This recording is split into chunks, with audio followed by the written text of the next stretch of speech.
HarperCollins presents The Lost Child by Ann Troup, read by Jenny Bede. Chapter 1. It all began with the dead badger. Elaine had spotted it on the road to Hallow's End, lying stiff and cold near to the grass verge that edged the narrow lane. Ordinarily, she would have ignored it, just swerved past and put the sight out of her mind. However, faced with an oncoming tractor, she had no choice but to drive over the poor thing. As the rear wheels bumped over its now thrice-crushed corpse, she gave absolution to its lingering spirit with an apology, made insincere by the shudder of revulsion that accompanied it. Rural Devon seemed to be inordinately littered with roadkill. Driving over the badger had caused a jolt to the suspension, which in turn dislodged the lid of an urn. The three events set the contents of the urn, the ashes of Elaine's recently cremated mother, skittering across the boot in a cloud of gritty detritus. Remnants of the dead woman worked their way into every surface as the car rumbled over uneven tarmac.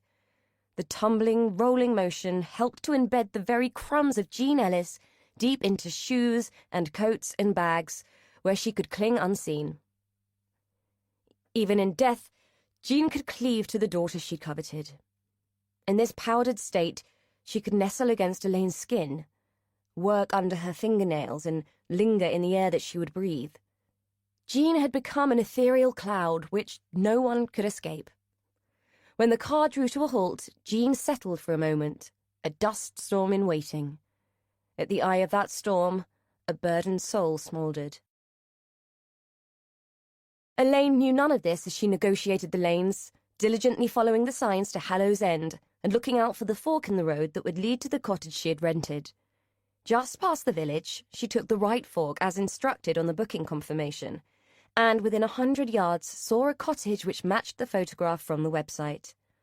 Sure enough, the sign on the gate read Meadowfoot Cottage, and Elaine knew she had found the right place. A gravelled pull-in formed the parking space, and she pulled up there. Once out of the driving seat, she stretched her stiffened limbs and walked to the back of the car. A girl had emerged from the cottage next door and was walking towards her. "Miriam says I've got to help you with your bags," she said. Elaine smiled at her and opened the boot.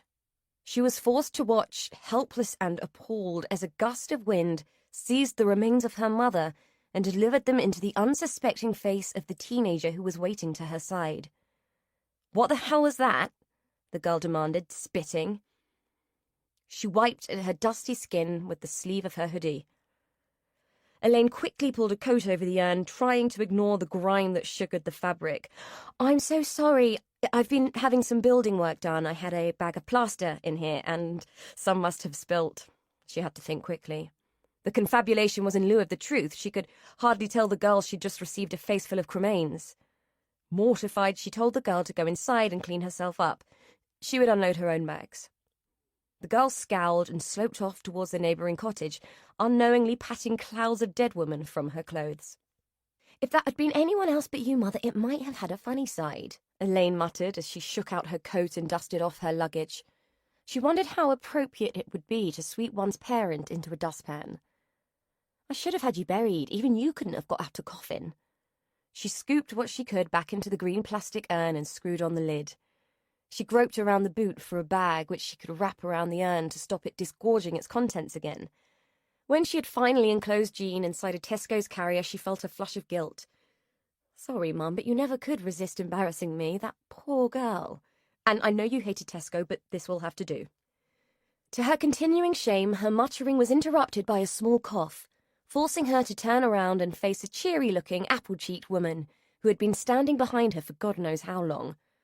"Hi," Elaine said, acutely aware of the blush that had crept across her own cheeks. The woman took a long, appraising look at both Elaine and her car.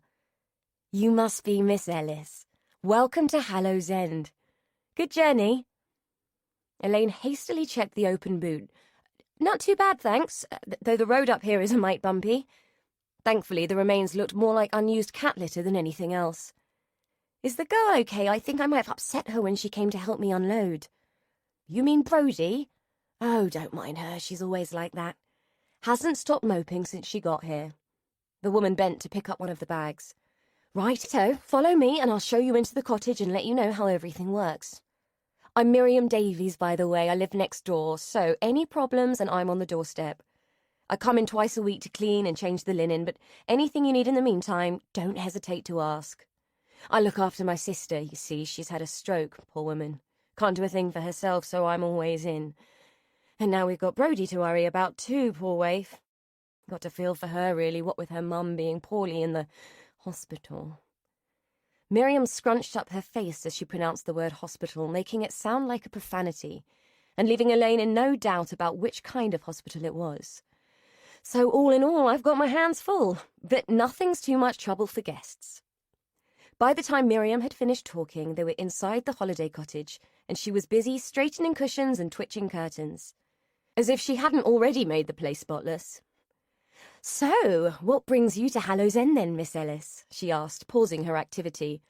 Her ruddy face was expectant and smiling. Elaine took a quick glance around the room where she was to live for the next few weeks.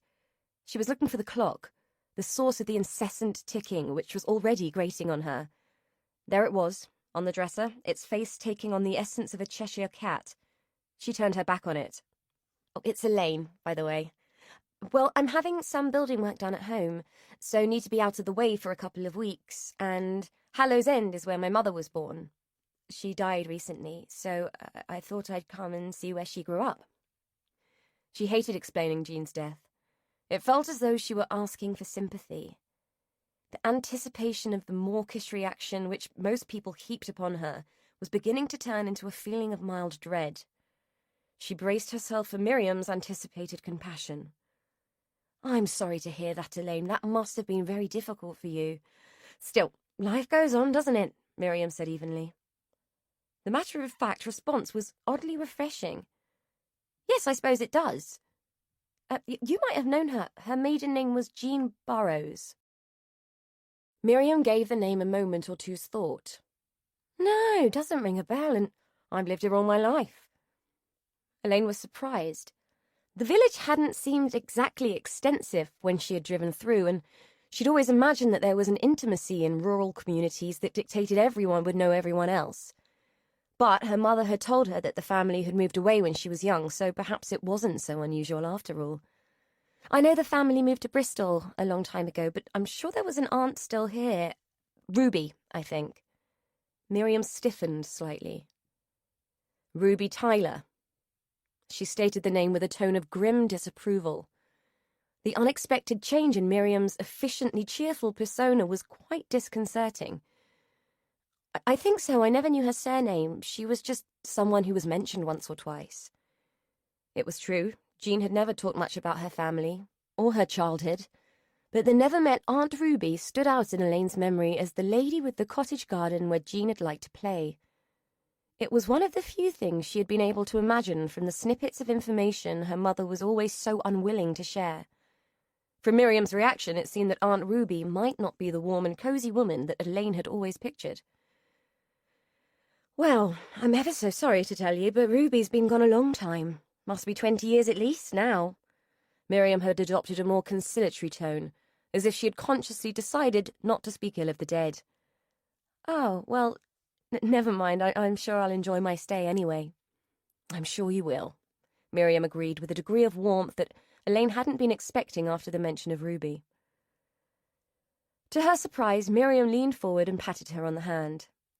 "None of us can help our family, can we?" she said. "But you seem like a nice girl. Anyway, I must get on. Esther will be wanting her tea, and God knows what Brodie's been up to since I've been gone. Well, here's your key, and don't forget I'm across the way if you need me." As the curious little woman waddled away, her floral apron flapping against her legs, Elaine was reminded of Jemima Puddle Duck and found that she was smiling at the comparison. Despite the fact that it really did have roses around the door, the cottage wasn't quite the bucolic ideal she had imagined when she'd booked. It wasn't so much how it looked. It was quaint enough, even twee in places, right down to the wood-burning stove in the ingle nook and the horse brasses over the mantel.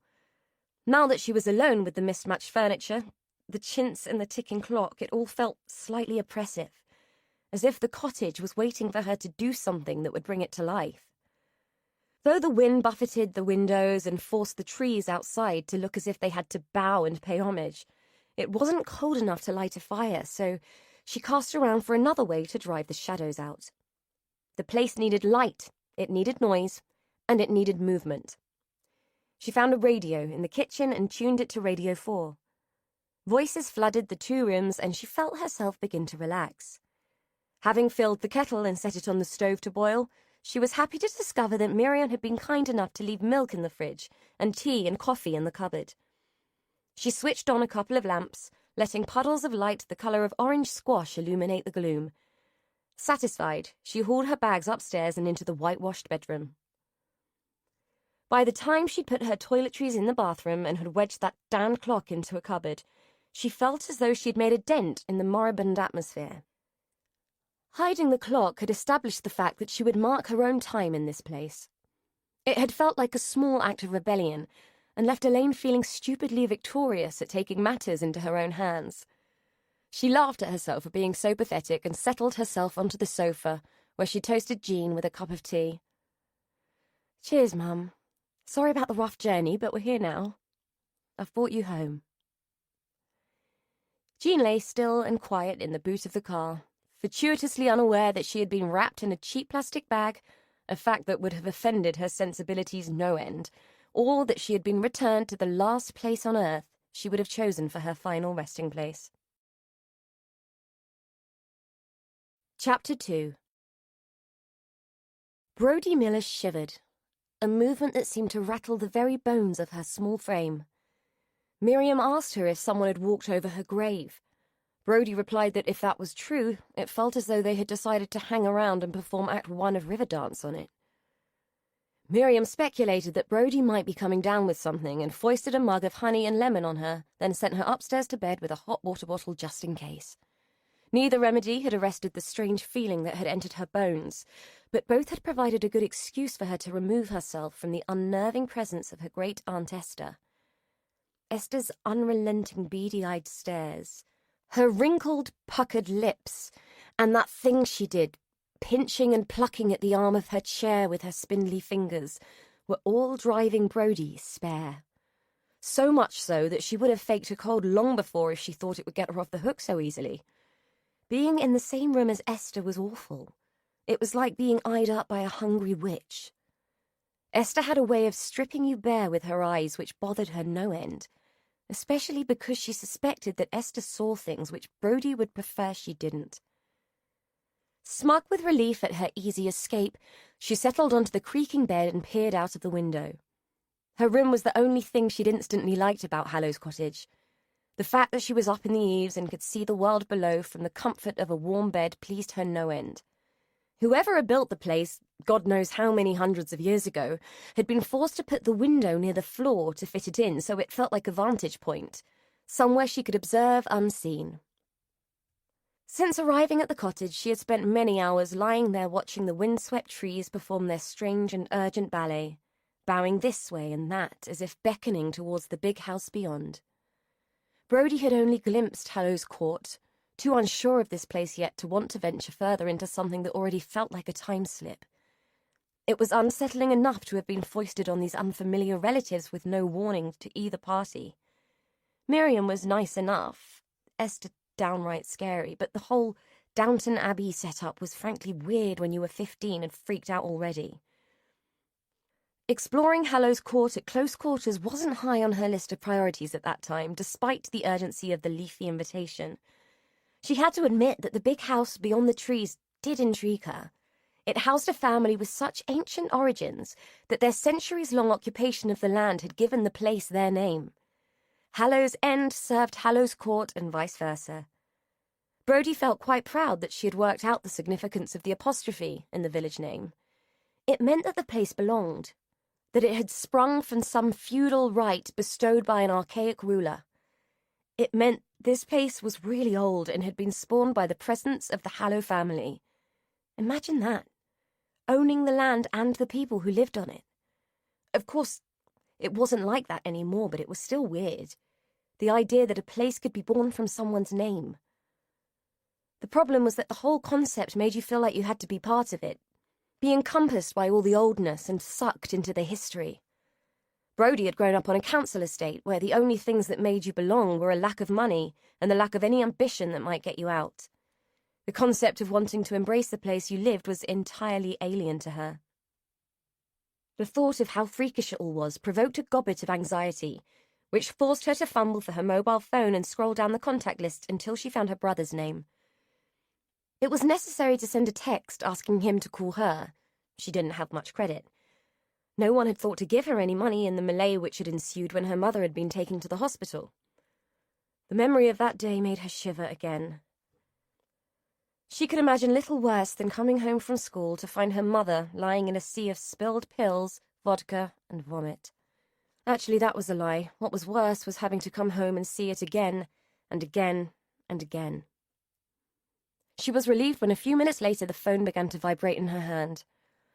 "Tone, thanks for ringing back. I've got no credit." "No problem, Squidge. What's up?"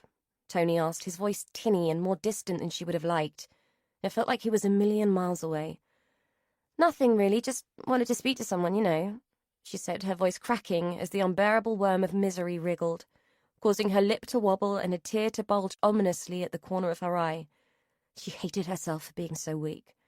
"Oh, Squidge. Don't cry. I know it's crap, but it won't be for long. As soon as I can get leave, I'll come and get you, okay?" "Okay," she said, sniffing. "How are the old birds? Treating you all right?" "Yeah, they're okay. Miriam's nice, but Esther's a bit freaky. She looks at me like I'm something nasty someone brought in on their shoe. And I'm supposed to earn my keep by helping with the guests. Miriam had me lugging people's bags today, and I had to change beds and vacuum," she said in a decidedly sulky tone. Tony laughed. "Well, a bit of work won't kill you, and it'll keep you out of trouble. Don't worry about Esther, she's always been like that. Thinks hers doesn't stink as I remember, but she's relatively harmless, especially now. I can remember getting a few slapped asses when I was a kid, though. Now she's confined to a chair, you should be safe enough, but remember to wipe your feet and mind your P's and Q's. Anyway, I'll put a few quid in your bank, okay?" "Cheers, Tone. Look, do I really have to stay here? I could cope on my own till you get back. You know I could." She heard his weary sigh and could guess what face he would be pulling. "Look, Squidge, you know the score.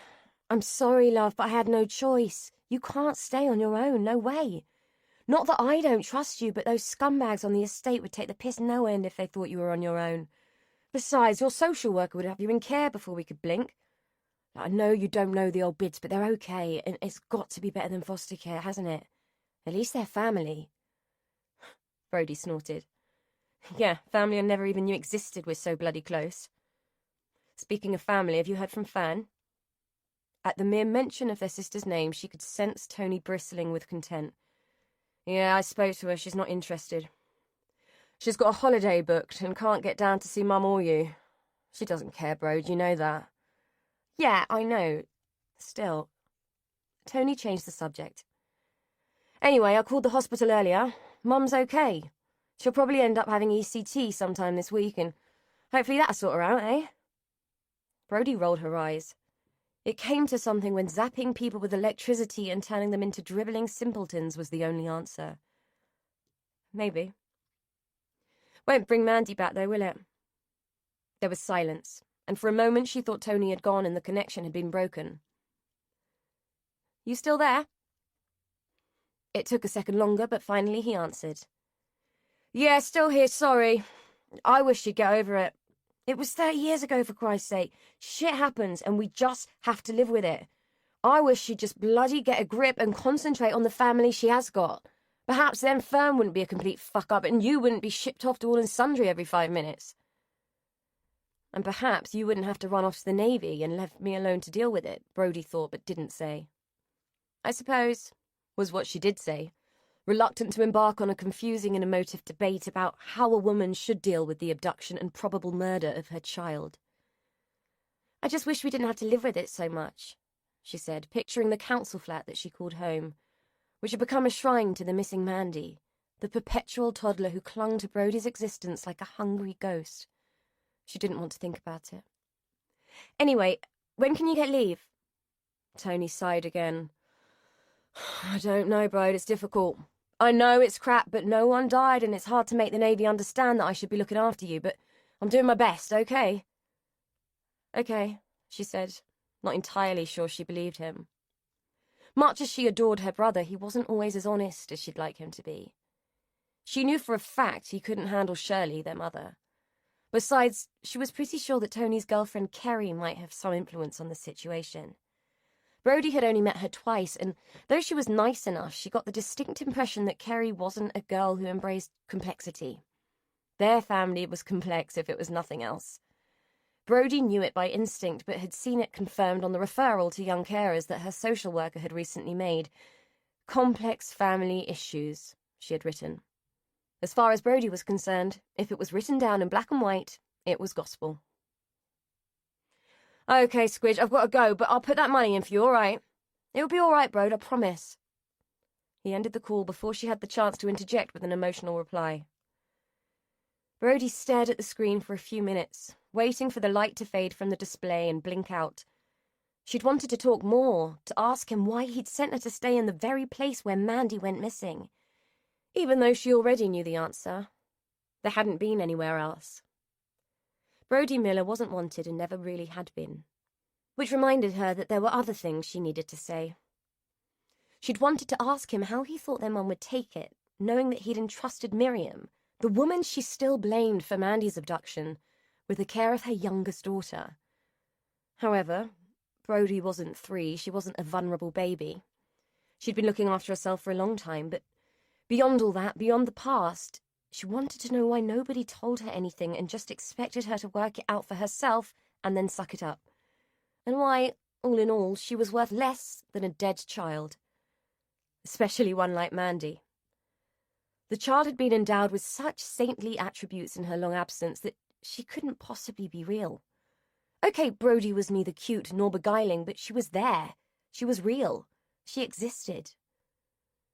There had been times, recent times, when Brody would have been lucky to have found a tin of beans for her tea, whereas complete strangers still lit candles for the missing Mandy. Elaine emptied a tin of mushroom soup into a saucepan, and while she waited for it to heat through, buttered a few slices of bread. Her exploration of the village that afternoon had yielded the knowledge that if she wanted to eat well during her stay, she would have to drive into town to buy food. Hallows End wasn't going to provide anything more than the absolute basics. The village store seemed to exist as a place to exchange gossip rather than as a shop. Other than the fast turnover stuff like bread, milk, and butter, the other stock had been rimed with a film of dust, suggesting that it was there for show and was only bought by those in abject desperation. Elaine had been both abject and desperate and had paid for her shopping under the curious and pitying stare of several village residents. The walk back had been a hairy experience. It hadn't occurred to her that rural areas weren't overburdened with street lighting. The combination of descending darkness, rough terrain, and inappropriate footwear had resulted in a sore ankle and not a little embarrassment. She hadn't anticipated showing herself up as such a rube. Fortunately, her only witnesses had been a herd of unimpressed cows. In falling, she had managed to dent the tin of soup, which made the prospect of eating it even more unappealing. The truth was that she hadn't really thought this trip through. The whole thing had been motivated by a desperate need to get away and be anywhere else but at home, surrounded by reminders of Jean. Dan, her philosophical builder, had suggested she might be having a delayed grief reaction. It was possible, she supposed, but didn't quite explain the sense of guilt-ridden relief she'd felt at her mother's demise. Not that she hadn't loved her mother. If the loyalty had shown was love, she had. Jean had been a loving, attentive, caring, cloying, claustrophobic, hovering, demanding, frightened, needy. Stop, Elaine, she told herself. Just stop, it's gone. Breathe. But the feelings clutched at her, forcing her to pull at the scarf around her neck to make room for more air. As she pulled, her fingers brushed against the ragged scar that ran halfway around her throat. Instinctively, she left the garment in place, patting it down to make sure it hid the ugliness beneath. Get a grip, Elaine, for God's sake, she chided out loud, deliberately turning her attention to the soup which had started to burble and slop in the pan. It was a pretty disgusting meal, but she was hungry and ate the grey-tinged soup for the sake of filling the hollow in her belly. Time was passing very slowly in the cottage, so much so that she was almost tempted to release the clock from its hidey-hole. But she knew that its insistent clamour would do nothing but transport her straight back where she didn't want to be. The first thing she had done after Jean's funeral was to walk into the lounge and smash the mantel clock, dropping it repeatedly onto the floor until it was nothing but a pile of steampunk paraphernalia and splintered wood. Yet even after that, at night particularly, she could hear it ticking in the background, as if the accursed thing had acquired a spirit and had come back to haunt her. Dan had been shocked at the destruction and had told her that the clock was antique and worth a substantial amount of money. Elaine had responded by telling him that it was a shame it had fallen off the mantel the way it had, but never mind, it was probably insured, as if any intrinsic value could offset its role as her warder. It had been that single point of reference which drew long-suffering and disappointed glances from her mother each time Elaine was late or wanted to go out, or wanted to just be alone. Dan had offered to source a replacement for her, saying he had a friend in the antique trade. Elaine had been hard-pressed to keep the look of horror off her face at the suggestion. Thinking of the incident now reminded her that she needed to ring him, check on progress. The new kitchen and bathroom he was installing were intended to make the house a lot easier to sell, something she was eager to accomplish as soon as she could. Checking her phone, she was relieved to find it had almost full signal. A pleasant surprise in a location that didn't believe in protecting pedestrian safety by having streetlights. She hesitated before making the call. She'd known Dan for a long time, since school. Since he had been one of the cool lads who had hung around outside the gate of the girls' high school waiting for the cool girls to come out. Elaine had not been a cool girl. She had been shy and awkward, and usually the butt of jokes and bullying. Most of it centered on the scar. Her nickname would be Scaramouche. She still couldn't listen to Bohemian Rhapsody without cringing. She had always been too intimidated to tell her tormentors that Scaramouche didn't mean Scarface. Had she decided to tell them that Scaramouche meant skirmisher, and that he was a character from Punch and Judy and was portrayed as a cowardly clown, she might have compounded her reputation as a snooty little know-it-all. Or worse, found out that they knew already and were being deliberate in endowing her with the epithet. The rest of the animosity focused on the fact that she had been a complete dork with her regulation uniform and knee-high socks, not to mention having a mother who insisted on picking her up from school until the age of 15. Childhood had not been a joy for Elaine. Dan, however, had been the single bright spot in her non-existent teenage social life. She'd had a crush on him since she was 13, when he had smiled at her and she'd waited for her mother. That any boy had noticed her was a bonus. That it was Dan, who she thought of as an Adonis, was unbelievable to her shy, adolescent mind. When she was 15, she'd been allowed to go to a school disco, where the staff had played chaperone and the only drinks available had been weak orange squash and flat coke. Had Jean known it was a joint affair with the boys' school, she would never have allowed it, but Elaine had lied. She'd felt awkward in her unfashionable clothes and flat, sensible shoes, and had wished she hadn't agreed to go, especially when a group of girls from her year had requested Bohemian Rhapsody 3 times in a row from the DJ and were busy singing it at her with great emphasis. She had been about to make a run for it and take herself home when Dan had appeared like a knight in shining armor. Actually, on seeing him, she had tripped over a chair in her rush to leave, launched a cup of orange squash all down his shirt, and had run from the school hall in tears of humiliation. He'd chased after her, and she had hidden in an alley, snivelling with shame. He'd found her, told her he owed him a new shirt, and had walked her home. Halfway, he'd held her hand, and she remembered feeling as though her heart would burst out of her chest at the excitement. It hadn't, but she had felt sick with anticipation. When they reached the end of the drive where she lived, he had kissed her. She had been so shocked she had forgotten to breathe and almost passed out.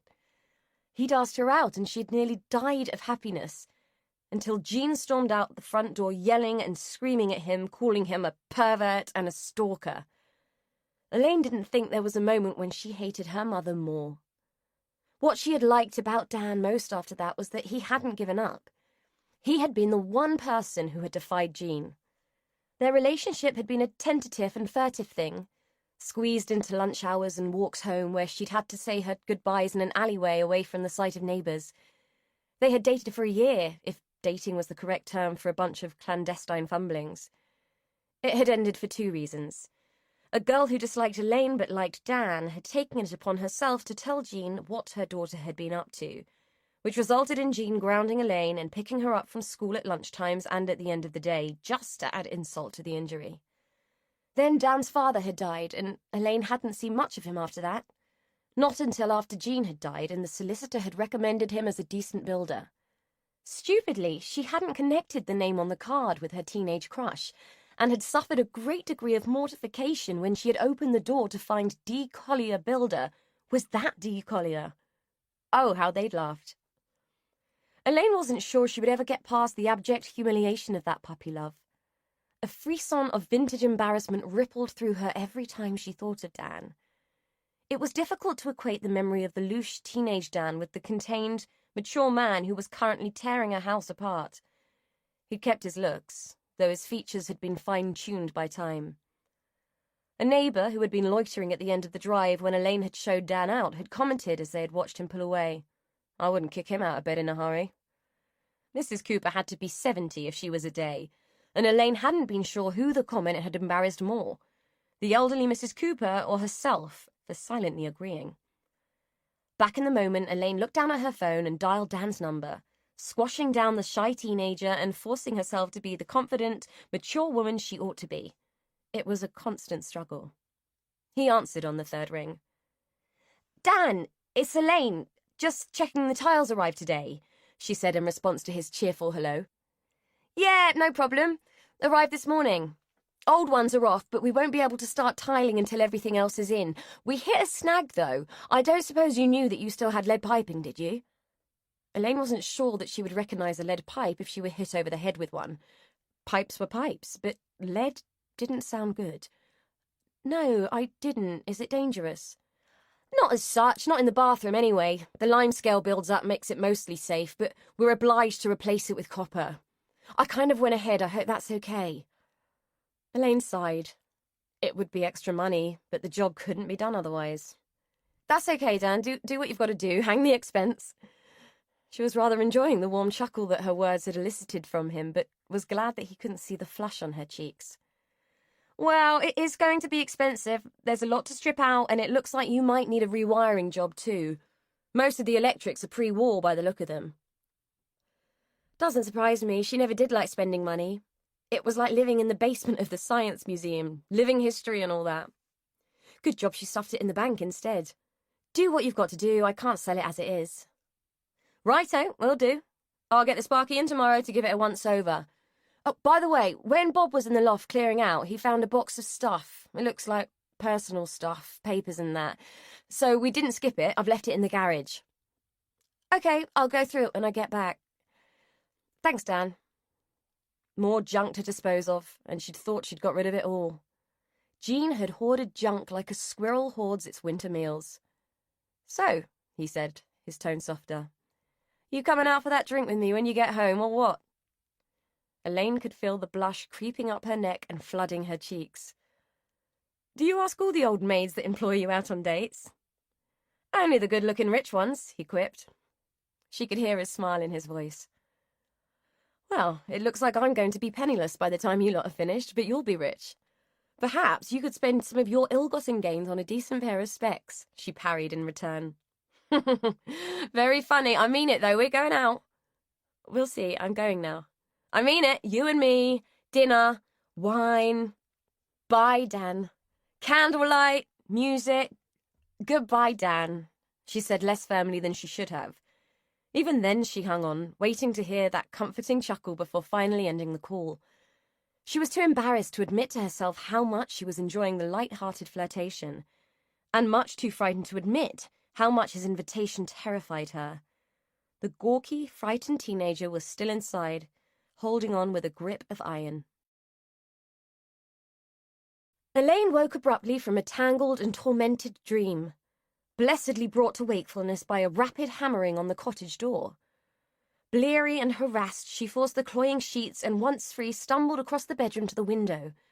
Below her stood the sulky kid, Brody. Elaine squinted at her phone, which lay on the bedside table. It was only 9. She wondered, with ill temper, if all the guests were so rudely awoken here. The hammering started again. By the time she had reached the bottom of the narrow stairs, her feet squirming on the cold wood, the girl had started her third demand for attention. She was persistent, Elaine would give her that. Almost on the point of shouting, she hauled the heavy door open. The terse response she had planned, stifled by the fact that the girl was holding something out to her. A basket, lined with gingham and containing homemade bread and fresh eggs. So fresh that they were still feathery and warm. "Miriam said to bring this for your breakfast. Sorry if I got you up," the girl said. She ran her eyes over Elaine, appraising her from her tousled head and crumpled pajamas to her cold, bare feet. Her eyes rose and settled just below Elaine's chin. Instinctively, Elaine reached for her neck, covering the naked scar with her hand. "Brody, isn't it? Come in," she said, swallowing down her embarrassment. As the girl passed her, Elaine grabbed a woolen scarf from the coat pegs and covered her neck quickly, despite the fact that the day promised to be lush and warm with fat yellow sunshine. She would rather be uncomfortable than show off the scar. Brody hovered in the kitchen doorway. "Should I put this in here?" she asked, holding up the basket and appearing nonchalant. She was clearly pretending not to notice the incongruous addition of the scarf. It made Elaine look like a woe-begone snowman. "Yeah, anywhere," Elaine said, waving her hand. "Look, I'm just going to go and find my dressing gown. Why don't you put the kettle on?" She felt bad that she'd been so offhand. The child clearly felt awkward. Back in the kitchen, more comfortable now that she was swathed in thick fabric that covered her modesty, Elaine contemplated her young guest. Brody was busily making coffee, unaware that she was being observed so closely. A thick curtain of dyed black hair swung out from underneath a black hoodie. Both, Elaine assumed, intended to shade the pale, intense little face. There was a thinness about the girl, despite the bulk of baggy clothes that hung as a sullen statement from her small frame. Rapid hands with red-rimmed bitten nails moved deftly as she filled the cups with instant coffee before presenting the finished article for approval. With her pale skin and dark hair, she looked like a shy geisha compelled to please her host. Her efforts made Elaine feel like smiling, an urge that was rare. "Thank you, that looks perfect. I always make the drinks at home, I'm used to it. Miriam and Esther only drink tea, I'm lousy at tea, and they use that bitty stuff, not tea bags, so I leave them to it," Brody said with a shudder that implied that loose-leaf tea was the stuff of the devil. This time Elaine did smile. She pointed to the basket. "It's really kind of you to bring breakfast. Would you like to stay and share it?" Elaine watched a flicker of eagerness flit across Brody's face before it was quickly replaced by a look of resignation. "I'd better not, Miriam will think I'm bugging you." "Well, it didn't seem to bother her when she sent you across to bring it. Besides, I want you to stay. It will make it worth cooking." Brody's response was to give an acquiescent shrug. It made Elaine think that the girl wasn't used to experiencing her presence as something desirable. It was a concept that caused her to experience a sensation of inexplicable sadness, far out of proportion to anything she would have expected to feel for someone she had only just met. She recalled the incident with the ashes and felt a flush of shame. Over breakfast, she learned that Brody was 15, that her birthday was soon, that she had a brother who she adored and a sister who she despised, and a mother who worried her in the same visceral way that Jean had worried Elaine. Not that Brody had stated any of this. It was just there, like an oil slick, sitting toxic and ominous on the surface of Brody's story. It bothered Elaine so much that she felt compelled to ply the girl with more toast, in a vain attempt to mop up the almost tangible misery. When finally they had finished and Elaine was wiping the last streak of liquid butter from her chin, Brody surprised her with a question. "Elaine, do you believe in ghosts?" She had to consider it for a moment, both because it had come out of the blue and because she didn't have a concrete answer. Eventually, with a pensive frown, she said, "If you mean the kind that go bump in the night and waft around in the form of orbs, throwing things at gullible people on dodgy satellite TV channels, then no, I don't. But if you mean the kind of ghosts that sit on the edge of your reality, like something unrequited. The kind that you'll never see and will never hear. The kind that suck at your life like greedy tadpoles, getting fat at your expense. Then, yes, I believe in those. Brody nodded sagely. Yeah, those kind. Do you think they're dead people, the tadpoles? Elaine fought a smile as she thought of Jean as an embryonic frog. Sometimes, maybe. Not always. I think living people can be ghosts too. Brody pulled a face. Yeah, I reckon Esther's one of those. She sits there like that witch in the gingerbread house, picking and poking at her chair with her witchy fingers like she wants to eat the lot of us. She accompanied her words with a shudder. She creeps me out. Elaine laughed. Yeah, old ladies can do that. Is that why you asked, because of Esther? Elaine hadn't met Esther, but she had formed a mental picture from Brody's description that didn't incline her to want to. Brody looked down at her plate and prodded at a congealing lump of scrambled egg with the tines of her fork. No, because of Mandy. If Elaine hadn't consciously decided to be the grown-up in this conversation, she would have sworn that a cold chill had swept over her at Brody's words. As it was, she explained to herself that the creeping sensation was a reaction to sitting around in her nightwear in a north-facing kitchen. Certainly not because anything sinister had just happened. Who's Mandy? My dead sister, Brody said baldly. She disappeared when she was 3, and they never found her body, but they did find some clothes with blood on them, so they think she died. My mum never got over it, that's why she's ill and keeps taking overdoses. Elaine really didn't know what to say. Don't get me wrong, it's really sad in that, like she was really little and it was really awful, but it was 30 years ago. Don't you think people should get over it by then? Probably, but maybe things got stuck because she was never found. Is that why it feels like she's a ghost? Brody shook her head.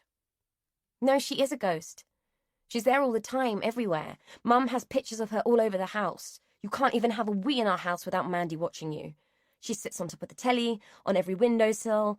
Even if you open a drawer, she's there, lurking next to Mum's hand cream and the paracetamol. I know I shouldn't, but sometimes I hate her.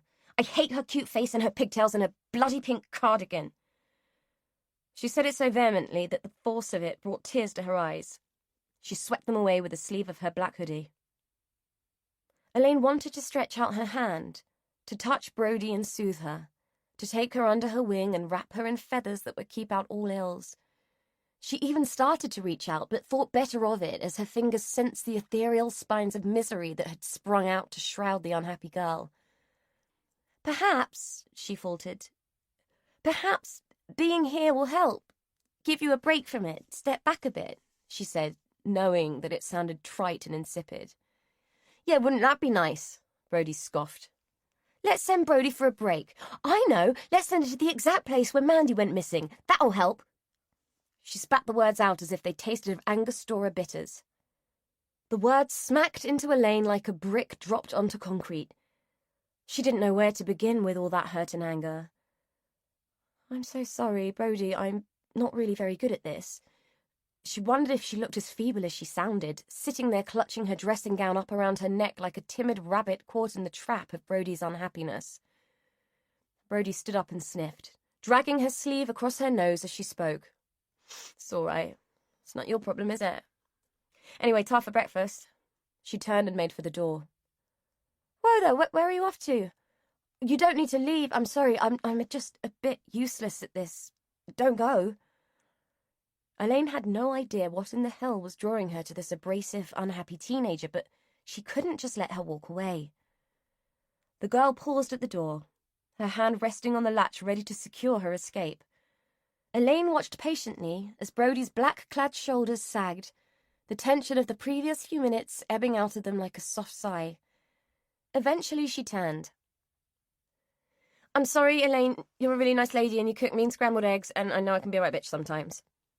Brody mumbled it in a typical adolescent approximation of an apology. Elaine pulled her dressing gown around her, tightening it where it had fallen open during her bid to get Brody to stay.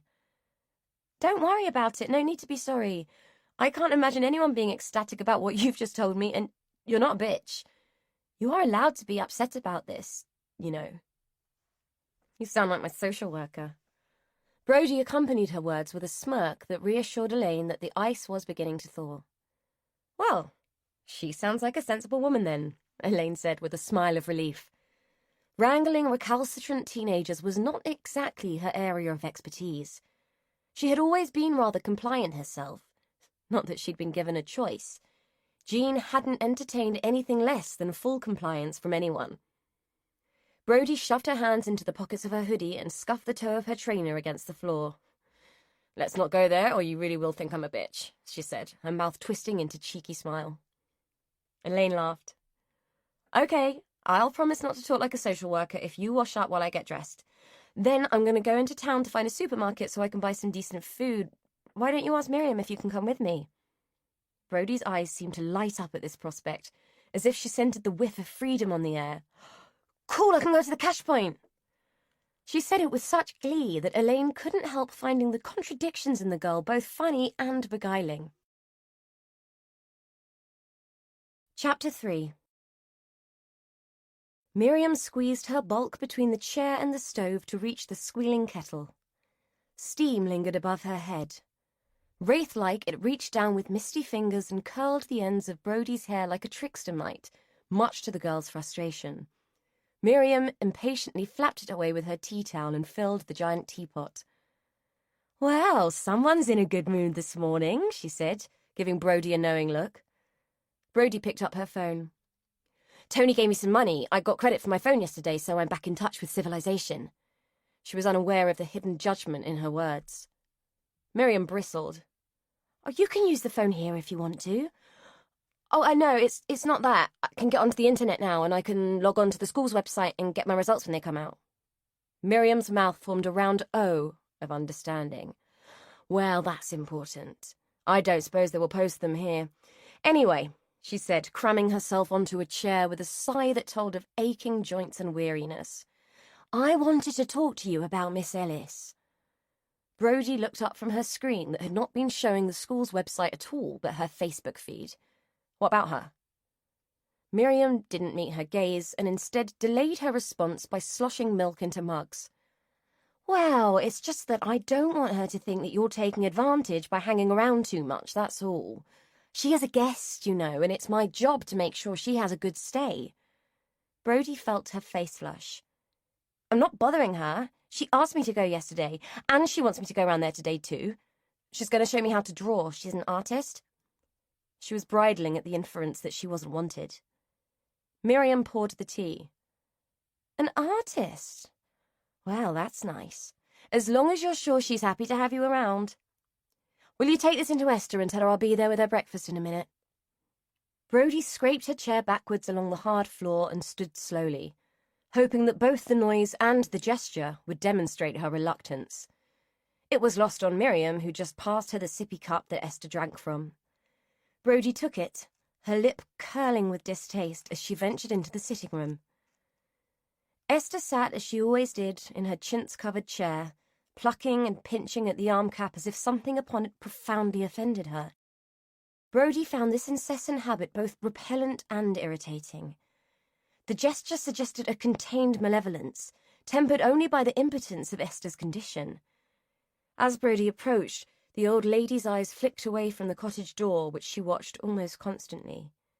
She appraised the black-clad cuckoo with a withering look. Brody skirted the chair with extreme caution and placed the tea on a side table. She whipped her hand away with whistle-stop speed, lest the old woman should reach out and grab her with one of her functional, claw-like hands. It was hard work for her to suppress the shudder that threatened to reveal her fear of the woman. "Miriam says she'll be in with your breakfast in a minute." It was a statement for which she received a curt nod before Esther resumed her vigil of the door. Brody struggled to imagine who would want to willingly visit the old lady. She had a fleeting mental image of the Grim Reaper, complete with scythe popping in for tea. "We can live in hope," she muttered cruelly under her breath.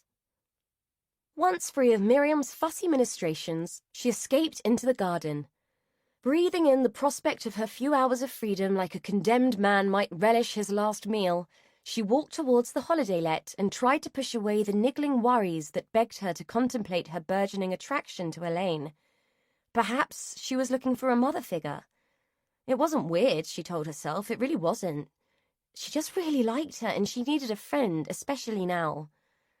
Elaine seemed like the first adult she had met who had time for her, who wasn't more concerned with something or someone else. Even the social worker was always looking at her watch and willing Brody's time away. She thought Elaine was pretty. She had merry eyes and dimples when she smiled. It made Brody want to copy her and smile back, and that didn't happen very often. If she were honest, the vast majority of people irritated the hell out of her, but she was drawn to Elaine, and she had no real idea why. Elaine lay on the grass, propped up on her elbows, watching the fascinating, prickly girl who sat cross-legged and diligent, quietly struggling to capture the essence of a tree with pencil and paper. "Relax, just let your mind guide your hand," Elaine said, as the girl scowled and scrubbed at the paper yet again with her dwindling eraser. Brody rolled her eyes. "It's easy for you to say. You can do it." She pointed at the delicate drawing of a beech tree that Elaine had completed with a few strokes of her pencil. Elaine laughed. "Yes, but I couldn't draw like that when I was 15. I had to go to college and learn. You'll get there." "Where did you go to college?" Brody asked, as if it was something she had been giving some thought to for herself. "Bristol, where I live." Brody flung the sketchpad aside, frustrated with her feeble efforts. "How come you didn't move away? I'd have gone to London." "I wanted to." Elaine was picking at a blade of ryegrass and stripping it with her nails. "But my mum didn't really want me to be away from home. I think the thought of me in a big city on my own frightened her. She was a bit clingy." It was a massive understatement, and Elaine knew it, but this girl didn't need to be burdened with that kind of information. "I reckon if I wanted to go to London, my mum would have my suitcase packed and by the door before I'd finished the sentence. She can't wait to be rid of me." Brody's voice was loaded with dull resignation. "Mothers, eh? Bloody hard work. Anyway, tell me about you. What do you like? Tell me about your friends." Elaine was eager to change the subject. It was bad enough that Jean's continued presence in the boot of the car was weighing on her conscience, without having to go into territory fraught with mother issues. Brody shrugged. "There's a few people I hang out with at school, I suppose, but no one likes coming around to our house. Mum freaks them out." This was going to be hard work. "What about boys? Do you have a boyfriend?" Elaine imagined a sullen, silent goth loping around in Brody's abrasive wake. It was Brody's turn to tear at the grass. She did it fiercely, grasping a great handful and brushing it from her hands into an untidy, wilting pile. "No, all the boys I meet are complete twats. If I ever found one with a brain, I might think about it. Have you got a boyfriend?" Elaine's hand drifted to her throat unconsciously. Once her fingers found that her muslin scarf was still in place, she spoke. "No, I tend to meet that kind too, but I must admit, I do quite fancy my builder." Her cheeks were flushing red with the admission, while her brain demanded to know why on earth she had felt the need to confess such a thing to a 15-year-old girl. "Really? Cool. Is he good looking?" Brody was intrigued, the sniff of romance making her all ears. Elaine blushed again. "Well, I wouldn't say he's Brad Pitt, but yeah, he's nice in a craggy, rugged sort of way.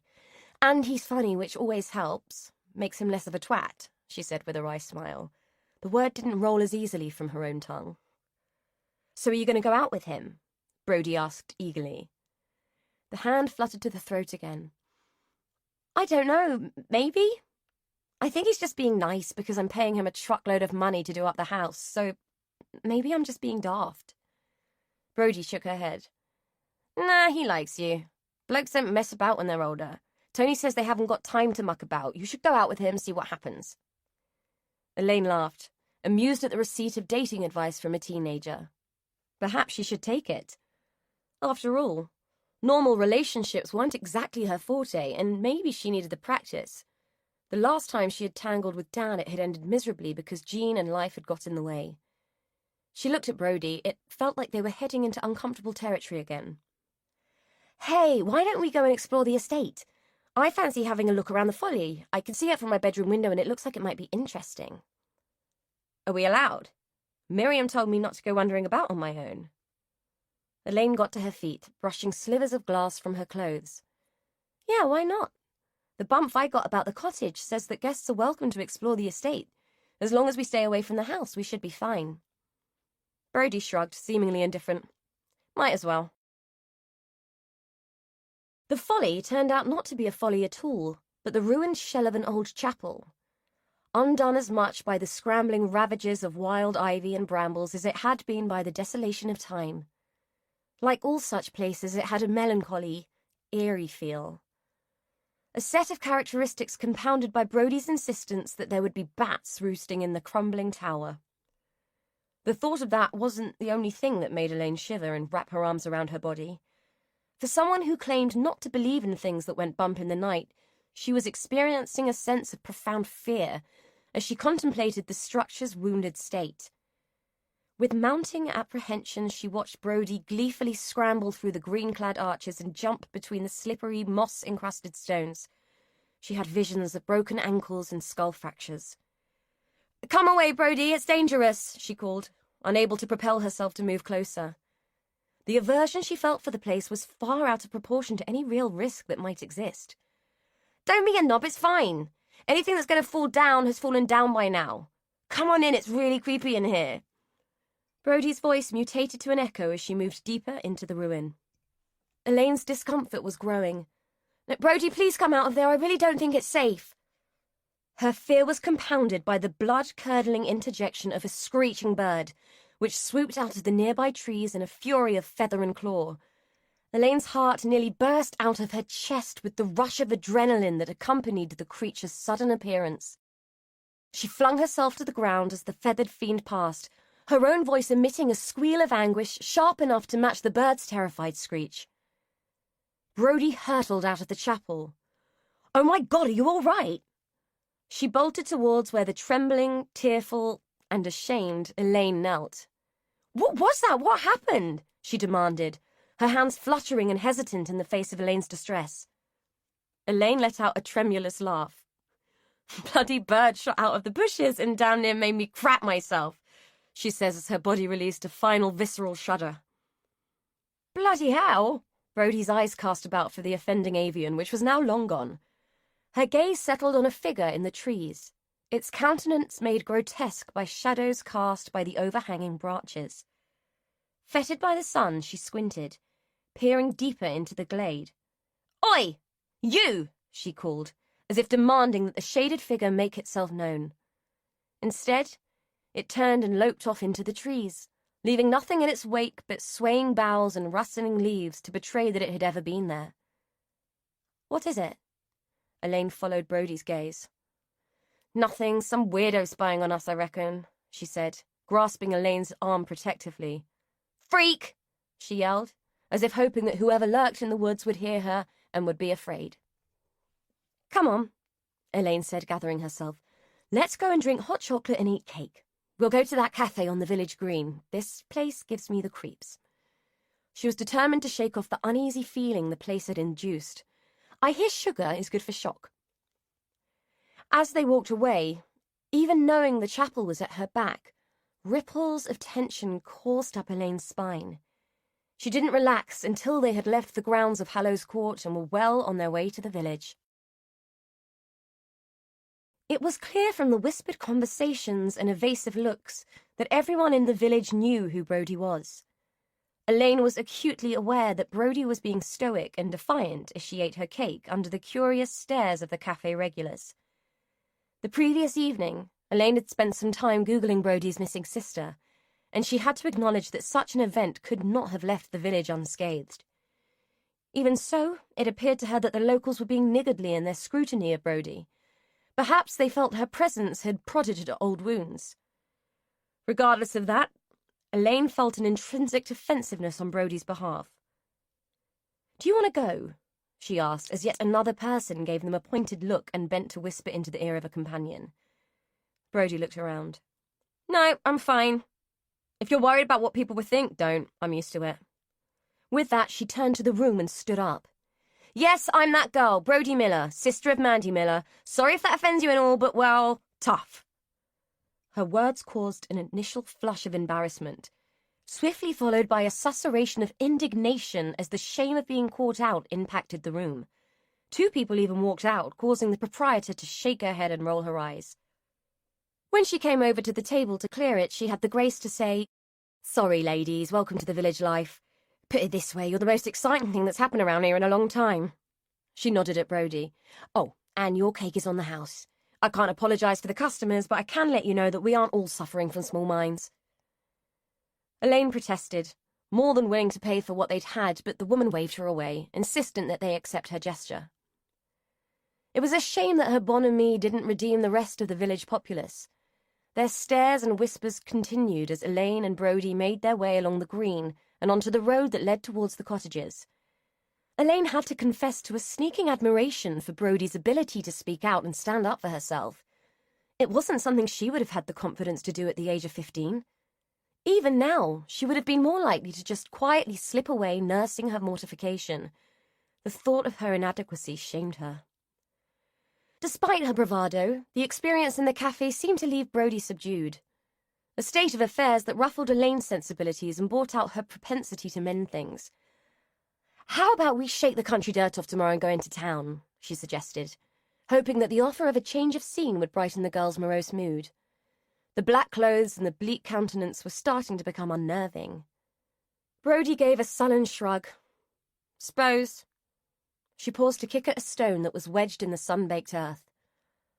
Elaine paused too, and watched as the girl used the sole of her trainer to work the stone loose and liberate it from the mud. Brody worried at it, like a dentist determined to pull a recalcitrant truth.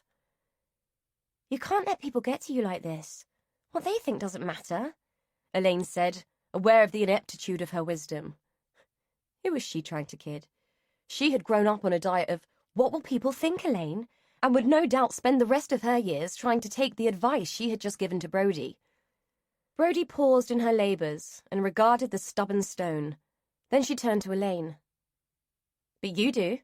You worry, she said, pointing to the printed muslin scarf that adorned Elaine's throat. Instantly, Elaine's hand moved to touch the fabric, the scar beneath radiating a fire that flushed her cheeks and made her grit her jaw. That's different. Brody tilted her head to one side and stared at the scarf, as if looking straight through it to what lay beneath. How? How is it different? It isn't only that things people can see that make them judge you. Elaine felt herself bristle, her indignation fed by long-held defences. I just don't enjoy people staring at me, that's all. Neither do I, but they do anyway. Brody parted her hands to illustrate the uniform of black which she routinely wore. I used to think that if I dressed like this, boring, black and baggy, that people wouldn't see me. I would just blend in, be invisible. But it doesn't work like that. It makes them notice you. I'm a hoodie. I scare people. If you want to hide something, you have to put it in plain sight. If you're not bothered by it, other people won't be either. Elaine had to stifle an indignant laugh. When did you get to be so wise, kiddo? Brody shrugged again. When I realised that all these shenanigans were a bit fucking pointless. Elaine raised her eyebrows. Nice language, she said censoriously. Well, sorry, but it's true. Brody raised a hand and pointed a grubby finger at Elaine's neck. You wear that scarf thinking that people won't notice your scar, but the fact that you keep touching the bloody thing every 2 seconds gives it away. We're all wondering what's underneath. Do I? Elaine asked. Her hand reached up again as if it had received a curtain call. All the bloody time, look at you!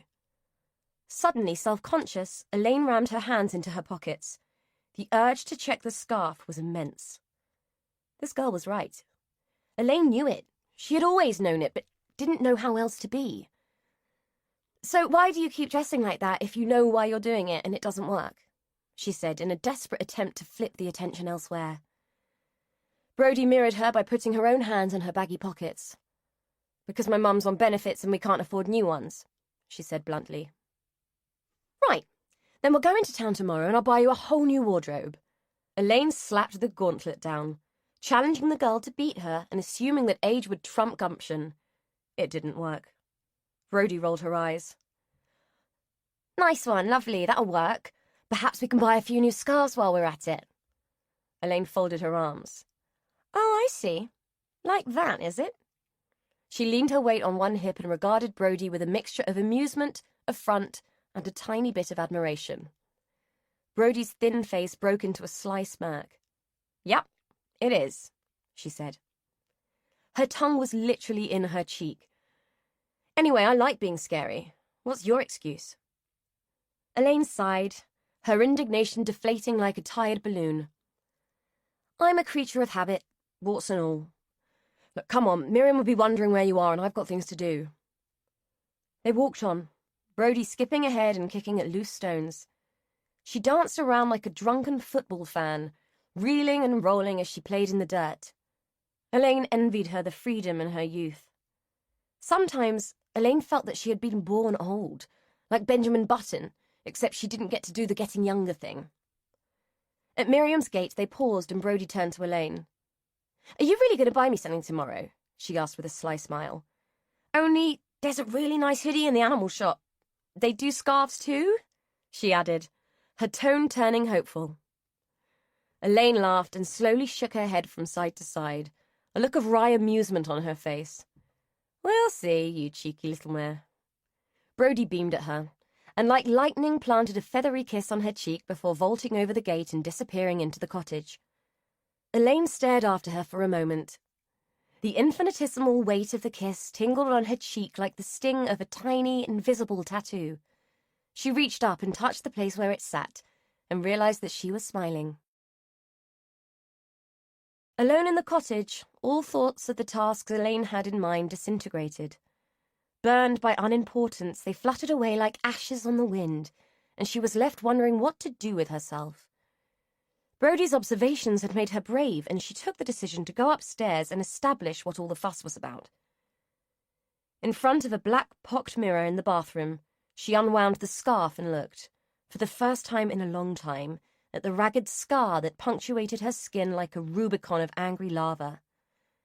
It ran from the left side of her neck, along her collarbone, and terminated at the top of her left breast.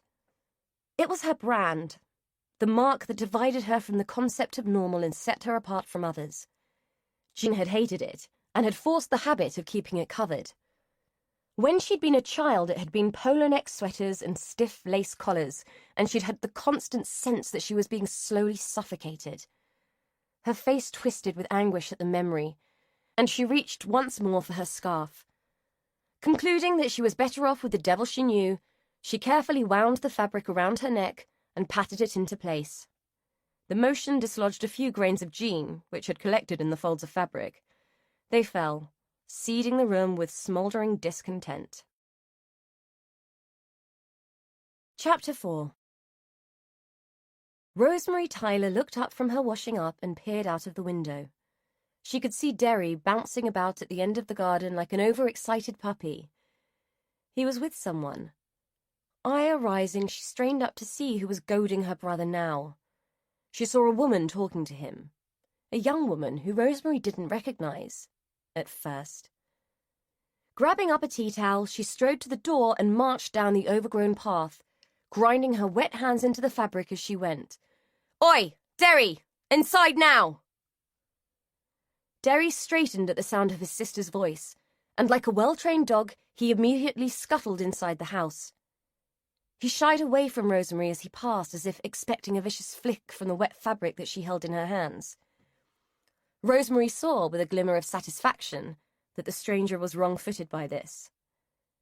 She planted herself behind the gate, folded her arms, and said, "Can I help you?" in a tone that conveyed that she had no intention of doing any such thing. "I'm sorry to bother you. I'm looking for the house where Ruby Tyler used to live. The lady in the post office told me it was along here, but I can't seem to find it." Rosemary appraised the woman before her. She seemed the timid type, the type that apologized for breathing. "This is it. I'm Ruby's daughter. What's your business here?" The woman swallowed. "I'm Elaine Ellis. Joan's daughter? Am I supposed to know who you're talking about?" Rosemary was already impatient with this wilting violet. She had made up her mind to be the minute she had clapped eyes on her. "Ruby was my mother's aunt," Elaine explained feebly. She took a step back. Rosemary wrinkled her brow, the gears of her memory engaging and grinding back the years. She needed to play this cautiously. You never knew what people might be after. "Do you mean Jean Burrows? Jean that moved away?" "Yes, sorry, Burrows was her maiden name." Elaine nodded with relief. Bloody hell, I haven't seen Jean in 30-odd years. No great loss, we weren't close. Rosemary delivered the words with the addition of a dismissive flick of her tea towel. Anyway, what brings you here? If she's hoping my mum left her any money, she's barking up the wrong tree. All we got was this shithole and a pile of debts. She laughed and indicated the ramshackle building that stood behind her. Oh, no, nothing like that. It's just that she died not long ago, and she sometimes talked about Ruby in here, and I was hoping to scatter her ashes in Ruby's garden. Elaine trailed off as both women surveyed the scrubby land that had been used for years as a laissez-faire scrapyard.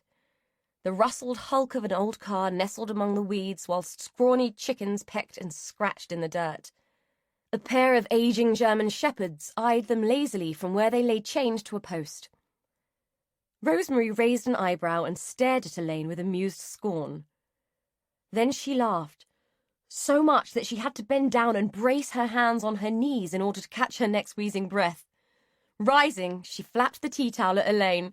Sorry, love, but you really do have to see the funny side. Elaine looked down at the plastic-wrapped urn she carried in her hands, then back up at the wasteland of the garden. It certainly wasn't the bluebell and foxglove paradise she had envisioned. The thought of those grizzled bantams pecking at her mother's grainy remains and pooping them out amongst the weeds struck a chord within her too, and much to her shame she found it hilarious. The sudden outburst of shared laughter softened Rosemary's judgment, and she found herself extending a hand. Rosemary Tyler, come on in and have a cuppa. You can leave your mother on the doorstep, she added with a wink. Elaine took the warm, work-hardened hand and shook it, basking in the relief that Rosemary had seemed to cease hostilities. Following her into the cottage, she spied Derry peering at her from the gloom of the sitting room. She smiled at him, which had the effect of sending him scurrying into the shadows. That's our Derry. You mustn't mind him. He's a bit simple, but he's harmless, despite what you might have been told, Rosemary explained with a sour note. Oh, I can't say anyone's mentioned him, Elaine said. Rosemary shook the kettle and, satisfied that it was full enough, switched it on. You surprise me. Round here you'd think Derry was responsible for bloody global warming. Anything goes wrong and they point the finger. Poor sod wouldn't harm a fly. You know that kid that went missing? They blamed him. As if a bloke like him would hurt a kid. All these years later, and there's still some that think it. I know. I've seen the way they look at him. She plonked tea bags into mugs with bristling high dudgeon. Oi, Derry! Come in here and say hello to Elaine. She's your cousin. Elaine waited patiently as the coy giant of a man lumbered to the kitchen doorway and gave her a cautious smile. Look at the size of him. You wouldn't think he was starved of oxygen as a baby, would you? Rosemary quipped. Fetch me the milk out of the fridge, you great lump. She belied her words with a fond smile. Nice to meet you properly, Derry, Elaine said, noting the blush that saturated the big man's cheeks. I didn't know I had family here, so you're a nice surprise, she added. The compliment caused him to giggle and turn away from her. You didn't? Well, I must say it's news to me that we have too. I never knew Jean had kids. Like I say, she moved away when we were young. I know she came back to see Mum from time to time, but I didn't see much of her. She was a bit up herself, to be honest, Rosemary said, checking for Elaine's reaction. Sorry, but I always call a spade, she added by way of explanation for her blunt judgment. Elaine was inclined to agree, but didn't really feel able to say so. So, are there more of you? Brothers, sisters? You all going to turn up on the doorstep? Rosemary asked. No, just me.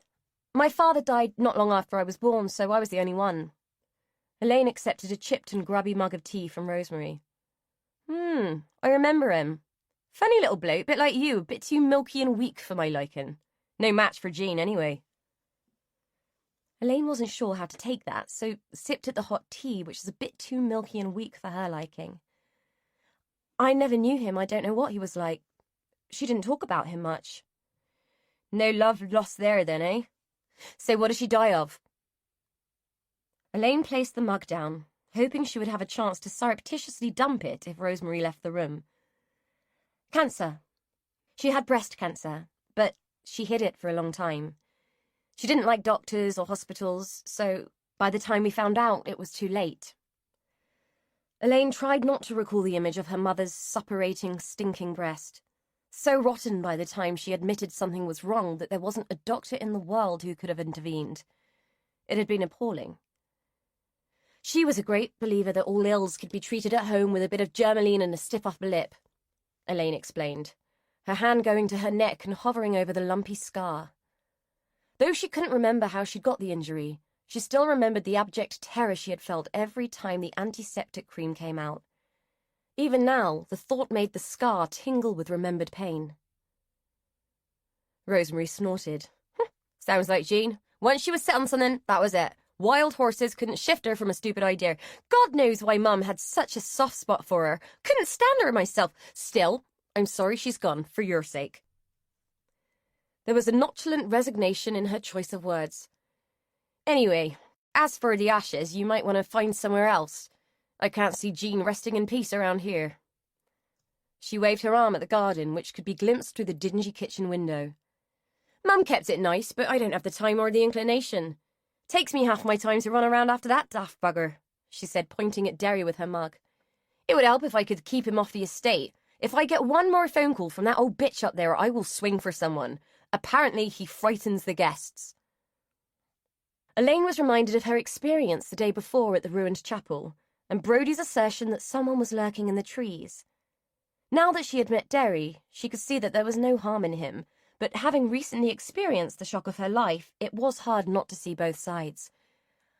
I haven't met them yet, Rosemary scoffed. Well, there is a bonus for you. If you think your mother was a snob, just wait until you meet Miss High and Mighty Gardiner Hallow. Put it this way, she thinks hers smells of roses, if you get my drift, she added with a knowing nod. Elaine allowed herself a small smile to acknowledge the comparison. I kind of feel sorry for people like that. Rosemary gave a derisive snort. I bloody don't. Rich as Croesus and still they're not happy, carping about this, that and the other like they're still the lords and we're the riffraff. Bitch-faced Gardiner would have us all back in that serfdom if she could, grubbing around in the soil to feed her table. Look at the way she treats that Miriam. That woman must be 70 if she's a day, and she's still at their beck and call. Still, Esther hung on Madam's coattails like a bad smell, and what does she get? A crummy cottage and a few quid. You know, she started working that house when she was 14, never married, never had a life. Madness, if you ask me. I thought she'd had a stroke. Elaine was surprised at the vehemence of Rosemary's observations. She did, a couple of years back, Rosemary said as a sly grin stole over her face. That shut her up, all right. Never one for holding back was Esther. God, I'd hate to be a fly on the wall in that woman's head. The thing she must be bottling up. If you think I'm blunt, Esther would have wiped the floor with you. Elaine was inclined to think that she was glad she hadn't met Esther. Someone more abrasive than Rosemary would be hard to contemplate. Did you know they've got that kid there now, her and Miriam? As if either of them know how to look after a kid, especially one with troubles. I was told that her mother went loopy and is in the funny farm. Still, not surprising after what happened, I suppose. Though you'd think she would have got past it by now, wouldn't you? I mean, it's been a long time. Still, people don't forget, do they? They still think Derry took her. Found her cardigan in his den. Mind you, I think the police took one look at him and knew they couldn't make it stick. But they were still bastards. Do you know, they kept him locked up for weeks. Not sure he ever got over it, really. And who was left to pick up the pieces, eh? Muggins, of course. Anyway, like I was saying, they've got that kid there, staying with them bold as brass. I wonder what she makes of it all, eh? Being dumped off here after everything that happened. That mother should be ashamed of herself. Ought to have pulled herself together and got over it by now. If she'd have been looking after the kid properly, it would never have happened. Anyway, it's ancient history now. Leave it dead and buried, that's what I say. Elaine patiently withstood this tirade, buoyed by the irony of Rosemary's convictions. However, she felt a need to defend Brodie. I've met the girl. She's a nice kid. I feel for her. After all, the past isn't her fault, and it's a shame some people can't see that. Her words were pointed, but missed their target by a mile. Well, that's exactly what I'm saying. Those who are innocent carry the burden, don't they? Rosemary stated sagely. Elaine felt defeated. Rosemary was a wearing woman. It seemed as if the trait had run in the family, a thought that reminded her of Jean languishing on the doorstep. True enough. Anyway, I ought to get going. It's been lovely to meet you both. I'll, think of somewhere else for Mum. Rosemary gave her a look that said she doubted it had been lovely at all. She followed Elaine down the hallway to the door. Well, nice to meet you, I suppose, but don't be expecting a Christmas card or anything. I'm not the type, she said as she leaned in the doorway, arms folded across her chest, looking like the archetype of a battle-axe landlady. Elaine looked around for Derry, eager to say goodbye to the shy giant, but he was nowhere to be seen. It was only when she got back to the cottage that she realised that she had left Jean on the Tylers' doorstep, as if she was as unimportant as an umbrella on a sunny day. Her intention to go back immediately and retrieve the urn was interrupted by Miriam, who arrived at the cottage bearing fresh sheets and towels. "Just popping in to do your change," she said, bustling past breathlessly. "Oh, that's okay, Miriam. Leave it there. I can do it. You've got enough to do already." Elaine erroneously thought that she would be doing the woman a favour. Miriam bristled. "Certainly not. You are a paying guest and will have the same service as everyone else. Besides, you've been very good to Brodie, and I don't want you to think we don't appreciate it." Elaine conceded and made room for Miriam to move past her towards the stairs. "It's not a problem. I'm very fond of Brodie." Miriam paused. "Well, you are a brave one, I must say. She's such a prickly little thing usually, but she certainly likes you. All I hear is Elaine this, Elaine that." Elaine felt uncommonly pleased by this, and rewarded the compliment with one of her rare smiles. "She tells me you're an artist," Miriam said as she trundled up the stairs on heavy, swollen feet. Elaine suspected that she was a martyr to those feet. In order to answer, she was forced to follow, trailing in Miriam's wake awkwardly as people do when they're not used to being waited on. "Well, yes, I'm an illustrator. Books, posters, that kind of thing." "Oh, how lovely." Miriam was clearly none the wiser. "Can't draw a pair of legs with a ruler myself. Still, God finds a use for us all, I suppose," she added, hauling the quilt off the bed and fighting with the cover. It was a laborious thing to watch. The quilt was twice the size of the woman, and Elaine had no choice but to wade in and help. As they wrestled with the quilt, Elaine pondered what God's plan was for her, if her only purpose was to concoct twee pictures for children's books. Not that that was the only thing she did, but it was her bread and butter work. "I met Rosemary Tyler today," she said as they were fitting the sheet, Miriam huffing with effort as she manhandled the fitted corners around the mattress. "Really? And how was that? Did she set the dogs on you?" Miriam's questions were delivered without humour. "No, she didn't, but she's so fierce herself I doubt she'd need the dogs." Miriam chortled at this. "You're not wrong there. Not known for her warm welcome is our Rosemary. Every village has a termagant, and she's ours. Ruby was the same, an absolute bitch of a woman. I don't think there was a person in the village that didn't feel the sharp edge of her tongue at least once. Still, I suppose they both had their cross to bear, what with Derry," she said, beating a pillow into smooth submission. "I met him too. He seems harmless enough, though." Miriam paused in what she was doing and regarded Elaine as if debating how much she should say. "Well, I'd agree. I don't think there's much harm in him, but he can be a handful. He's a bit obsessive. He can get fixated on things, and I think that scares people. He loves little kids, see? I suppose they don't treat him any different.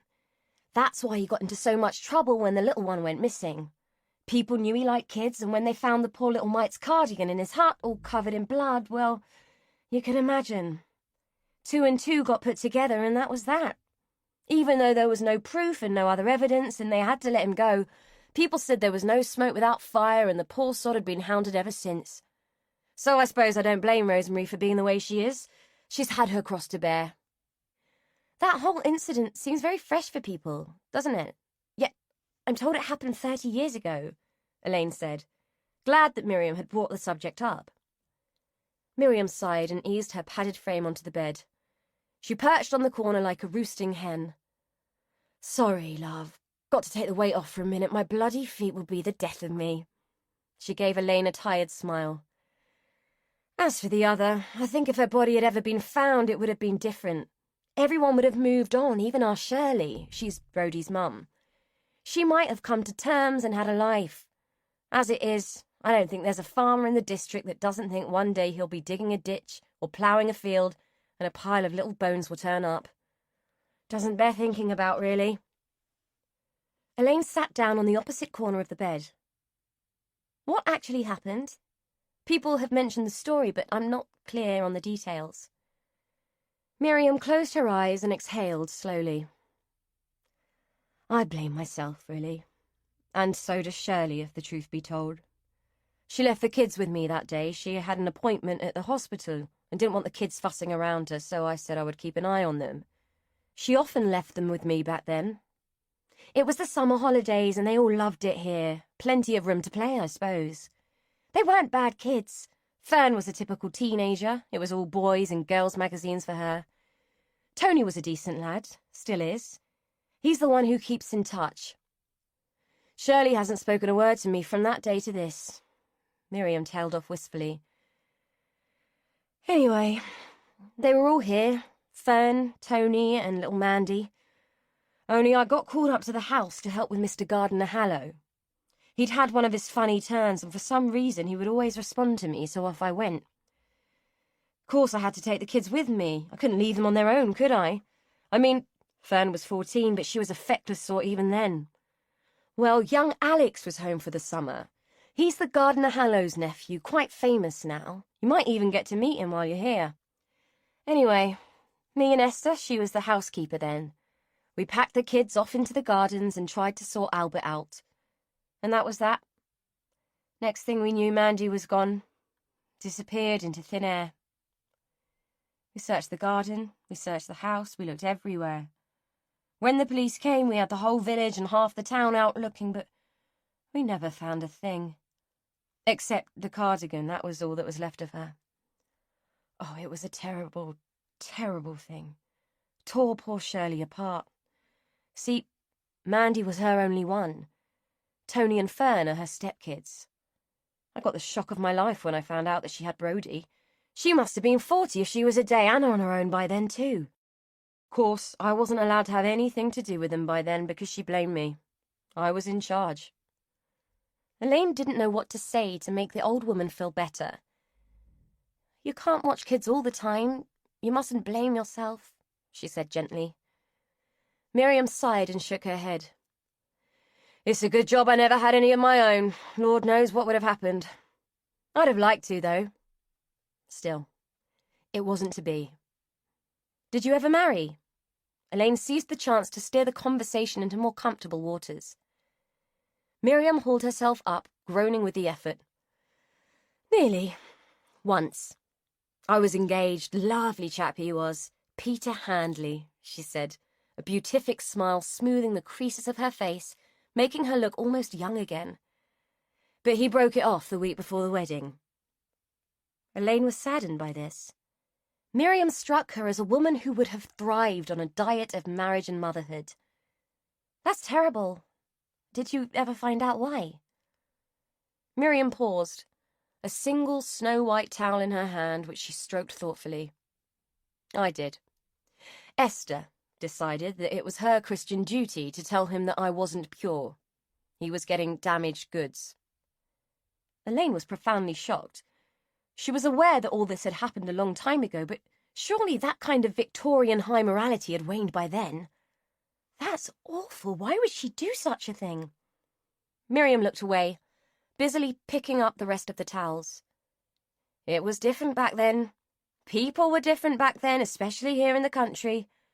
Esther was a very proud woman, a good woman, but she didn't understand too much about how people tick. Miriam paused and let out a weary sigh. I suppose she thought she was doing the right thing. Elaine couldn't accept that. Surely ruining another's prospects was never the right thing. She thought about making a case for Esther's guilt, but the look on Miriam's face told her that she would be better off holding her tongue. They stood in silence for a moment, all actions interrupted, all movements suspended by their thoughts. Miriam shook her head, snapping herself out of her reverie. Anyway, I must get on.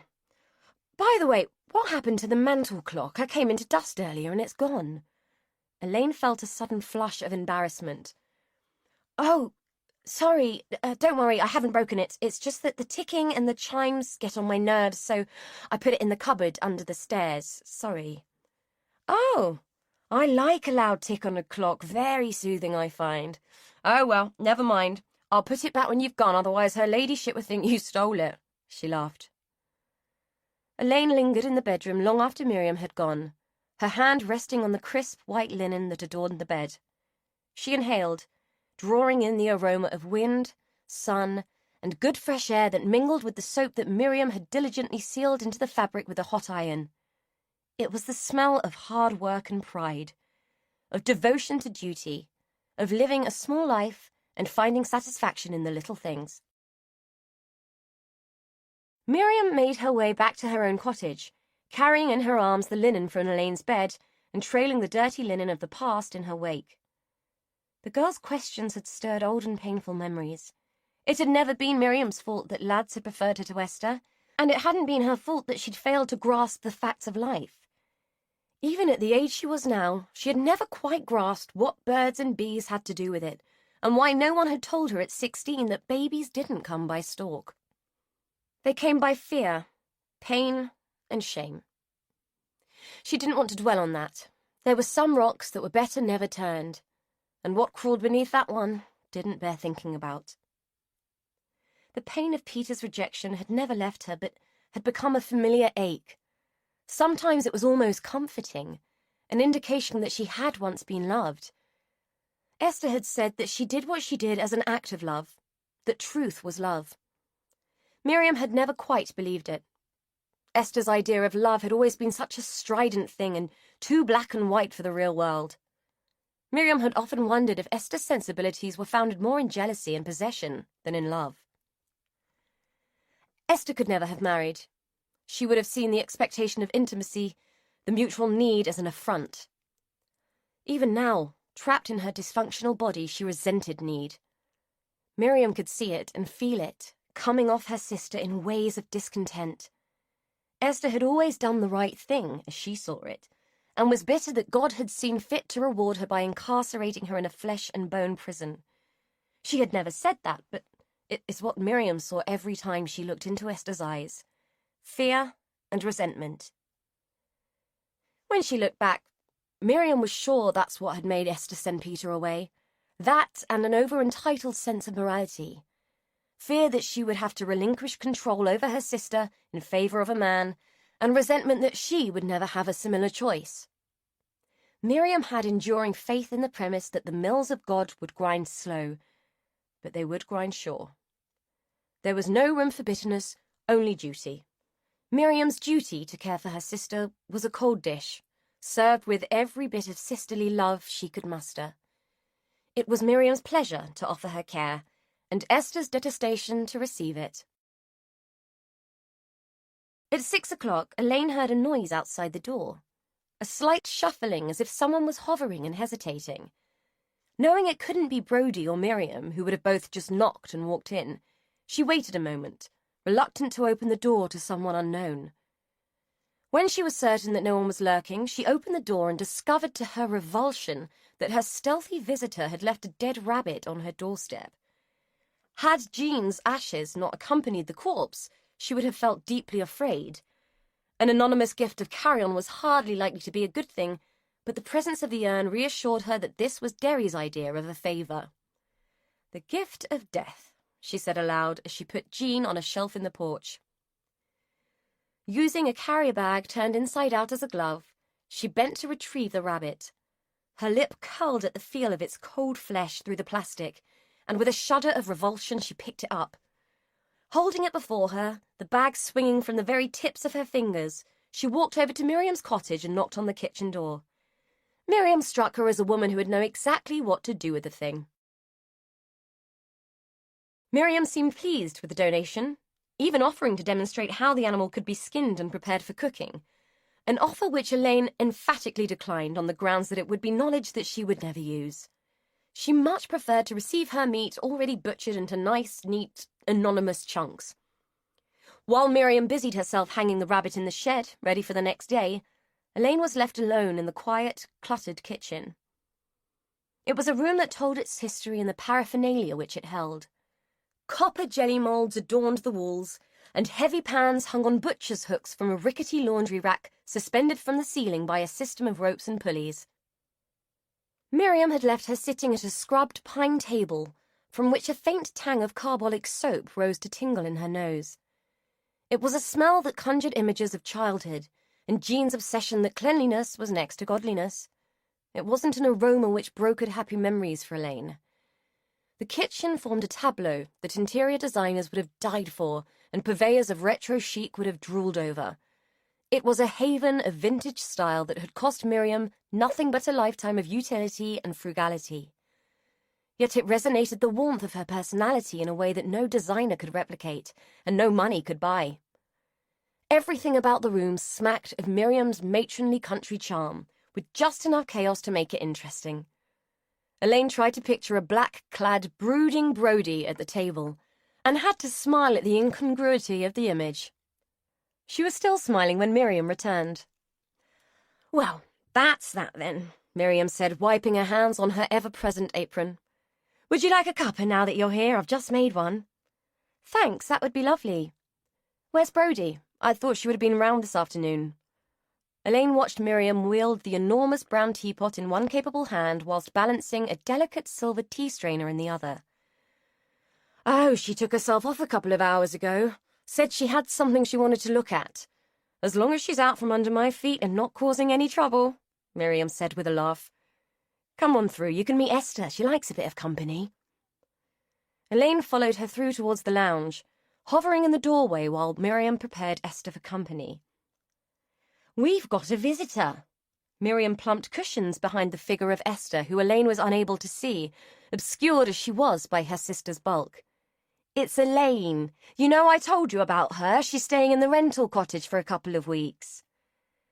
Elaine could hear a guttural, grunting sound emanating from the chair. It felt like her cue to enter. "Hello, Esther. It's very nice to meet you at last." She said it with a pleasantry that she didn't quite feel. With all that she had heard about Esther, this wasn't a meeting she'd been relishing.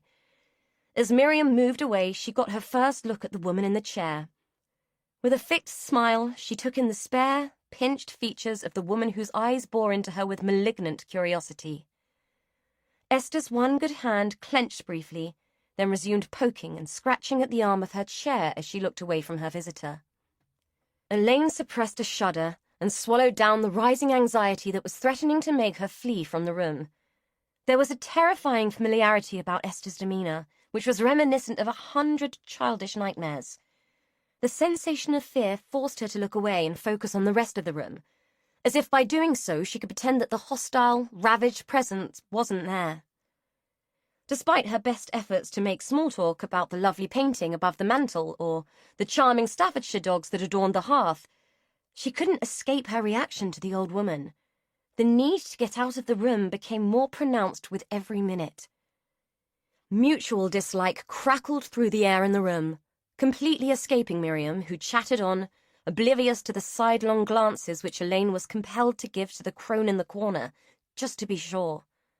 Sure of what, she didn't know. Perhaps to check that the woman really wasn't capable of independent movement and could not get out of the chair. The mounting anxiety made her feel like a child, full of ridiculous worries about monsters under the bed and bogeymen in the wardrobe.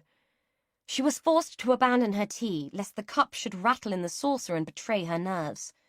The visceral response bore no relation to reason, and Elaine felt hard-pressed to make sense of it. The ordeal was ended by the arrival of another visitor, to whom Elaine couldn't have been more grateful, as his unexpected visit gave her the perfect excuse to escape. The appearance of the tall, impeccably dressed and handsome man at the cottage door caused both Miriam and Esther to cry out in surprise and delight. From Esther there was a tortured, keening squeal, followed by her raddled face breaking out into a rapture of delight and longing, an image that was almost as frightening to Elaine as the tortuous brooding one that had gone before. From Miriam there was an explosion of pleasure as she cried, "Alex! Where did you spring from? We weren't expecting you." Elaine couldn't help but feel wryly amused by the Austen-esque mood that had taken over the women. She rose to her feet and watched as Miriam fluttered and flustered over the visitor, while Esther grimaced and fawned. Alex lapped it up like the prodigal son. "Just a flying visit, I'm afraid. Popping in on my way back to London. Thought I'd better call in and see my two favourite ladies." He oozed charm as he bent to kiss the now effervescent Esther. "Where are my manners?" Miriam gushed with a flap of her apron. "Alex, this is Elaine. She's staying next door for a while. Elaine, I'd like you to meet Alex Gardner-Hallow." Her face beamed with pride as she made the introductions. Alex extended his hand while making a long, lingering appraisal of Elaine, which made her feel as though he was imagining her naked. "Elaine, pleased to make your acquaintance." A lascivious smile played at the corners of his mouth. Elaine took his hand and received a warm, dry squeezing of her fingers. The gesture was undertaken with the use of both hands. He let his touch linger a fraction too long, and she was forced to extract herself. "You're the aspiring MP, aren't you? Are you home for a bit of impromptu campaigning?" She was fighting the urge to wipe her hand on her jeans. Uninvited intimacy had never made her comfortable. Alex guffawed, the sound as fake as his snake-oil charm. "Quite! Though I'm sure I can count on the votes of these two lovely ladies. They brought me up, you know. I would be nothing without these two, would I, Esther? Miriam?" He beamed at the adoring women. Miriam blushed and flapped her hand at him, while Esther's lip trembled with pride.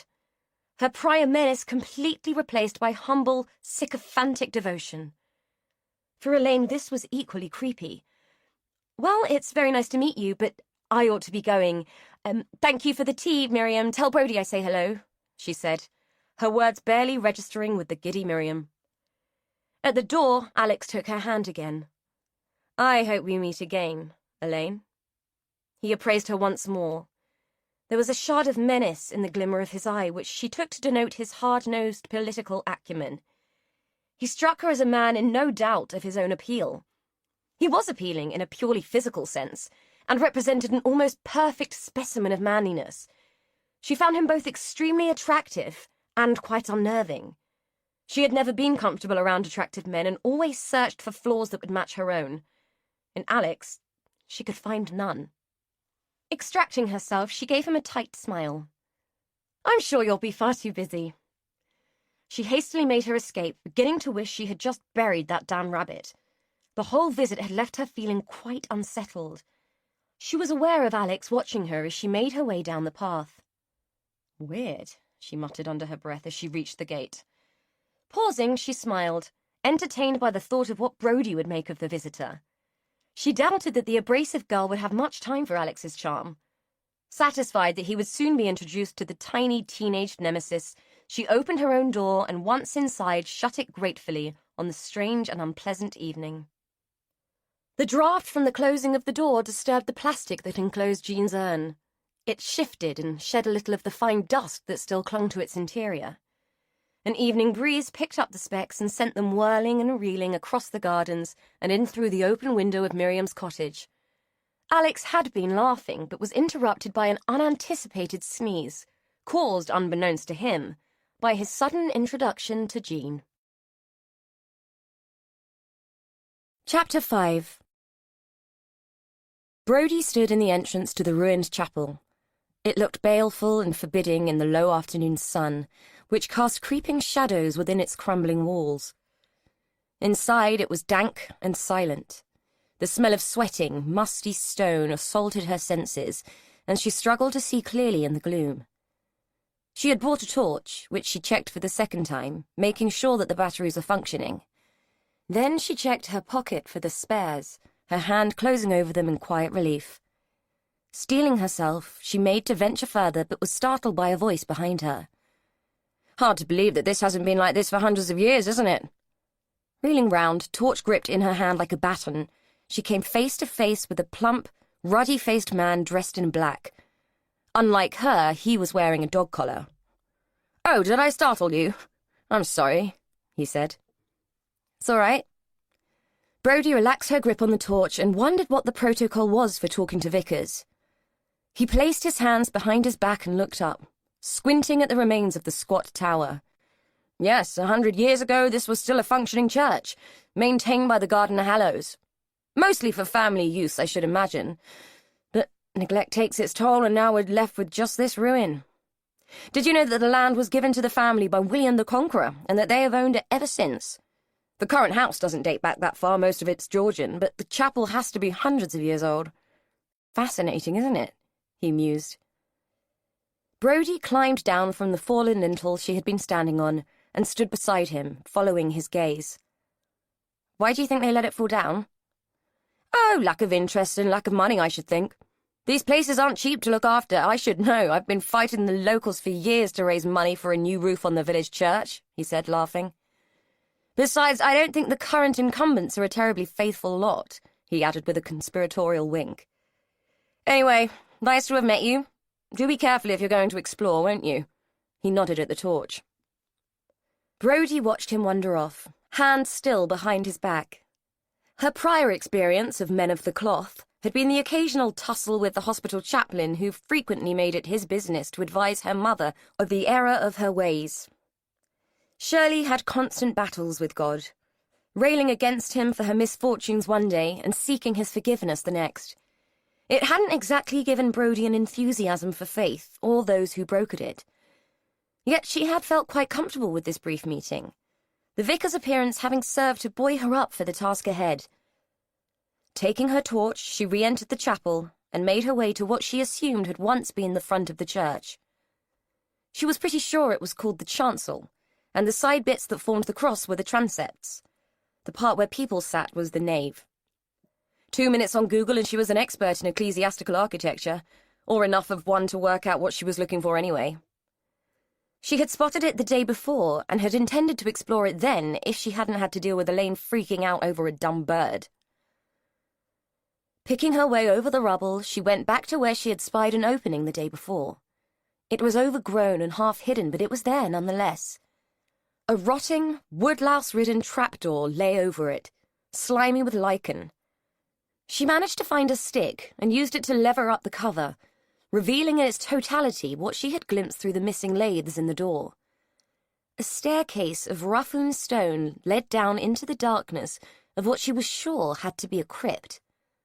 Switching on the torch, she shone it down, leaning back lest a flurry of bats should emerge in a furious glut to tangle her hair and scare her witless. Just to be sure, she banged the stick on the stonework, hoping to disturb anything that might be lurking.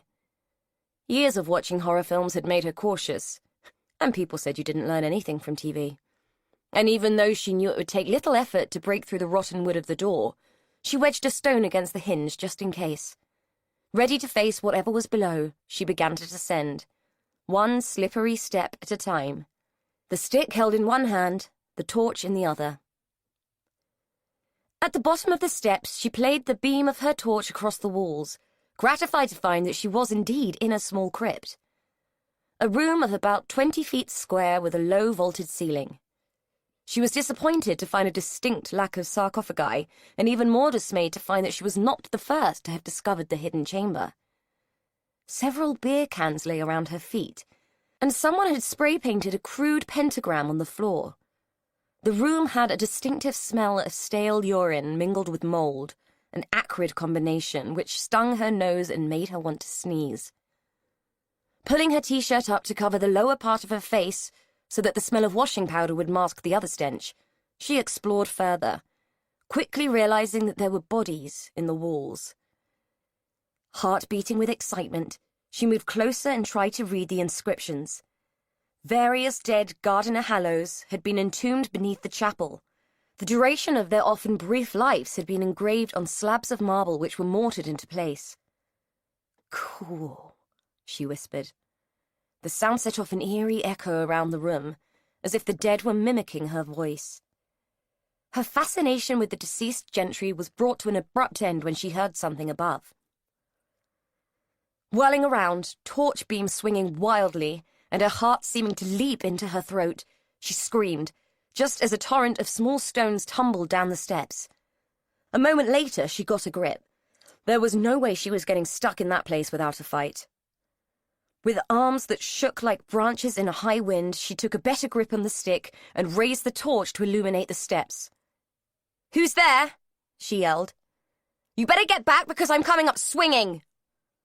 She thwacked the stick against the stonework for good measure. Mustering up her battle cry, she flung herself at the steps, howling and yelling like a thing demented. Taking them 2 at a time, she leaped out at the top like a demonic jack-in-the-box, whirling the stick above her head in a dervish-like frenzy. It meant nothing, and her arms sagged as the movement ebbed away along with her adrenaline. It took a few moments for her eyes to adjust to the sudden influx of light, so initially the grizzling heap hadn't appeared to be human. For a split second, she had been half convinced that she was about to be attacked by a huge bear, or more likely a wild boar, as she had read somewhere that Britain was full of them. Breathing heavily, and braced to use the stick if she had to, she squinted at the now whimpering thing. It was a man, a giant one, crouching on the floor with one hand over his head and the other waving wildly to ward her off. "Whoa, what the fuck?" she said, all the fight seeping out of her.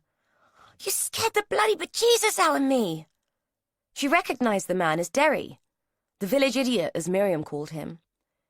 She knew that Elaine had met him and said that he was a gentle, sweet thing, even if he was a few biscuits short of a barrel. "What are you doing scaring me like that?" she demanded, righteously indignant. She stared at him angrily, then started feeling quite ashamed of herself because he was clearly far more terrified than she was.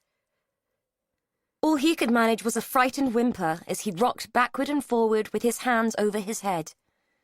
His great feet were sticking out either side of his squatting body, making him look like a gigantic egg perched precariously on a pair of clown shoes. Brody felt like the vilest person in the world. "Look, it's all right. I'm not going to hurt you. See, I'm putting the stick down, okay?" She bent down and placed the stick on the ground, then put her hands up to shoulder height.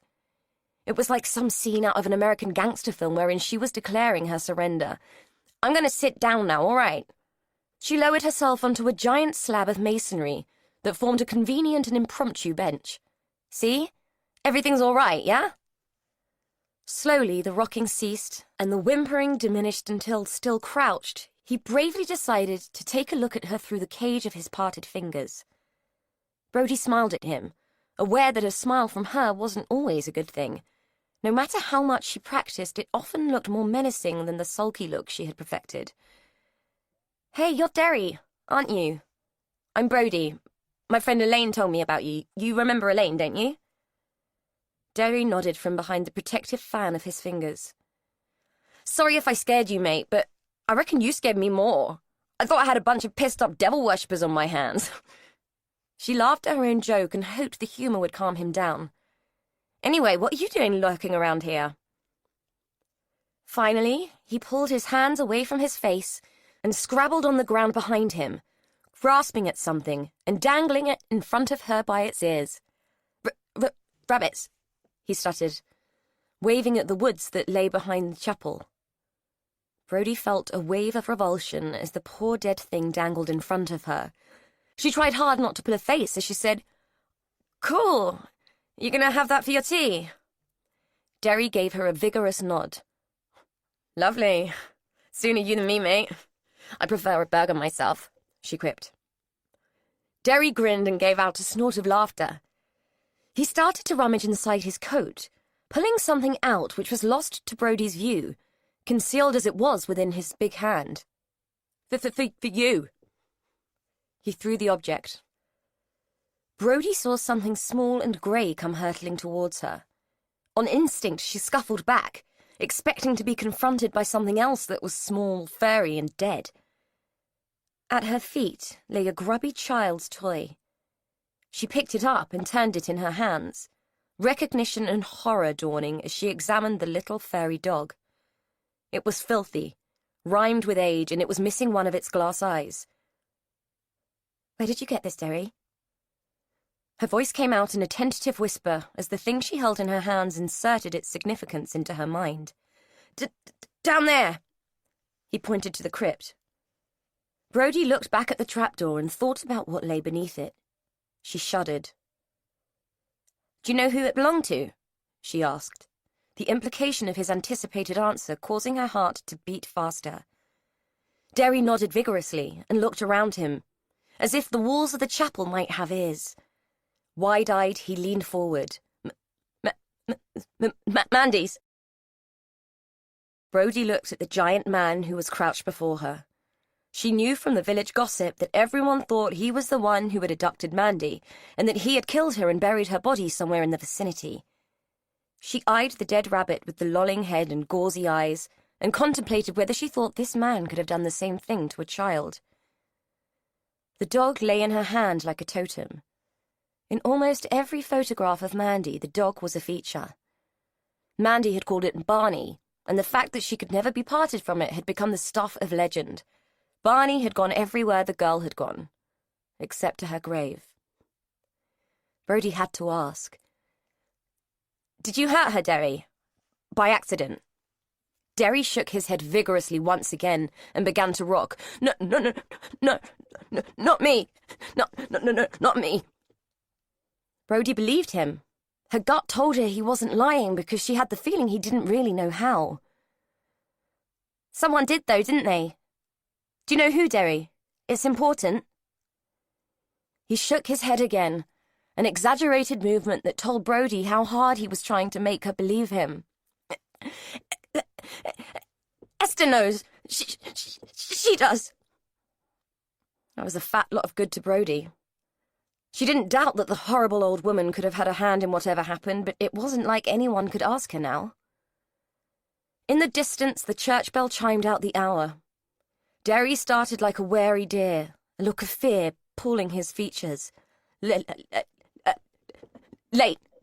he said, by way of explanation, as he leapt to his feet and began a lurching canter across the meadow and into the woods. Brody looked after him for a long time, the little dog still nestling in her hand. She didn't know what to do. If she took the dog to the police, they would want to question Derry again, and it wasn't as if he could tell them much. It took him half an hour to get a word out anyway. Besides, there was a reason he had given it to her. There had to be. He must have had it the whole time, otherwise the police would have found it. If she could find the crypt so easily, then it was pretty likely the police had too. But why had he kept it? He must have known it would incriminate him further. Brody thought about it hard, tried to put herself into his shoes, and realized that he wouldn't have thought of that at all. He knew he was innocent, so he wouldn't have even considered that something might make him look bad. It was like the cardigan. From what she could remember being told, he had voluntarily given it to the police. He hadn't hidden it or tried to destroy it. He had tried to be helpful, even though everyone else had assumed that it was an admission of his guilt. Brody knew what she had to do. Carefully stowing the dog inside her jacket, she set off for home, a plan forming in her mind. Elaine was becoming used to Brody calling in for breakfast, so much so that she automatically catered for two. Though it had only been a few days, Brody had managed to wheedle her way into her affections in the most surprising way. Elaine did not embrace relationships easily. The years tied to her mother had made her reluctant to form attachments that might bind her and dictate her time. Brody had struck a chord, which resonated in a way unfamiliar to Elaine, and she was mesmerized by the depth of affection she was developing for the intense, socially awkward girl. When Brody sent her a text to say that she wouldn't be over that day, Elaine was surprised by the disappointment she felt. Bereft of company, she struggled to know what to do with her time, eventually deciding that she really ought to deal with Jean's ashes. There was only so much time that the woman could languish on the shelf in the porch before it became remarkably indecent. It had occurred to Elaine that the gardens at Hallows Court might be a suitable place. They were pretty and peaceful, and she guessed that Jean might be as happy there as she would have been anywhere, though the likelihood of Jean being happy with anything was as incongruous in death as it had been in life. Consulting the garden Hallows and asking their permission had played through her mind, but the delays and questions this might cause were off-putting. Eventually, Elaine concluding that what people didn't know they couldn't worry about. Besides, this was between her and her mother. Her plan was to find a quiet spot and distribute Jean evenly and discreetly. After the debacle in the boot of the car on the day she had first met Brody, the sooner and more efficiently it was done, the better. The gardens were lovely. A little neglected in places, but the skeleton of something beautiful wasn't hard to recognize. Elaine made sure to stay out of sight of the house, and after scouting around for a short time, found a copse of rhododendrons with a hollow space in the middle. It seemed perfect. She could scatter Jean, and no one would be any the wiser. Checking to see that no one was watching, she slipped inside the canopy of thick leaves and tangled branches and emptied the urn, noting with surprise how much was still left. Jean seemed to go on forever, drifting about in languid grey swirls which clung to Elaine's trousers and caked her shoes. "For Christ's sake, woman, will you never let up?" Elaine hissed, slapping at her legs and tapping her shoes against the trunk of one of the monster plants. Eventually, the dust settled, and she was able to extract herself from the copse in the hope that the summer breeze would distribute the rest of the remains accordingly. Had anyone been watching, they would have been shocked at the lack of respect she had shown, and it occurred to Elaine that she should feel guilty about it, yet she didn't. This was the first time in her life that Jean hadn't dictated the terms, hadn't manipulated her or cajoled in that needy, wheedling way, and it satisfied Elaine that she had finally been able to rebel. Jean was gone, and it was time for a change. Satisfied with her morning's work, she ambled happily across the great lawn, which stretched out to the rear of Hallow's Court, admiring the abundance of colourful flowers that grew haphazardly from the ragged borders. A team of gardeners could have made this place quite spectacular, she thought, as she bent to pick a sprig of lavender. She crushed it in her hand so that she could enjoy its pungent scent. A distant cry of "Help!" broke into her reverie, jarring her out of her sanguine mood and pulling her attention towards the house. She ran along the lavender-lined path and through an untidy topiary arch towards the sound. In the middle of what appeared to be a neglected knot garden, a statuesque woman stood above the prone body of a man. It was her voice that had been calling for help. "What's happened?" Elaine asked, breathless from her sprint. "Oh, thank goodness." The woman was wringing her hands, clearly anguished. "I was beginning to think no one would come. He's had a fall, and I simply can't lift him on my own." Her words were plaintive. Her hands stayed their movement and clasped together as if the gesture could contain her concern. Elaine crouched next to the man. He was breathing and conscious. "Are you all right? Are you in any pain?" She felt profound concern for the gaunt, almost skeletal man who lay in the sharp gravel. "It's the damnedest thing, but I can't seem to lever myself up," he said, with a gentle laugh, as if it was the most normal thing in the world to be lying with his face in the dirt. "Will you help me lift him?" the woman asked. "There's no weight to him, really. It's just that I can't do it on my own." Elaine frowned. "I'm not sure we should try. If he's broken anything in the fall, we might do more harm than good. Perhaps we should call an ambulance and just try to make him more comfortable." "Nonsense. I shall be right as rain once you get me back on my pins," the man insisted. "Nothing broken, I assure you. Just took a little tumble, that's all. Now, be a good girl and help me up," he said jovially, waggling his arms to show his impatience. Elaine was reluctant, but could tell that her objections would find no quarter. "All right, let's start with getting you to a sitting position, but any sign of pain and we will have to call for an ambulance." She bent down and levered him up, swiveling him onto his skinny backside. He was so thin that she found it hard to believe that he hadn't broken something as a result of the fall. "That's the ticket. Halfway there already," he said enthusiastically, showing no signs of pain. "Okay, now if you could crouch down on his other side and put his arm around your shoulder. I'll do the same this side. We'll lift him on the count of 3, Elaine directed, getting into position and waiting for the flustered woman to do the same. "Right. 1, 2, 3. They heaved and dragged the man to his feet. "There we go. I'm back up with my head in the clouds again," he chortled, though he was still a little unsteady on his stick-thin legs. "Oh, Albert, for goodness sake, let's get you inside." The woman had embarrassment and woe written all over her face. Elaine took the bulk of his weight as they staggered awkwardly towards the tall French windows that opened onto the terrace. The shallow steps proved tricky, but eventually they managed to negotiate the rangy Albert inside the house and into a chair, where he plopped gracelessly with an enormous sigh of relief. "That's better. Well, this calls for a drink, I'd say, wouldn't you, Ada?" He clapped his hands together and appealed to the careworn woman. Ada bristled. "I shall find Pavla and arrange for a pot of tea," she said imperiously. Albert leaned towards Elaine and, placing his hand side onto his mouth, whispered loudly, "I take it the sun's not over the Yardam yet?" Never mind, we shall toast my rescue in tea made by the fair and lovely Pavla, our little Russian doll. Elaine couldn't help smiling at him, despite the fact that she felt like she had inadvertently slipped into an amateur dramatic society interpretation of something by P.G. Wodehouse. Ada gave out an exasperated sigh. How many times, Albert? She's from the Czech Republic. She turned to Elaine. Thank you for your help, dear. You've been very kind. I'm sure introductions aren't necessary, really, but I'm Ada Gardner-Hallow, and this is Albert, my brother, who cannot seem to help getting himself into trouble, she added, giving Albert a sidelong, disapproving glance. Now, you have to be Miss Ellis, staying in Meadowfoot Cottage, if I'm correct. She extended a long, delicate hand for Elaine to shake.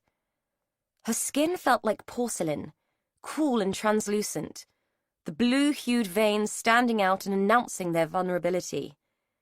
Elaine was struck by their ethereal delicacy. Call me Elaine, and you're very welcome. Ada treated her to a gracious smile. I think a cup of tea is the least I can offer you for all your help. Do excuse me for a moment. Left alone with Albert, who had closed his eyes and was humming a Gilbert and Sullivan aria as though he'd forgotten she was there, Elaine was able to take in her surroundings. The room was huge, and looked as though it must have been the library at one time, though most of the books were piled haphazardly like teetering stalagmites around the room. The vacant shelves had been stuffed to the gills with hundreds upon hundreds of glass jars, bottles, and small boxes. The scene was reminiscent of how Elaine imagined an alchemist's lair might look. Each vessel appeared to contain something, tiny artifacts diligently collected and labelled for posterity. It was one of the oddest things she had ever seen. Ah, I see you're admiring my collection. Albert peered at her through one open eye, while the other remained obstinately shut. It's my life's work, you know. I collect and catalogue everything of interest. He paused as Elaine stepped closer and examined one of the shelves. She was looking at a pine cone, joined in its glass prison by a tiny piece of paper with the time and date on which it was found written on it. The adjacent jars contained leaves, seeds, shards of coloured glass, a ribbon, a button, dried flower heads, a ring pull from a can, a pebble. It was an embarrassment of purposeless riches. Albert hauled himself to his feet, stiff with age and the after-effects of the fall. You think me a foolish old man, eccentric and quite mad, don't you? His tone was not in the least accusatory. You may well be right. I am certainly a fool. He paused for a second, a one look passing across his sagging features. I have something for you, a token. You see, everything is of interest if you are asking the right questions. Elaine watched with concern as he negotiated his way across the floor, carefully wending his way through the labyrinth of books, tables and objets d'art that littered the room, making it into an absurd obstacle course. He reached a shelf and looked along it, finally selecting a tiny jar thick with dust. Ah, here we are. Laboriously, he made his way back and presented it to her, pressing it into her hand as if he were endowing her with something precious. Thank you. She was both touched and mildly amused by the gesture. He patted her hand. Put it in your pocket. Don't let Ada see it. You might want to share it with your pugnacious little companion, see what she makes of it. At the sound of the door being opened, Elaine thrust the thing in her pocket and turned to watch as a squat, thick-set woman with a knitted brow and a look of purposeful determination negotiated a huge tea tray through the door. Miss Ada said to bring this here. She will be along, she said in a thick Slavic accent, whilst peering around in an attempt to find a clear surface where she could rest the tray. Let me help. Elaine moved forward to help with the burden as Pavla finally settled for resting the tray on a worn footstool, which was the only unfettered surface available. Elaine received a grateful smile in return. I clear a space. Pavla gracelessly plonked a pile of papers and magazines on the floor to release a side table for its intended purpose. No wonder the place was in such disarray if all they did was rearrange the rubble, Elaine thought as Pavla smiled at her again. Do you mind if I use the bathroom?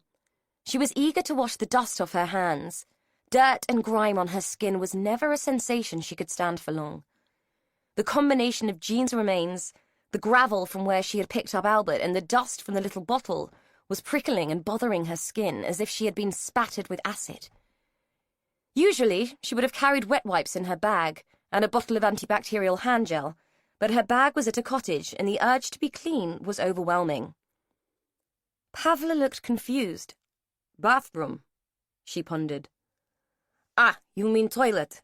Yes, please follow," she added, having logically worked out what Elaine actually wanted.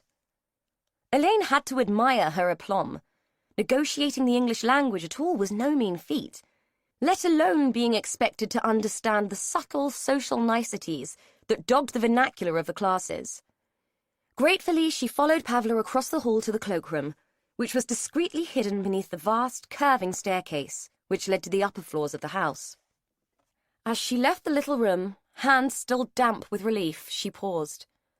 Angry voices floated down the stairwell and echoed round the hall. Eavesdropping was not something she would have normally chosen as a pastime, but given the tone of the conversation above her, it would have been more embarrassing to make her presence known. Staying back in the shadows, she attempted the impossible task of not listening to what was being said. "Do you have any idea how much it costs to live in London and maintain the kind of lifestyle that's necessary?" She recognized Alex's voice, unctuous and overbearing. "Please, Alex, you have to understand, we barely have enough as it is. I'm reduced to employing foreigners, and only one at that. The house is falling down around us and the gardens are a ruin. I ask you, what do you expect? I can't conjure money out of thin air." Ada's words were clearly a plea for the application of reason. "Then sell up. I could bring you 100 people willing to bite your hand off for this place. It could be a hotel, a golf club, anything but this miserable mausoleum." Alex's voice sounded sulky and was loaded with childlike resentment. Elaine felt embarrassed for him. His petulant voice made her cringe and shrink back further into the shade of the staircase. Ada stood her ground. "That is not going to happen. It's not mine to sell. Albert is the incumbent, not you or me, and while he is alive, it's his to keep. You should be grateful to him. He's been extraordinarily generous to you." Alex snorted, his derision echoing down the stairwell like a beast released from Pandora's box. "That old fool. He should be in an asylum, and you know it. I could, you know. Wouldn't take much to have him committed, make him sign it over." "But you won't, will you, Alex?" "It wouldn't look good for you. People won't vote for a man who puts his own uncle in an institution, even if you convince them it's for his own good. Besides, you know we can't sell even if he agreed. There are worse things that could come out." There was a short silence, dogged and heavy with unbearable tension. "Am I never to be forgiven for that?" Alex whined. "I'm afraid you must look elsewhere for forgiveness, Alex, as you must look elsewhere for money. I cannot help you." Elaine flinched and braced herself further into the shade of the stairs as she heard Alex emit a bellow of frustration. Something smashed, and a small shard of china dropped from the top of the staircase and tumbled across the tiles, finally coming to rest just in front of her feet. For a moment, she was afraid that the old lady had been harmed, but Ada's shocked cry of "Alex!" reassured her. The stone stairs above her resounded with a furious pounding, and the metal balustrade sang as Alex thundered down it like an angry bull. At the bottom, he stalked across the hallway, his gait rigid with indignation, and slammed out the front door. Elaine was profoundly shocked. She had never witnessed an adult behave in such a way. Her mother had been difficult and manipulative, but there had never been violence. This was a whole new maze of human behavior to negotiate. Her first instinct was to run upstairs and find Ada, offer her some comfort, some reassurance, but she doubted this would be welcome. She had already picked up on Ada's discomfiture when she had been forced to expose Albert's eccentric existence to a stranger. She waited for a moment and heard Ada gathering up the bits of broken china at the top of the stairs. Cautiously, she moved out from the shadows, looking up to check that Ada couldn't see her. Fortunately, the landing was unoccupied. She slipped as silently as she could across the hall and back into Albert's room. He was asleep in his chair, snoring gently. Elaine spotted a woolen throw resting on the back of a sagging sofa. As quietly as she could, she took it and spread it over the sleeping man. Then she crept out through the French doors onto the terrace. She sat down on the balustrade opposite the open door, hoping that Ada would spot her there and understand how awkward it would have been to stay in the room with the sleeping man, sipping tea. Eventually the woman appeared, seeming to have regained all her former composure. She stepped out onto the terrace and walked towards Elaine. "Oh dear, did he doze off on you?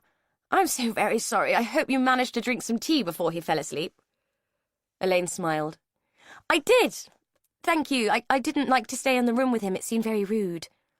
She hadn't drunk any tea, but felt it would be rude to say so. "I quite understand. I'm afraid our social graces are sorely lacking these days, and we don't entertain quite like we used to. Age can be a great burden." Ada paused and looked back towards the house. "Are you enjoying your stay?" Elaine noticed that Ada was staring at her neck. Instinctively, she reached up and adjusted the scarf. "Yes, I am. It's a beautiful place, and the cottage is charming." Ada nodded. "Yes, it seems sensible to put them to some use. We used to let them to the estate staff, but as the estate has shrunk, so have the number of people. It would have been a poor show to let the cottages go to ruin. I'm so very glad you like the cottage. I chose the furnishings myself." That little fact didn't surprise Elaine one bit. It was fairly obvious that the cottage had been furnished by something with utilitarian and somewhat eclectic taste. "It's lovely. You've made it very comfortable and welcoming," she lied. It had been furnished with everything from Hallows Court that had been considered too good to throw away, yet surplus to requirements. Ada inclined her head graciously. "You're very kind." "Well, I better be going. Thank you very much for the tea. I hope your brother feels better when he wakes. It's been very nice to meet you," Elaine said, unable to ignore and quite grateful for the subtle cue to leave. She made her way back to the cottage along the same lavender-lined path she had used earlier, stopping to retrieve Jean's abandoned urn as she passed. On picking it up, she felt a pang of guilt. This really wasn't the place she should have put her, but it was too late. Even Jean deserved greater peace than this. As Elaine walked, the last few dusty grains of Jean fell from the near-empty urn. They formed a Hansel and Gretel trail of crumbs on the gravel path, which would connect her daughter to Hallows Court until the wind decided to change. Chapter 6. Brodie got off the bus, pulled up her hood, and made her way down the quiet residential road towards her destination. A few hours in the library had revealed its identity, and a few pounds of her precious money had bought her the address of the man she was looking for. Once she had located the right house, she paused and steeled herself, remembering to pull down her hood and smooth out her hair before she knocked. The perfectly painted green front door sported a heavy brass knocker, which resounded down the entire street when she tapped it against its elaborate brass plate. The sound made her feel as if she were the only person alive in the whole road. Not even a net curtain was twitched to belie her presence. A woman eventually opened the door. Brodie hadn't been expecting that. "Can I help you?" the woman asked. I'm looking for Jack Pearson. Is he in?" The woman looked her up and down, frowning. "He's in the garden. Not being funny, love, but what do you want?" "I wanted to talk to him about one of his old cases," Brodie said with more confidence than she was feeling. The woman opened the door wider, crossed her arms and planted her feet firmly. "You do know he's retired?" Brodie nodded. "Yeah, it's an old case. I read about it in the papers and I know he was in charge. I just wanted to talk to him about it. It's about the little girl who went missing, Mandy Miller." She fingered the toy dog which lay in her pocket. The woman put her head back, curious. "And why would you want to know about that?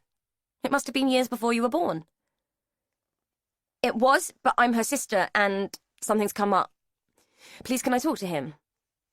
The woman sighed and slowly shook her head as if wondering at her own judgment. "Come on in, I'll ask him, but don't be surprised if he doesn't want to see you. He never did get over that one." Brodie followed her down a long hallway and into a tidy modern kitchen, where she was told to wait while the woman went down the garden and into the greenhouse. It took a few moments, but eventually Jack Pearson emerged, peering out of the greenhouse towards the house, as if trying to get a glimpse of his young visitor. The woman trundled back up the path. "He says to go down. I'll bring you a pot of tea." Brodie thanked her and made her way towards the greenhouse along the neatly bordered path. The garden was immaculate and precisely laid out. Rows of vegetables grew in orderly ranks, each perfectly labelled and standing to attention. Not a flower or a leaf dared to dip its head or sag. It didn't strike Brodie as the domain of a man who missed the fine details. Having reached the greenhouse, she hovered in the doorway, watching as the man she sought carefully planted seedlings from a big tray into individual pots. "Pull up a crate. I'll be with you in a sec. These won't survive long if I don't get them done now." He hadn't even looked up at that point. She stepped in and sat down on an upturned wooden crate and watched as he carefully handled the tiny plants. "So, you're a miller, are you? My wife tells me you want to talk to me about Mandy," he said, finally turning towards her. Brodie swallowed. He had the kind of eyes that could bore right into you, and they were topped with a pair of impressively bushy eyebrows. "Yes, I wanted to ask you about the investigation and why no one ever found anything." Jack Pearson wiped his hands on a cloth and pulled up another crate. He lowered himself onto it and puffed out a sigh of weariness. "We didn't find anything because there was nothing to find. It was like she vanished into thin air." He paused and took a good look at her. "You have the look of your sister. Not Mandy, Fern. You're skinnier, though." Brodie grimaced. Fern was not her favourite person. "Thanks," she said, in a manner that caused him to laugh and slap a hand on his thigh. "Not much gets past you, does it, kid? I take it Fern's health and temper hasn't improved with the passage of time." "I don't see much of her, thank God," Brodie muttered, trying to avoid his gaze. Pearson chuckled again. "What about your mother? She coping these days?" Brodie fiddled with the zip of her jacket. Shirley was always a sore subject. "She's in Woodlawn. She took an overdose." She was ashamed to admit what a fuck-up her family was, especially to this man who clearly had prior experience of the Miller clan. Jack shook his head slowly. "I'm sorry to hear that. I hope she learned to get past it in time. Poor woman. So, what did you want to know specifically?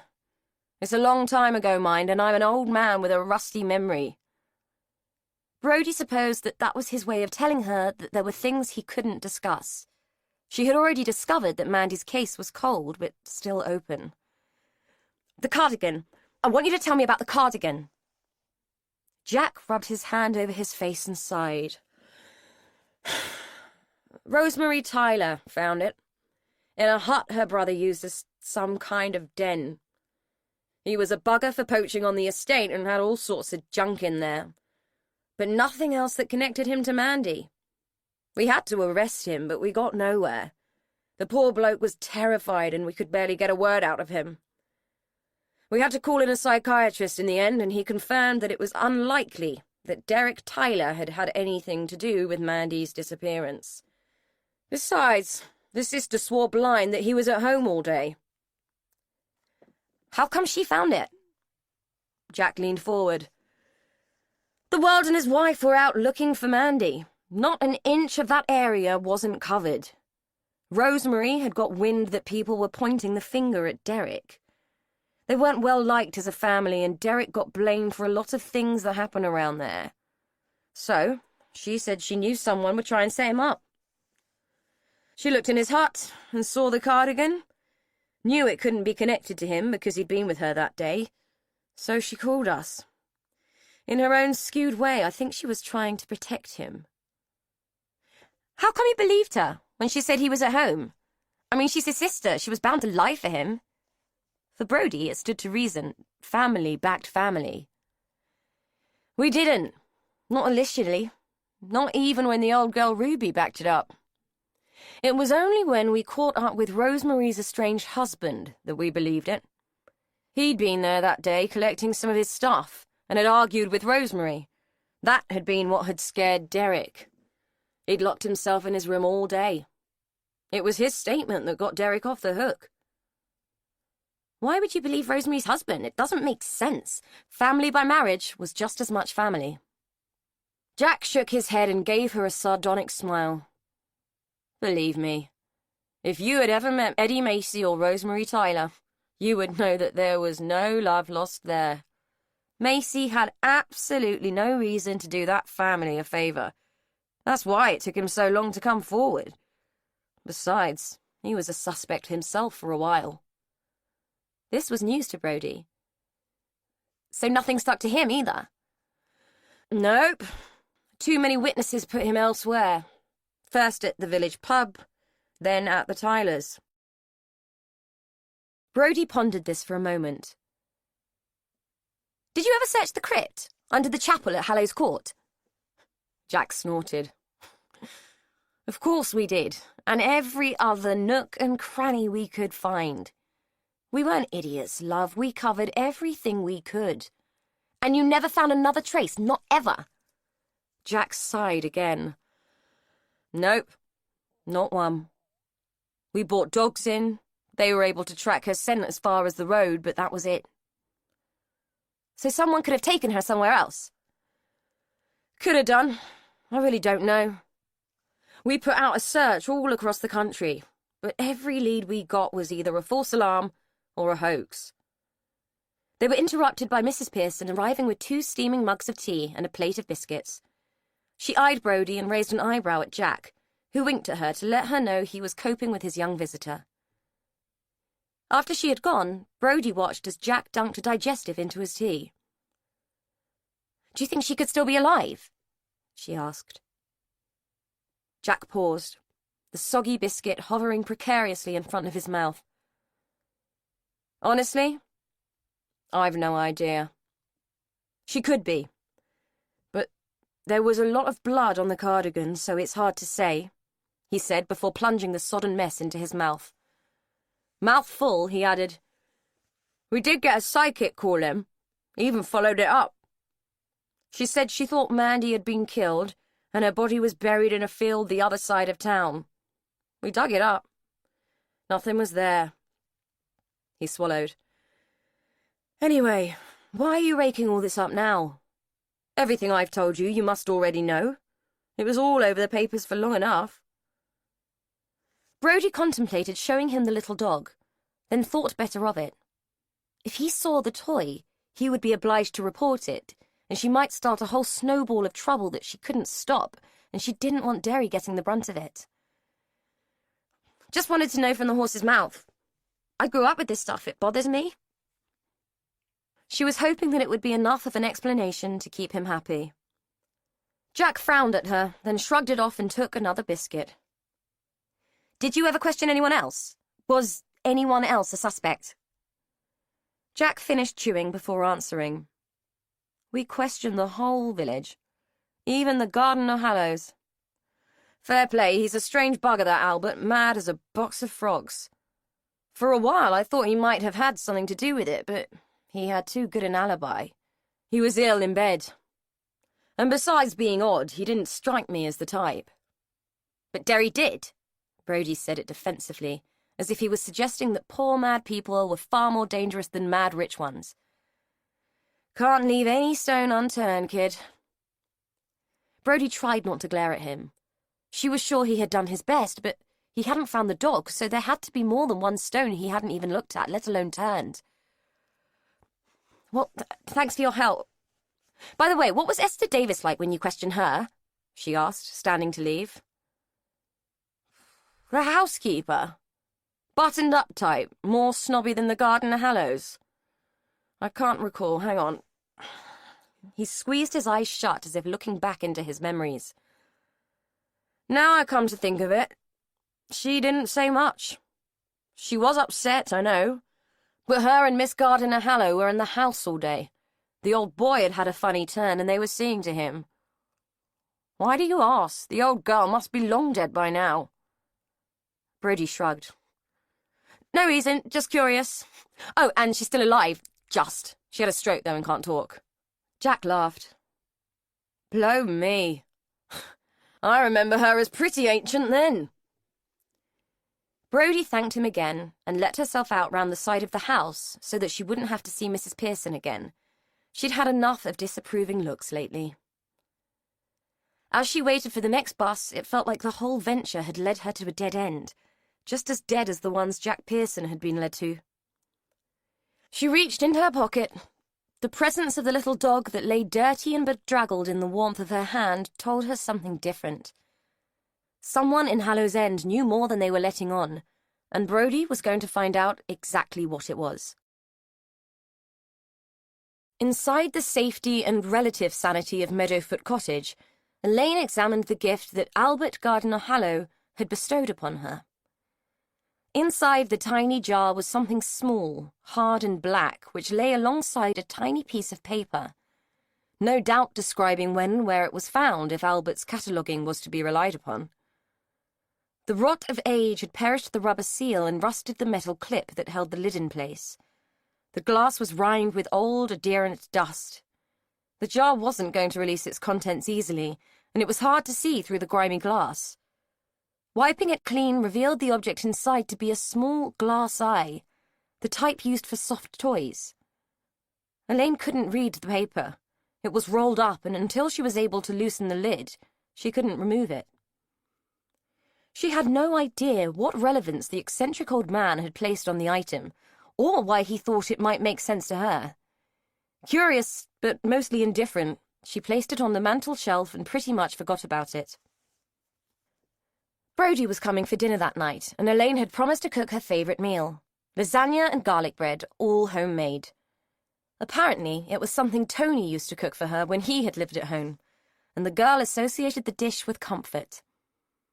According to Brodie, Shirley's speciality was anything that could be rammed into a microwave or shoved under a grill.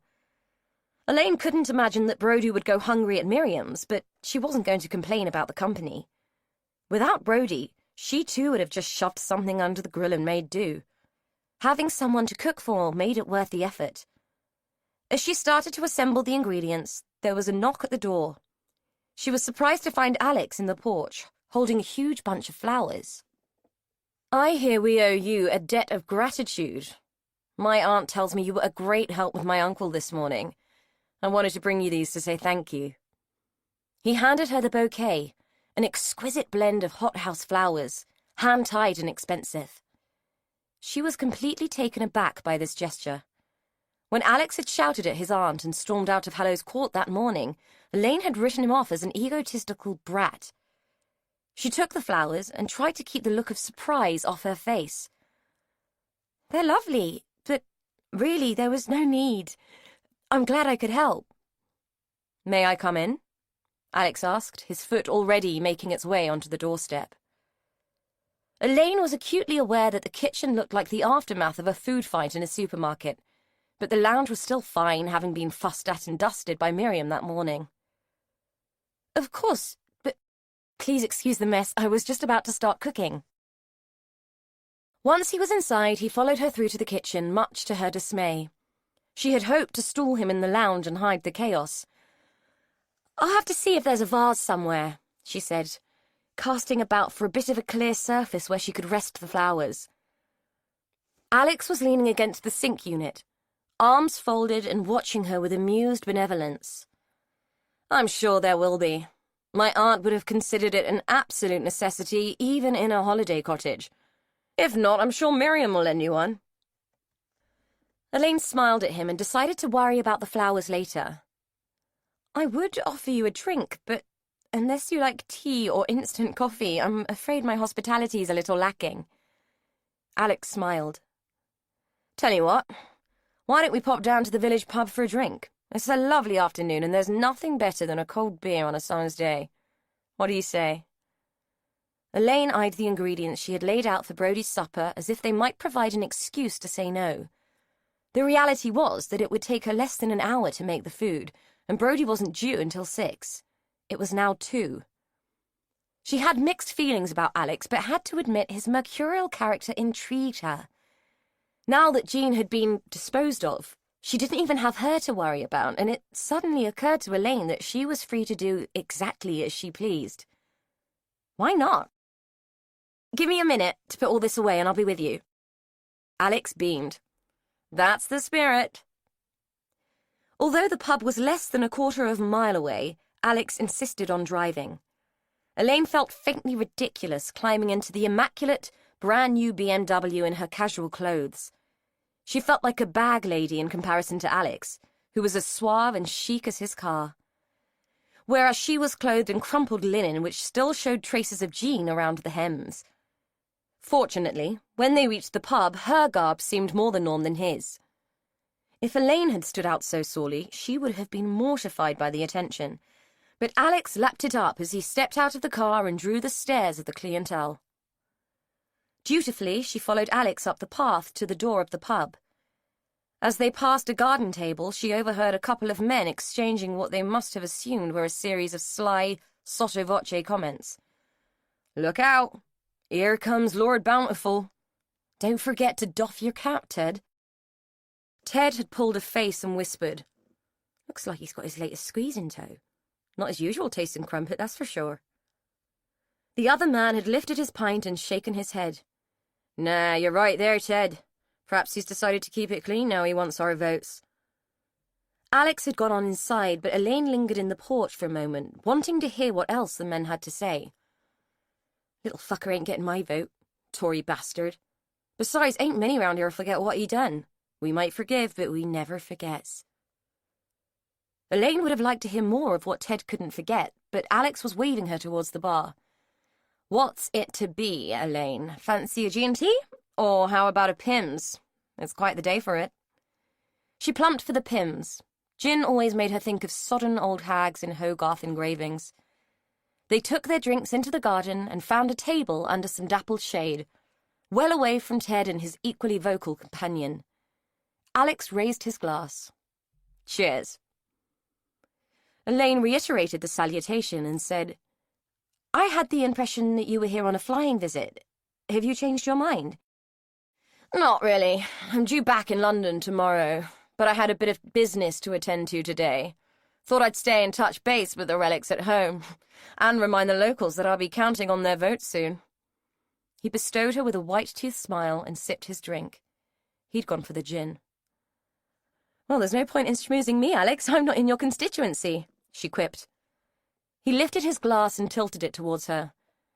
"My interest in you has nothing to do with politics, I can assure you." Elaine felt her cheeks begin to blush, and realized that, as usual, her hand had reached up to her neck, seemingly of its own volition. She really needed to break that habit. Alex looked at her and narrowed his eyes in scrutiny. "For instance, that scar you so carefully tried to hide. It intrigues me. How did you get it?" The question shocked Elaine. She wasn't used to people being quite so direct. She was aware that she was looking at him with her mouth open. She shut it and looked down at her glass. "Oh, my dear girl, I've offended you. I'm so very sorry. It's the politician in me. Straight to the point and no regard for the opposition." He reached across and put his hand on top of hers. It was all she could do to not instinctively pull it away. "Please forgive me. I am an oaf." He looked genuinely sorry, and she felt a fool for being so sensitive. Brody had been right. If you wanted to hide something, it was better to put it in plain sight. "Please, don't apologize. It's me. I suppose I'm a little conscious of it, because most people pointedly avoid noticing it. I don't remember very clearly, but it was some kind of accident with a sheet of glass when I was very young, so my mother told me." Alex nodded. "If it bothers you, I'm sure a good surgeon could tidy it up. I have a few contacts who might be able to help." It had never occurred to Elaine that the scar could be altered. Jean's hospital phobia had not inclined either of them to seek medical attention when it wasn't absolutely necessary. To demand attention for something purely cosmetic smacked of the kind of vanity that would have horrified her mother. Had Elaine broached the subject of cosmetic surgery, Jean would have run for the carbolic soap and washed her daughter's mouth out. "It's fine, I'm used to it," she mumbled. I can see that I'm making you feel uncomfortable, Elaine, and that's the last thing I want to do. Let's change the subject, shall we? Tell me, what brought you to Hallow's End? Uncomfortable wasn't the word for it. Elaine felt as though every inch of her personal space had been invaded by this forthright man. It seemed that he could see right through her, and she found this rhetoric both intimidating and compelling. Alex wasn't a man it would be easy to say no to. My mother recently died, and I decided to take a bit of a holiday. Devon seems like a nice place, and Hallow's End sounded intriguing, so here I am. She could hardly tell him she had deposited her mother all over his garden and had come with the express intent of disposing her of somewhere in the vicinity. He was looking at her intently, hanging on her every word. I'm sorry for your loss, Elaine. Do you have other family? She shook her head. No, just me. I'm little orphan Annie. She said it with a hollow little laugh. Alex offered her a wistful smile. I know that feeling. I lost both my parents when I was a child. I barely remember them. I think it came as quite a shock to poor old Ada when she realized the only thing that her sister had left her was me. She did her best, and Esther was a godsend.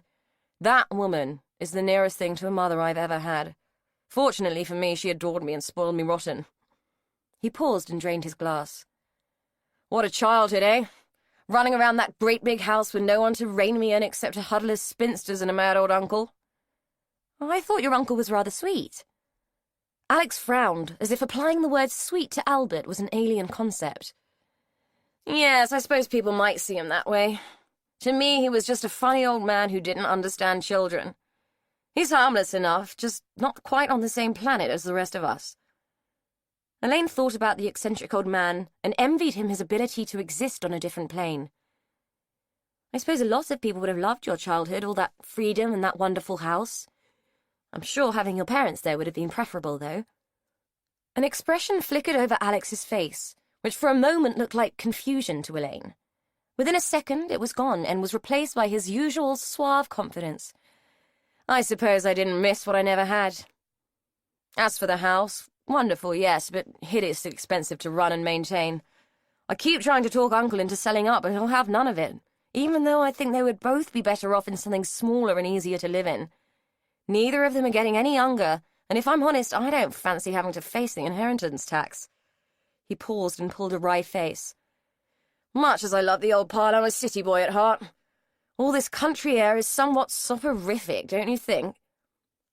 That's a good thing, isn't it? A place where you can relax and unwind.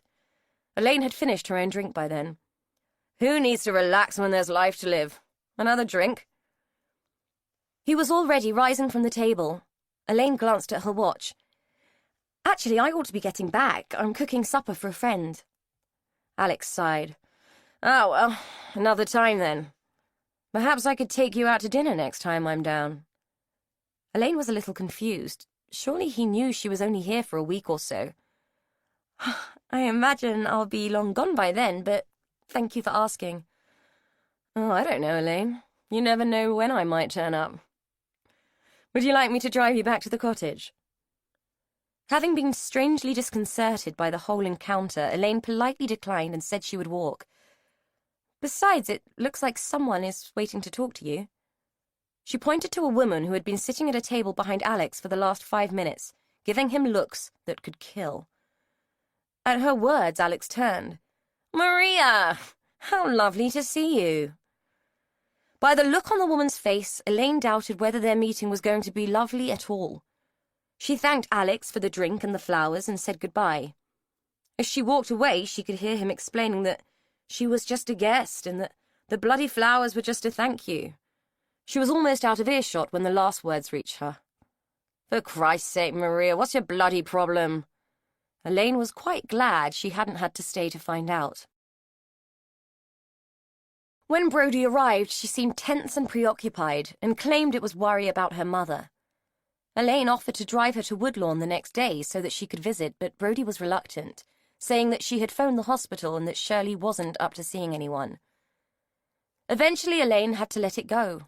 Whatever was bothering the girl, she wasn't going to give it up easily. Several times she had thought to mention the strange events that had moulded her own day, but something about Brodie's mood put her off. In the end, Elaine decided that feeding the strangeness was probably not a good idea, and that what they needed was some stark normality, some fun. "Hey, why don't we go into town tomorrow and see a film? Or go bowling?" Brodie prodded at her food. "If you like, might as well." Elaine decided to have one more stab at getting to the bottom of what was wrong. "Brodie, has something happened? You don't seem yourself today. I know you're worried about your mum, but it feels like there is something more on your mind. You can talk to me, you know." Brodie had moved on to shredding up lumps of garlic bread and rolling the dough into little pellets, which littered her plate. "Just stuff, that's all. Anyway, what were you doing in the pub this afternoon? I saw you with that Alex bloke." Elaine pointed to the flowers now inelegantly displayed in a teapot. The only vase she had found had been a rather valuable Minton effort. Rather than risk damaging it, she had plumped for the teapot. "He bought those for me and took me for a drink as a thank you." She went on to tell the tale of her brush with the elder Gardener Hallows. Brodie pulled a face. "Oh, they sound so posh. That Alex bloke was at our place the other night. I didn't like him, he's smarmy. The old bids love him, though." "Yes, they do. I noticed that when I was there. From what I can gather, they had quite a hand in bringing him up. He was orphaned, and apparently Esther was a kind of surrogate mother to him. I must admit, Ada didn't strike me as the motherly type."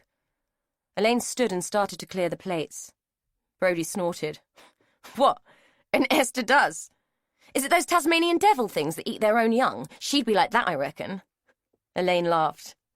"David Attenborough has a lot to answer for." "It's true, though, they do. I reckon Esther could eat a baby." Brodie said it without thinking, and the image in her mind shocked her. Was she really that callous? "What, with some fava beans and a nice Chianti? Eh?" Elaine considered explaining the reference, but figured that encouraging a conversation on cannibalism wasn't the best move. "Anyway, from what I saw, she absolutely worships Alex, so I think he's safe, don't you?" "Huh. He might be safe from her, but he's not too popular in the village. I've overheard a few things about him." "Like what?" Elaine was curious, having heard a few things herself in the pub that day. "Well, Miriam said that when the GHS sold off the land, they couldn't sell it with sitting tenants, so some of the farmers got kicked out of their homes. Some of them had farmed there for centuries. One bloke actually shot himself over it, and everyone in the village blamed that Alex dude. Said it was his fault that they'd sold the land and his fault the farmer had killed himself. Miriam says that people don't understand and that times change. She says that people around here are stuck in a time warp." That would explain what the two men in the pub had been talking about, Elaine thought. Well, there are always two sides to a story, and it's easy to see both. Very few people can afford to run big estates these days, and no one wants to be forced out of their home. It's very sad, but no one's fault, she said sagely. Brodie pondered it for a moment. "Yeah, but if someone shot themselves so some bloke could spun around in an expensive car being Flash, you'd be a bit pissed off too, wouldn't you?" "I might not be very happy, but I'd refrain from swearing about it, Brodie." Brodie blushed. "Sorry, Mum." She poked her tongue out. "Anyway, I heard something else too, in the shop. They reckon he got some local girl pregnant and paid her family off to keep them quiet. Apparently she swears blind the kid isn't his and won't say who the father is, but this kid is the spitting image of him, and the mum seems a bit well off for a single parent. That's what they were saying in the shop, anyway." Elaine recalled the argument between Alex and Ada and wondered if this was the thing Alex thought he might never be forgiven for. "You really shouldn't repeat gossip, Brodie. It doesn't help anyone, and for all we know, the child isn't his, and the mother won the lottery or something." Brodie looked at her as if she had suddenly sprouted two heads. "You're kidding, right? Honestly, Elaine, you're such a goody two-shoes." Elaine felt herself bristle at this critique. "I just believe in showing people a little respect and giving them the benefit of the doubt. Alex seems pleasant enough to me. He's just had a very different upbringing from most people. It's bound to make him see things differently. I suppose the people around here see him as overprivileged and dislike him for it. It's hardly a fair assessment, in my opinion." Brodie shook her head in disbelief. "You're too nice, Elaine. You want to wise up and get a bit street smart. Most people are selfish pigs." There were times when Elaine wanted to get hold of Brodie and flush the kidulthood out of her and make her start all over again. No child of 15 should think like that, or be so cynical about the world. No one should be so disaffected before they'd even begun. Well, I'd rather be nice than horrible and miserable. It leads to a better night's sleep in the end. You going to help me wash up, or what? Only if I can wash. I hate drying up, Brody said, slipping back into her teenage self as if her skeptical twin self didn't exist. The visit ended on a better note than it had started, and as Elaine stood in the doorway watching Brody walk back to Hallows Cottage, she wondered why the girl's happiness was so important to her. The thought came as she was leaning against the shelf, where until that morning Jean's ashes had rested. A gritty residue transferred itself to her sleeve, unnoticed, as she turned to shut the door. Brody had brushed past the shelf too and carried a few grains of Jean back to Hallows Cottage on the shoulder of her hoodie. Esther had looked up, hopeful and expectant as the door had opened, but resumed her brooding scowl once she realized that it was the interloper, and not her beloved boy. She eyed the girl as Miriam fussed over her. "What's all this you've got on your clothes?" and watched as her sister tutted and patted at the girl with an affection Esther found hard to fathom. The little black-clad cuckoo was nothing but an inconvenience. Had Esther still had her voice, she would have used it to make sure the child had gone elsewhere. She wasn't wanted here, and Esther let her know it every time their eyes met.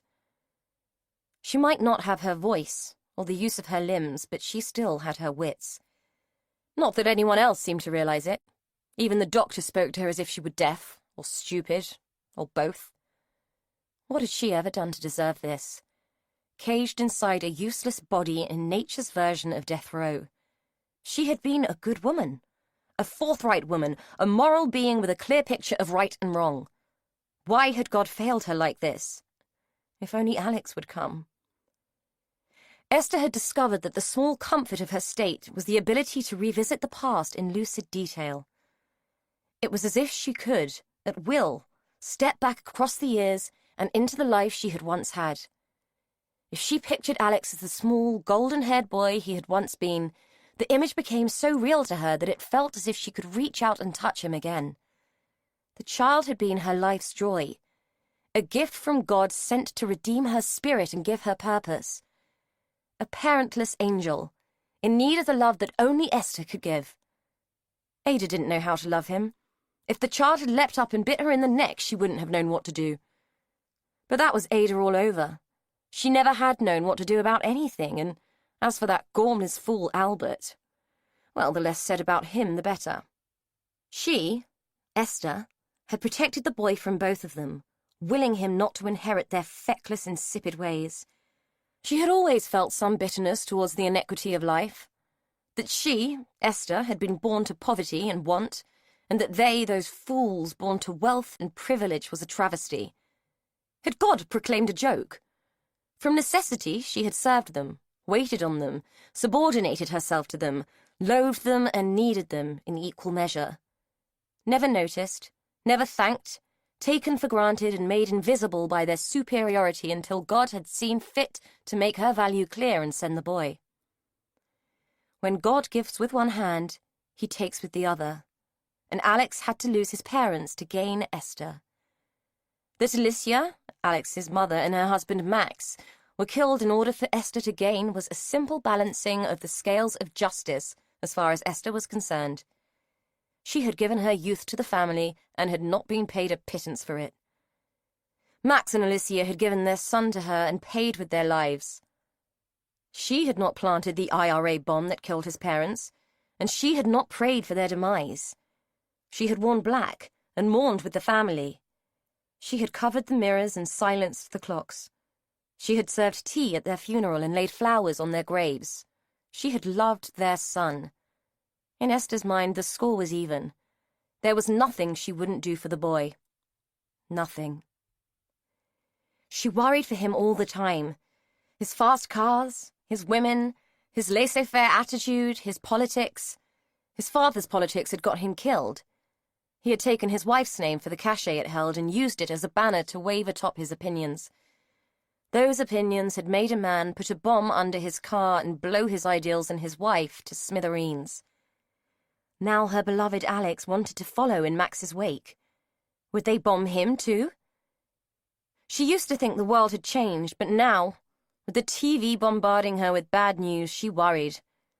It was not the Irish that hated now, but heathens, who would hug you with a jacket full of dynamite and take you to hell while holding your hand. If Esther had her voice, she would plead with her boy and beg him to come with her back in time, over the bridge of years and into his childhood, where she could keep him safe, just like she always had. Miriam was fussing again, pulling her back to the fettered and frustrating present with the endless drone of her chatter. Esther didn't want to leave her reverie and sip tea from the baby cup, or have her chin wiped with a tissue. She didn't want to eat the salty mush that she couldn't chew, or endure the scowls of the black-clad cuckoo. But she had no choice. She was Miriam's creature now. Inside, Esther was screaming, "Leave me be! Leave me be! I want to go back!" But all her sister heard were the grunts and groans of a stroke-garroted throat. She mistook the noises for expressions of hunger and silenced them with kindly smiles and spoons full of mashed potato. Chapter 7. Dan Collier heaved the last of the old kitchen units into the skip that dominated Elaine's driveway. He breathed a sigh of relief and thanks for the fact that it was a decent, quiet neighborhood, which meant that no one else had decided to use the skip to dispose of their own junk. It was always a hazard. Nature and neighbors aboard a vacuum, present them with an empty vessel and they would fill it. He paused, hands on his hips, stretched out his aching back and wondered why he hadn't considered a career that involved sitting at a desk, rather than one that made him feel like he'd run a marathon every day. Hard at it. Dan squinted against the sunlight and shaded his eyes with his hand while trying to locate the source of the voice. A woman had paused at the end of the drive. A small dog ambled at her feet, sniffing the ground and lifting its leg every now and then to mark its territory. "Always am," he said. These encounters could often be a good source of future work, so he was always happy to chat. "I see Elaine's not home then, gone on holiday, has she?" That kind of question made Dan wary. You never knew who you were talking to, and as he was responsible for the security of the house in Elaine's absence, he answered carefully. "She has been, but she's due back soon. Don't worry, we're always careful to leave everything locked up tight," he announced, making it clear that the house was not vulnerable. For good measure, he crouched down and made a fuss of the dog, chucking it behind its ears and receiving a series of enthusiastic licks for his trouble. The woman seemed pleased by his attention. "I'm glad she's having a break, poor girl. That mother of hers was a trial, I'm sure. Not that I want to speak ill of the dead or anything, but do you know, she would not let that girl out of her sight." She paused as if to check that Dan was interested in her tale. "I know she had a bad time of it." He knew it was true. He remembered Jean Ellis well and could still recall the sting of her tongue when she had warned him away from her daughter all those years ago. He had liked Elaine then, and he liked her now, but hardly knew anything about her these days, except that she was still lonely and still shy. He wanted to know her better, and if indulging in neighborhood gossip was a way to get there, then he was game. Why not? The woman warmed to her theme, apparently pleased by his response. "When my girls were growing up, they'd often call for Elaine, see if she wanted to come out to play, come for tea. You know how kids are, they felt sorry for her. Do you know, not once would that bloody woman let her out, not once. I don't think she gave that girl a minute's peace from the day she was born, and she's such a nice girl." Dan nodded to indicate that he shared her indignation, which encouraged her to go on. "Wouldn't even let her go away to college. I mean, kids have to have their own lives, don't they?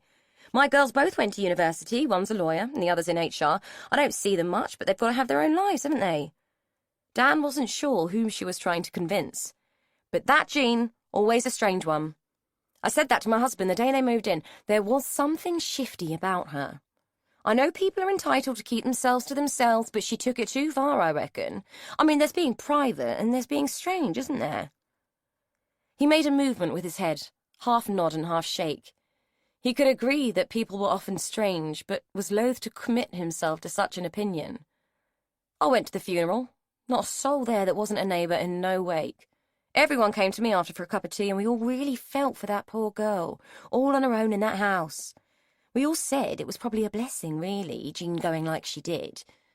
So is she going to sell up?" The woman was peering into the skip, her eyes wide with curiosity. Well, after we've finished, I think that's the intention, Dan said. Good for her, I say. Though it will be funny to have new neighbours after all this time. I hope she sells to the right kind of people. It's a nice neighbourhood. Anyway, we're thinking of having a bit of work done ourselves. I fancy a conservatory. I might give you a call for a quote. She said it as if she was bestowing a great honour on him. Dan smiled and reached into his pocket for a business card. It was always worth schmoozing the neighbours when it might be good for business. He waved goodbye and walked back into the house, heading for the kitchen where he had just finished ripping out a 70s monstrosity that didn't even look good in satellite channel reruns of old sitcoms.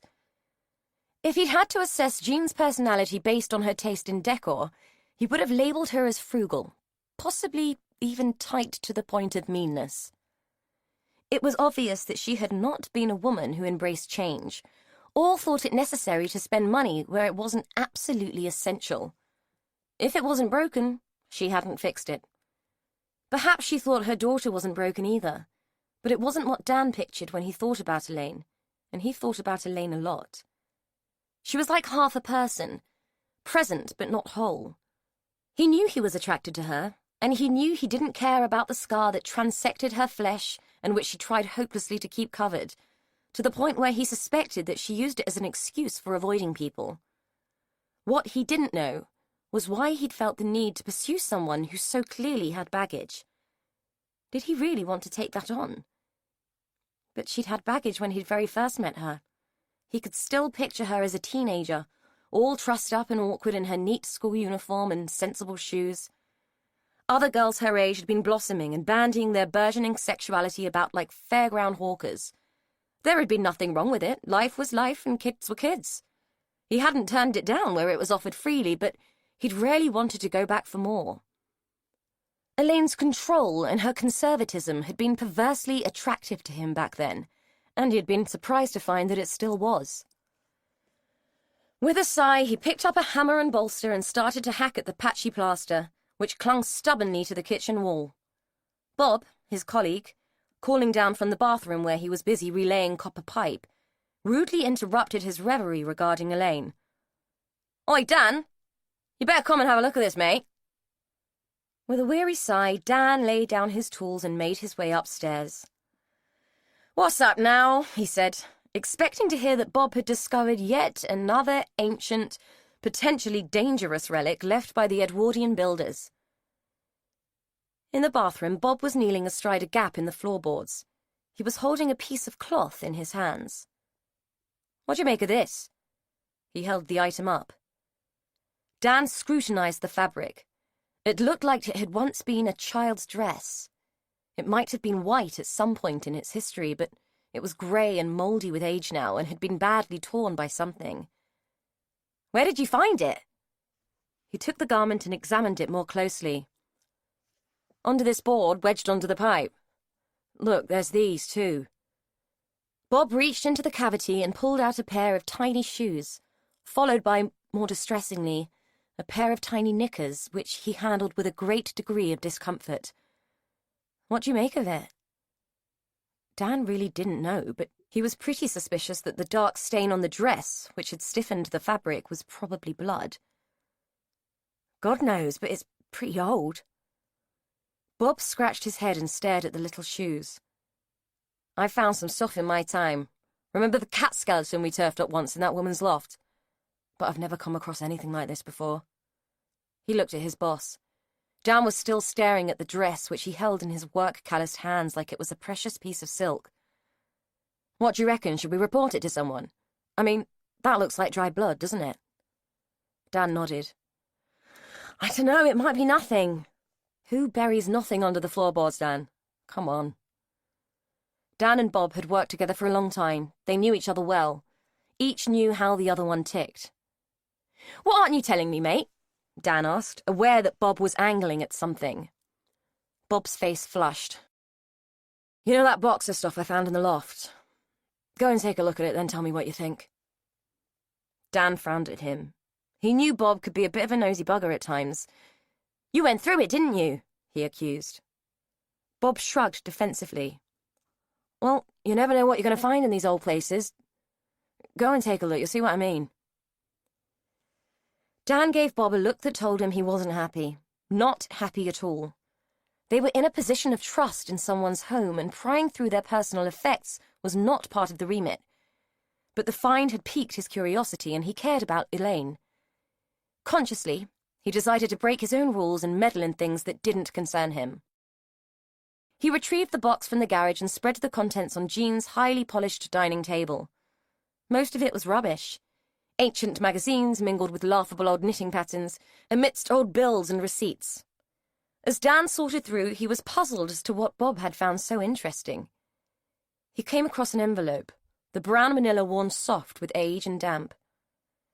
Inside, he found a pile of newspaper cuttings, carefully clipped and folded. He unfolded the first, careful not to tear the fragile paper, and found himself looking at the face of a little girl, all smiles and dimples. Underneath the photograph was a headline which read, "Missing." The other cuttings were the same. Each one followed the story of Mandy Miller, the child the police had never found. Dan picked up the envelope and shook it out to see if there was more. A small, folded document fell out onto the table. He wasn't sure he even wanted to look at it, and for a few minutes he just stared, his mind reeling. Eventually, he picked it up, unfolded it, and saw it for what it was, a death certificate. According to the document, Elaine Ellis had died at 10 days old in 1981. Chapter 8. Ada Gardner-Hallow sat down at the kitchen table and contemplated her evening meal. The days when meals had been served in the formal dining room were long gone, as were the staff who had served them. Pavla had prepared the meal, a light summer salad, and had left it neatly covered in cling film on the long pine table. Next to it she had left a paper serviette, which was almost as distasteful to Ada as the prospect of the cling-filmed salad. Times had changed, and she was trying very hard to change with them. With desultory indifference she prodded at a piece of limp ham and listened to the house. The history of nearly 1,000 years creaked and groaned around her as long dead Hallows stalked the halls to remind her of the weight of their presence and her responsibility. Heritage had become a burden. The burden wouldn't have been so great had those other Hallows not spent their fortunes on constantly remodeling the house, to the point that it had become quite a mongrel. Albert didn't care. The whole place could fall down around him, and as long as his blessed library stayed intact, he wouldn't bat an eyelid. Alex only cared what it might be worth. Ada knew that people envied her. They imagined that with a great house, great wealth was always a companion. They imagined that privilege was a desirable element. But privilege meant obligation, and obligation meant duty, and duty meant enslavement. That's how Ada felt, indentured to a position that modernity abhorred and made ridiculous. If she could sell her position to raise funds for Alex, she would do so in a heartbeat. But incumbency was a deal made with the devil, marked down for posterity between the pages of the Doomsday Book. Albert had never felt the weight of it, and Alex refused to. Albert had never felt the weight of anything except his own flights of fancy. Even as a child, he had always seemed to be elsewhere, buried deep in his own thoughts. While Ada had been moulded into a lady in the most pointless ways imaginable. A well-bred lady never gesticulates, Adeline. One must be quiet and serene at all times. Albert had been catching butterflies and cataloguing pine cones. While Ada remained quiet and serene, Albert had gesticulated unabashedly and without censure, and he still did. There had been a process of delegation in the family. Mother had delegated to Nanny, and Nanny had delegated to Ada. Ada had deferred to Albert's superior gender, and Alicia had simply done as she had pleased. It had pleased her to marry and produce a son, and it had pleased her to die and delegate her motherly duties to Ada, who could not endure another nanny or the regimen such a woman might impose. Alex had been allowed to run wild with only the imposition of a good school or two to curb his freedoms.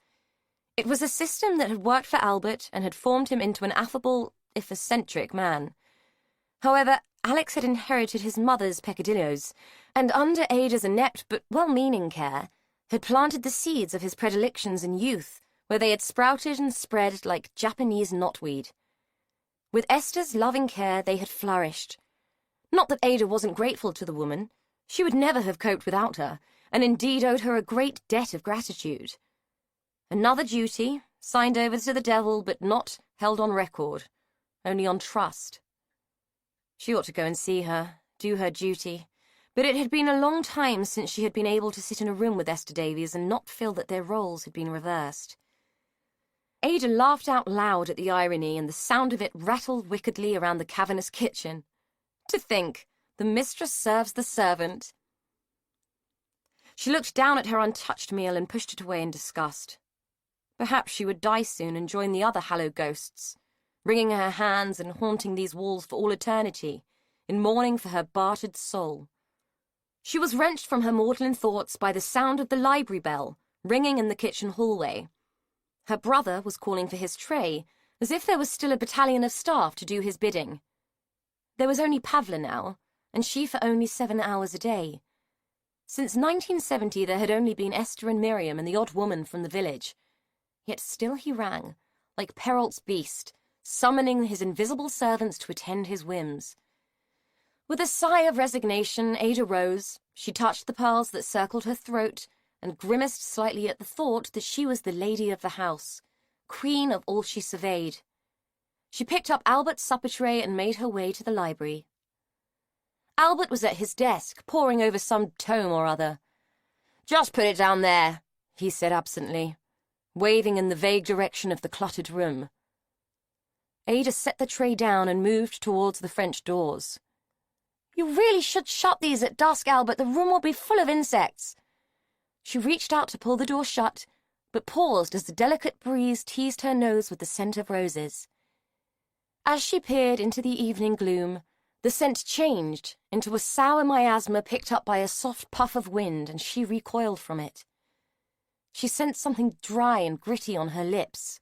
It tasted bitter and made her want to spit, but ladies never spat. She pulled the doors and locked them, then reached for her handkerchief, dabbing at her mouth with it. Albert looked up from his studies. "I think I should rather enjoy some cocoa later on. Will you arrange it?" Ada stared at him for a moment and sensed something inside her stretch out and snap like a worn elastic band. "I am not your bloody servant, Albert. In fact, no one is your servant. There are no servants. There have been no servants for many years. You know this, yet you sit in this room, burying your head in your books and your rubbish as if you haven't a care in the world, while everything around you crumbles, while I crumble. Like Nero, you choose to deny that Rome is burning." Ada had never shed a tear in her whole adult life, but they threatened her composure now. "I despair of you! I despair of it all!" Albert looked at her, unflinching, over the top of his half-moon glasses. It was hard to guess at what might be going through his mind. Regret? Realization? Ada couldn't tell. Moments later, he sat back and placed his hands behind his head. "You know, I would have rather liked to learn the violin. A most fascinating instrument, but alas, it is not to be. Bring the cocoa whenever you're ready, my dear. I'll still be up." The band inside Ada shriveled and shrank. She walked from the room with as much decorum as she could muster. The walk back to the kitchen felt doubly long, and the sighs and moans of the mongrel house seemed twice as haunting. She wasn't sure they even had any damned cocoa. Chapter 9. Brodie was loitering in the lounge impatiently. "What are you doing up there? We're going to be late for the film," she yelled. "Won't be long," Elaine called, her voice drifting from above. "I'm trying to find a scarf that matches," she added with a laugh. Brodie smiled and shook her head. Bored, she ambled round the room, kicking at the furniture and sighing. Patience wasn't her greatest forte. Then she spied the little jar on the mantel. Curiosity getting the better of her, she picked it up and rattled it, then peered through the grimy glass to study the contents. Elaine arrived downstairs, breathless and smiling. "Right, I'm ready." Brodie waved the jar at her. "Where did you get this?" "Oh, that? Albert Gardner-Hallow gave it to me. I was up there yesterday. He had a fall and I ended up helping out, remember?" "Do you know what it is?" Brodie demanded, her eyes narrowing. Elaine was taken aback. I think it's an eye from a toy. Look, he's a weird old guy with weird old obsessions. Let's go, we'll be late, she said, reaching for her bag. Brody ignored her and marched into the kitchen where she grabbed a rolling pin and wrapped the jar in a tea towel before promptly smashing it on the breadboard. Brody! Elaine yelled. What the hell are you doing? Brody shot her a fierce look. Fishing through the shards of glass, she retrieved the eye and held it up, examining it. Then she unfolded the piece of paper that had accompanied it in the jar. Look, she showed Elaine the date on the paper. It says 15th of July, 1983, library. Elaine was completely befuddled by this, and irritated by the fact that Brody had taken it upon herself to smash the jar. So, with some degree of frustration, she marched over and began to clear up the broken glass. Honestly, Brody, I don't know what gets into you sometimes. You don't get it, do you? Brody said, retrieving the toy dog from her pocket and placing it on the worktop next to the eye. Elaine swept the glass into the bin and rinsed her hands under the tap. Get what? She looked round. What's that? She said, picking up the dog and turning it over in her hands. As she looked at it, a strange sensation washed through her body. It was as if an intense shot of adrenaline had been injected into her veins. She dropped the toy and stood back from it, her pulse pounding. The 15th of July, 1983, is the day Mandy went missing, and that dog was her toy. That eye belongs to the dog. Look, one is missing. According to the papers, Mandy was never in Hallows Court, but that proves she was. It was found inside the house. Someone lied, Elaine. Someone knows what happened. Elaine looked back and forth from the dog to the eye and tried to make sense of what Brody was trying to say. Her mind was muddled and she felt faint. I need to sit down.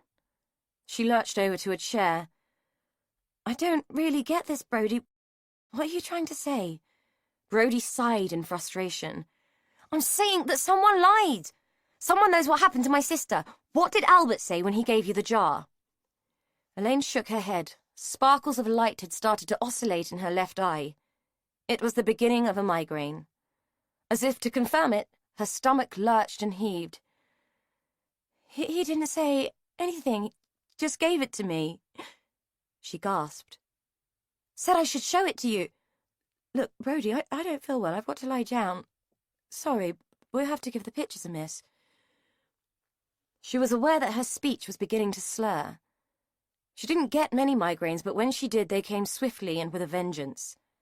One look at Elaine's greying, pallid face made Brody panic. Oh my God, you look really bad. Her voice trembled with concern. Be all right. Need to lie down. Elaine was mumbling. She squeezed her eyes shut to block out the nauseating light. Brody helped her get to the sofa and covered her with a throw. Shirley often suffered with bad headaches, so she took the precaution of closing the curtains and switching off Elaine's phone. I'll go and see if Miriam's got any tablets. She felt worried at the sudden change in Elaine. She had never seen anything manifest quite so quickly. Her mother's migraines were drawn-out marathons of mystery, and nothing like this. In my bag, Elaine gasped. Brody rummaged through the bag and found the medication. She read the instructions and popped 2 out of the foil, then fetched water. Propping Elaine's head up, she helped her to take them. She didn't really know what else to do. Elaine, I'm going to go. I'll come back later and see if you're all right, okay? There was nothing more she could do, and watching Elaine throw up and then sleep wasn't going to achieve anything. Elaine responded by raising a weak hand and flapping it at her, even that slightest of movements causing her to wince. Brody made sure she had done everything that she could and slipped out of the cottage, taking the dog and its missing eye with her. If Elaine couldn't help her, she would have to do this herself. With grim determination, Brody marched towards Hallows Court, ready to have it out with whomever she found there. Someone was going to tell her what the hell was going on. Banging on the door and repeatedly hauling on the ancient bell pull had yielded nothing. Neither had stalking round the building and peering in at every window by pressing her face to the glass and leaving greasy noseprints in her wake. Suffering the exhaustion that inevitably follows defeat, she flopped down onto the terrace steps and reached for her phone, scrolling down to Tony's number and praying that he would answer. He didn't, and she didn't bother leaving a message. Weary and deflated, she trudged back to the cottage. Hallows Court could wait, if it had already waited 30 years. She considered that going in guns blazing wasn't the right way anyway. If other people were anything like her, they would just clam up and stick to their guns under pressure, so perhaps she needed to play it differently. A cruel plan entered her mind, and her face broke into a satisfied smile as she reached the gate of the cottage. Esther was inside, and Derry had said that Esther knew.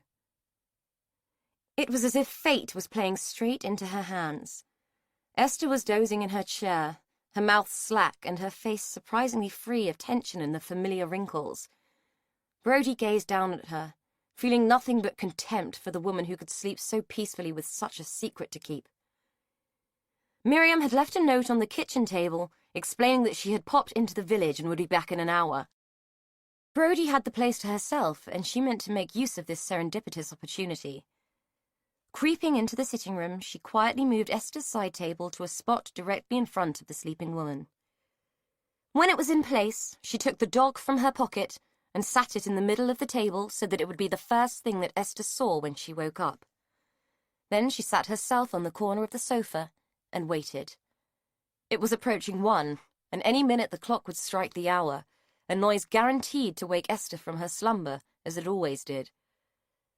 Right on cue, the clock chimed, the clanging bell announcing the hour and rousing Esther. The old lady blinked and raised her head. She reached out with her half-good hand and groped for her tissues on the table. A look of surprise crossed her face at the realization that the table wasn't there.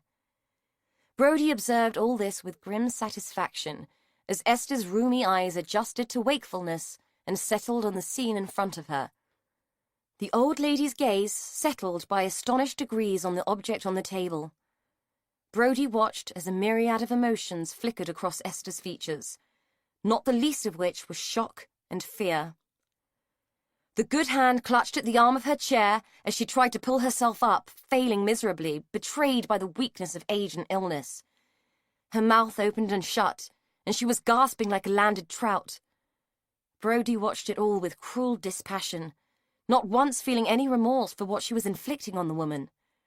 She stood up and walked into Esther's line of vision, which forced the woman to cower back in the chair. Brody picked up the dog and pushed the table back into its normal position and replaced its usual objects. "Recognize it, do you?" she said, her eyes narrowed. Esther turned her head away, nestling into the fabric of the chair, her lips set firm in a line of determined, not just stroke-imposed silence. Brody stood above her, feet apart. "You wouldn't tell me even if you could, would you?" she said without compunction. Her words caused Esther to flinch and cringe in the chair. Brody leaned forward, so that her breath would brush the woman's face. "I'm going to find out what you did, and I'm going to make you suffer just like you made everyone else suffer." She hissed the words, not allowing Esther's fear to sway her from her course. Leaving the terrified woman cowering in her chair and unable to move, Brody stalked from the room, slamming the cottage door behind her. She was going back to Jack Pearson's house. Someone had to answer for this, and he was the man who was going to find out who knew what. Brody had decreed it. The noise of the slammed door echoed around the cottage. Tangs of vibration resounded the throes of Brody's temper by touching everything hollow in the room and making it hum. China and glass sang, and the bell inside the mantel clock chimed a high, continuous note like a half-hearted tuning fork. The hollow space in Esther's mind, where conscience should have reigned, rang and rattled with Brody's accusation, and her internal voice howled with indignation. Esther's lifelong fear and rage had summoned many monsters over the years. Some had manifested from the red mist, and some had hidden in the black. Once created, they could never be destroyed, and had waited, patient and enduring, in the forgotten corners of her memory. The accusation had acted like a call to arms, and all the creatures born of meanness, hatched from cruelty, spawned from piety, or bred from misguided love, banded together and formed a battalion. At their head was a cloaked figure. He had waited a long time to collect his dues from Esther. In her mind's eye she saw them all, parading past her in a spiteful carnival procession, reenacting scenes from her life in the form of a bitter parody. It seemed cruel and unjust. She had not been that person, she had not. The troops took up her objections, grasped her sullied principles, and used the lies that she had told herself to fashion weapons. Esther had no defense.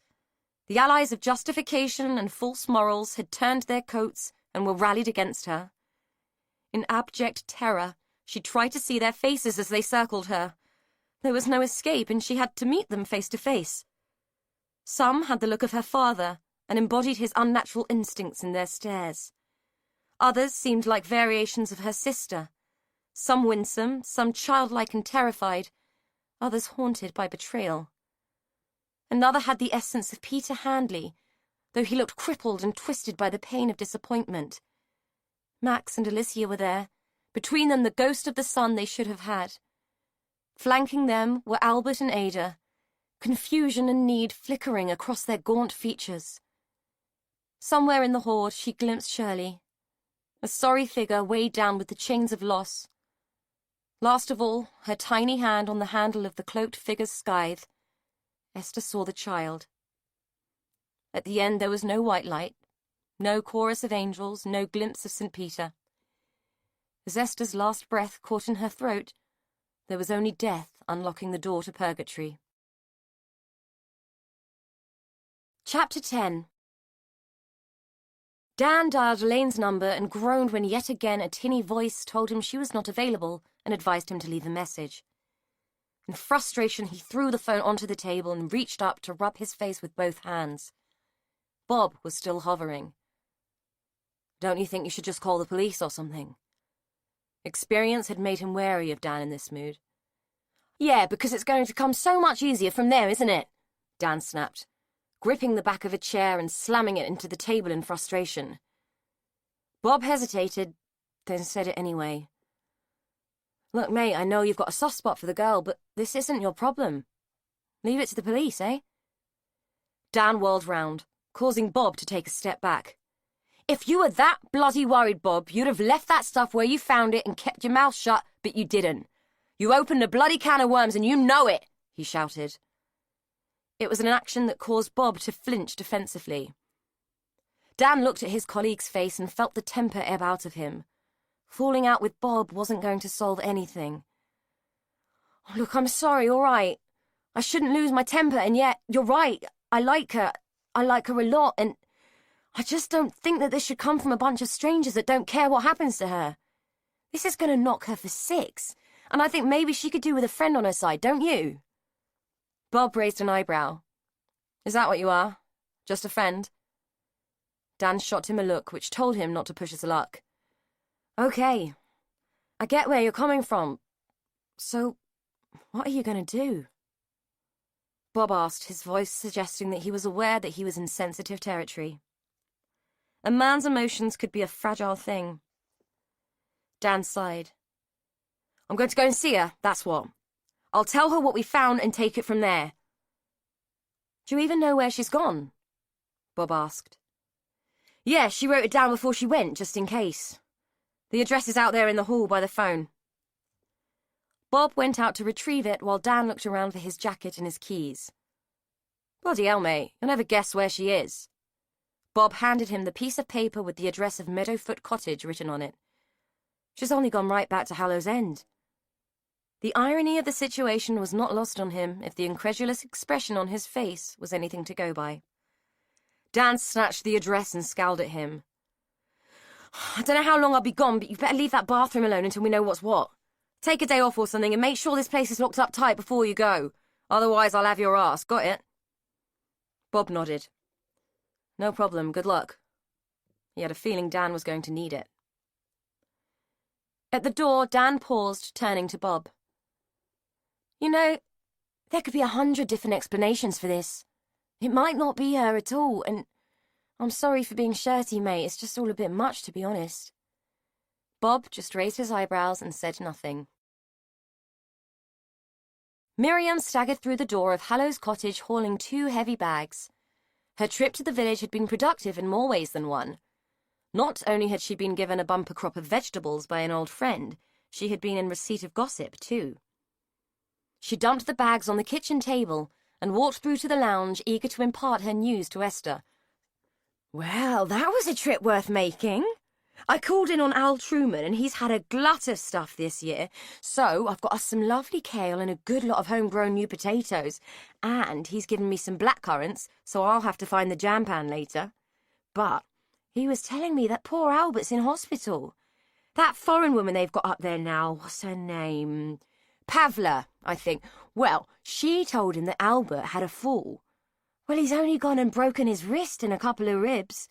Poor old bugger managed to puncture a lung and was in a right old state, so they had a fair panic yesterday. Had to shut the house up and go to the hospital.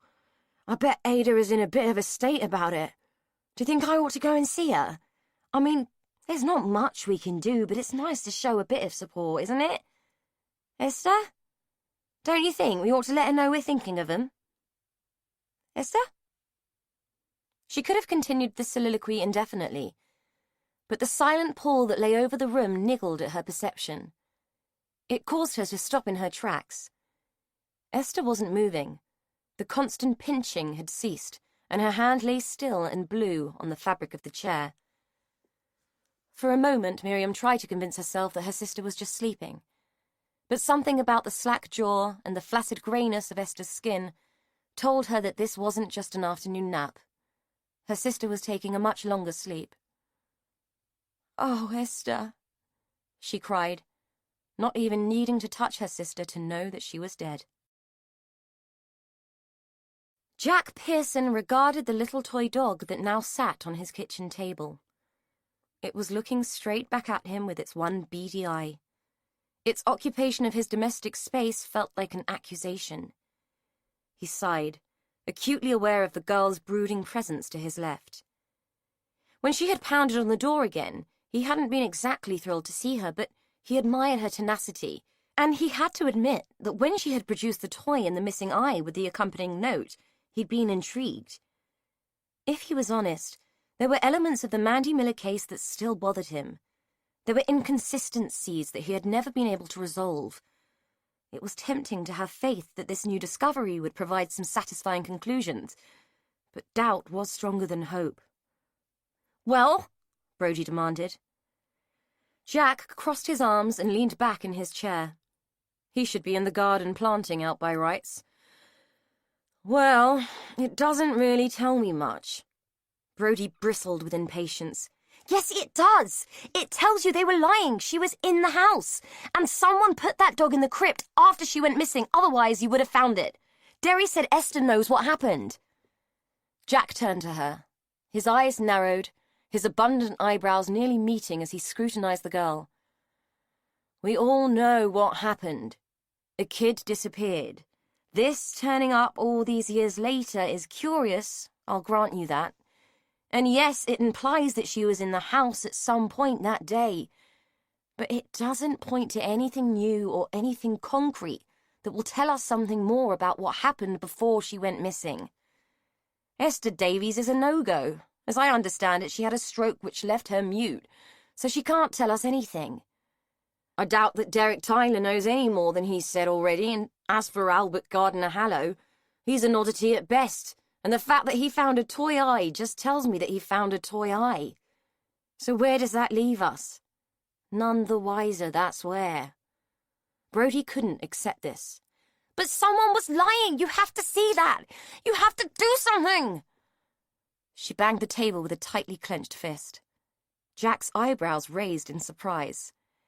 "Now, hang on there a moment, young lady. I'll have no temper tantrums, thank you. I can see you're upset and I understand, but I'm asking you to look at this from my point of view. What do you expect me to do? Motivate half the local coppers to go out there and re-question everyone based on the discovery of this? Mandy could have dropped that toy anywhere. It could have ended up in that crypt in any number of ways. It could have lost its eye at any time. Who knows? What I do know is that it's not enough to recharge the case. I'm sorry, but if you go to the police with this, you're on a hiding to nothing. It's as simple as that." Brody closed her eyes and took a breath, debating with herself whether she should admit that she had terrorized an old lady to get information. She felt pretty rubbish about having done it now. I showed it to Esther. I know she can't speak, but she freaked out when she saw it. Jack pursed his lips and looked at the tenacious, determined girl. I expect she did. Most people would if they were confronted with something that brought up painful memories. Brody couldn't let it go. So why did Derry give it to me, and why did Albert give the eye to Elaine? Why now? No idea, love. Perhaps because they're both bloody odd. You're her sister. That must have dredged up all sorts for people, you turning up in the village. Who knows what goes through the minds of people like that? Brody let out an exasperated sigh. You're not going to help me, are you? Jack shook his head. The movement told Brody that he felt sorry for her. She didn't want his pity, she wanted his help. Look, I really don't see that there's much I can do, but I'll tell you what. I'll drive you back and have a chat with Miriam. She's a sensible sort. Maybe she'll remember something that will settle your mind about this, okay? Brody gave him a sulky nod. The only thing that would settle her mind would be somebody finding out the truth. Whatever Jack was telling her, however reasonable it might sound, she knew there was more to this, and she wasn't going to rest until she found it. Her whole life had been a miserable shambles because of what had happened to Mandy, and if that was because somebody had royally fucked up, then they were going to pay. However, being the pragmatic type, she wasn't going to turn down the opportunity of a lift home, or the chance to show Jack Pearson that he needed to take her seriously. Okay, let's go and talk to Miriam. A traffic jam on the M5 had brought Dan's progress to a halt, and it had also given him the chance to come to his senses. Was he really about to tell a woman he was fond of, who he cared about, that she wasn't who she thought she was? The envelope with the evidence sat on the passenger seat, alongside a brown paper bag containing the child's clothes. 2 big brown reminders that he could be about to make a complete fool of himself. It could ruin any chance of a relationship with Elaine, but even though he could be a temperamental bugger at times, even he wasn't so selfish as to allow his own wants to get in the way of the truth. He didn't used to have a temper. He had always been a pretty even-keel sort of man, but ever since he'd been working in that house, it felt like everything had become a big deal. The slightest things seemed to get to him. Despite the tricky situation he was heading into, just being away from the place made him feel calmer and more rational. The items that Bob had found under the floor were compelling. Added to what was in the envelope, it would be easy to believe that the evidence was conclusive. As the brake lights of the stationary traffic stretched out before him in a seemingly infinite line of red, he tried to make proper sense of Bob's discoveries. The clothing under the floor could have been there for any amount of time. Given the state of the house, it was clear that no one had touched the place for years. The house was a museum piece. So antiquated, it could have been donated to the National Trust as a prime example of a slice of life in the 70s. Who was to say that the items under the floor hadn't predated Jean Ellis's residence there by decades? The fact that they were there at all was disturbing, but didn't necessarily prove that she had put them there. As for the contents of the envelope, it was clear that Jean had been a hoarder. In stripping out the house, they had found all sorts of pointless rubbish that the woman hadn't been able to part with. Missing kids were big news. Perhaps she'd just developed a fixation with the case and had collected cuttings out of voyeuristic curiosity. The presence of the death certificate was the rub. Dan couldn't really find an adequate explanation for that. It had been abundantly clear to him, through getting to know Elaine, chatting to neighbours and working in the odd, time-locked house, that Jean had been a strange and deeply private person. Who was to say that she hadn't lost a child, had another one, and used the same name? Stranger things had happened. If it wasn't for the traffic jam, he would have pulled off, turned around and gone back home, giving himself the time to really think the thing through. As it was, he was stuck. Fate was forcing him to take this direction. Besides, no matter how many rational explanations he came up with, he was still left with a niggling feeling that Bob was right. Elaine Ellis wasn't who she thought she was. If the traffic cleared, he would still have the chance to turn round, stay out of it, and let Elaine live the life she had, whoever she might be in reality. But once something was known, it couldn't be unknown, and Dan wasn't sure he wanted to live with the knowledge alone. In addition to that, Bob wouldn't keep his mouth shut, even if someone held a gun to his head. Bob was a great bloke in many ways, but he was nosier and more gossipy than a soap character on acid. No, this thing was going to come out one way or another, and it would be better if it came from him. He knew that he should have taken the things they had found straight to the police, and that whether he was right or wrong about the situation, there was a good chance that the boys in blue wouldn't be too impressed with him interfering. He'd at least taken the precaution of putting the clothes in a paper bag. If they constituted some form of evidence, it was important that they were preserved properly. Christ, what was he playing at? What kind of straight-thinking man walked headlong into a situation like this? Fancying Elaine wasn't the only thing that was motivating him. It went deeper than that, and he had to face it before he went bowling in and made a bad situation even worse. He knew what it was. He just didn't want to admit it. Was a grown man supposed to feel bad about the things he'd done as a teenager? Dan didn't know, but he did know it was how he felt, rightly or wrongly. The fact was, he felt guilty. For years he had felt bad about Elaine, about giving up so easily when her mother had found them out and gone on the warpath. He might have fought harder if his father hadn't died and left the business in chaos. If he hadn't had to put everything into keeping a roof over the family's head, he might have been able to take Jean on and stick with Elaine. He'd been 18 and the world had been on his shoulders. He hadn't known what to fight for first and had just put one foot in front of the other and trudged through. Elaine had been left behind. When he had paused to look back, she had gone. No matter what life had thrown at him since, letting Jean Ellis win had always been his biggest regret. There was movement ahead. Brake lights blinked on and off, informing Dan that things were moving. Progress was slow and ponderous, but the traffic was moving.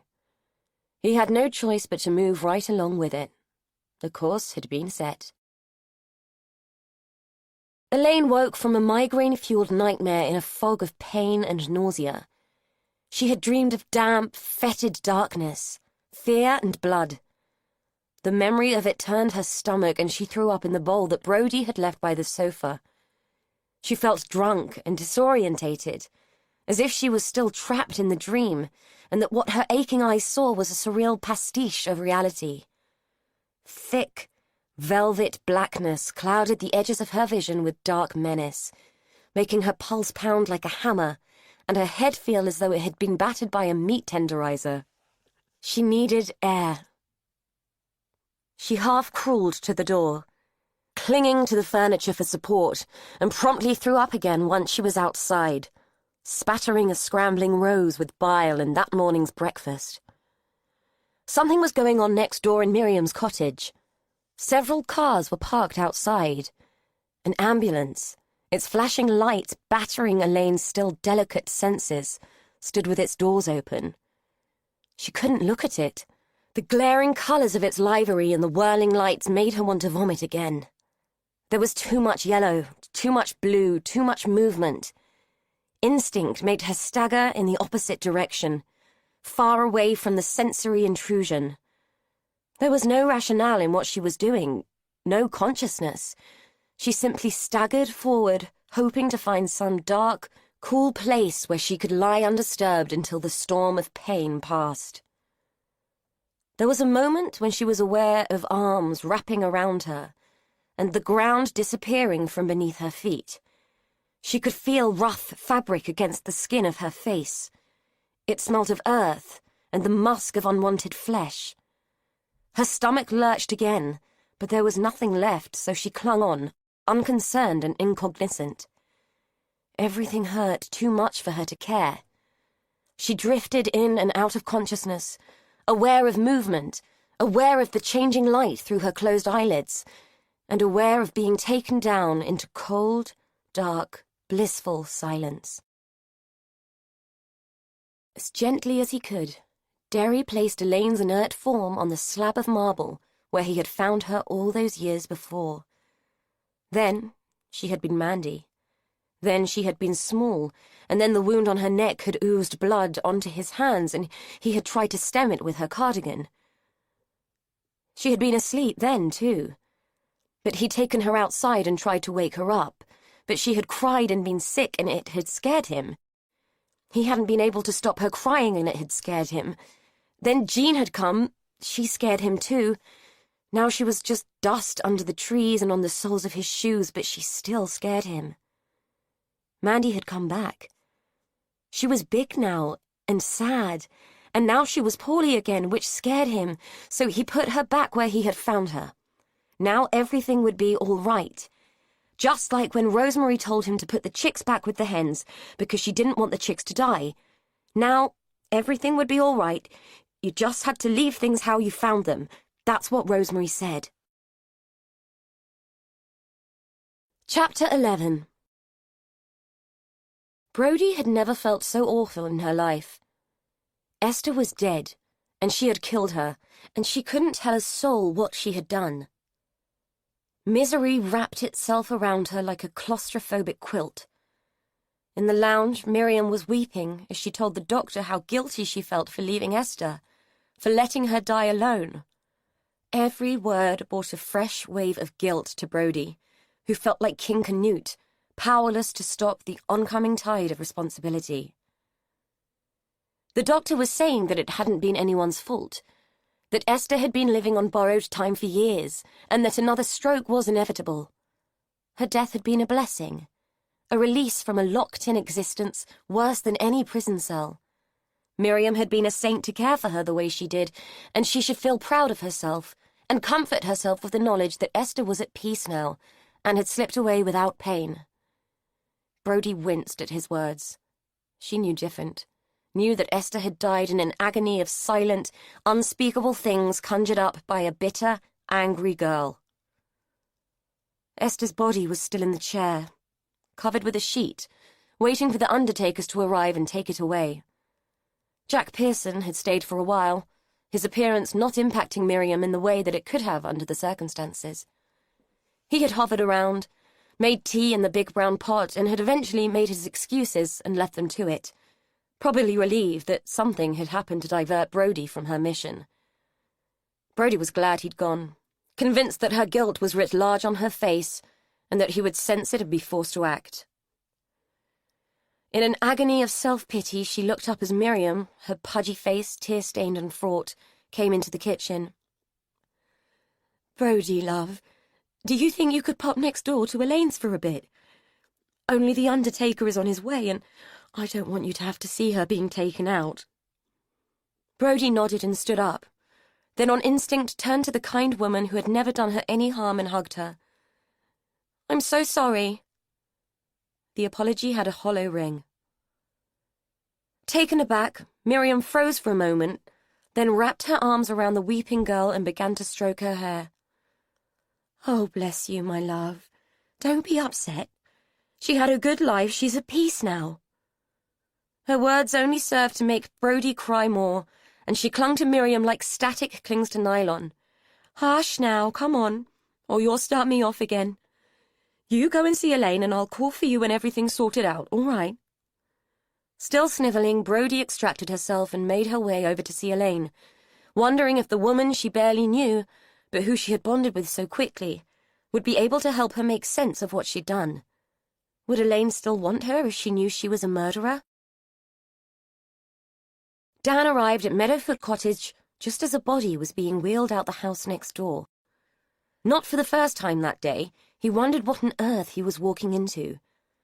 His reservations were compounded when he entered the open door of Elaine's temporary residence and was confronted by the sight of a weeping child who was nursing a bowl of vomit. Through the cacophony of teenage misery and garbled conversation, he managed to establish that the child's great-aunt had just died and that she had been sent to sit with Elaine, but Elaine wasn't there and the girl had no idea where she had gone. Feeling completely unequal to the task of calming down the overwrought child, Dan plied her with tissues and hoped the crying would burn itself out. "I'm sorry about your great-aunt," he said lamely.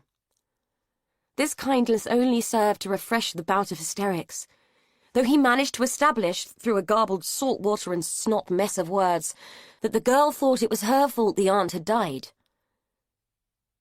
"I scared her to death," the girl declared with miserable resignation. As the only responsible adult in the visible vicinity, Dan felt obliged to try and deal with the kid's distress. "And how on earth did you manage that? You don't really strike me as the terrifying sort. A bit moody, maybe, but not frightening," he said, hoping the wry humour would jolt her out of her angst. Haltingly, Brody told him the story of the dog and what she had done to Esther in her desire to solve the mystery. Unburdening herself to him, a complete stranger, seemed to have a calming effect, and as she talked, her words became less stilted. Dan considered her story for a moment. "Well, not that I know the circumstances exactly, but it sounds to me like she might have had good cause to be shocked, and maybe that was what tipped her over the edge and brought on another stroke. But whatever it was, it had to be pretty bad to cause that. Nothing shouts louder than a guilty conscience, so perhaps you were right and she did know more than she should." He paused, aware that he probably wasn't making her feel any better. "Look, what I'm trying to say is that maybe you shouldn't have done what you did, but all you're guilty of is not being very nice at that moment. Whatever killed her was inside her. It didn't come from you. If she was more involved with what happened than she let on, she'd been nursing that for years. What you did was just a catalyst, wasn't it?" He really wasn't sure he was helping at all, and was starting to have fond memories of the traffic jam. It had been less traumatic and frustrating than this. Brody nodded unhappily. Better a catalyst than a murderer. "I still feel crap, though. If I hadn't done it, she'd still be alive." "But you'd still be none the wiser about the toy, whether it had any significance or not. Now you know it was important." What was he saying? He really didn't know what had come over him, or why on earth he was embroiling himself in this mess. He felt like this girl had just presented him with a bigger spade so that he could dig himself a deeper hole. Brody sniffed. "Anyway, I'm going to take a guess and assume that you're the sexy builder Dan. Elaine doesn't really know anyone else. Why are you here?"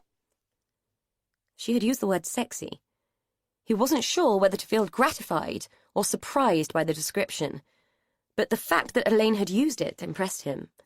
That she had shared the thought with a stroppy teenager who went round scaring old women to death was slightly more worrying. "I'm Dan, yeah. But who are you? I mean, I know your life story and all, but you still haven't told me your name." Brody had the grace to blush. She had poured out everything to a man she didn't know, and looked worried that she had scared him off Elaine for life. It was hard to imagine that her day could get any worse. "I'm Brody. Elaine's my friend," she muttered, looking thoroughly ashamed of the way she had behaved in front of him. "Well, she's my friend too, I hope. So where is she?" It was a good question, but Brody had no idea.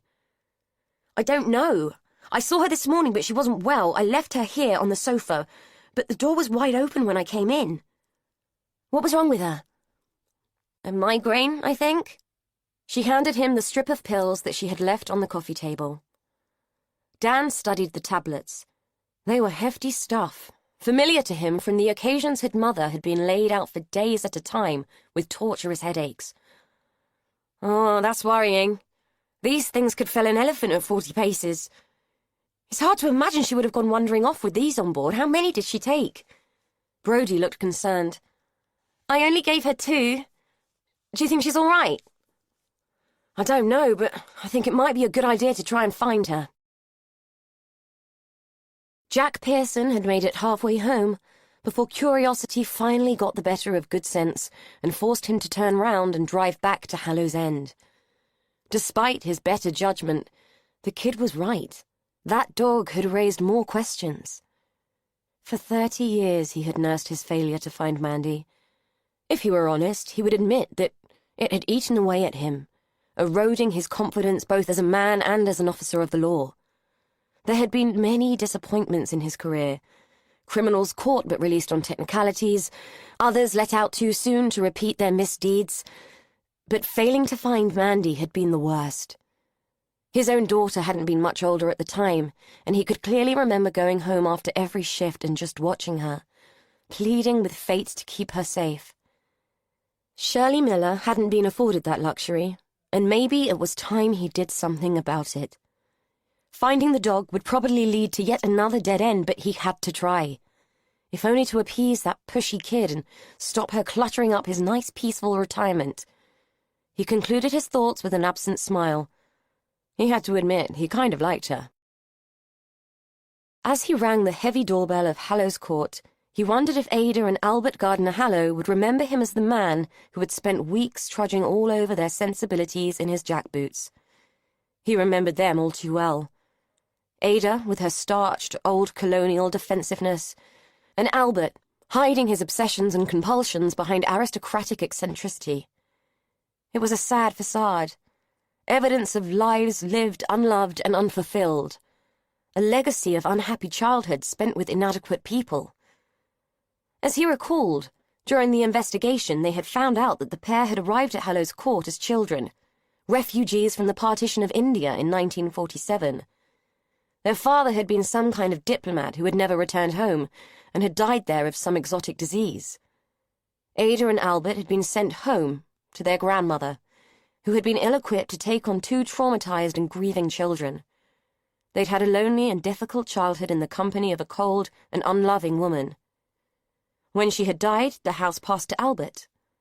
Poor Ada had experienced history repeating itself when all she had inherited was the unlovely offspring of her half-sister Alicia. Jack remembered the child, a pouting and needy boy called Alex.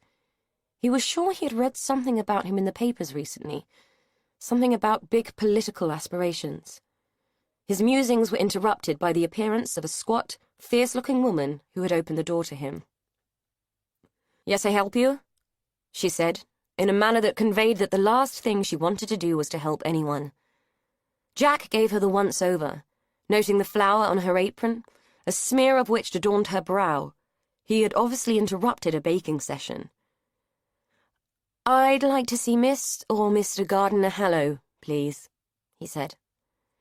"Mr. Gardner-Hallow is in the hospital. Miss Gardner-Hallow says no visitors." She made to shut the door on him, an action which he prevented by inserting his foot between it and the doorframe. "Please tell Miss Gardner-Hallow that Jack Pearson is here to see her," he said, with a polite but insistent smile. He could tell the woman knew that he wasn't going to give up. With a scowl, she opened the door and directed him to wait in the hall. "I go tell her." She disappeared off into the labyrinth of the house, which Jack remembered so well. Nothing had changed, except the staff. The last time he had rung that bell, it had been Esther Davis who had answered, impeccably starched and unhurried, embodying the perfect archetype of the old family retainer. The Gardner-Hallows had fallen far if they'd had to resort to foreign labor. The little woman reappeared. "She say go to drawing room. Follow, please."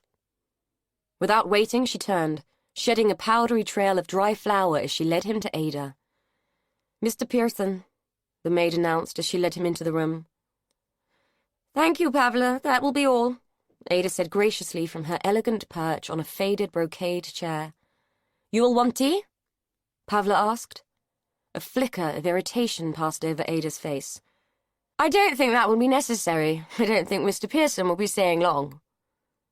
Pavla looked relieved. "I go finish in the kitchen." The fixed smile stayed in place while Pavla extracted herself and shut the door. When she was gone, Ada turned her gaze to Jack. "Inspector Pearson, what brings you back after so very many years?" "Not Inspector anymore, Miss Gardner-Hallow, just plain old Jack. I'm retired now," he said. He didn't wait to be invited to sit down and selected a comfortable seat opposite to Ada. A move that accomplished exactly the right level of disconcertion in the woman, just as he had intended it should. "Well, that makes me doubly curious about your visit. Is there something you think I can help you with?" Her imperious smile had slipped a little. "Perhaps." He launched into the story of the toy dog, watching to see if her dispassion faltered at all. When he had finished speaking, she rose and wandered over to the window. He was sure he could detect a frisson of discomfort in her demeanor.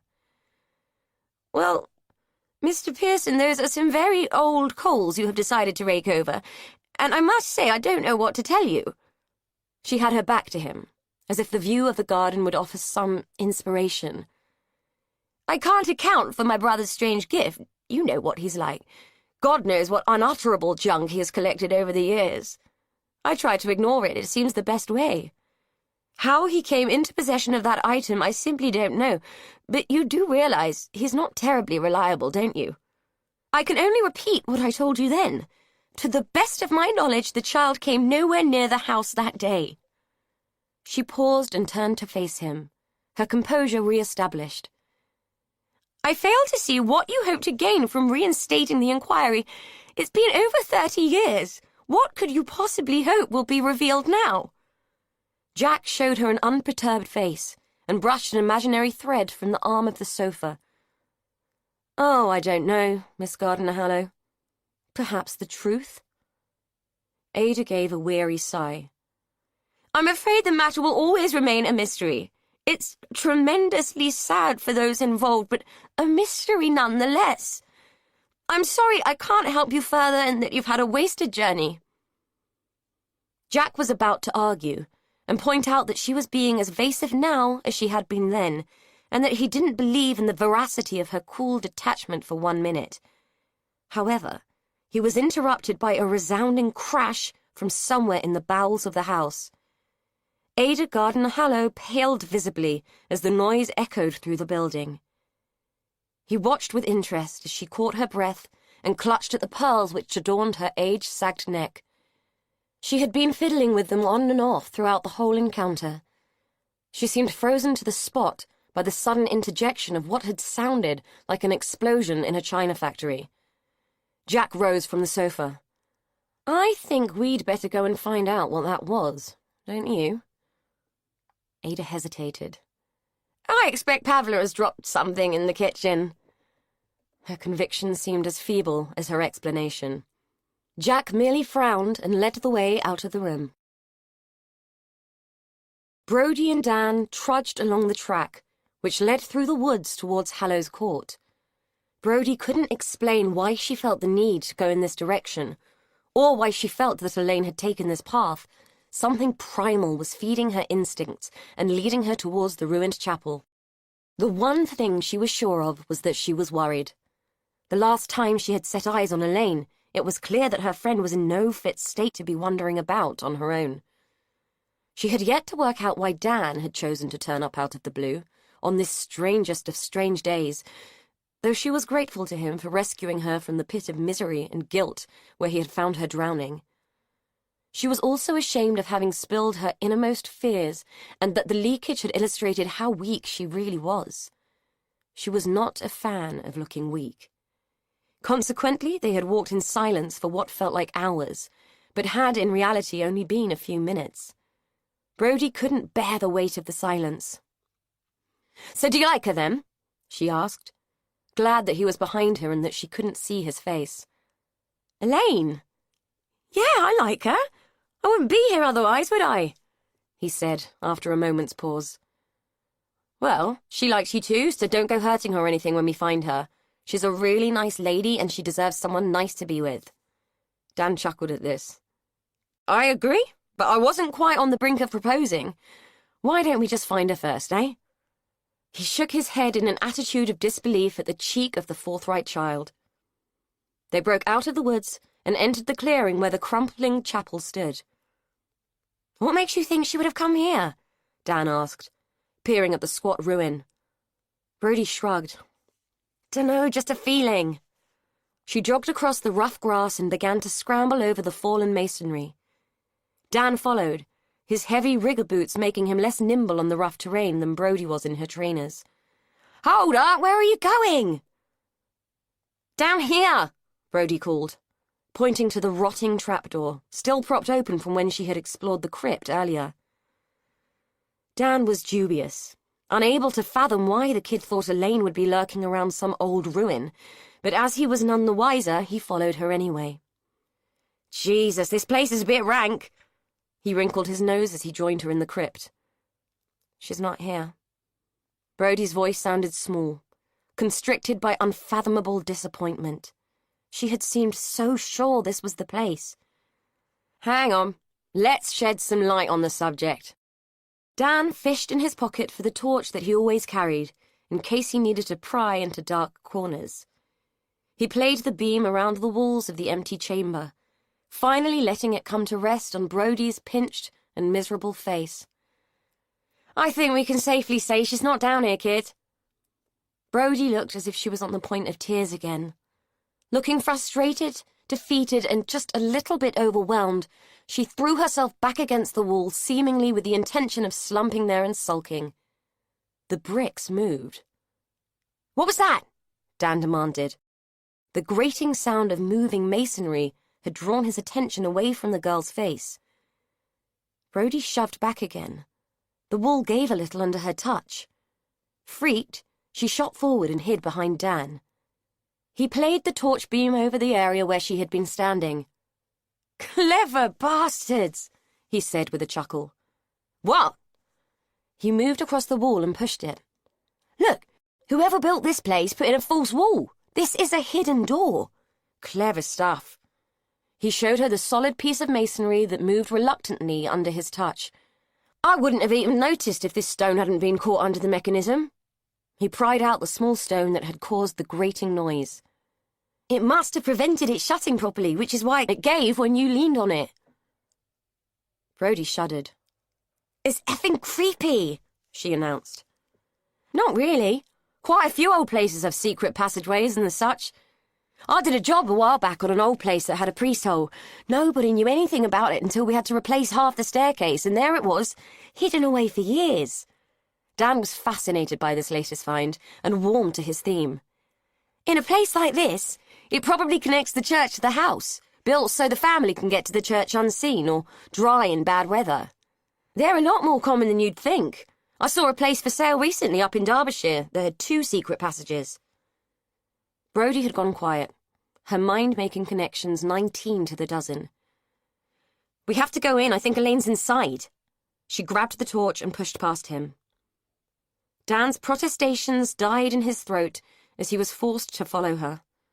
It was either that or remain completely in the dark, literally and metaphorically. They found her about 100 yards in, lying on a marble bench which had been built into the side of the tunnel. For one horrifying moment, Brody thought Elaine was dead. Her tentative fingers had reached out to touch the woman's skin and found it ice-cold and clammy to the touch. It was only when Dan pushed past her and grabbed Elaine up that Brody realized the woman was still alive. The jarring movement of Dan's intervention had elicited a moan from Elaine's cold, enfeebled lips. Dan was panicking. He crouched on the dirt floor and cradled Elaine. With only the dwindling beam of the torch to illuminate his endeavors, he tried to rouse her and got only feeble groans in return for his efforts. "We have to get her out of here. She's freezing." His words caused Brody to run back down the passage towards the crypt. "It's shut behind us! I can't get it open!" Brody cried, her voice rising to fever pitch. "Come back, we'll have to go the other way." He was clinging on to the limp body which lay in his arms. The passage seemed to go on forever. Brody led the way, trying to illuminate their steps with a torch that was dimming by the second. Behind her she could hear Dan's heavy breaths as he carried Elaine's dead weight. "Stop a minute, I think there are some steps here." Brody halted him and shook the torch as if the action would recharge the batteries. Hesitantly, she probed the burgeoning darkness with her foot and found that she was right. A flight of stone steps led upwards. Step by faltering step, she climbed until her hands found a wall of wood, lined with dust and cobwebs, which she couldn't afford to let herself worry about. "It's just a wall. I can't shift it," she called, unsure of Dan's whereabouts in the darkness. "Come down and take Elaine." Dan waited while she tentatively retraced her steps. Everything that happened in the dark made time feel like an eternity. He left her crouched in the pitch-black tunnel, cradling Elaine's head in her lap. Brody was terrified and she was trembling. If the friction from her shaking could have powered the torch, it would have lit the place up with 1,000 lumens. At the top of the steps, Dan felt around the door, because it had to be a door. To his relief, he found hinges. Huge, heavy hinges, thick with rust and rimed with cobwebs, but still essentially intact. "Please, God, don't have let them brick this up," he prayed, as he put all his weight against the wood and pushed. It gave, but only an inch. "Is it moving?" Brody called, her voice barely penetrating the darkness and sounding tiny and terrified. "Just!"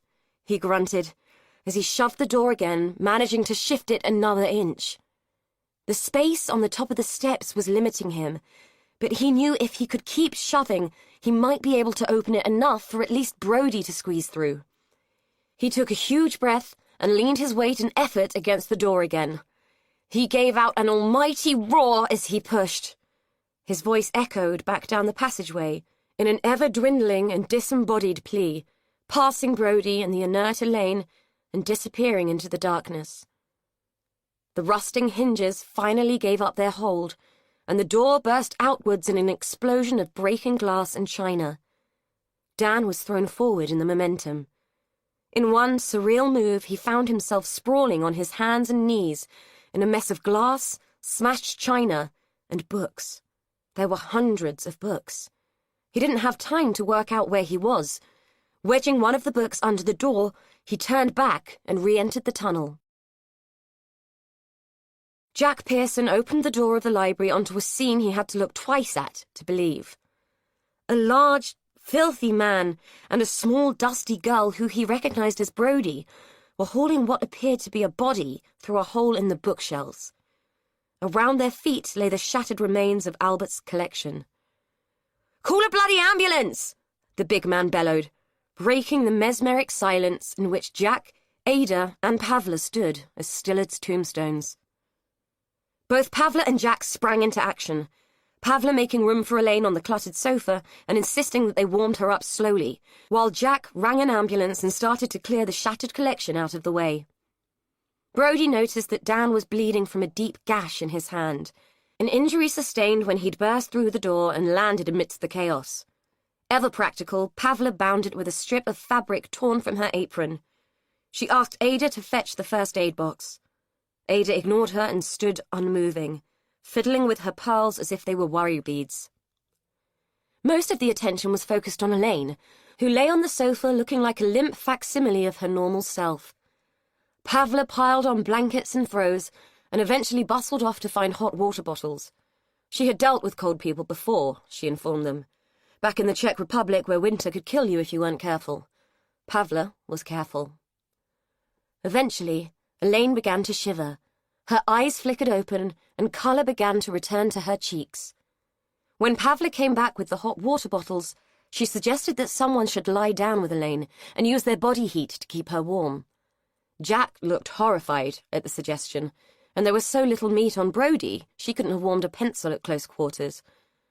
Somewhat embarrassed, Dan slid under the blankets and folded Elaine close into his body, willing her to get warm.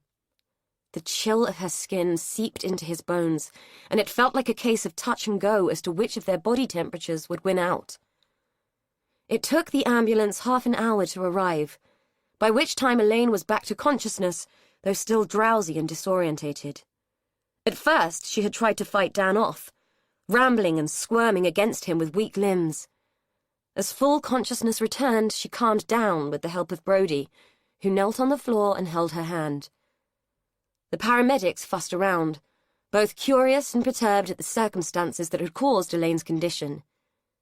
Both eyed the door in the bookcase suspiciously, and only backed off from their suspicions when Jack told them who he was, or rather, who he had been. Taking Elaine to hospital was mooted, but she was reluctant to go, claiming that she was fine and that everyone was making too much fuss. With reluctance, the paramedics conceded. Her temperature was stable and just within normal range, and they could find no evidence of hidden damage from the incident. Even so, Dan was forced to sign a disclaimer on Elaine's behalf before they finally agreed to leave, having given strict instructions to everyone about what should be done if she took a turn for the worse. Elaine couldn't help feeling guilty for having wasted their time. She felt foolish and embarrassed at the fuss her predicament had caused, and was still trying to work out how Dan had got there, and why she was in the library of Hallows Court.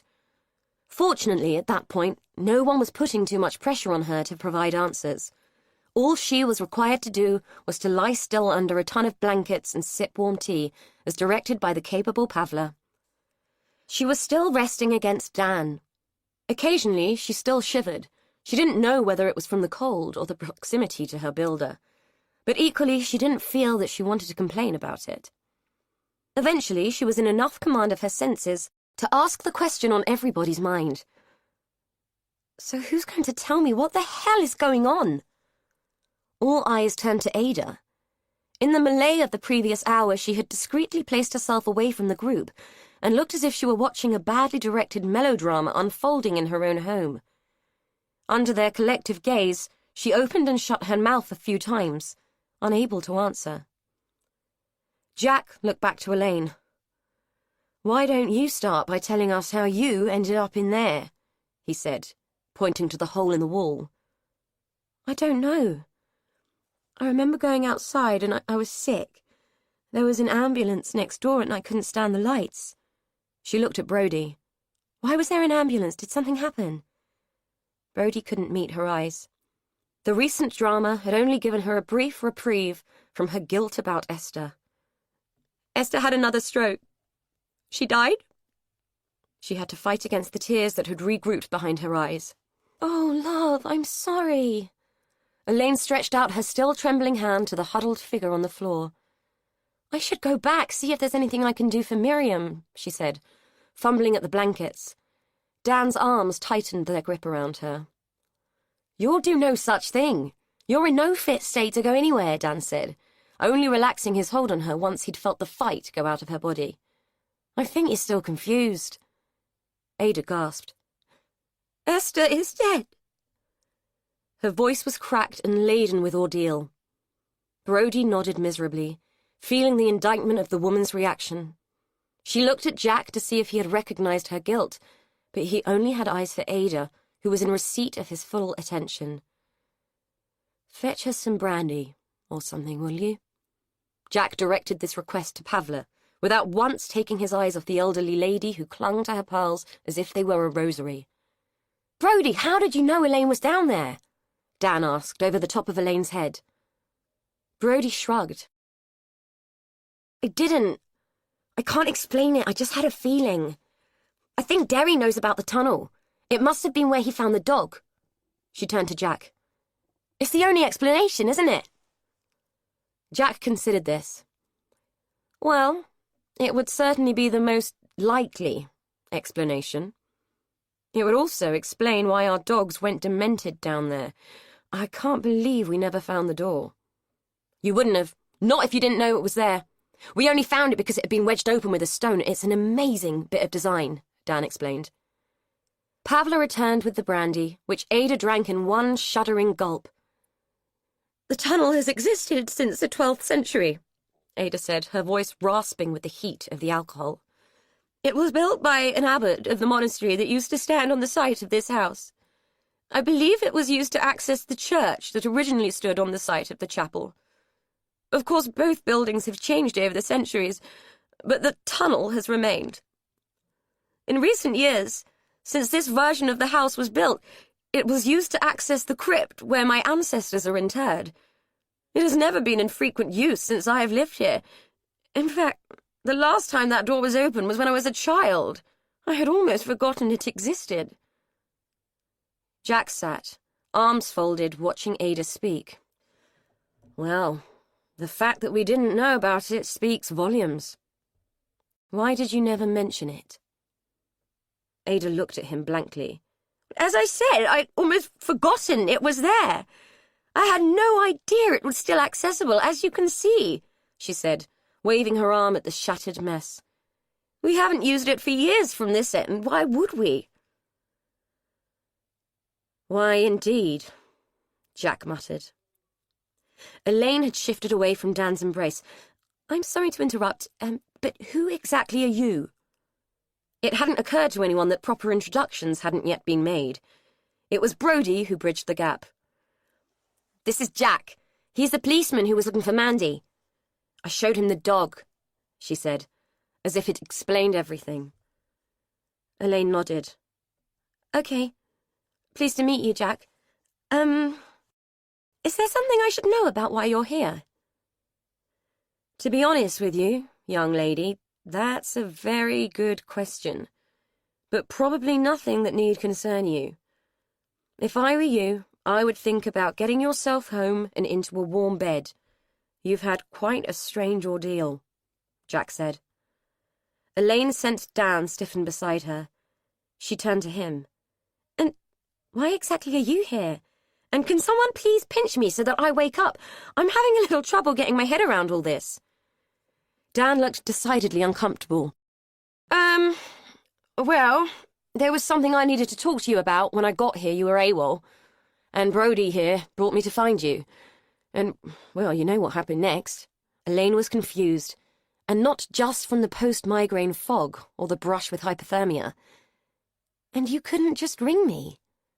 Brody interjected for him. He tried, but I switched your phone off. So what is it, Dan? You didn't drive 150 miles to tell me the tiles are the wrong colour. There was an awkward silence. All eyes were on Dan.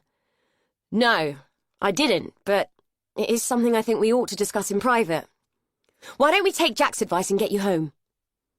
Jack rose from the chair. My car is outside. I'll drive you. Brody, why don't you help Elaine out to the car? He tossed his keys across to her. Elaine stood too, still shaky on her feet and still swathed in a blanket. We ought to stay and help clear up. Look at the mess. They all looked at the sea of broken china and glass. No matter. Pablo and I will clear it. Please go home and rest, Elaine, dear, I insist. Ada said, looking almost as shattered as the shards of glass that littered the floor. Brody was already halfway to the door.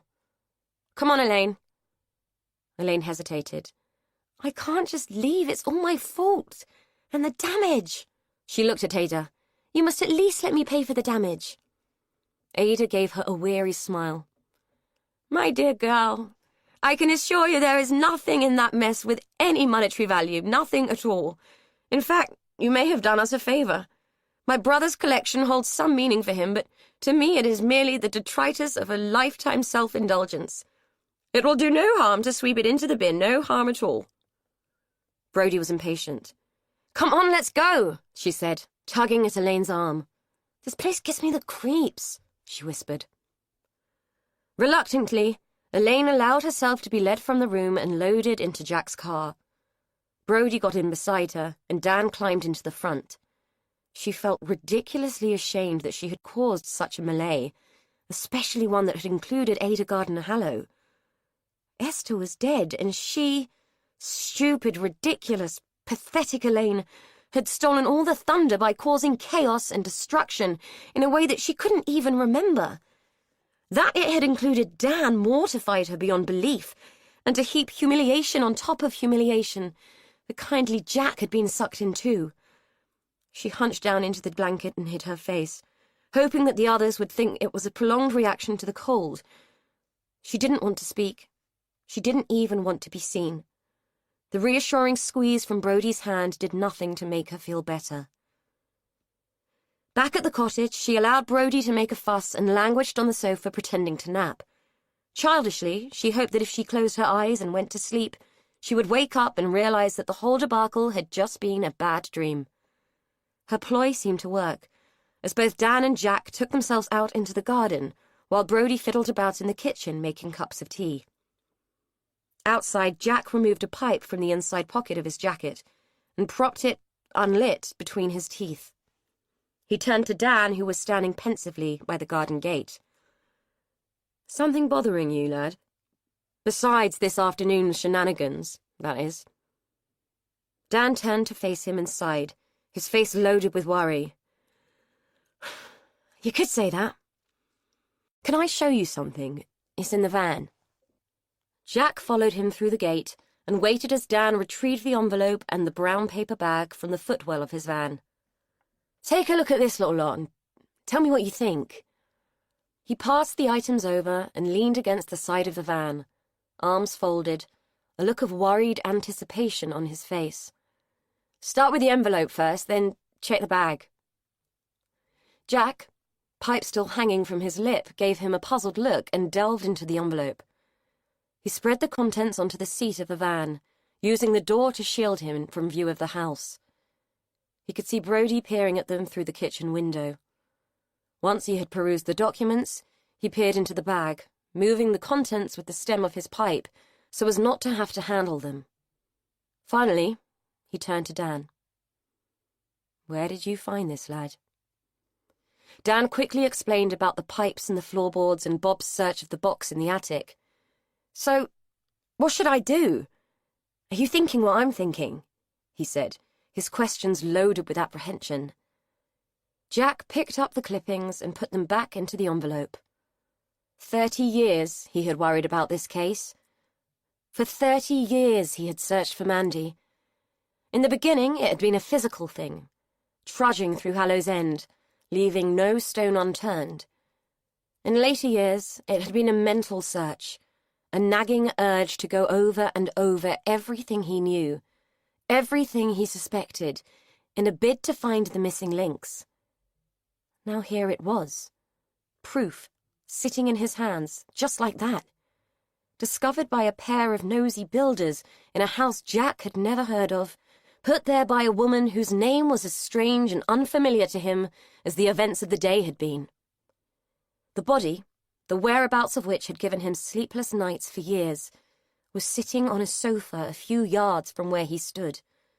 A living, breathing, fully grown body in the guise of a shy young woman, whose whole existence was about to be blown to smithereens by what Jack held in his hands. "Jack, what should I do?" Dan asked. Jack turned to him and took in the strain that was written all over the other man's face. Strictly speaking, Jack knew he ought to say that they should call it in, let a family liaison officer deal with the fallout and play it by the book. But he was dealing with people, with feelings and thoughts, not just a case. Besides, he wasn't a copper anymore. He was just a man who felt as if he was holding an unexploded bomb in his hands. The anguish on Dan's face dictated everything. "We, not I, lad. You're not on your own. We're going to show this to Elaine and take it from there. Step by step." "What about Brody? Should I get her out of the way?" Dan asked. Jack raised an eyebrow and snorted. "Do you think she would go?" "No, she's the one who came looking, and this is as much about her as anyone now. She won't thank us for squeezing her out. Come on, let's get it done." With great trepidation, both men walked back to the cottage. Dan paused in the porch and put his hand on the shelf, while Jack maneuvered through the door. As he followed, he realized he had picked up some kind of residue on his hand. Absent-mindedly, he wiped it on his jeans and walked in to face Elaine. Chapter 12. The scene inside Meadowfoot Cottage was playing out like a bad soap opera. Elaine sat shocked and vacant on the sofa, while Brody argued with Miriam in the kitchen. "I'm not leaving her," Brody said adamantly. Miriam had had enough.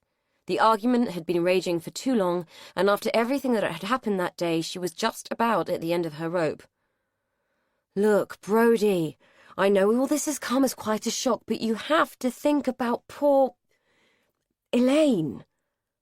She was still hesitating over the name. The fact that Elaine was really Mandy had jarred her beyond comprehension. "She probably needs some peace and quiet to get her head around things. Come back with me and wait for Tony, there's a good girl, she pleaded, certain that Brodie must have a better nature somewhere in her.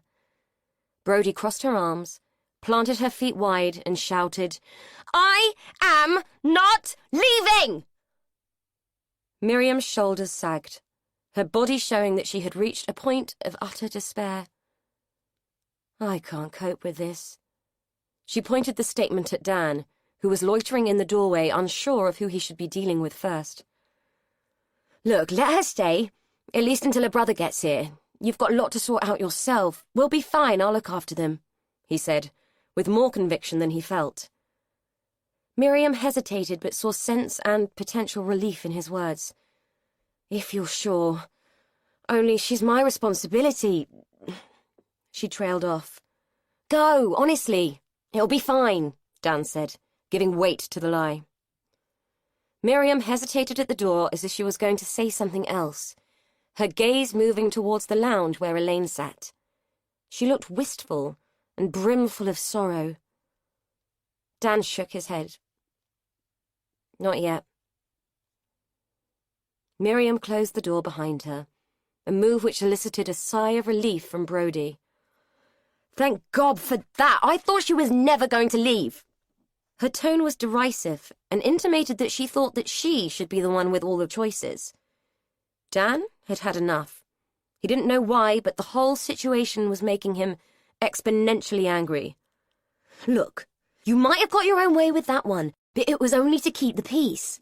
That woman has just lost her sister and found out she's been living the same lie you all have for 30 years, so give her a break, will you? This is not just about you, Brodie." He wasn't shouting, but his words were still like a slap. He didn't know what was wrong with him, or why he was taking it out on this poor kid, whose whole world had just come falling down. The fact that he seemed to have no control over his own behaviour made him even more angry, and he snapped again. "In fact, give us all a break. There are bigger things to deal with than your teenage tantrums," he added, before stalking into the lounge, unable to cope with the fact that he had just behaved like a complete tool. Brodie gasped, shocked that he would turn on her like that after everything they had been through. All she had wanted to do was stay with Elaine and make sure she was all right. Couldn't anybody see that? It wasn't fair that she was being treated like the bad guy when none of this was her fault. As for Miriam, she was really to blame. If she had done her job and looked after Mandy, none of this would have happened.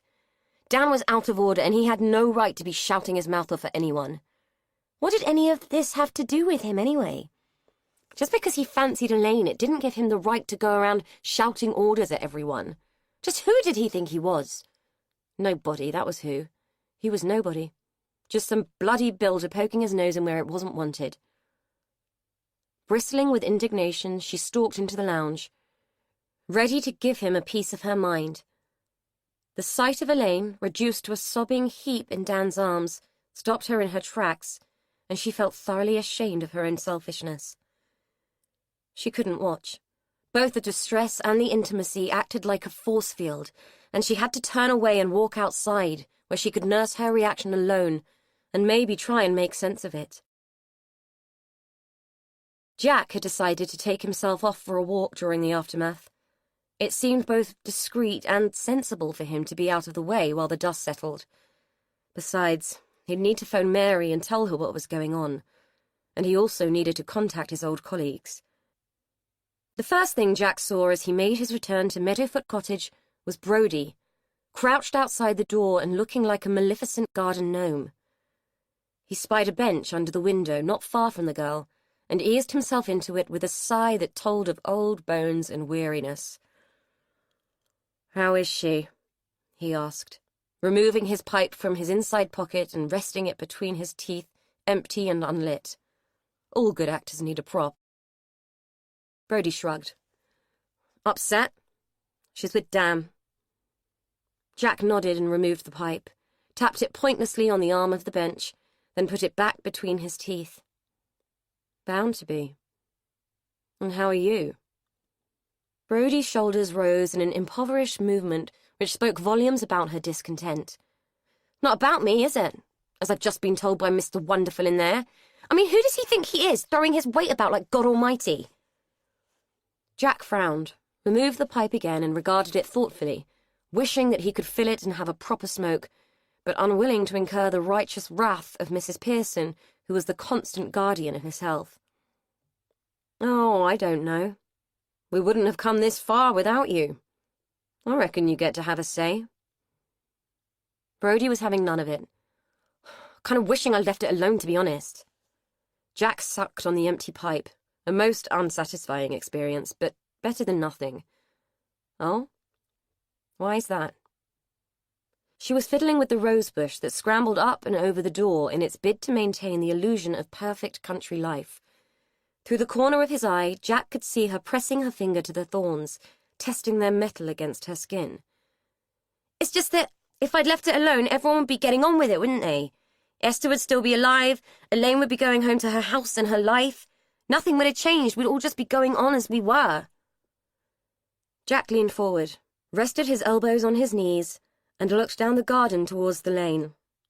It was all very pretty, but he couldn't have coped with the disarray in his own garden. Everything should have its place, even plants. And is that always a good thing? In my experience, the truth has a habit of coming out sooner or later, whether people like it or not. But what good does it do if it makes people more unhappy than they were before? Brody complained as she watched a bead of blood bloom on her fingertip. It depends what people choose to do with it. They can either live through it or learn to live with it. It's always a choice. Brody sucked the blood away and looked at him. What do you mean? Well, you can carry it around with you like it's a burden, a weight on your shoulders, or you can set it to one side and use it. Treat it like a resource that shows you who you are and how you got there. It's not always easy, but you have the choice. Brody nodded thoughtfully. I get what you mean, but what if you don't know the truth? What if people don't tell you? Jack pointed the stem of his pipe at her. Everybody knows the truth deep down. It's what motivates them for good or bad. Unfortunately, it can feel like mining. Sometimes you get diamonds, sometimes you get rocks. But at least you know what you've got. If you don't dig, you've got nothing. Brody nodded, assuming that his words must have some profundity even if she hadn't grasped it. Unable to divine anything further from his wisdom, she said, So what happens next? I mean, none of us expected her to still be alive, did we? I thought that we were just going to find out what happened and maybe find her body. I just wanted to lay her to rest so we could all move on. Now I have a sister, there's no body to find, and it feels like we've got more problems than we started with. Dan's being an absolute arsehole and we still don't have a clue what happened. Jack sighed and replaced the pipe into his pocket. That's what I'm here to discuss. Shall we go in?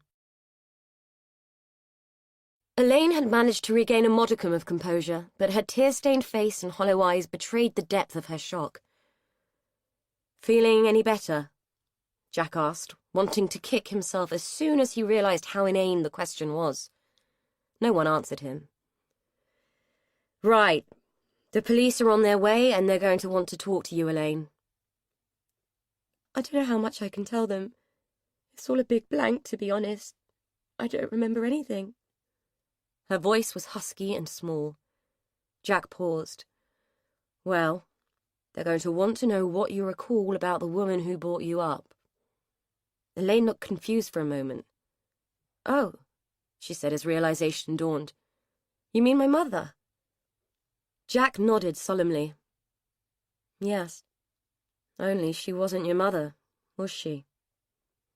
The question was purely rhetorical, asked only in a bid to prepare Elaine for what was to come.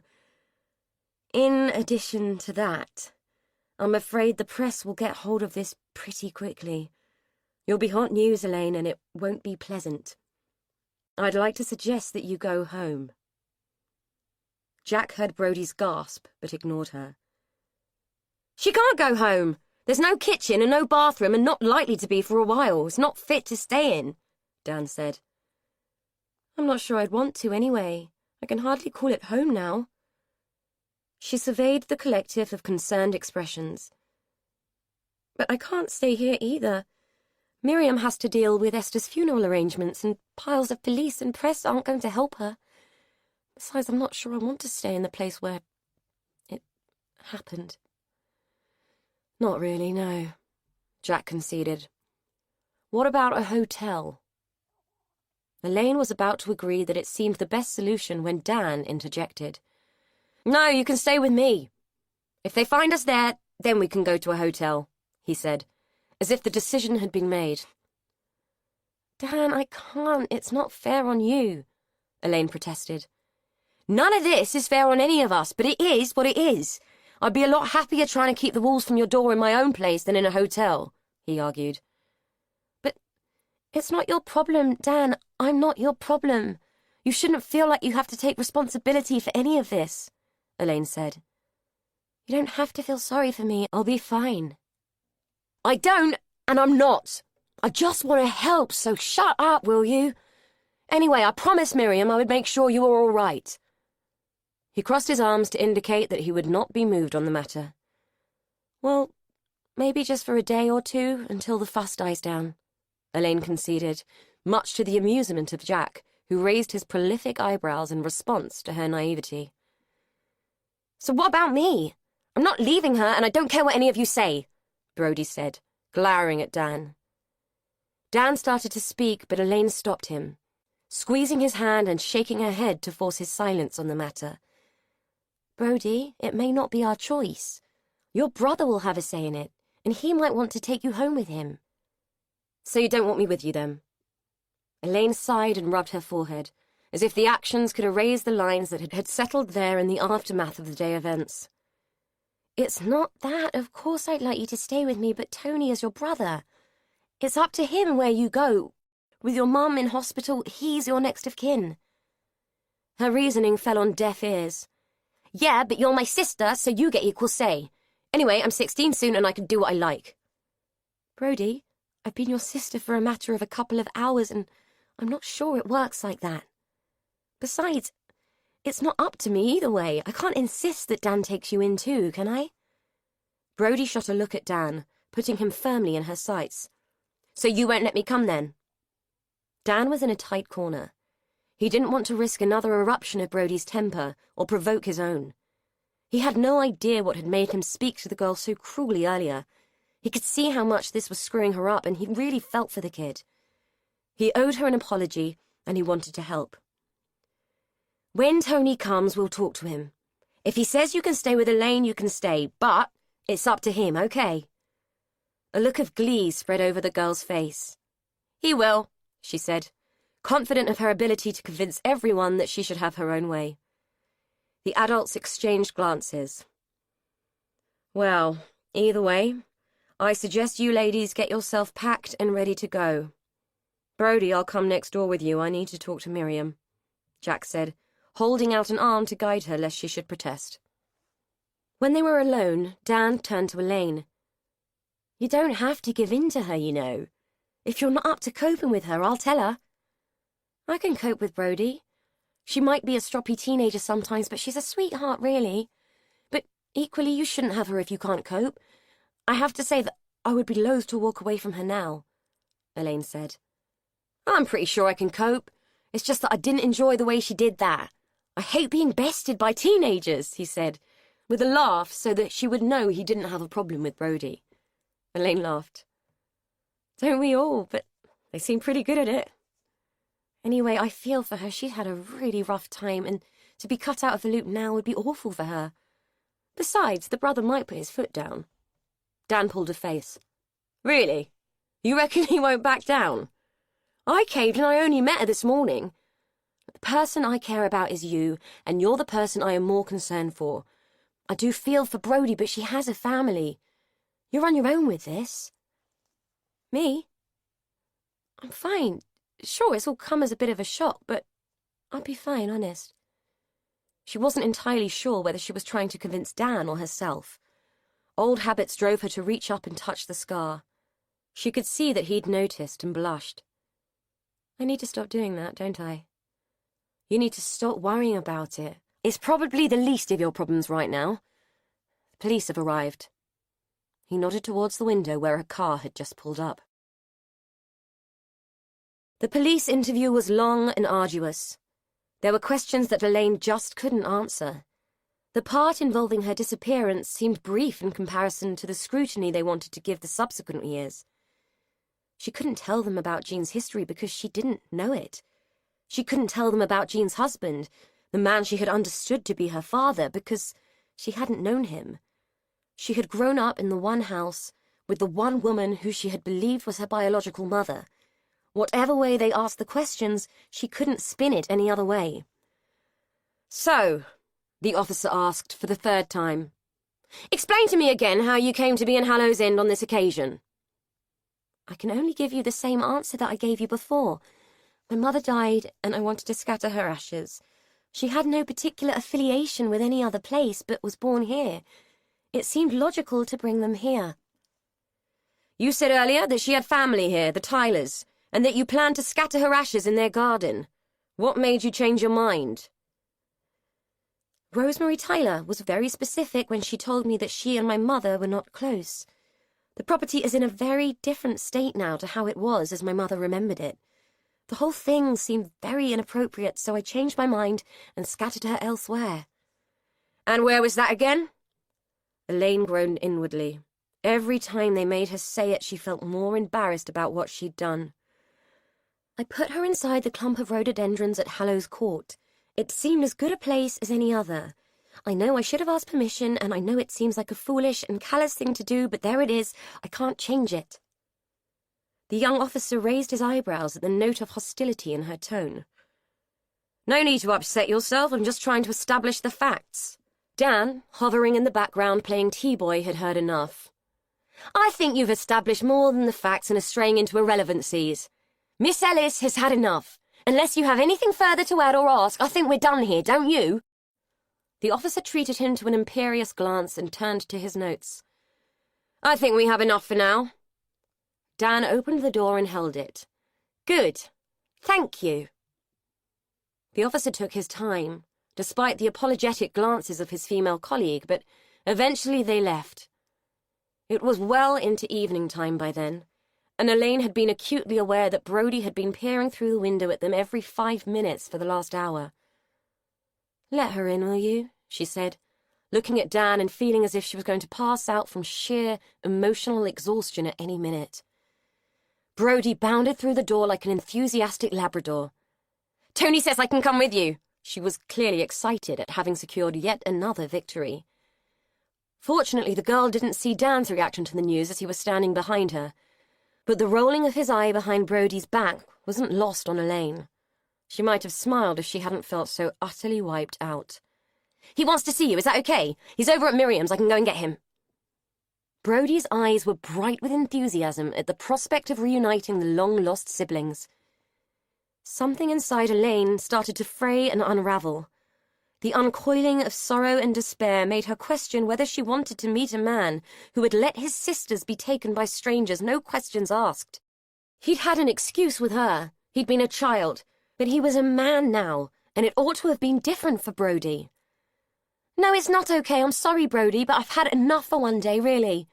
If he's still here tomorrow, I'll see him then. I'm going to bed. I need to sleep. I need to not talk, and I need to not think. Enough, okay?" Brody had never heard Elaine speak like that, and it shocked her.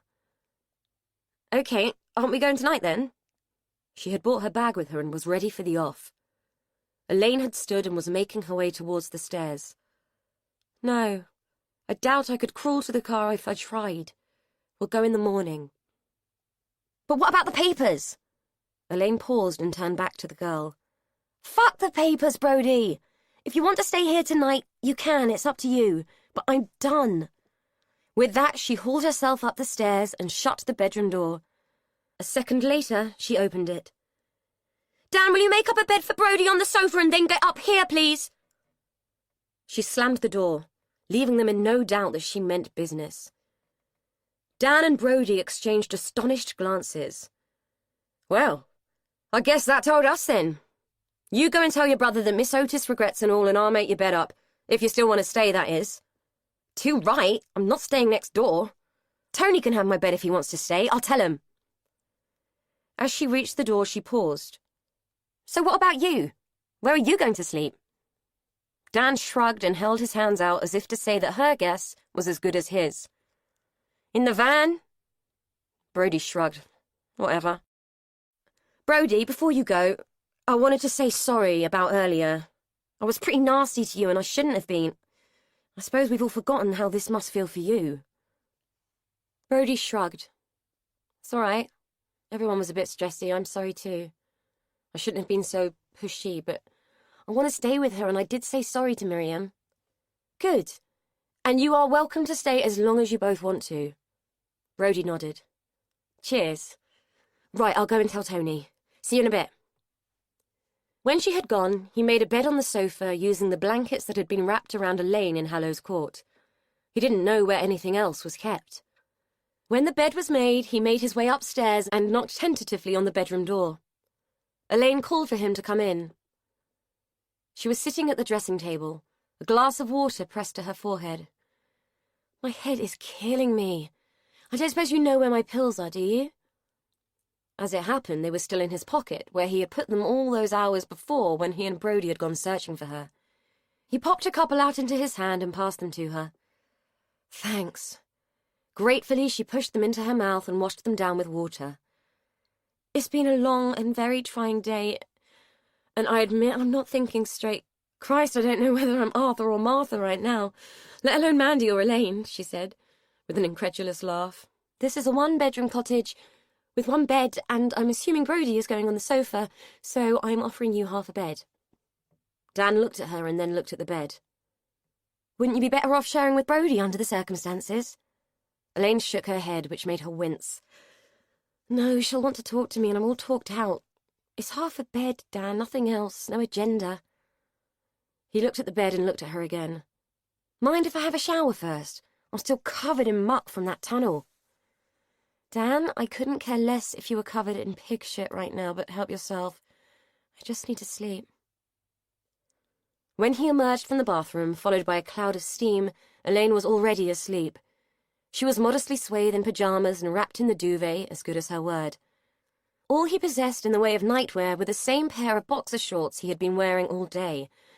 On the occasions when he had indulged himself with thoughts of sharing a bed with Elaine, this setup wasn't quite what he'd had in mind. He crawled in beside her and lay on his back, unable to relax, wondering if he should have attempted to sleep in the van after all. Before he'd showered off the grime of the day, the thought that he should have got in the van, driven away, changed his identity and moved house had crossed his mind several times. But that was unfair. Elaine was innocently embroiled in this mess just the same as he was. No, not the same. For her it was much worse. He would be 10 kinds of bastard to walk away from her now, and an even worse one to brush the kid off. Now that it was quiet and he had time to think about it, the fact that Brody's own brother was prepared to let her stay with strangers bothered him profoundly. He felt rubbish that he'd shouted at her, and wondered what on earth had got into him lately. It felt as if an evil twin possessed him. His thoughts spiraled and came to nothing while sleep found him and nursed him into rest. Maybe it would all look much better in the morning. Brody launched herself back into the cottage, bursting to tell Dan about Tony's reaction to Elaine's rejection and how Miriam was fit to burst over the whole debacle. She was surprised to find the room empty. He had made up a bed for her on the sofa as promised and had disappeared. Disappointed by the lack of an audience for her tale, she sat down on her makeshift bed, assuming that Dan had gone outside to sleep in his van. As quietly as she could, so as not to wake Elaine, she crept upstairs to the bathroom. Surprised to find it damp and steamy, she assumed that Elaine had had a shower. Not wanting to make more noise than she had to, she had a quick look around with a face cloth, cleaned her teeth, and slipped into her onesie. Halfway down the stairs, she paused, mildly amused by Elaine's snoring. She suppressed a giggle and made her way to the sofa. For the first time in hours, she was left with entirely her own thoughts, and they were very strange and thrilling. She had found Mandy. Ever since Jack and Dan had told them about the things in Elaine's house and had showed them what had been found, she had been studying Elaine to see if she could find a trace of the little face which was so familiar to her. In Brody's assessment, only the dimples had remained. Anything else Mandy-like had disappeared long ago. She wondered how her mother was going to feel when she heard the news. She hoped it would make Shirley happy, though in her gut she doubted it. Happy and Shirley, used in the same sentence, were strange bedfellows. She turned over under the blankets and thought about Dan, deciding that she did like him after all. At least he'd had the guts to say sorry. Most blokes that she knew would have rather died than say they were sorry, which made her think about Steve, who didn't bear thinking about on any level. She tried to think about something else to put him out of her mind, and ended up thinking about children, which brought her back to Mandy, and the fact that even though she had been found, no one knew exactly what had happened that day. Except maybe Derry, and she wouldn't see him now, not if they were going to Dan's house. She drifted off to sleep with the vague thought of finding a medium floating around her 15-year-old mind, someone who could communicate with Esther from beyond the grave and make her spill her secrets. Elaine woke just as the first tendrils of dawn light began to ease through the curtains. For the first 30 seconds she felt fine, until the scenes of the day before began to intrude much less gently than the dawn.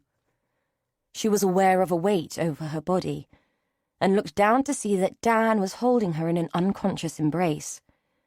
Oh God, had she really asked him to share her bed? With no idea of what had come over her the night before, she cautiously extracted herself and made her way to the bathroom. Brody's clothes lay in a crumpled heap, damp with condensation, and the sink was streaked with dribbled toothpaste. With a sigh, she cleared it up and hung the clothes on the landing to air. Sure that the events of yesterday were just some elaborate confusion, she undressed and climbed into the shower, hoping that the water would wash away the fog that was clouding her mind. She leaned against the cold tiles, letting the hot water stream over her, convincing herself that none of it could be true. People had false memories all the time. The incident with the barbed wire had just been a flash, an image that had whipped through her mind as quickly as a lightning strike. It couldn't be a memory. Memories were concrete and known. No, it was something she had manufactured as a result of the circumstances, and the suggestion that she was the missing child. That had to be a more rational explanation than acknowledging that she had grown up with a woman who had abducted her. Whatever had happened to Mandy was a tragedy, but it couldn't possibly be related to her. The whole thing was just a series of weird coincidences, which was all it could be. As she soaped herself, her fingers slipped over the scar. It had stretched and distorted with the passage of time, but it had never really faded. Her mother had said that it was the result of her falling into a pane of glass in the garden. It was a logical explanation. Kids were accident-prone.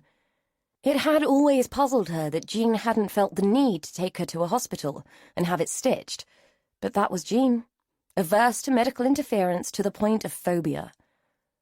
No, the scar was the result of a simple childhood accident, not the manifestation of a nightmare. She was Elaine Ellis, 33 years old, neurotic and shy, and that was that. Everything else had been a horrible mistake. Awareness dawned that she would have to break the news to Brody and apologize to the world and his wife for wasting their time. It would be awful, but not as awful as continuing the pretense. Resigned to her task, she switched off the water and wrapped herself in a towel.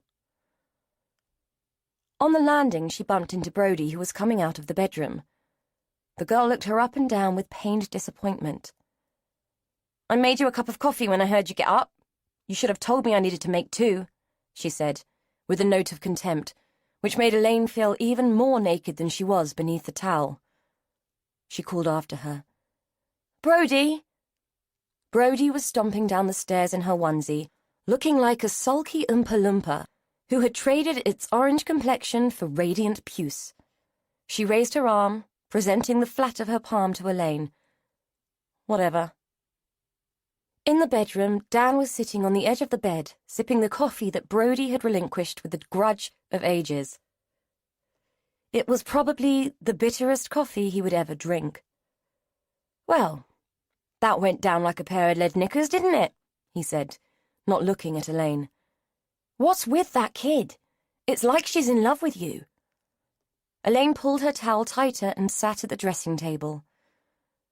"I suppose that with everything that's happened, she feels a bit protective of me. I don't suppose she sees me as an adult, really. I dread to think how she's going to react when I put her straight." "What do you mean? Put her straight about what?" Elaine blinked at him with wide-eyed innocence. "That I'm not her sister, that I can't be, and that this has all been some horrible, confusing coincidence." Dan paused and looked at her, coffee cup halfway to his mouth. "Is that what you think?" "No, it's what I know. It's impossible. My mother was a strange fish, but I don't think she was the type to snatch a kid. Whatever was going through my mind yesterday was just a result of the hypothermia. I must have been hallucinating or something." She was convinced by her own logic. Dan put the coffee down. "Wait there, I'll be back in a minute." He slid off the bed and went downstairs.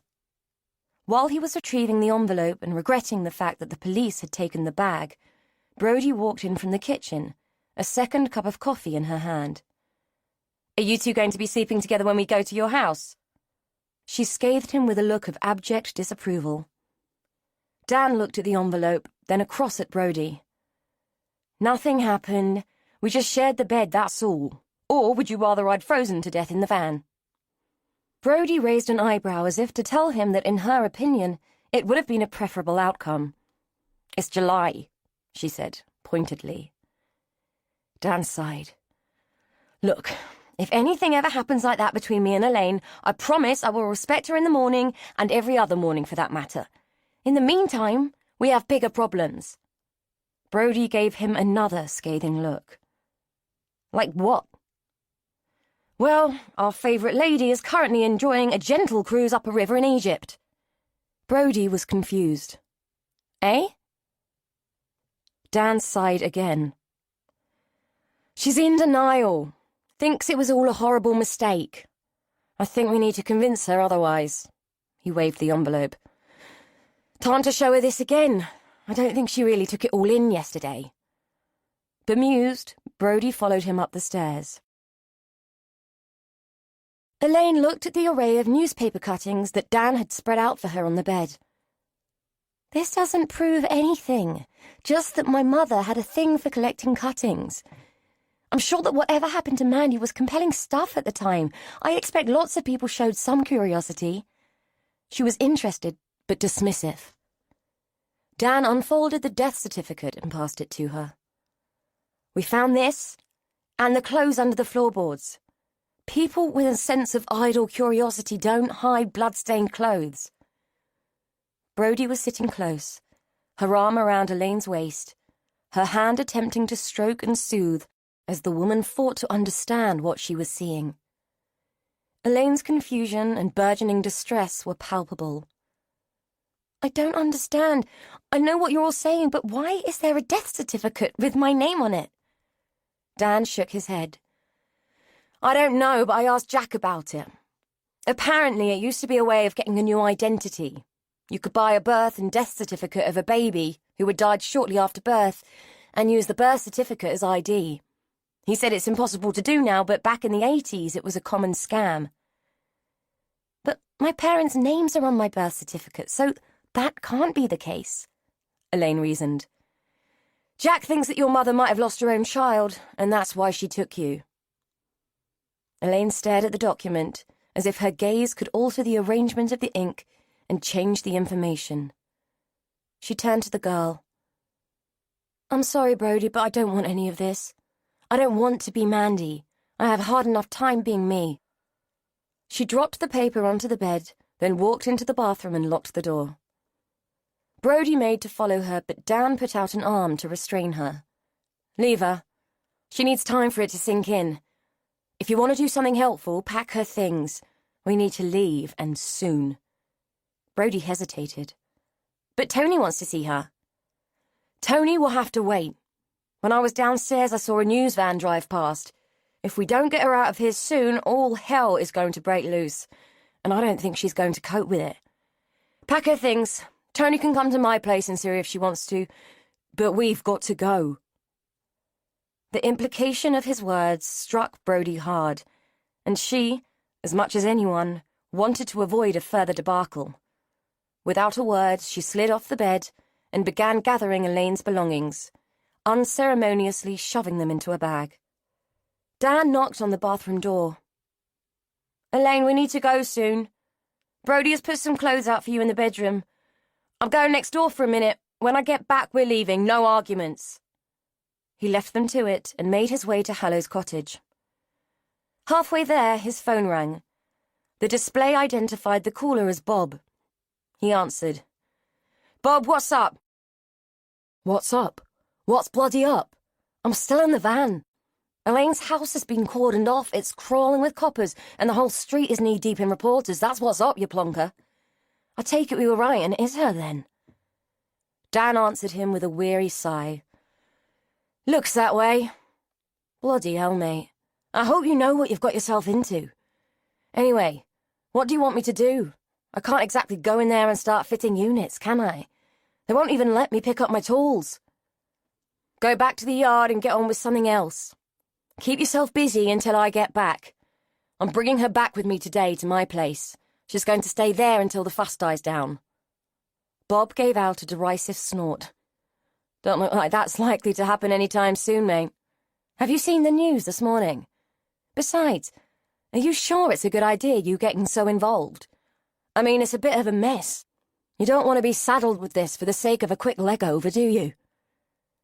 Dan grit his teeth.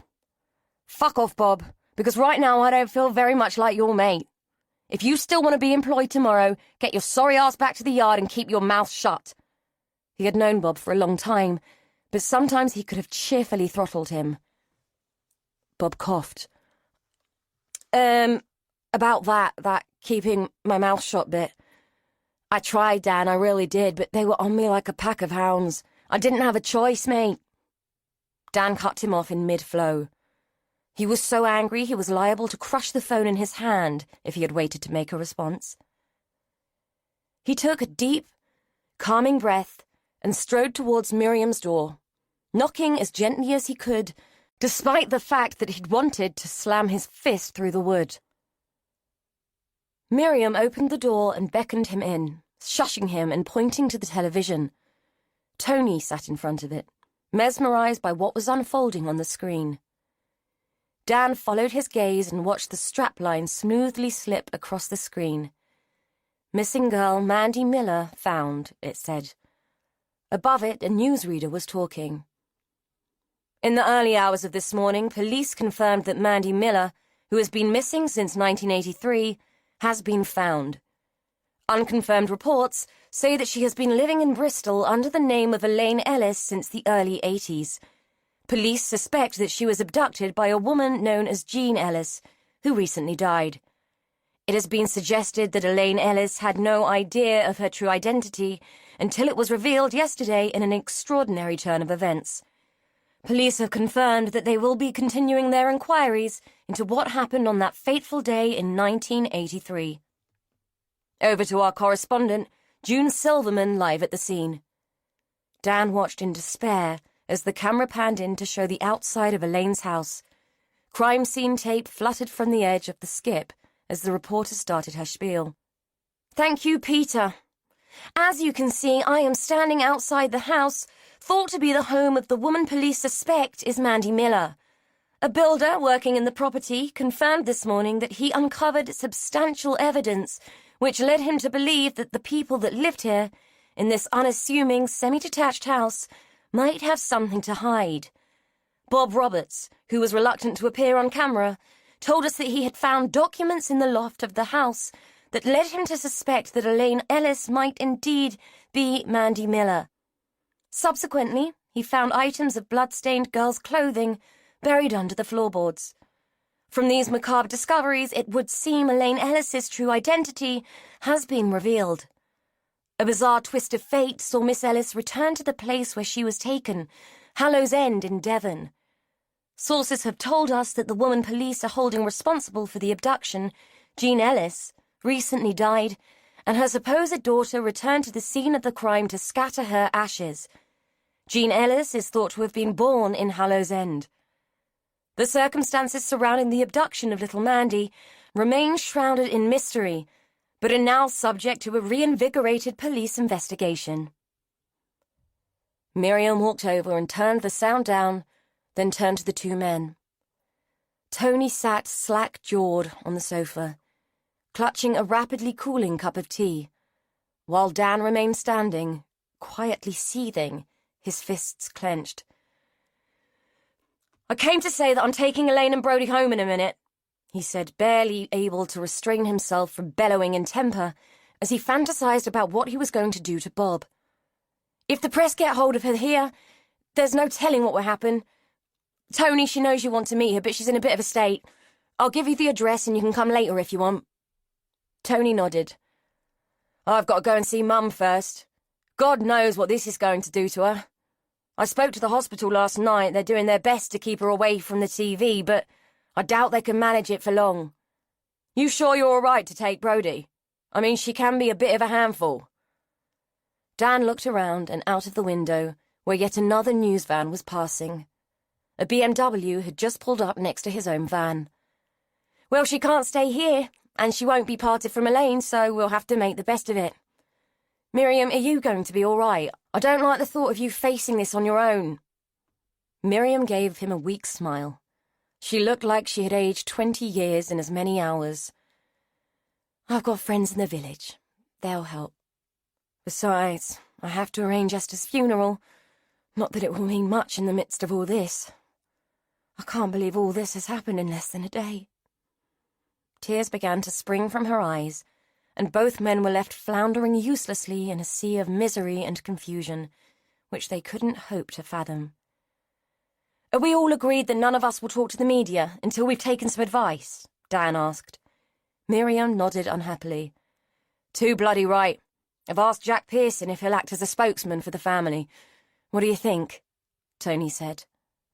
As a rank outsider, Dan didn't really think he had a right to an opinion, but everyone seemed to be looking to him. "Sounds like a reasonable idea. He's a sensible man and familiar with the facts. Good call, I'd say. Look, I'm going to get going. Get them out of here before the circus is in full swing. We'll talk later." The two men shook hands, and Miriam gave Dan a grateful pat on the arm before he took his leave. A man who he vaguely recognized was standing in the lounge, hugging Elaine.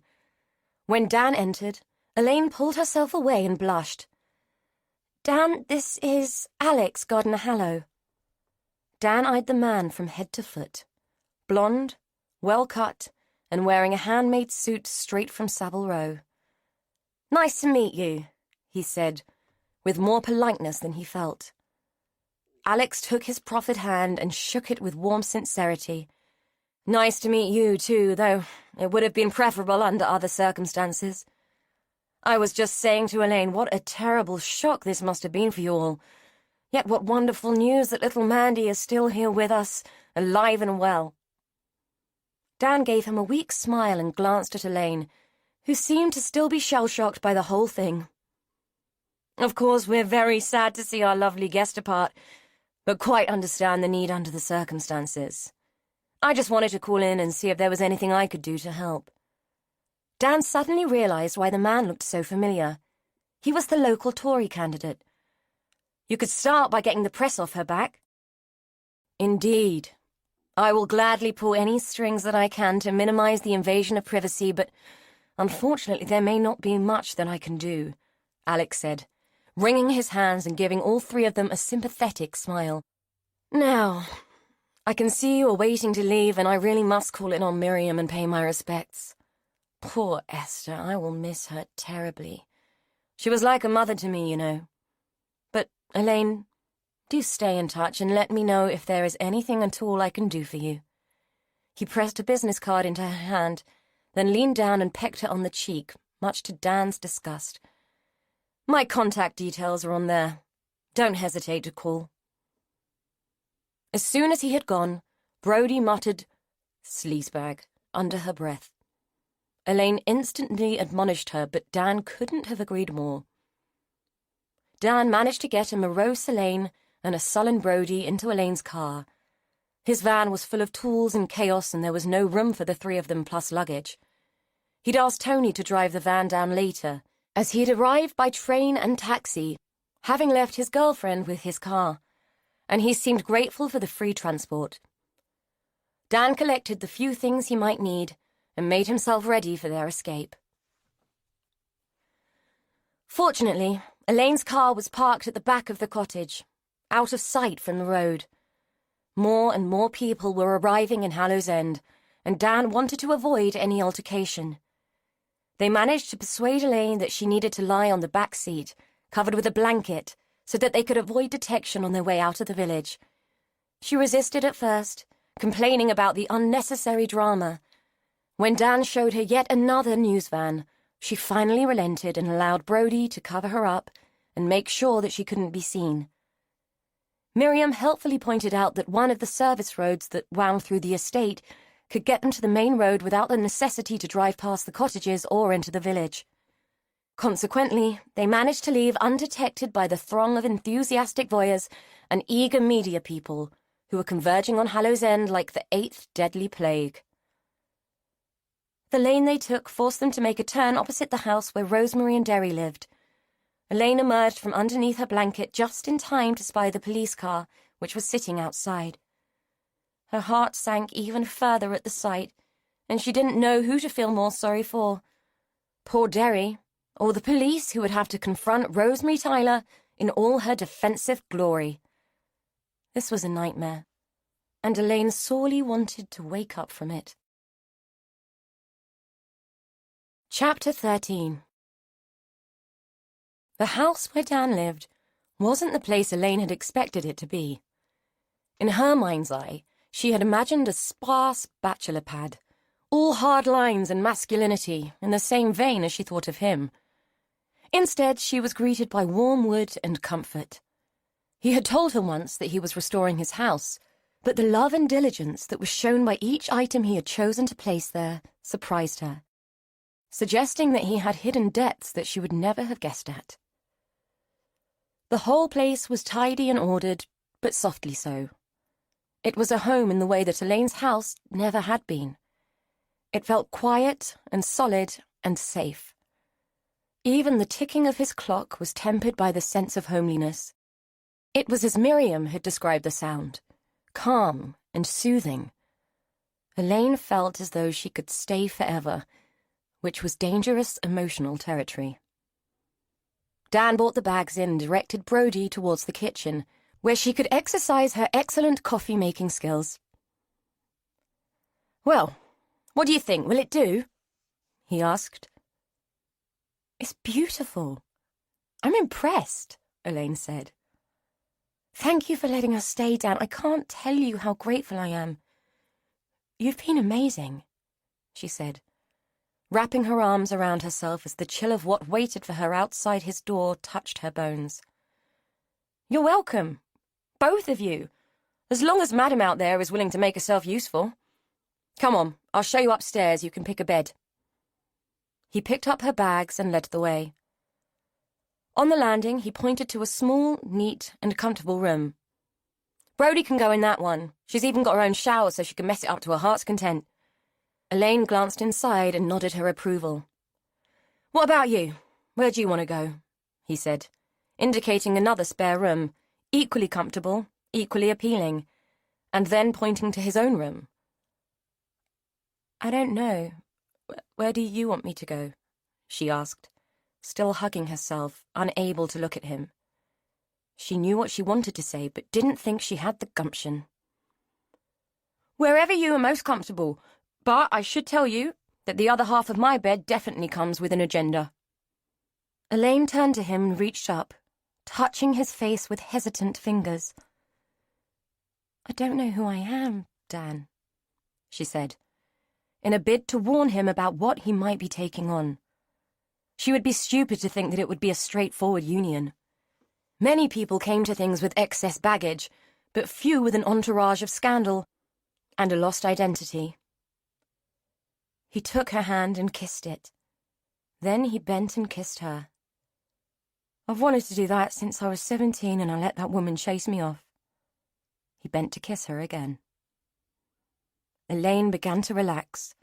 All the tension that had racked her for what felt like an age started to ebb away, passing out of her body and seemingly into his as the kiss became more urgent. It would be easy to hide in what the kiss might mean. She could be 15 again and pretend that the turmoil of emotions was simple teenage angst. They were forced to break apart by Brody's voice from the hallway below, stridently demanding their attention. "Coffee's ready when you two have finished snogging." Her voice was laden with the tone of a militant chaperone. Dan laughed. "Nearly 40 years of age in my own home, and I'm still being bested by a chopsy teenager." Elaine buried her blushing face in his shirt. "Oh my God, what are we going to do with her?" she mumbled from the depths of the fabric. She pulled away from him. "Duty calls." Dan bent to pick up the bags. "So where am I putting these?" Elaine took her bag from him and walked into his bedroom. "Well, mine's going in here. You better put Brody's in her room," she said, with a shy smile. Brody bellowed up the stairs again. "Are you two coming down or what?" "My God, it's like sharing the house with a mini Mary Whitehouse," Dan muttered as he started down the stairs. Elaine took her bag into Dan's bedroom and put it on the bed, wondering at the wisdom of her decision and the fairness. Her conscience prodded at her, asking her to consider whether she was taking advantage of Dan as a convenient port in an unusually turbulent storm. Fate had put him in her path for a second time, and she would like to believe that meant something. However, the ghost of Jean was still looming inordinately large, and as usual, she was clouding everything. Brody announced that she was starving, and it was mutually decided that Dan would go out and get them a takeaway. Tony had phoned a few minutes before to say that he was on his way, so they were hoping to have eaten by the time he arrived with whatever the next batch of news was going to bring. While Dan was gone, Brody and Elaine pottered in the kitchen, finding plates and cutlery and washing up their coffee cups. "He's got a really nice house, hasn't he? I reckon he must be pretty minted," Brody said, as she carefully dried up one of the china mugs before passing it to Elaine to be put away. "Yes, it's a lovely house, but I don't think he's rich. He just works hard." Brody tipped her head to one side and studied the mug she was holding in her soapy hand. "You do know that relationships that start under traumatic circumstances rarely last, don't you?" she said sagely. Elaine peered at her, a look of bemusement on her face. "Where on earth do you come up with these things?" "I saw it on a film. Sandra Bullock said it to Keanu Reeves when they had just got off a bus that was going to blow up." Elaine laughed. "Well, remind me to thank Mr. Reeves and Miss Bullock for their relationship advice." Brody shrugged. "Just saying." Elaine put the last of the mugs away and leaned on the worktop. "Brody, why does me being with Dan bother you so much? I mean, I've known him longer than I've known you. In fact, I was about your age when I met him." Brody fiddled with the tea cloth, pulling at the loops of thread, and gave another of her habitual shrugs. "It's just that with everything that's happened, I think you might be a bit vulnerable and all. I don't want you to get hurt, that's all. He seems nice, but he's a bloke, and blokes are crap, aren't they?" It was true.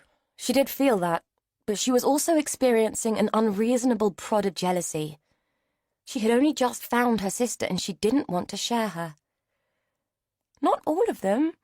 Or did you learn that from films too?" Brody shook her head. "No, from my mum. It's what she says." That was true too, but she also had her own experience to reinforce the assertion. Blokes were selfish shits and always left you with more than you had bargained for. Elaine smiled at her. "I'm sure I'll be fine, Brody. I have done this before, you know. Anyway, right now, and I hate to admit this, but I think I need him. Can you understand that?" If it was anything like how much she felt she needed Elaine, Then she could. Yeah, I get it. But it didn't mean she had to like it. They didn't speak for a moment. Brody watched Elaine wipe down the sides and make sure the room was how they'd found it. It was Brody who broke the silence. I knew. When I met you, I knew. What do you mean? Elaine said, as she folded the tea cloth and surveyed their handiwork. That you were her. Mandy. What I mean is, I knew there was something special about you. I didn't know you were Mandy then, but I knew there was something.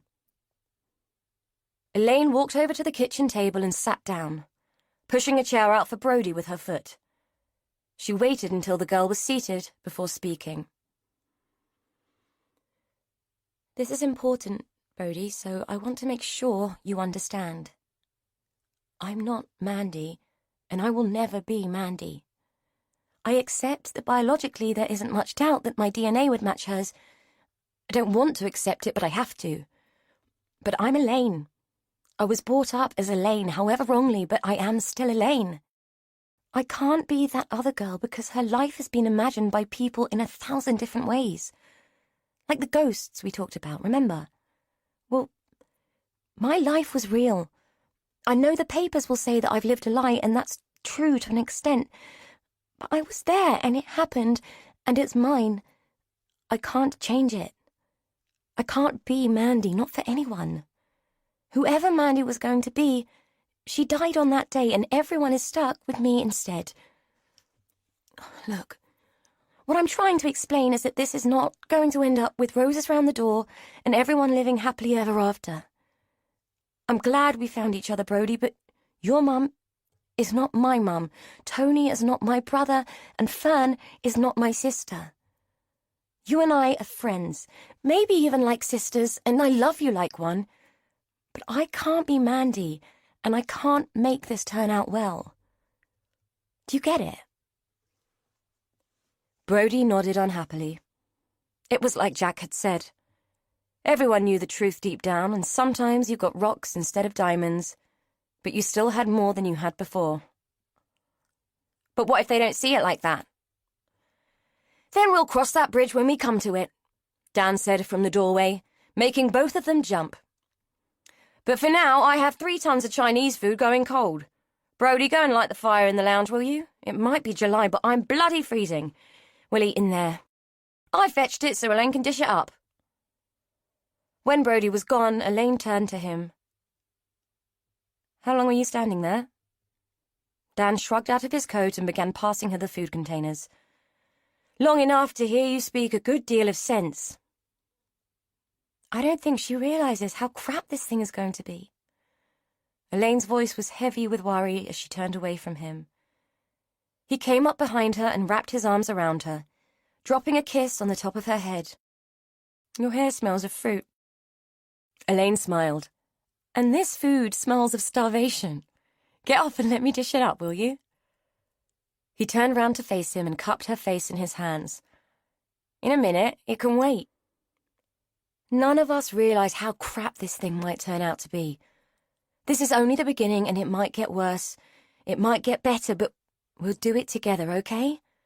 Me, you, and that demented midget in there, he said, nodding towards the lounge. Thank you, she said, reaching up to kiss him. Oh my God, will you two get a room, please? You're putting me off my food, Brody groaned from the doorway.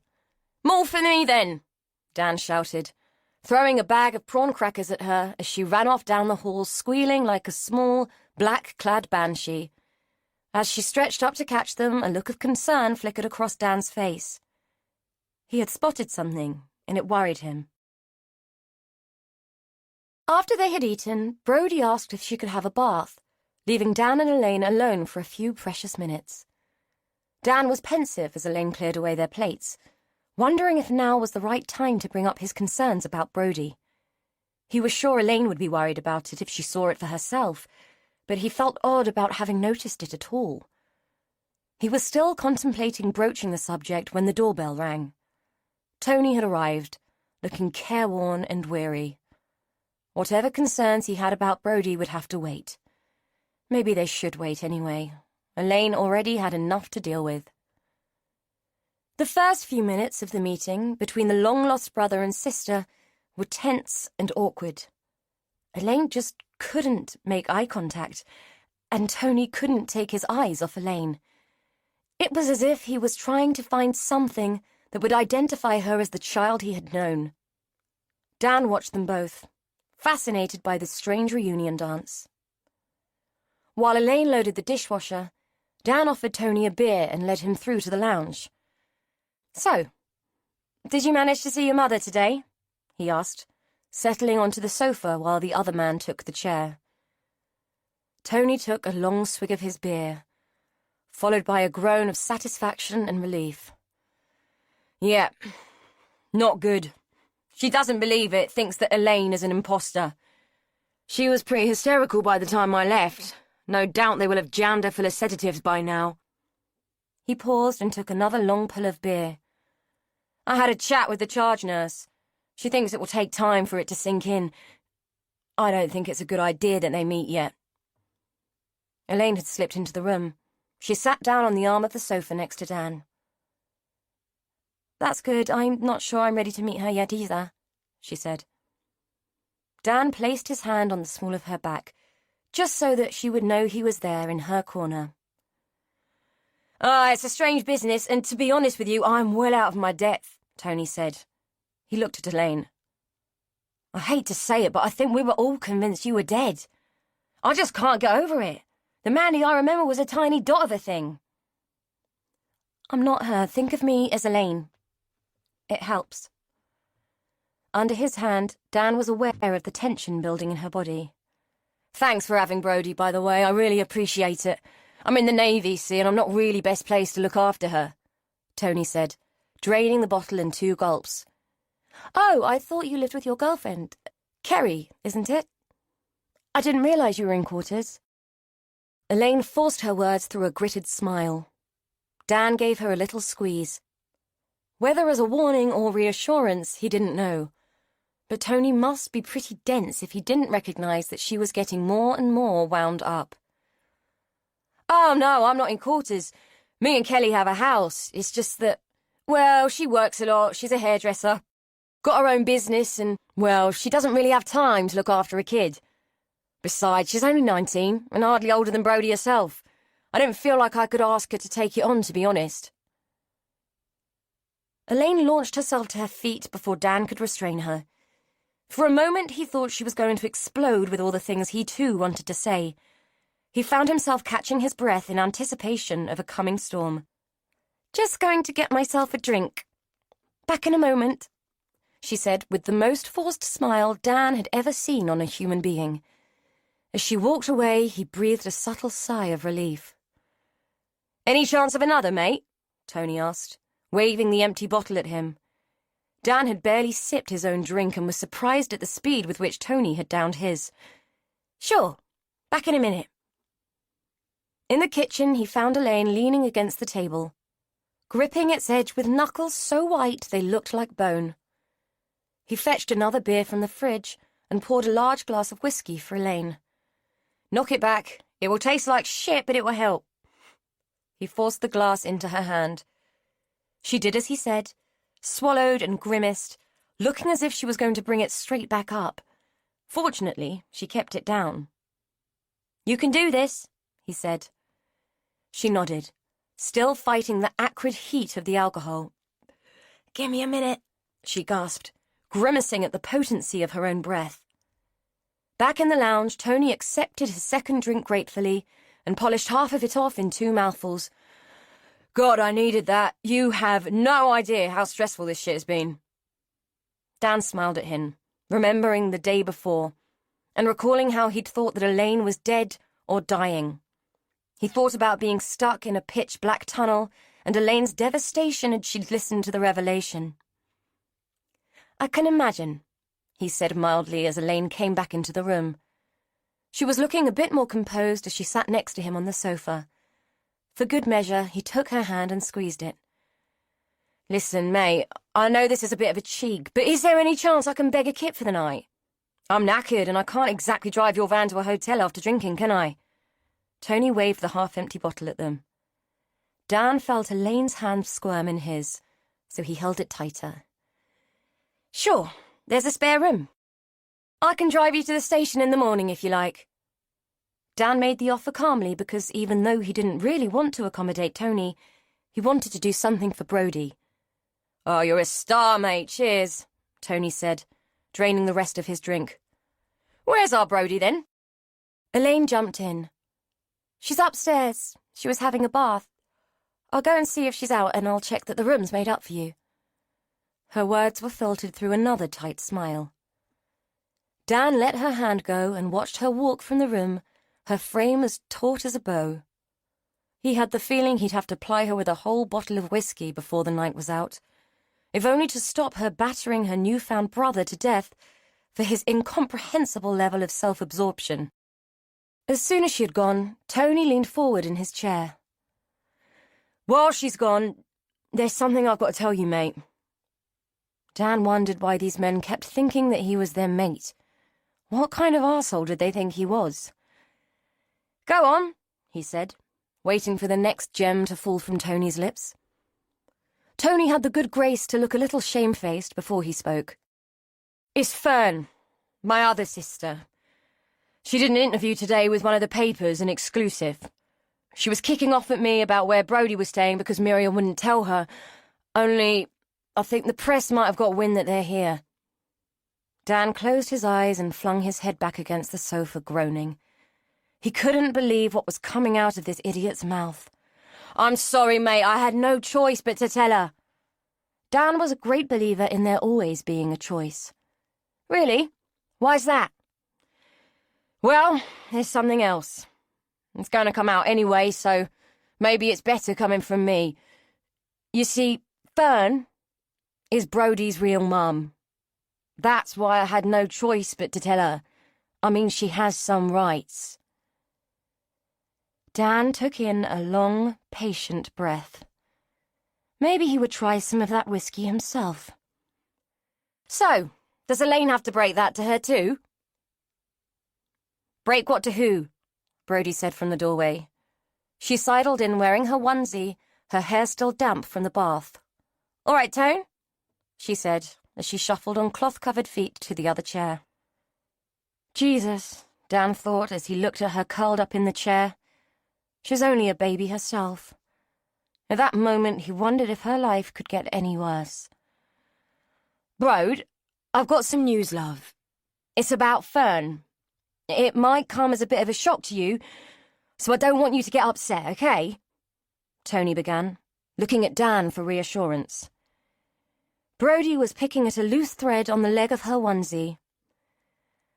Tone, if you're about to tell me that Mum isn't my real mum and that Fern is, don't worry about it. I already know. I've known for years, she said baldly, seizing the thread and snapping it off with her fingers. Only she isn't my mum, is she? She's just a pisshead that doesn't give a shit. Both men sat there in stunned silence. If you're wondering how I found out, I worked it out. It wasn't hard. First of all, it didn't add up. If Mum, Shirley Mum, that is, had me when she was 40-odd, who was my dad? Your dad buggered off years ago, before I was born. And Mum might be a lot of things, but she was never a tart. Fern, on the other hand, is the biggest tart going, so it stood to reason. Anyway, I found my birth certificate in Mum's bedroom. It said Mother, Shirley Fern Miller, and Father, unknown. That told me two things. First, Mum's middle name is Jane, and second, she has to be the worst forger on the planet. A monkey could have told you that she'd added her name to make it look like she was my mum. Dan had to admit to himself that he was impressed. The sanguinity of the scatty, bedraggled midget was admirable. He was also beginning to think that Jean Ellis had done Elaine a favour. God knows who she would be if she'd grown up with this shower. You all right about it then, Brode? Tony asked, looking both relieved and incredulous. Brody bit her thumbnail and shrugged. It is what it is. Sometimes you get diamonds, sometimes you get rocks. I wish Mum was my real mum, then Elaine would be my real sister. As it is, I don't know what she is. It seems pretty gutting that she's your sister and not mine. Is she my aunt? I don't suppose it matters, really. She's mine more than she's anybody's. I found her. Dan wanted to laugh, but settled instead for shaking his head in amused disbelief. He stood up. "Excuse me, will you? I'm just going to see where Elaine has got to. Want another beer while I'm out, Tony?" "Cheers, mate. Nice one." Elaine was still loitering in the kitchen, her fingers drumming on the worktop. She turned as Dan entered, her face flooding with relief when she saw it was him. "This is unbearable," she said. Dan went to the fridge and took out more beer. "Did you hear all that?" She nodded her head.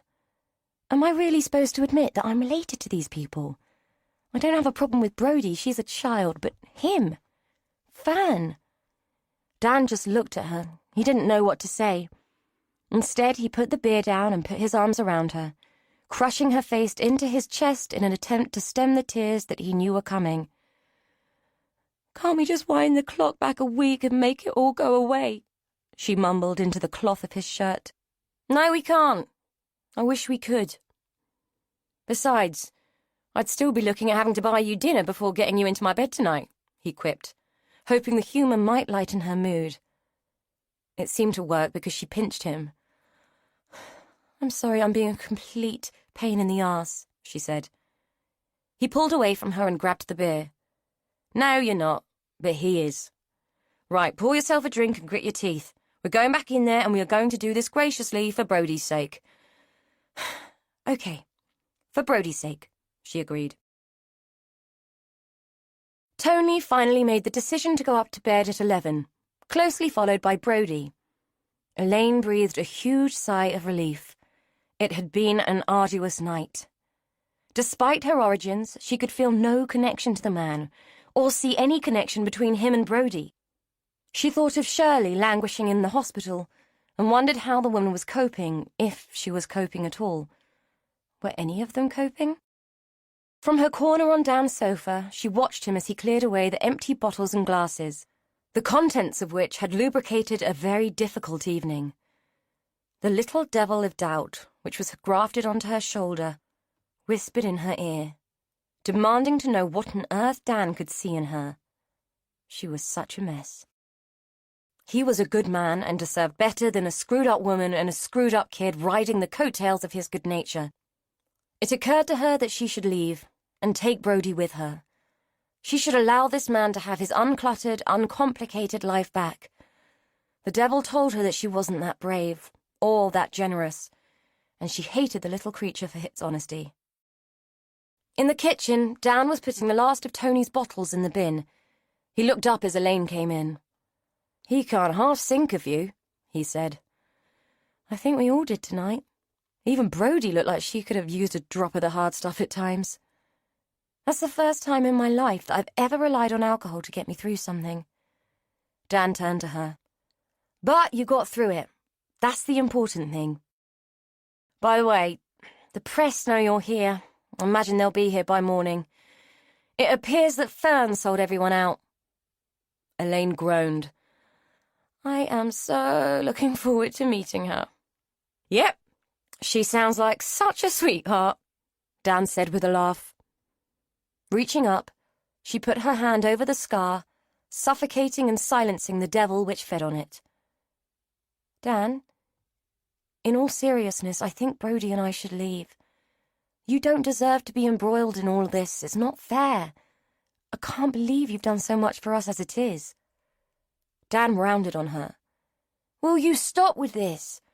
I'm doing what I think is right and what I want to do. Stop feeling so bloody responsible for everyone. If I want to make it my problem, then I will. It's a choice, not an obligation. Now, if you're saying you don't want me to be involved, that's your choice and I'll respect it." He faced her with a mixture of exasperation and frustration. "Is that what you're saying?" Elaine was taken aback. She had expected him to be relieved that she was going to let him off the hook. "No, I mean, well, why on earth would you take this on?" Dan balled his fists. "Christ, woman, are you really going to make me say this now?" "Say what?" She was genuinely confused. He turned away from her and leaned against a cupboard, banging his head against the wood. "Dan, what? What is it?" She was worried now. The tension in the room was escalating and it was raising her anxiety exponentially.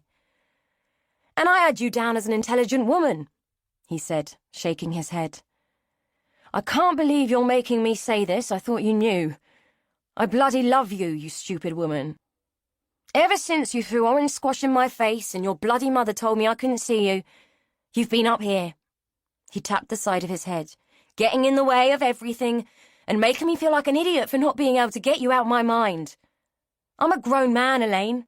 I should be married, have kids, but I never did because of you. I'm a grown man who couldn't get over a childhood crush. Do you have any idea how many women have had to suffer because they weren't you?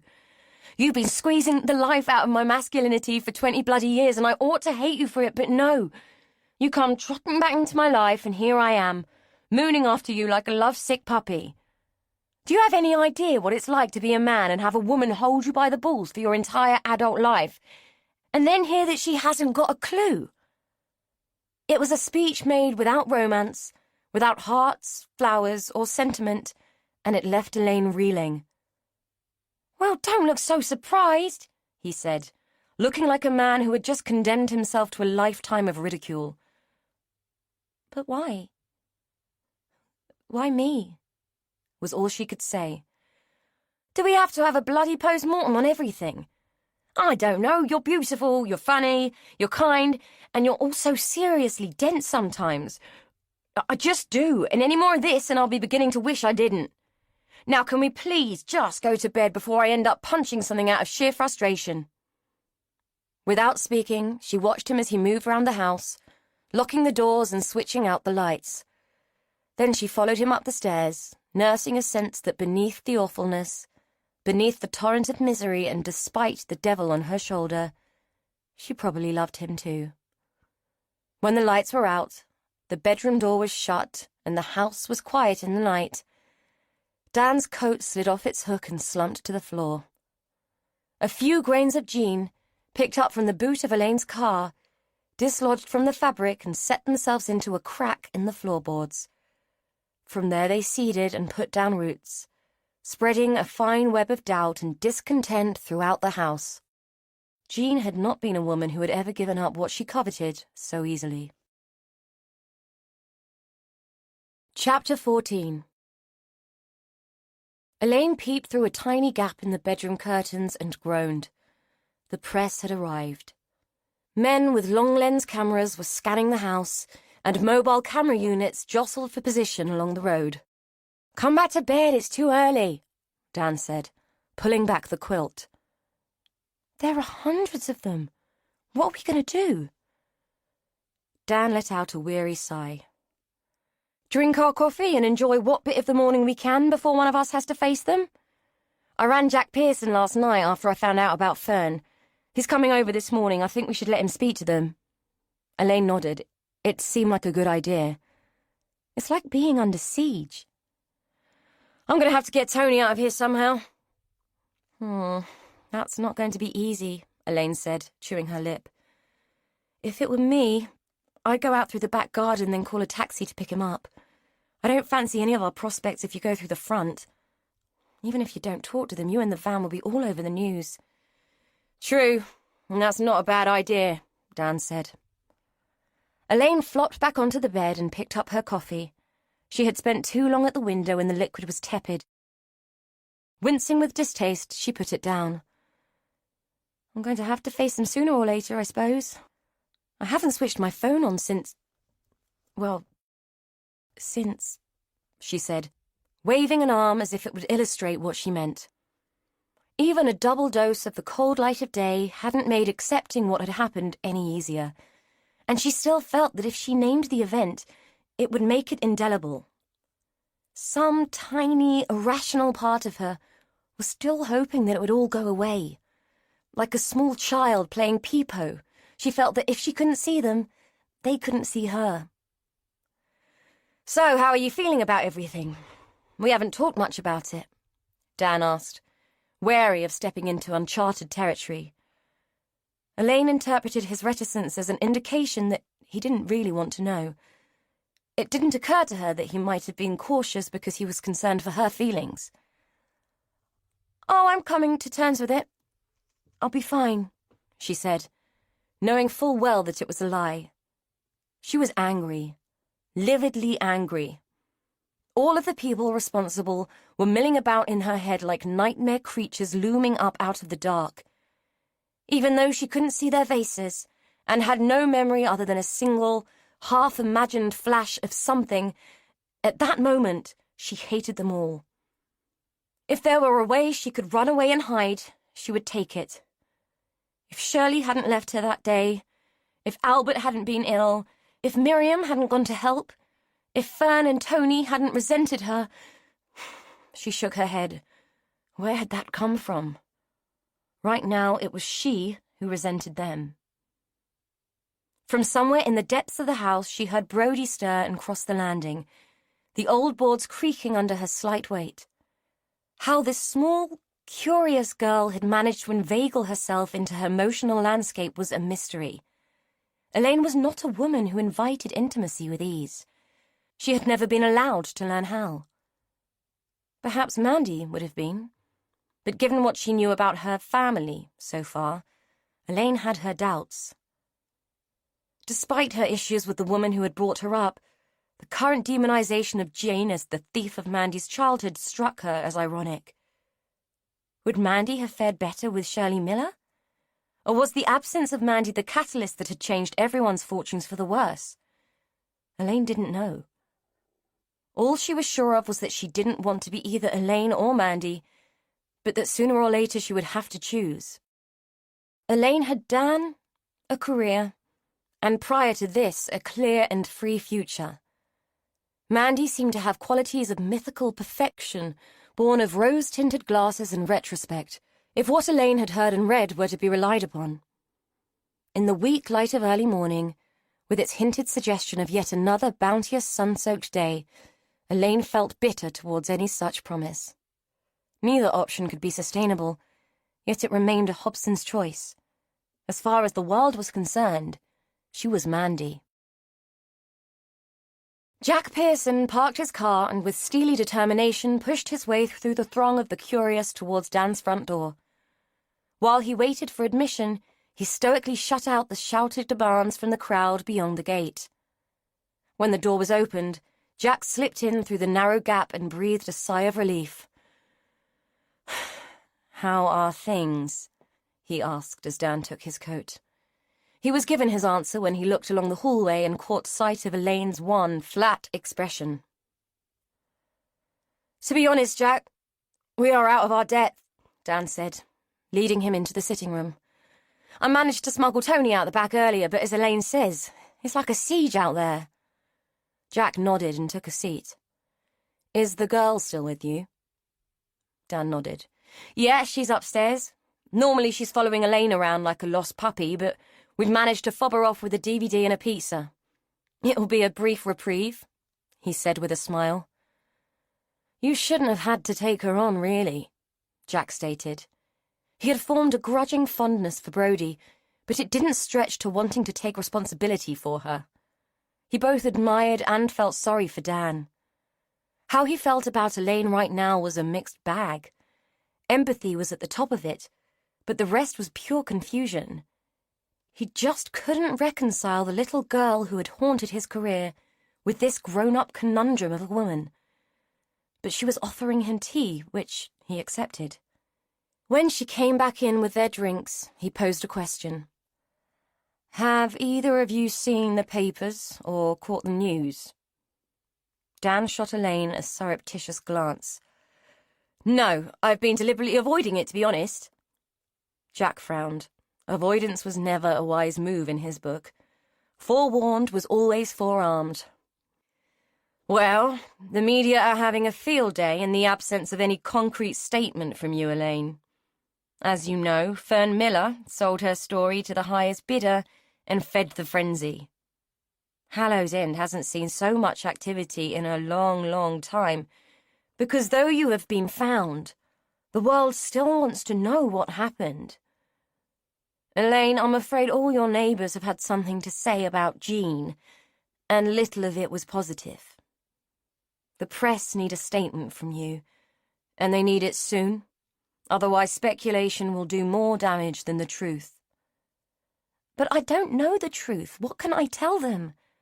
There's nothing to tell. It is what it is, Elaine said, anguish carving lines on her face where there had been none before. Jack was a patient man, and he thought he understood how she might feel, but he had to persuade her to come out of hiding and face her future. Burying her head wouldn't make the storm lessen. Elaine, you have got to give them something. If you don't, they will make it up. Look, why don't I go out there as your spokesperson and tell them that you aren't able to comment on an ongoing investigation, that you are coming to terms with the situation, and that we will give a press conference in due course. Will that get them off my back? She asked, hopeful of a reprieve. Temporarily, Jack said, but you need to plan out what you do next. Elaine covered her face with her hands and groaned. Through the nest of her fingers, she mumbled, "Do it." Dan reached out a hand and stroked her hair, then squeezed her shoulder. From where Jack was sitting, it looked like she had flinched away from his touch, just slightly, but the movement had definitely been there. Mary would call him an old romantic, but he'd hoped that his instincts about these two would hold out. Dan seemed like a good man, and Elaine sure as hell needed him. From what he was starting to understand about the mysterious Jean Ellis, he hoped that her influence wasn't going to ruin things from beyond the grave. According to the papers, she had raised Elaine like some hothouse flower, too precious for others and for her own enjoyment only. Only God knew what effect it must have had on Elaine. The thunder of small feet on bare wood interrupted them as Brodie launched herself down the stairs and into the room. She was clutching her phone. "The hospital just rang. She wants to see you, Elaine. Mum wants to see you." Jack glanced at Elaine. She looked as if she would rather face the throng of press collected on the street outside than face Shirley Miller. Having had past dealings with the woman, he couldn't entirely blame her. Shirley Miller had far more in common with her sour Aunt Hester than she had with Miriam, her natural mother. Now there was a tale that would jar a few people if it ever came out. Teenage pregnancy and illegitimate babies weren't a big deal these days, but back then it would have been scandalous. In the absence of anything concrete regarding Mandy's mysterious abduction, Jack fervently hoped that the press wouldn't resort to digging too deeply into the past. He had kept Miriam's secret close to his chest for 30 years, out of respect for her, and because it had no bearing on his case, or so he believed at the time. What worried him now was that it might not have been much of a secret to start with. The people in Hallows End who had set him on the path of it were still there, and they were no more discreet for the passage of time. But nonetheless, Shirley Miller was the product of scandal and had been palmed off on a childless, married sister for the sake of decency. Jack had often wondered what had fostered her mental health issues, or, having known Esther, whether it was a family trait. Far be it from him to say, but Esther Davis had been as mad as a fox in a henhouse and as jealous as hell of her sister. As he looked at Elaine now, the grown-up Mandy, he prayed that she had not inherited the strain of instability that seemed to run in her family. Getting away from Dan's house unseen hadn't been too difficult a task after Jack had made his announcement. Most of the press had packed up their gear and left. Only a few stragglers had remained, and it had been fairly simple to bypass them by leaving through the garden. Jack had collected his car and met them on the narrow road at the back of the house, and had given them a lift to Dan's yard, where Dan's pride and joy, his Aston Martin, was stored. Brodie had been immensely impressed with the DB9, even though Dan confessed that it was an old one and explained that no, he was not loaded. She was less impressed with it when she was forced to travel several miles in the rather cramped back seat, and consequently was somewhat less effusive when they arrived at Woodlawn Hospital. Elaine had been amused and distracted by Brodie until they arrived, when her heart began to sink at the prospect of meeting the woman who had given birth to her. Woodlawn itself wasn't as bad as she had imagined. In her mind's eye, she had constructed a forbidding and oppressive Victorian institution, along the lines of abandon all hope. Instead, Woodlawn was a modern, Purpose-built unit designed to be neutral and uplifting. The neutrality was reassuring, but for Elaine the jury was out as to whether her visit here would prove uplifting. The way she was feeling, she was half tempted to request a bed and book herself in. Shirley occupied a room on the secure ward, where the nature of the cheery decor and comfy furniture was belied by the presence of the staff, who were all in possession of large bunches of keys and weary expressions. It was not a place of asylum in Elaine's eyes, but a place where people would be enthusiastically and forcibly rehabilitated by grim determination and budget cuts.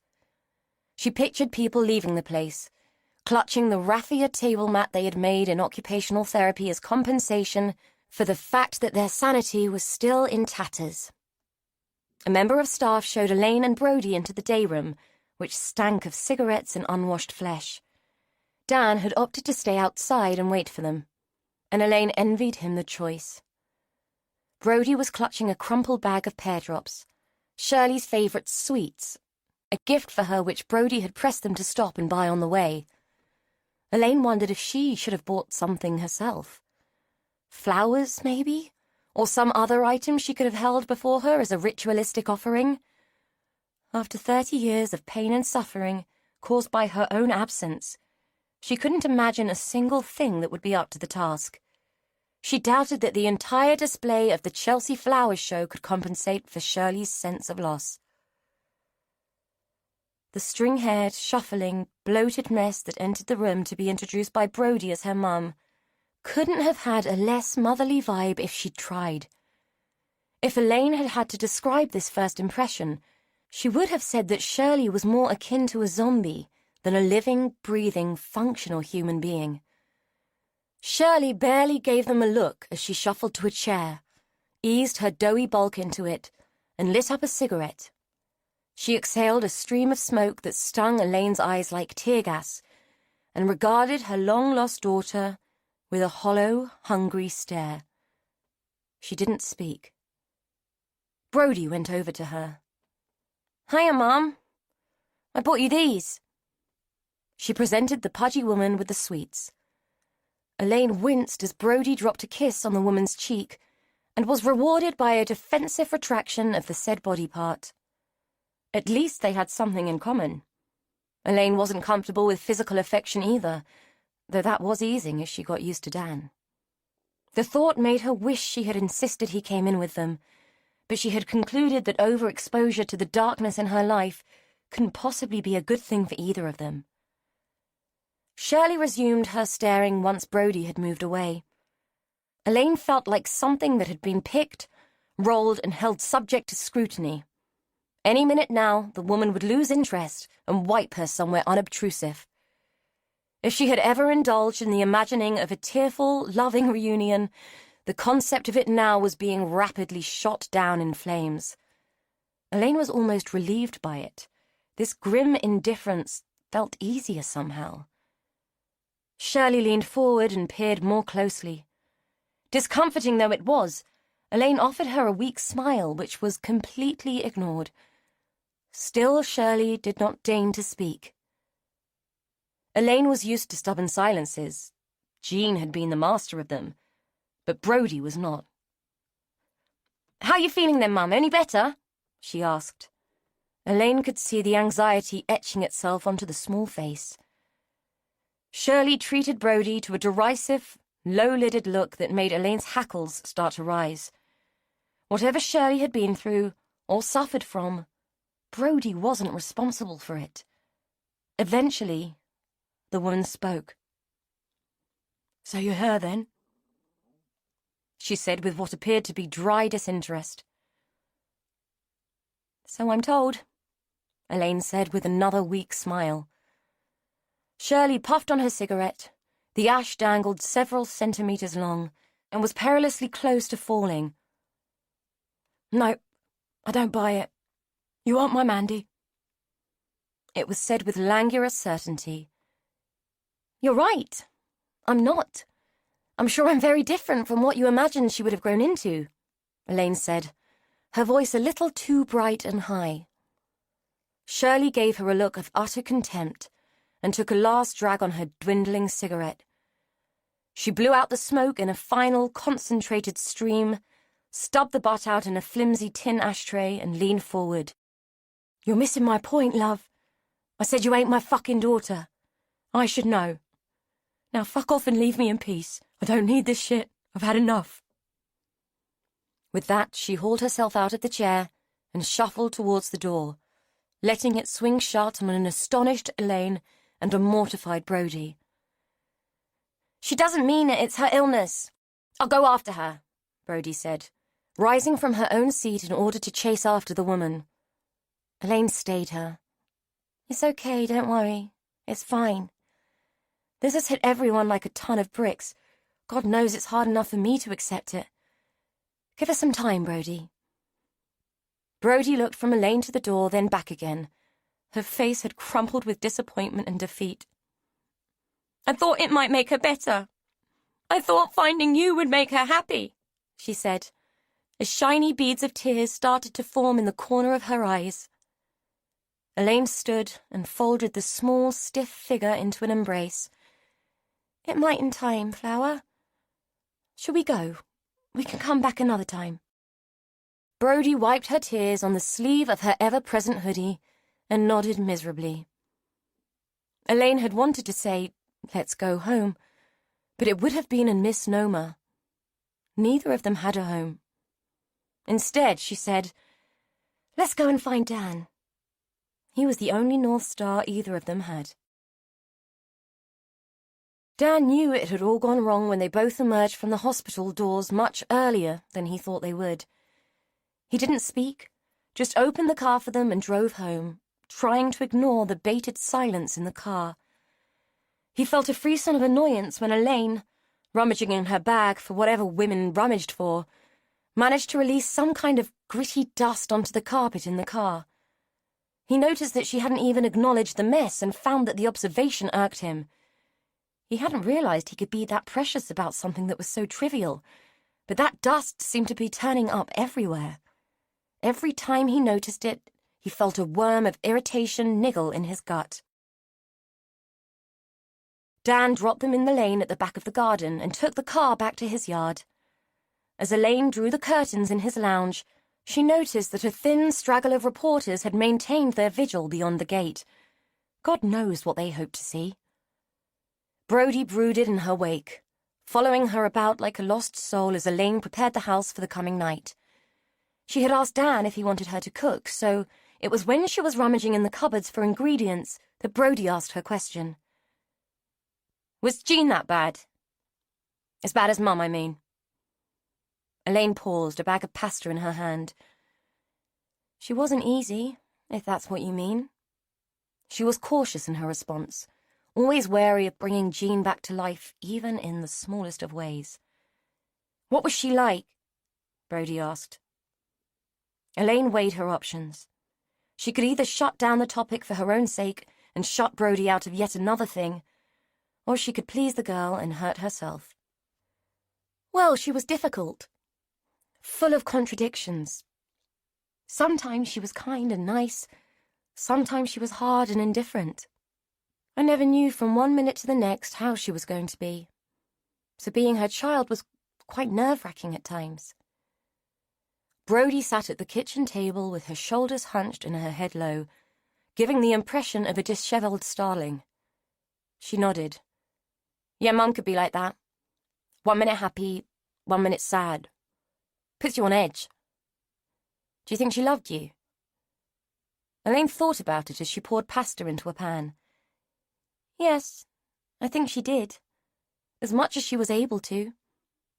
She was fiercely protective. I was never allowed out of her sight, and she wouldn't allow anyone to interfere with our life. School was a nightmare. She wouldn't even speak to a teacher. It made life hard. When I very first met Dan, she sent him packing without a thought, and I never did manage to keep a boyfriend once they had met her. But that's not about love. That's about control. She was just frightened someone would find out who you were and take you away," Brody said. Elaine watched the bubbles in the pan rise and pop with increasing regularity as the water began to boil. Sometimes Brodie's insights were painfully accurate. The kid astounded her. She could see her reflection in Dan's shiny glass splashback, her image fading and dulling as the steam began to rise and billow. When she looked at herself, she always saw the scar first, whether it was covered or not. Love is not love which alters when it alteration finds. It was an inappropriate quote for the occasion, but it summed up how she felt. Jean had patched the wound with Germaline and bandages. She hadn't taken Elaine to a hospital, or even a doctor, but had dealt with it herself. Not to protect Elaine, but to protect herself. She was saved from any further exploration of the subject by Dan coming in through the kitchen door. "Something smells good," he said. Elaine's attention was dragged back to the food she was cooking. "It's a pasta thing. I'm not even sure it's a proper dish. I just used what I could find." He dropped a kiss on her head. "I'm starving. I don't care what it is as long as it's food." The dinner was a quiet, contemplative affair, each one caught up in his or her own thoughts. Other than a couple of requests for more parmesan or more pepper, there was little conversation. After they had cleared the dishes, Brodie sought permission to play games on Dan's laptop and disappeared upstairs to entertain herself.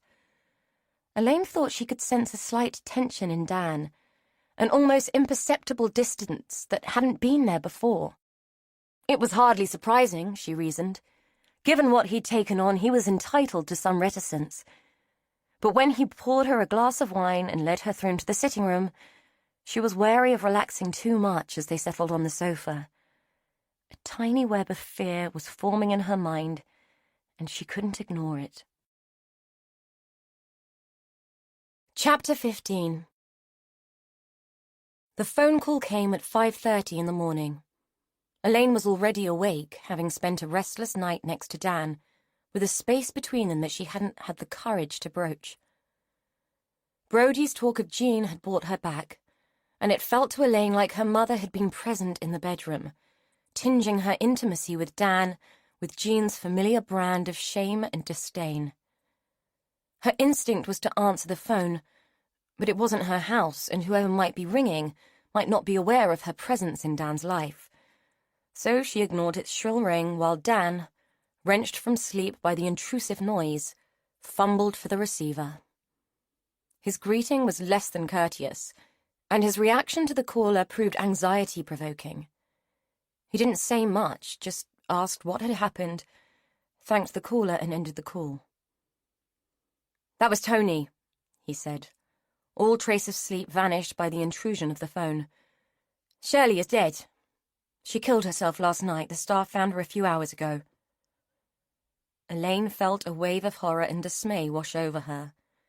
It pulsed and writhed and pulled at her consciousness like a bird of prey making a kill. She couldn't articulate a response. There had been a disconnect between her brain and her voice that felt like white noise, static and impenetrable.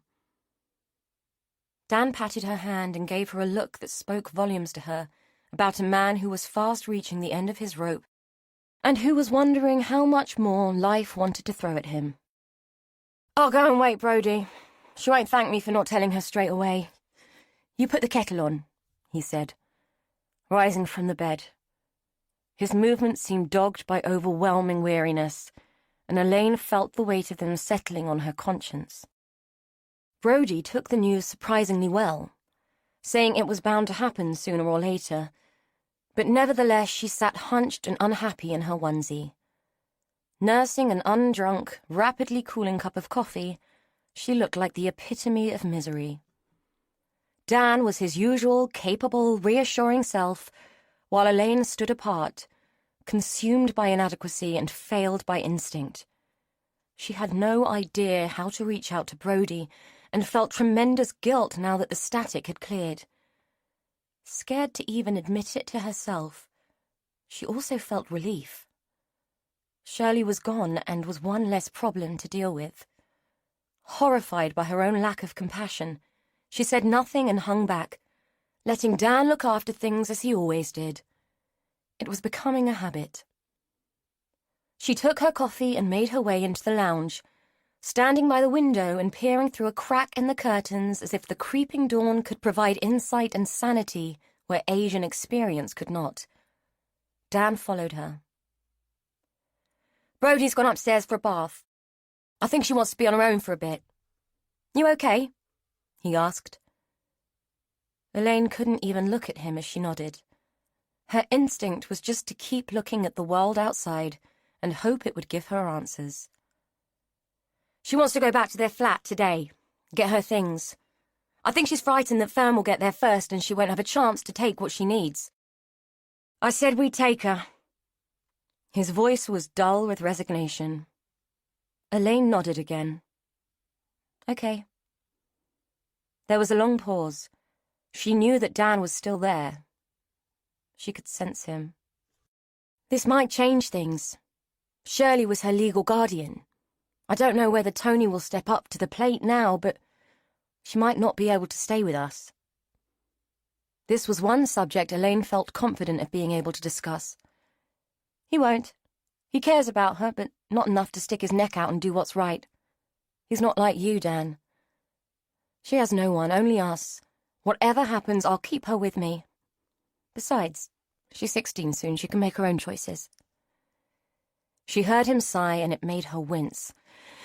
Okay, we'll see how it pans out. I'm going to phone Jack in a minute. I think the press will liven up again in light of this, so I'd like his advice on how we proceed. Elaine finally turned to him and nodded, wondering how Jack, the man who'd spent half his life trying to find Mandy, felt now that he had found her. She doubted he was finding much gratification in the event. Dan parked the Aston in the courtyard that constituted parking for the 3 tower blocks that surrounded it. The dull, concrete blocks purported to be homes, evidenced by the fluttering laundry that flourished on the balconies and the litter of neglected toys, rusting bikes, and rubbish bags that flanked the rank of huge wheelie bins. It was a depressing, miserable place, and it summed up how he felt. Oppressed. Given that their arrival had aroused significant attention from the locals, in particular a group of youths, Dan was reluctant to leave the car but felt obliged to accompany Brodie and Elaine on their quest. One of the lads had called out, "Nice car, mate!" So figuring he would catch more flies with honey, Dan offered him 20 quid to keep an eye on it, praying the bribe would do the trick and that his pride and joy would be intact on his return. He should have bought the van, or driven Elaine's car through the reinvigorated throng of reporters who were cluttering up the road outside his house. This cloak-and-dagger existence was beginning to grate on him. All he wanted to do was wrap Elaine and Brodie up and spirit them away to a better life, though it seemed that fate had other plans. They managed to run the gauntlet of concerned neighbours expressing their less than heartfelt condolences to Brodie, not to mention the curious stares which Elaine drew from those familiar with who she must be and the story attached to her.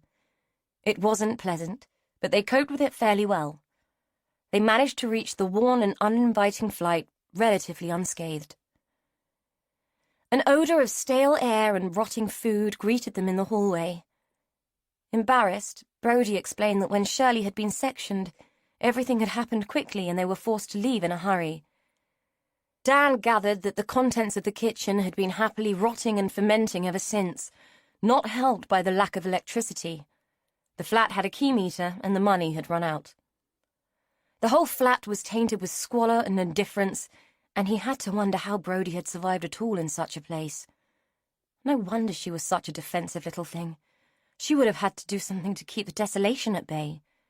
It clutched at his heart to think that she had grown up in such awful surroundings. Brodie went off to her bedroom to gather her things, and he and Elaine were left in the lounge. He watched Elaine as she took in the shrine to her unknown self. Every surface bore an image of Mandy. Even the television was topped and dominated by the face of the smiling, happy toddler. That particular picture sported a dusty plastic rose that had been taped to its corner. That single relic seemed to embody and emanate the interminable sadness that hung around the room, as cloying and penetrating as a damp fog. Dan could feel the desperations reach his bones, and it made him shiver in a vain attempt to shake it off.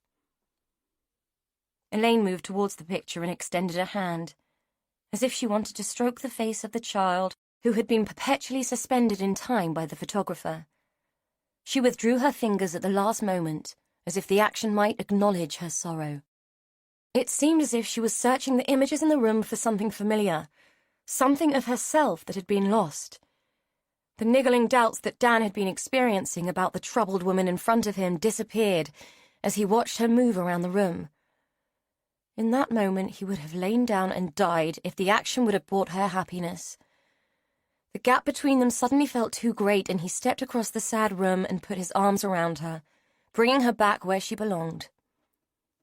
Brody came in, dragging 2 black bin liners that obviously contained her worldly goods. "Isn't there anything else you want to take?" he asked. Brody scanned the room. "Nope, I've got what I came for. This is all hers. Tony and Fern can do what they like with it," she said, dismissive of the place that had been her home. Dan sensed the anger that was brewing for what Shirley had done. Brody may not have cried yet, but it would come. Grief was a strange bedfellow at the best of times. He and Elaine followed her out of the flat and stood like mourners at a graveside as she shut the front door on her old life. Like a bearer, Dan hoisted one of the bags onto his shoulder and carried it down to the car, which was mercifully still in one piece. As Dan and Brody wedged the bags into the car, Elaine moistened a tissue with her tongue and dabbed at the remains of Jean that lay in the footwell. Elaine knew that Dan loved the car and hated to think that she might have sullied it in any way, much like she hated the fact that she was sullying his life. The pity hug in Shirley's lounge had been unbearable. It seemed like everything was being filtered through the actions of the 2 people who had called themselves her mother. In fact, the only thing that did feel bearable was the love she felt for Brody, who seemed to her more lost than Mandy had ever been. As she thought about the little girl and tried to relate what she knew about herself to the angelic image, it occurred to her that she didn't know how to be loved. Shirley had obsessed, Jean had cleaved, and every man she had known before Dan had treated her as if they were doing her a favor in accepting her flaws. She didn't know how to be loved, and consequently had never learned how to love. Yet she was mastering it with Brody. Despite their age difference, it felt like there was an equality between them. Each was happy to accept what was available from the other. Brody did not demand self-esteem as Dan seemed to, neither did she demand unquestioning devotion as Jean had. Elaine wasn't sure what Shirley would have wanted from her, but judging from the shrine to Mandy, it would have been something extraordinary and ungivable. Realizing that Dan and Brody were waiting for her, she wiped her hands on the jean-sodden tissue and climbed into the car. As they pulled away, she looked at Dan, wishing she could be the woman she thought he wanted, the woman he had been imagining for all the years they had been apart. Jean was having none of it. Chapter 16. Fern arrived the next morning in a cloud of cheap perfume and indignation. Her entrance was accompanied by a flurry of excitement from the press, who still thronged the road. Both Brody and Elaine winced when flashbulbs fired as Dan opened the front door and Fern pushed her way in, demanding to see Brody. Dan stood by looking affronted as the blousy woman clutched Brody in a fume-laden false embrace, to which Brody objected most strongly. After the child had extracted herself, scowling at the assault, Fern turned her eyes to the adults and hand on hips demanded, "So which one of you fuckers thinks you've got rights to keep her here against her will?" Both Elaine and Dan were struck dumb by the assertion. "I'm not here against my will, they're looking after me," Brody said, in a tone laden with contempt for the woman. "Oh, is that right? Well, there's no need now, is there? Get your stuff, you're coming with me," Fern said, moving to the door and indicating that Brody should do her bidding without argument. Before either Dan or Elaine could speak, Brody interjected. "No chance. I'm not going anywhere with you. Now listen here, Brody. I know you know the score, Tony told me. So get your stuff. I'm your mother. You're coming with me." Brody looked at Elaine helplessly. "I don't think we should be forcing her to make any decisions at the moment, do you? She's been through enough. She's welcome to stay as long as she likes." Elaine said, her words more assertive than the look on her face. Fern wheeled round and treated Elaine to a look of utter contempt. And who the fuck are you to tell me what I should be thinking? It's down to you that we're all in this mess in the first place. I fucking hated you when you were a kid, and I hate you even more now. You should have stayed dead, lady. You always were a spoiled little brat, looks like nothing's changed, she spat. The pronouncement stunned Elaine into silence, but galvanized Dan, who had already moved in front of Brody. Get the hell out of my house, he shouted. Fern looked at him as if he were an annoying fly. I'm not going anywhere without my daughter, she said, taunting them with her cocksure confidence. Dan took a breath and calmly said through gritted teeth, Leave now, or I will pick you up and throw you out. The controlled calm seemed to have more effect on Fern than the flash of temper, and she took a step back. I know my rights, she said, her arrogant composure appearing shoddy and ludicrous in the face of Dan's livid stare. I'm sure you do, lady, but before rights come responsibilities, and it's a shame you didn't take more notice of those. Now get the fuck out of my house, now! He delivered his message with a coldness that chilled everyone in the room. Fern faltered and took another step back. I'll go to court! I'll have you! She said. Dan moved towards her. Well, off you go and do that. In the meantime, Brody stays here. Got it? Fern treated them all to one final scathing look, turned on her heel and slammed out of the house. Elaine watched with mounting dismay as Fern paused to talk to the reporters outside. Pointing at the house with one hand, the other resting on her hip, she told the eager newsmen her tale of woe. When Elaine turned to Dan, she saw he was still shaking with temper. She looked at Brody, who shrugged and said, Welcome to my world. I've got to get out of here, Dan said. I need some bloody space. Elaine followed him into the hall and watched as he wrenched his jacket from its peg and rammed himself into it. Are you okay? She asked, realizing instantly that it was a really stupid question. I'll be fine. Just need to go and work this temper off. I'm going to the yard. He grabbed his keys from the hall table and stalked towards the back door. Elaine knew from bitter experience that when someone was in that kind of mood, the best thing to do was to leave them well alone. She also knew that generally people told you everything you needed to know by the actions that they took. Brody was close behind her, looking frightened and upset. Is he okay? She asked, her voice tremulous. He will be, Elaine said, her heart sinking. Brody, I think it's time we left. Dan has been wonderful, but we can't keep bringing this kind of thing into his life. It's not fair. But we can't leave without talking to him, Brody said, her words agreeing, but her tone worried. We won't. I'll write him a note. If we stay and talk to him, he'll talk me out of it because he's a good and caring man. I just don't feel we can keep on imposing on him like this. Brody nodded as if she could see the sense in Elaine's argument. I know, but I thought you liked him and he liked you. I do. I like him very much. Probably too much. That's why I want to spare him any more of this. I don't want Fern coming back and shouting the odds. We're not his problem, Brody, Elaine said, appealing to the girl's sense of justice. Brody sighed, her shoulders slumping with resignation. I really like it here. I like him too. Where will we go? I don't know. A hotel, probably, at least until I work something out. Go and get your stuff together while I sort out somewhere to stay and write a note for Dan, and hurry. I want to be gone by the time he gets back. Good job I didn't unpack, Brody grumbled. Her disappointment was tangible, but she went upstairs to gather her things nonetheless. Through the window she could still see Fern, leaning against the front wall and smoking a cigarette. On a whim, she tapped on the window and gestured to the woman to come back up to the house. Fern raised her eyebrows, turned, said something to the reporter she had been talking to, then started to amble up the drive towards the front door. As Elaine opened it, Fern ground out her cigarette on the step. "Where's the guard dog?" she said, as she stepped back into the hall. "Gone to cool off," Elaine said. "Come through to the kitchen." Fern followed her down the hallway and coolly took in her surroundings. "Nice gaff. You fell on your feet, didn't you? Anyway, what do you want? Changed your mind about Brody already?" Elaine shook her head. "No, not at all. But I wanted to talk to you. It seems wrong that we should get off to such a bad start after everything that's happened.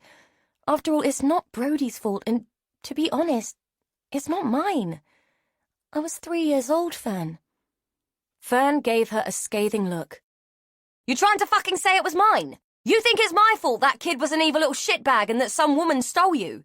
You might have been 3, but I was only 14. Fuck you, Mandy. You ruined my life then and you're trying to do it again now." "I didn't sell you out to the papers, though," Elaine said distractedly. Fine lights were starting to prickle in the corner of her eye. It meant a headache was brewing. Fern bristled. "Huh!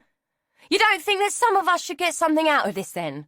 Doesn't seem to bother you that your little boyfriend is milking it for all he's worth, though, does it? Just as long as us scumbags don't profit. Is that it?" Elaine didn't have a clue what she was talking about. The lights had begun to oscillate and her head was getting fuzzy. "Sorry, I don't know what you mean." "Old Alex, hoity-toity. We can't get away from how marvellous he's been about you being found. I suppose you don't mind him benefiting from the good news, do you? Quite the little vote puller, aren't you? Does the guard dog know about your special friendship, or is he happy to share? I thought I was supposed to be the slutty one in the family." By this point, Elaine was clutching her forehead, unable to see. Fern's words had become a dull hum. "Leave her alone and just go," Brody said from the doorway. Fern glowered at her daughter. "Didn't anyone tell you shouldn't listen at keyholes, kid?" "No need with you talking, you're like a foghorn," Brody parried. She walked over to Elaine and pressed a couple of her painkillers into her hand. Then she fetched some water. "Drink that and sit down," she said, pulling out a chair for Elaine. "What's up with her?" Fern asked, wrong-footed by Brody's TLC of Elaine.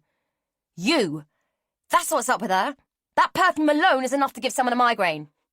Oi! Watch your lip and show some respect." Brody snorted. "That was a joke, right?" "Ladies, please," Elaine muttered. "This isn't helping anyone." Brody bristled at the castigation. "Well, she started it, going on about stuff and being horrible." She turned to Fern. "Anyway, what do you mean about Alex?" Fern shrugged. "He's all over the papers, banging on about her, how wonderful it's been that she's been found, how her disappearance has haunted his family, blah, blah, and how he found fucking friendship with her and all. Some people have short memories, that's all I can say." Brody frowned. She looked at Elaine, who didn't seem to be taking any of it in. "What do you mean?" Fern pulled out a cigarette and lit it. "When they was kids, he was as cruel as fuck to her. Used to treat her like a pet dog. He was always making her cry. Not that she needed much help with that, she was a whiny little shit." "What I want to know," Brody said, trying to absorb this new information, "is where you were the day she went missing." Fern stiffened and looked away. "Minding my own business, that's where. It weren't nothing to do with me, she weren't my problem." Brody scrutinised her. "You know something, don't you? You know something and you never said a word." Fern stubbed her cigarette out in Dan's Belfast sink and immediately lit another. "I don't know nothing, never did. Besides, it's all ancient fucking history now. So you coming with me or what?" "Am I buggery? I'm staying with her like you should have done," Brody stated angrily. "Well, I'm wasting my fucking time then. I've had enough of this shit. You and her are welcome to I've had enough of this shit. You and her are welcome to each other. You needn't think you're getting any of Mum's money. You walk away now and you're on your own, Brody Miller." "What frigging money?" Brody asked. "She didn't have any frigging money." Fern stubbed out the second cigarette. "No, but she had life insurance."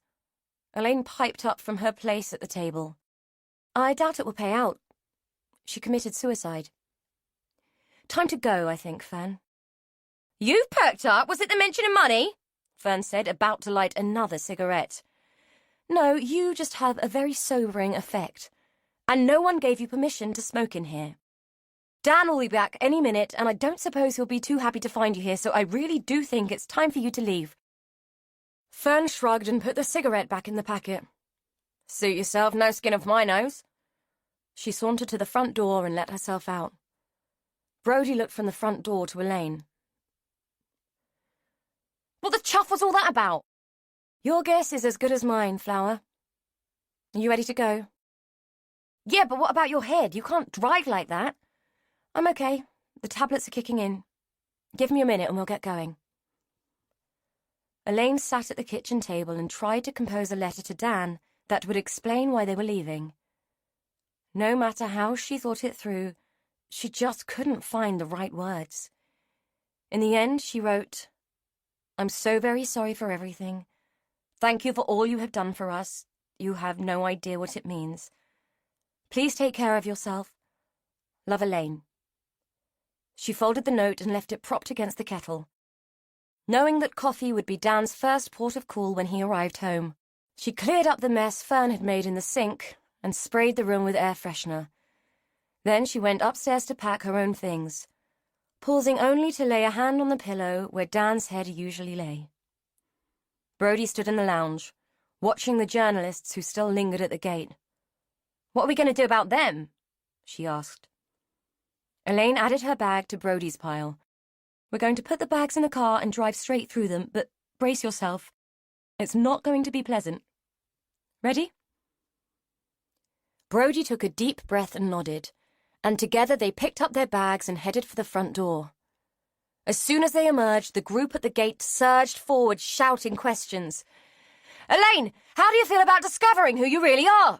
How do you feel about your mother's suicide? A question which made Brodie wince and grit her teeth as she stoically ignored the barrage of demands. Tell us about the woman who abducted you, Mandy. Who was Jean Ellis? It went on and on, a cacophony of requests, which were nothing but a series of insults, thinly disguised as public interest. With grim determination, Elaine got into the car and shut them out. Fastening her seatbelt and checking that Brodie wore hers, she started the engine, engaged first gear, and slowly drove forward, forcing the prying people out of the way as they shouted and snapped pictures of the fleeing pair. Some chased them to the end of the road. What do they want from us? Brodie asked, perplexed and amazed at the determination of their pursuers. Just a story, nothing more. Just something juicy to entertain the public while they drink their tea and eat their cereals, Elaine said. She felt a rising bitterness and could taste bile. Whether it was from the damped headache or a reaction to the press invasion, she didn't know. The feeling lasted until she turned onto the main road and was at last able to put her foot down. Dan stared at his desk, contemplating the pile of paperwork that he should be concentrating on. He had run to the yard, and the activity had gone some way to calming him down, but disgust at Fern Miller's behaviour was still pulsing through his veins. Not only that, there was no sign of Bob, and his secretary, Kate, had decided to give herself the day off. He didn't blame her, really. Even though she had known he would be out for a few days, he was pretty sure she had been inundated with inappropriate phone calls and had simply given up trying to be diplomatic. She had left him a note saying sorry, and had at least organised the upcoming jobs. Which reminded him, Elaine was still minus a functioning kitchen and bathroom. Kate had left a post-it telling him the police were finished at the house and that they were free to complete the work. Fat chance of that any time soon. He picked up the phone and rang Kate and, to her obvious relief, didn't sack her, but gave her the rest of the week off.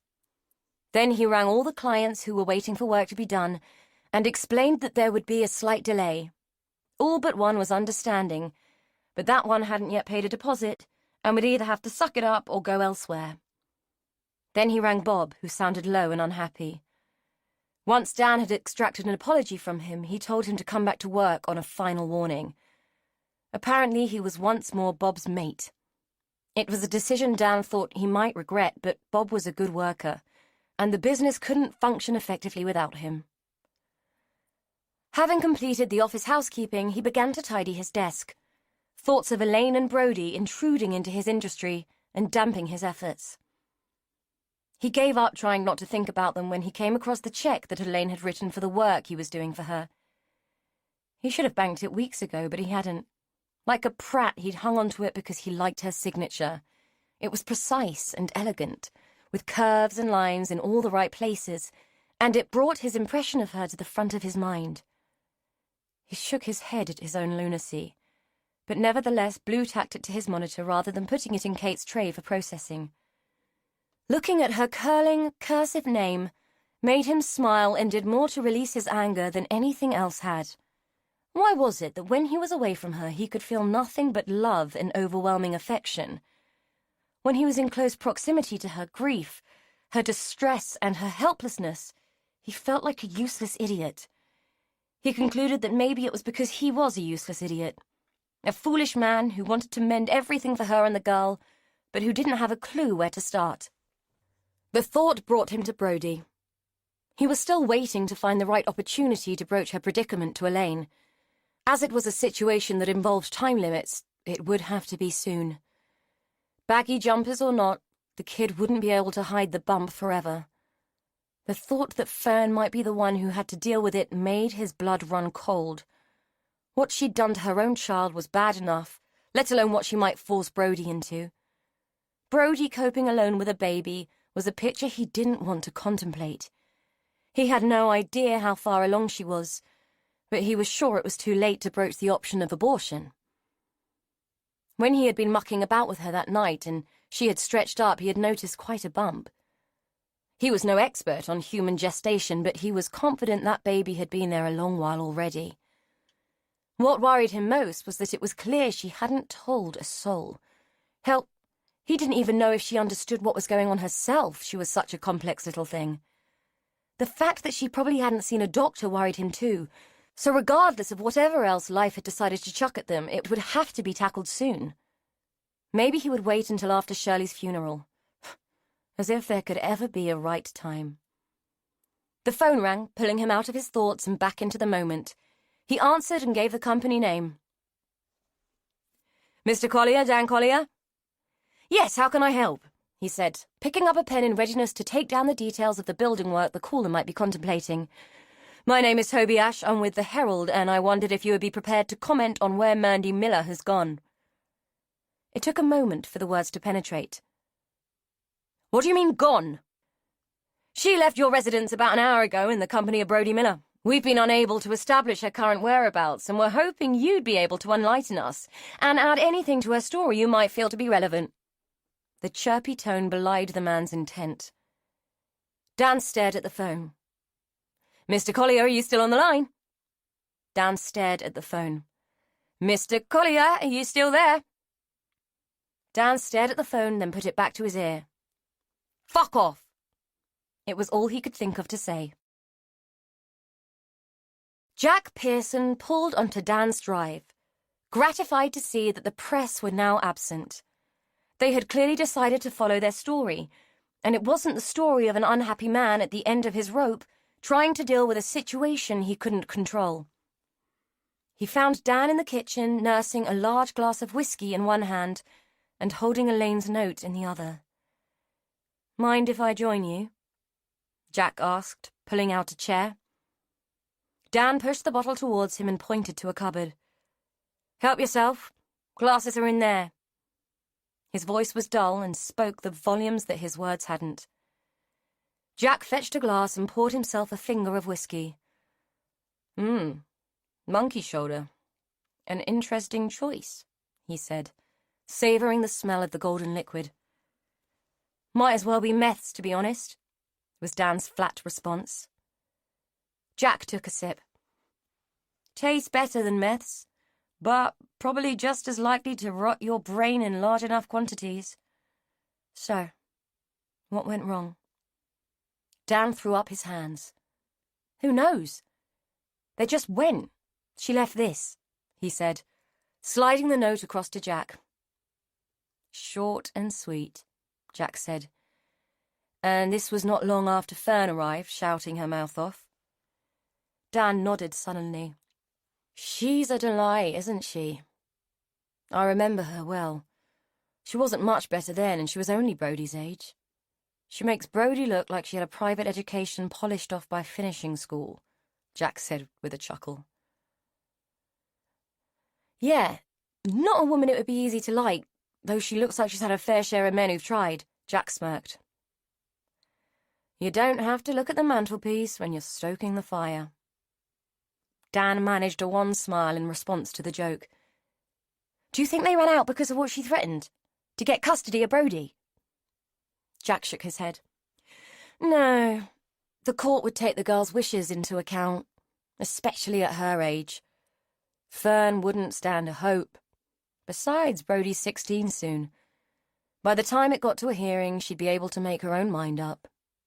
Elaine doesn't strike me as a stupid woman. She'd work that out. So why? Dan said, his face creased with confusion and despair. Jack rolled the whiskey in its glass, watching the spirit cling to the sides and crawl down like thin oil. I reckon she thought it was too much of a burden for you. She was being kind, taking herself and Brody out the loop so you could get on with your life. Mrs. Pearson had been of great help with this conclusion when he had talked to her after receiving Dan's plaintive phone call. He would never fathom the conundrum that was the female mind, no matter how hard he tried. Dan groaned and lay his forehead on the table, covering his head with his hands. Bloody women, was his muffled response to Jack's explanation. Aye, they're not simple creatures, Jack concurred. So where are they? Where have they gone? Dan asked. Jack puffed out his cheeks and exhaled. I've called in a couple of favours and put a track on her bank records, but it will take a bit of time to get any information about where she might be using her card or drawing cash. Favours rarely take priority, and because she hasn't committed a criminal act, someone's having to do it on the sly for me. So, until I hear anything or she decides to get in touch, we're at a loss. What if I call it in? Say Brody is a missing person. You can't. She's nothing to do with you. Tony would have to do it, and he's up to his neck in stuff right now. Brody is the least of his worries, Jack said with wry disapproval. He doesn't think Brody's whereabouts are of great concern. He figures if she's with Elaine, she'll be okay. How about Fern? She'd call the police in, Dan suggested, scraping the barrel of options. Yes, no doubt she would, and she would thrive on the attention, but it would sell Elaine out big time. Is that what you want? Dan nursed his head again. No, of course not. It was said with an air of defeated desperation. I love them, Jack. I know it's insane, but they're my girls. I hadn't quite factored Brody into the scheme, but she kind of gets under your skin, you know? Besides, they kind of come as a package deal now. Jack nodded. He understood. When men fell, they fell hard and fast into imperfect, unstable love. He'd seen it 1,000,000 times and had picked up the pieces 1,000,000 more. You've just got to sit it out, lad. It's all you can do, Jack said, knowing his words offered much sense and little comfort. Dan leaned back in his chair, and Jack noticed that he looked rough. Raw emotion was aging, and it often carved lines where there had been none before. Everything became dulled by heartache. Like acid, it stripped the polish from life. Brody's pregnant, Dan said. Jack paused, his glass halfway to his mouth. What? I don't think anyone else knows. She's hiding it under those clothes she wears. That and the scars on her arms, it looks like she cuts herself too. Christ, Jack said, reeling from the revelation. He already knew about the self-harm. The first day she turned up, he pulled some favours and got the number for her social worker. She shouldn't have talked to him, really, but confidentiality was as big a joke now as it had always been. The pregnancy was news and unwelcome as that. She didn't strike me as the type. For getting herself up the duff, I mean. The self-harm is no surprise. I know what you mean. For all her bluster, she's a shy kid, really. Makes me wonder if it was something she consented to, Dan said, raising the very question that was filtering through Jack's mind. She's underage. It's a crime, he stated. Only if she tells someone who the father is, and as we don't know where she is, she can't tell us. Does Elaine know? Has she guessed? Dan shook his head. I don't think so. She didn't say anything, but it's not something that can be hidden for long. You'd be surprised. She wouldn't be the first kid who's hidden it, given birth in a bathroom on her own and dumped the baby. Jack could remember at least 2 cases where that scenario had played out. One child had lived, the other hadn't. Jack, I can't let that happen. I need to find him, Dan said with urgent desperation. I'll do my best to get a location, but it might take time, Jack said. He was thinking fondly of his garden and wishing to hell that the missus hadn't opened the door to Brody that day. What you didn't know about, you couldn't worry about. You know, there's a good chance they'll pitch up at Shirley's funeral, he said. He watched a spark of hope flicker across Dan's careworn face. Good point. I also figured Elaine will have to pitch up at her house sooner or later, so I'm going to finish the work there. Dan was suddenly reinvigorated by hope. Well, there you go, lad. It's not all hopeless, is it? Jack said, clinking his glass against Dan's. Chapter 17. Generic hotel rooms always gave that sense that you could be anywhere in the world and wouldn't know it unless you looked through the window at the outside. For Elaine, it felt like a kind of suspended animation, reminiscent of a time loop.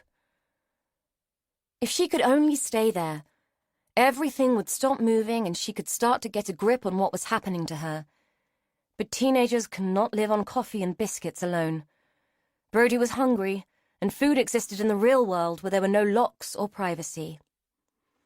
Next door to the hotel, there was an equally generic pub-cum-eatery. Brody seemed excited. Not only had she never stayed in a hotel before, she had never eaten out above and beyond chicken shops or burger bars. That she could be so energized by such a simple thing, given what they were facing, both amused and dismayed Elaine. If all their problems could be solved by novelty, they would be home and dry. Home? Where was that? It wasn't Shirley's tacky, grimy flat, and neither was it the grim mausoleum that had belonged to Jane. Elaine wasn't short of money, but lurching from one hotel to another in a baseless daze wasn't an option either, much as it appealed. Elaine was independent and free, but she was no Jack Reacher. She needed more than a toothbrush and a kick-ass attitude in order to survive. As she watched Brody tuck into cheap steak and chips, with extra onion rings and garlic bread, she prodded at her own Caesar salad despondently. Thoughts of the cottage in Hallows End kept intruding, like an invitation that she was trying to ignore. Whichever way she looked at it, there was no way they could go back to a place that was owned by the Gardener Hallows. The press would be all over it. But it didn't mean to say that there weren't other places to rent in the area. Maybe it would be a good thing to go back. After all, there were demons to face and gaps in the story to fill. Brody had finished her gargantuan feast and had just ordered dessert, a festive-looking glass of E-numbers and chemicals that was masquerading as ice cream. Elaine had settled for coffee, ordering from a waitress who clearly thought she recognized her but didn't like to say anything.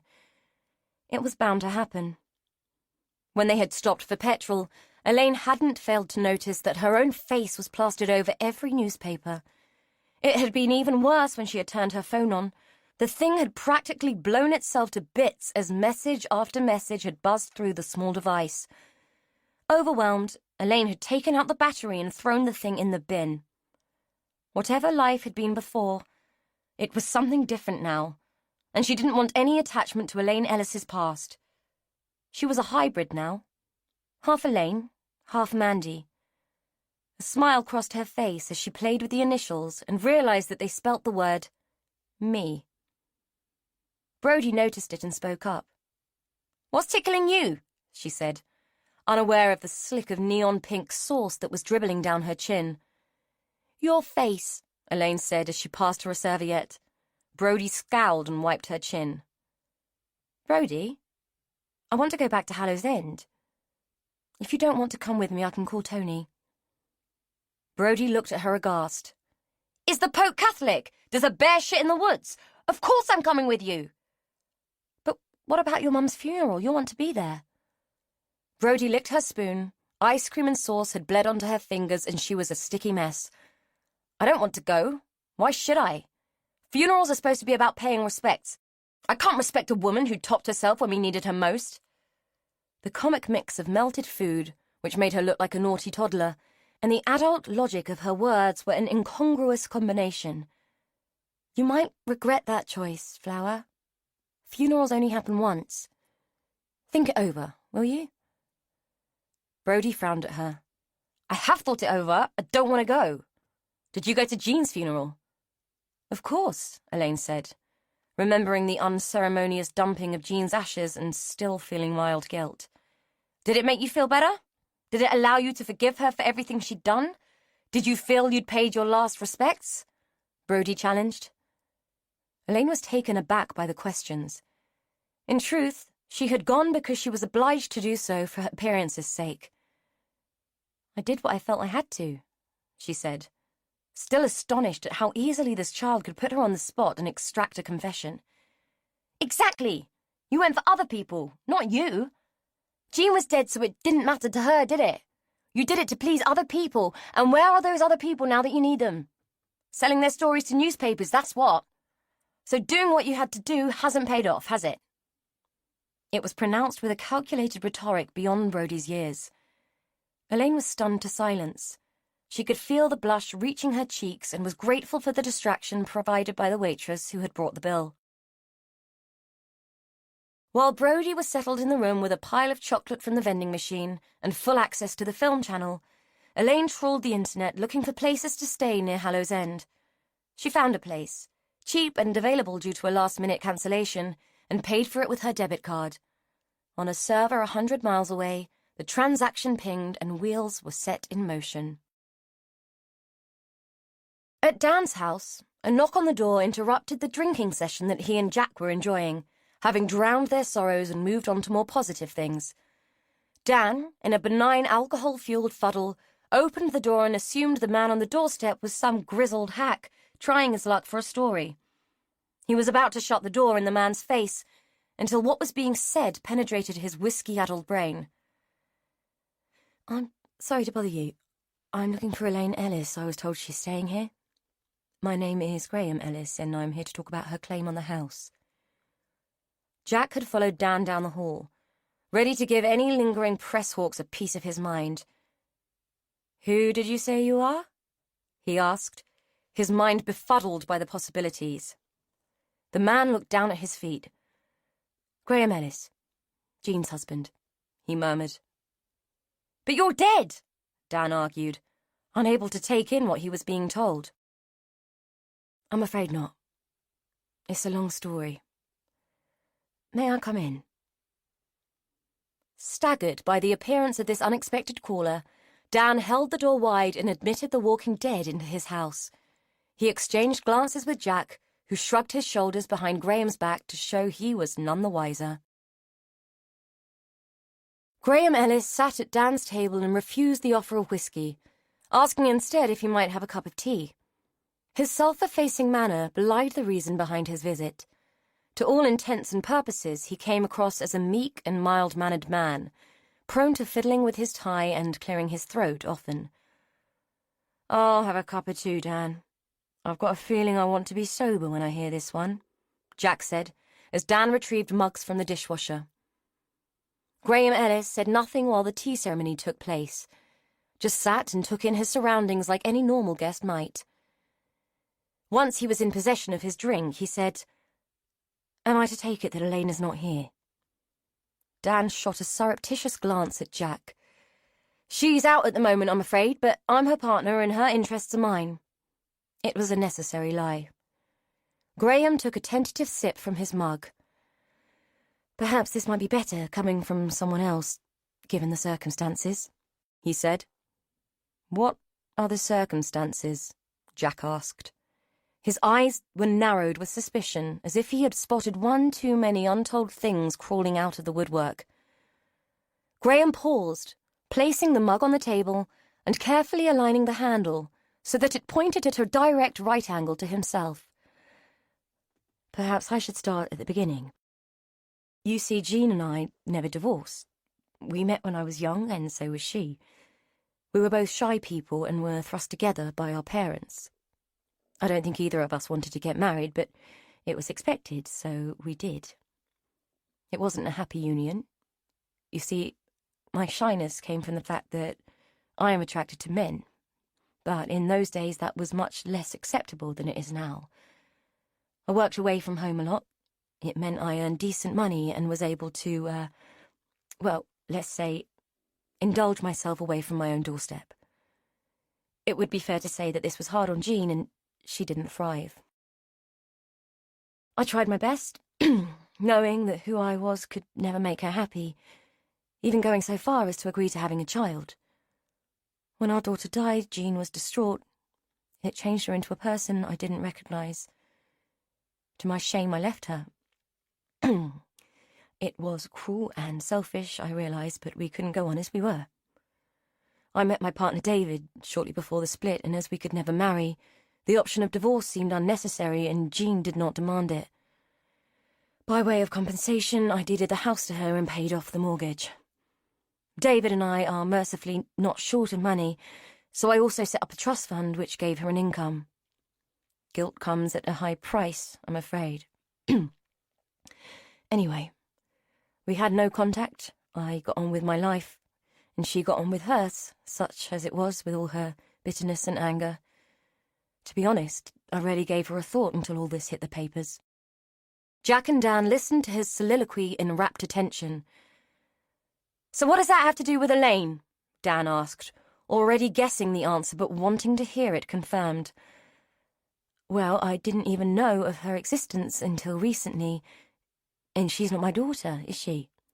"My daughter died," Graham said, apparently reluctant to put his whole story on the table.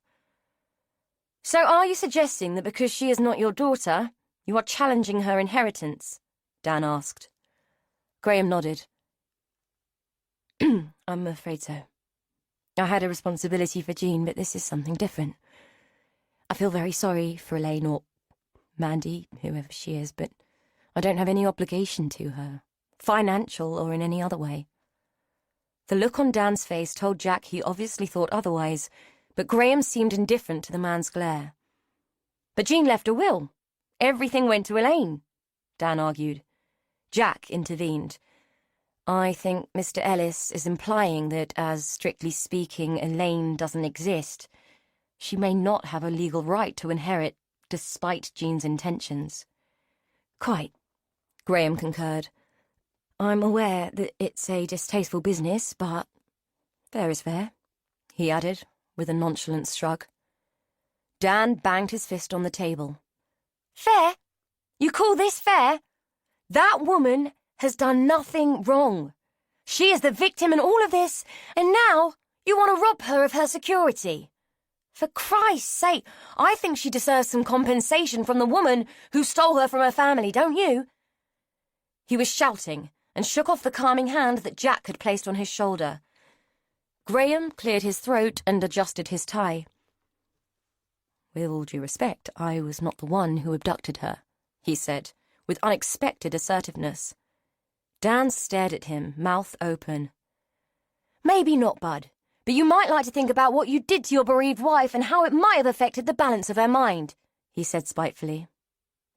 Graham Ellis had the good grace to blush, but asserted himself nonetheless. "I tried my best to compensate Jean for my failings, but I was not responsible for her actions. I am only looking to regain what is rightfully mine."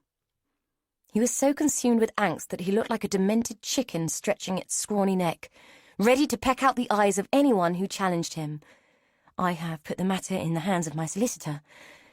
I just felt that it was my duty to inform Elaine, Mandy, whoever she is, of my intentions." "I meant no hard feelings," he said. Dan treated him to a look of disgust. "Well, you might not have meant them, but be assured you got them." His lip curled as if Graham represented a particularly noxious smell. Graham shifted in his seat, his face betraying the shock he obviously felt at the onslaught of his sensibilities. "Well, I had hoped for a more tolerant and understanding reception," he said. By that time, Dan was positively snarling. "Jack, Please tell me that this dude is joking, he said, as he scraped his chair back and got to his feet. Graham rose, the Adam's apple in his chicken neck bobbing up and down like a fishing float in heavy weather. "What are you doing?" he asked, as all 6'2" of Dan loomed over him. Dan laughed. "I'm showing you the door, you odious little man." Graham started to protest, but was hastily chivied to the door by Jack. By the time he had unceremoniously been ejected, he was sporting a dudgeon so high it was hitting the stratosphere. As Jack returned to the kitchen, Dan turned to him, calmer than he ought to have been. "Can this shit get any worse?" he asked. "Don't hold your breath, lad. There's no point," was Jack's cynical reply. "I'll be damned if I'm going to finish the house so that greedy prat can profit from it," Dan said, folding his arms. "What state is it in?" "Stripped out, floorboards up, no wiring, no water. We had to down tools when Bob found those clothes. I expect the police have torn it up even more. I'm frigging glad I haven't cashed her check yet." Jack looked at him. "I don't like it either, but the law is the law. I don't know if a court will find in his favour or not, but in the meantime it would be foolish to interfere with a property that might be subject to a lawsuit.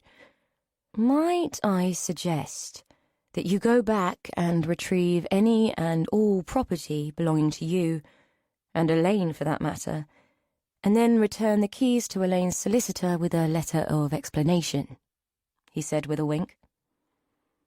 "What if the removal of my property caused any damage?" Dan asked, a wicked look on his face. "Well, as long as it's damage you can put right should the circumstances turn out to be favourable." Dan grinned at him. "I'll get round there in the morning." "I don't want to know. I didn't see or hear anything," Jack said, throwing his hands up and feigning ignorance. "Anyway, it's time I got going. Mrs. Pearson will have my hide at this rate. Think I'd better call for a taxi. I can't imagine an ex-copper being done for driving under the influence will go down well. Mind if I borrow your phone?" Brodie ended the call. She'd been trying to ring Dan, but the constant beeping told her his phone was engaged. Elaine wouldn't like it, but Brodie felt that Dan had a right to know where they'd gone. Besides, she had a bad feeling about the return to Hallows End, and Dan was her only ally. Elaine's mood was worrying her. It seemed as though she was a bit spaced out, not quite with it, and Brodie found it pretty unnerving. She had enough on her plate without Elaine flaking out on her and having a nervous breakdown. What if Shirley's mentalness was genetic and Elaine had inherited it? Brodie shuddered. It didn't bear thinking about. Just like the fluttering in her belly didn't bear thinking about. She tried to imagine that the little movement was just indigestion, an artifact of the huge meal she had just eaten. But the baby was having none of it, as it fought against the burden of her stomach as they competed for space in her small frame. It would have to be faced one day, she knew that. But it was hardly like she could tell Elaine now. Besides, what could anybody do? She would be 16 in a few weeks and could do what she liked. If Elaine didn't like the fact that she came with baggage, she would manage on her own. How? She hadn't thought of, but something would come up. She wondered what the baby would be, and who it would look like. Please God it wouldn't look like its father, that spotty, greasy little scrounger who had looked so cute when she had been pissed on cheap cider. He'd promised her it was just a cuddle, and that he'd look after her. But he left her lying in a pool of her own puke with a baby growing inside her. She bloody hated him. Stephen fuckface Lewis. Oh God, what was she going to do? For all her bravado and thoughts of independence, there was no way she could cope with a baby. With her family history, the kid would be better off being raised by a pack of wild dogs than a mother with the name of Miller. So far she had tried laxatives, scalding hot baths with mustard in them, and had even resorted to making herself sick on neat gin, which she had stolen from Miriam's kitchen cupboard. Nothing had worked. She had practically boiled the thing alive and turned her innards inside out, but still the creature clung to life. She couldn't think of it as a baby, and saw it in her mind's eye like Ridley Scott's Alien. If she thought of it as a baby, she would have to identify with it, and if she did that, she might have to love it, and if she did that, she was going to get hurt. There was no way anyone was going to let some bastard kid with scars on her arms bring up a child. She would rather give it away than have it taken. So that was her plan. Ignore it until she couldn't ignore it anymore, then give it away. Was this how Fern had felt when she was pregnant? Had Brody been the alien growing in her belly, getting ready to tear her life apart? Like mother, like daughter. But Brody wouldn't give it to some half-assed Looney Tunes like Shirley. She would give it to someone like Elaine, who was married to someone like Dan. She would give it to people who could love it like kids should be loved. There had been a day or two where she had hoped, that Dan and Elaine would stand by her and take the thing off her hands. But Elaine had flaked out on Dan, and now that couldn't happen. Thoughts of Dan made her look down at her phone again. Even if Elaine didn't want him, Brody needed him. She was going to try Dan again, but shut off the phone when she heard Elaine coming back into the room. "Find anything?" "Yes, it looks okay, and it's available tomorrow. Do you know they want £5 an hour for internet access downstairs? What a rip-off," Elaine said. "Anyway, what are you watching? Anything good?" She didn't tell Brody that she had emailed Alex and told him that she was coming back. Maybe it was because she wasn't entirely sure why she had contacted him. It hadn't even been a conscious decision, just an instinct based on something Fern had said which had triggered the vaguest of memories. She wasn't even sure it was a memory. Perhaps it was just a conjuring of a childhood nightmare triggered by all that had happened. Even so, Alex had been in it, and she wanted to talk to him. Brody thought she looked happy, more happy than she had in days, even when they had been with Dan. It made her sad because, in a fair world, they would still be with Dan, and he would be the one making Elaine happy, and it wouldn't be this fake, temporary jollity which was just an illusion and a complete hiding to nothing. "Independence Day. Not that I've seen it a million times," she said. "Great! I love that film." Elaine made room for herself amidst the chocolate wrappers on the double bed, which Brody had commandeered for a better view of the TV. Brody moved her body away from Elaine, but rested her head against her shoulder, hoping that despite her gut feeling, they would, in the end, be all right. The small house Elaine had rented was next to the church in Hallows End.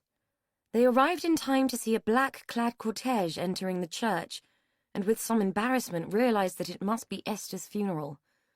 Brody spat on the ground and uttered the words "good riddance," much to Elaine's horror.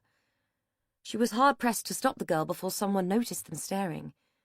It suddenly occurred to her that their presence in Hallows End might not be entirely welcome, and that they would be advised to lie low. Fortunately, she had brought plenty of food with her, so they wouldn't need to venture into the village and could spend their time in the small house, which had little of the charm of Meadowfoot Cottage, but all of the relief of no attached memories. It was a bland little place, functional and habitable, but nothing more. Elaine had a clear view of the churchyard from the bedroom window, and watched the graveside ceremony with detachment as Brody put their food away and made coffee. She could see Miriam, her plump form swathed in respectful black, as she scattered her handful of earth on the coffin. Surprisingly, Alex wasn't there, and only a few of the villagers had turned out to say their goodbyes. Elaine wondered if it was because Esther hadn't been popular, or whether Miriam had asked people not to attend because of the press melee. In either case, it was a poor turnout for a life long lived. She couldn't feel sorry for the dead woman. In fact, she was hard-pressed to feel anything anymore. Leaving Dan had shut her down, and all her emotions were in a blissful stasis. Only the sight of Miriam had stirred something, a slight frisson of pity too weak to break through. Feeling like an idle voyeur, Elaine let the net curtain drop from her fingers and turned away. Brody had made them beans on toast for lunch, her pièce de résistance.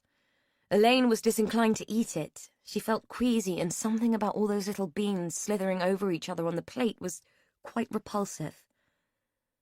"Do you mind if I leave this?" she asked. "I'm not feeling too good." She worried about the look of disappointment and concern on Brody's face. "What's up?" Brody asked, moving the plate away from Elaine, who was beginning to look quite grey. A migraine, I think, Elaine said, narrowing her eyes to decrease the light that was entering them and causing the fireworks at the edges of her vision. I think you're allergic to this place, Brody said. Go up and lie down. I'll bring you your tablets.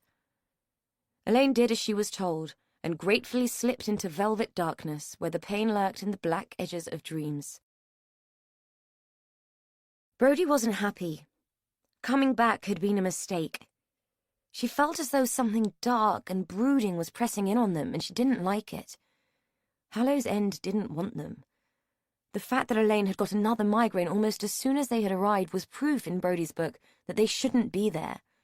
The place was evil, and she wanted to get out as soon as possible. She crept upstairs to make sure that Elaine was asleep. Relieved to find that she was, Brody crept down again and took her phone outside, scrolling down to Dan's number, only to find when she dialed it that she didn't have enough credit to make the call. Elaine's phone was in a bin at Gordano Services. She had disposed of it in a fit of irrational weirdness that Brody couldn't fathom. Who binned a perfectly good smartphone? There was no alternative but to trek into the village and find a phone box, if such a thing existed these days. She couldn't recall having seen one before, but then again she hadn't been looking. With only a tiny reservation about the wisdom of leaving Elaine alone, she set off. Hood up and hands in pockets, she hoped that no one would recognize her and give her grief. An hour later, she had given up. The call box on the village green took cards only, and with only a pocketful of change, she couldn't even buy one of those. The post office had been shut, and there was no way she was going to attempt to get into the pub and use their phone. In desperation, she trudged back to the little house by the church, wondering what the hell people did before phones were invented. Then she remembered the vicar. He'd been quite nice when she'd met him by the Folly. Vicars were supposed to be helpful, so there was a good chance he'd let her use his phone. Brightened by this new solution, she quickened her pace and headed for the church. She found him in the vestry, changing out of his robes after Esther's funeral. The sudden appearance of a black-clad hobgoblin in the sanctuary of his church seemed to frighten the living daylights out of him, and it took him a few moments to recover while Brody explained her urgent need for telecommunication. Brody had expected him to quiz her and ask questions she wasn't sure she could or wanted to answer, but he was in a hurry to get to Esther's wake. With brisk efficiency, he led her to the rectory and let her use the phone in his study while he waited by the door, impatiently checking his watch. Dan wasn't picking up, so to the vicar's dismay, Brody phoned his mobile. She left a message on his voicemail telling him where they were and asking him to come because Elaine was ill again. Feeling guilty for having used church facilities and knowing that vicars weren't paid much, Brody offered the harassed cleric 50 pence for the call. It was all she had, and it seemed meagre even to her. The vicar had laughed, closed her hand over the coins, and told her that she probably needed it more than God did. With that, he had chivied her out, no doubt pressed by the prospect of the dry sherry and paste sandwiches that awaited him at Hallow's cottage. He left Brody on the doorstep of the rectory, and she watched him hurry away, his jacket flapping in the breeze that his brisk walk had created.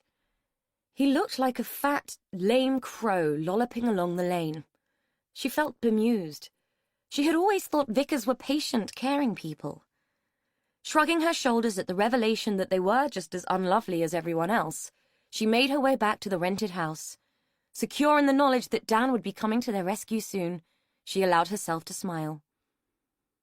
Once inside, she didn't want to wake Elaine, so made more toast and coffee and settled down with an old copy of Country Life, which seemed to have come with the house. It bored her rigid. There were only so many bespoke kitchens a 15-year-old girl could be amused by. Besides, there must be a hell of a lot more rich people in the countryside than she had imagined if they published a magazine just for them.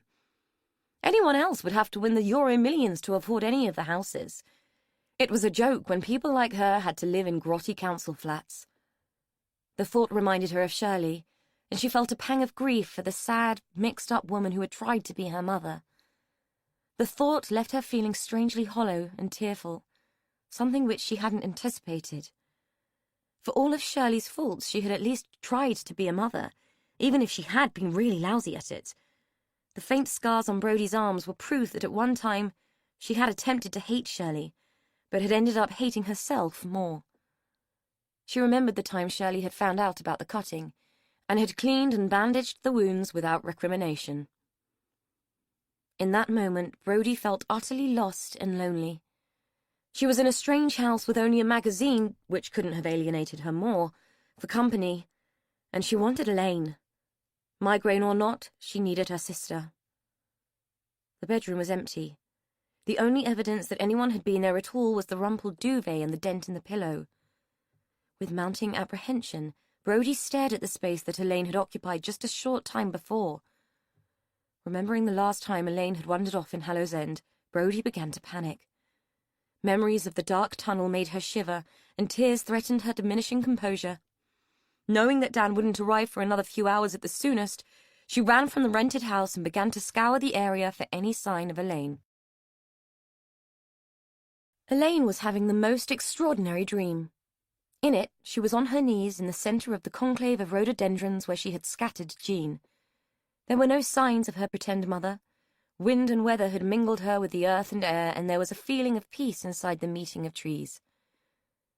Elaine felt strangely benign and detached, as if she were looking in on a little diorama of something that had once happened to another Elaine.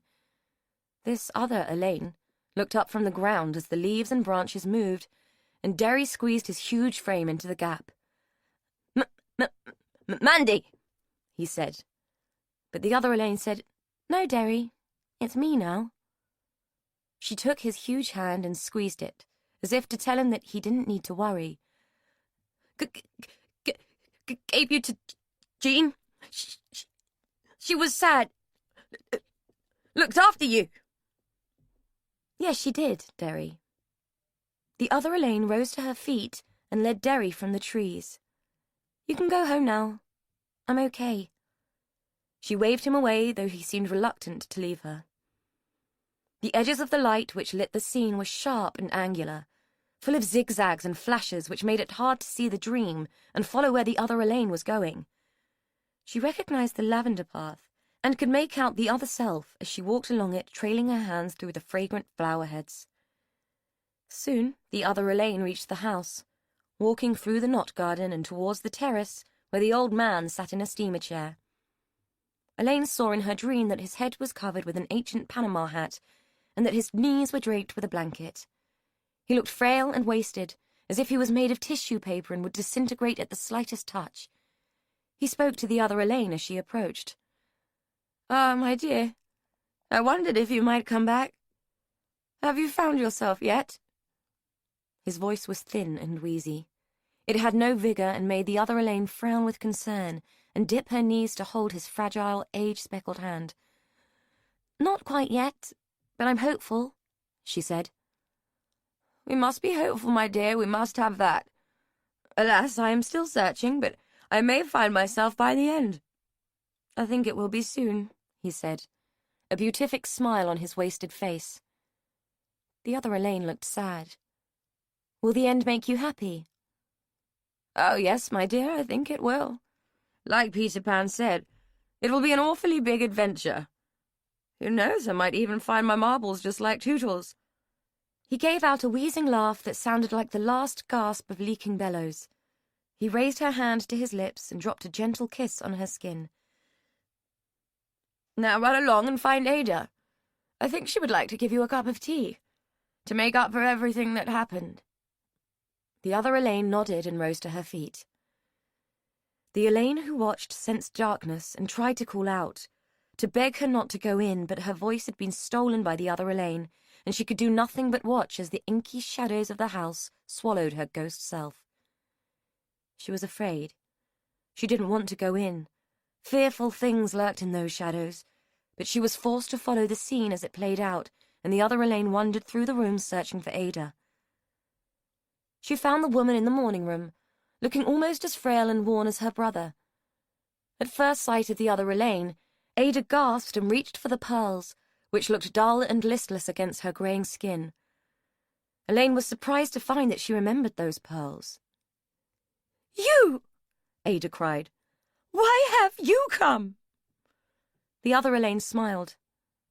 "Albert said you would give me tea. Tea makes everything better.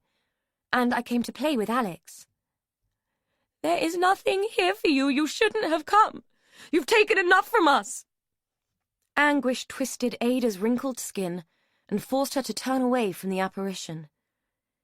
The shadows closed in on the watching Elaine as she saw the other self shrink before her eyes. "But I come to find Mandy. She's here somewhere.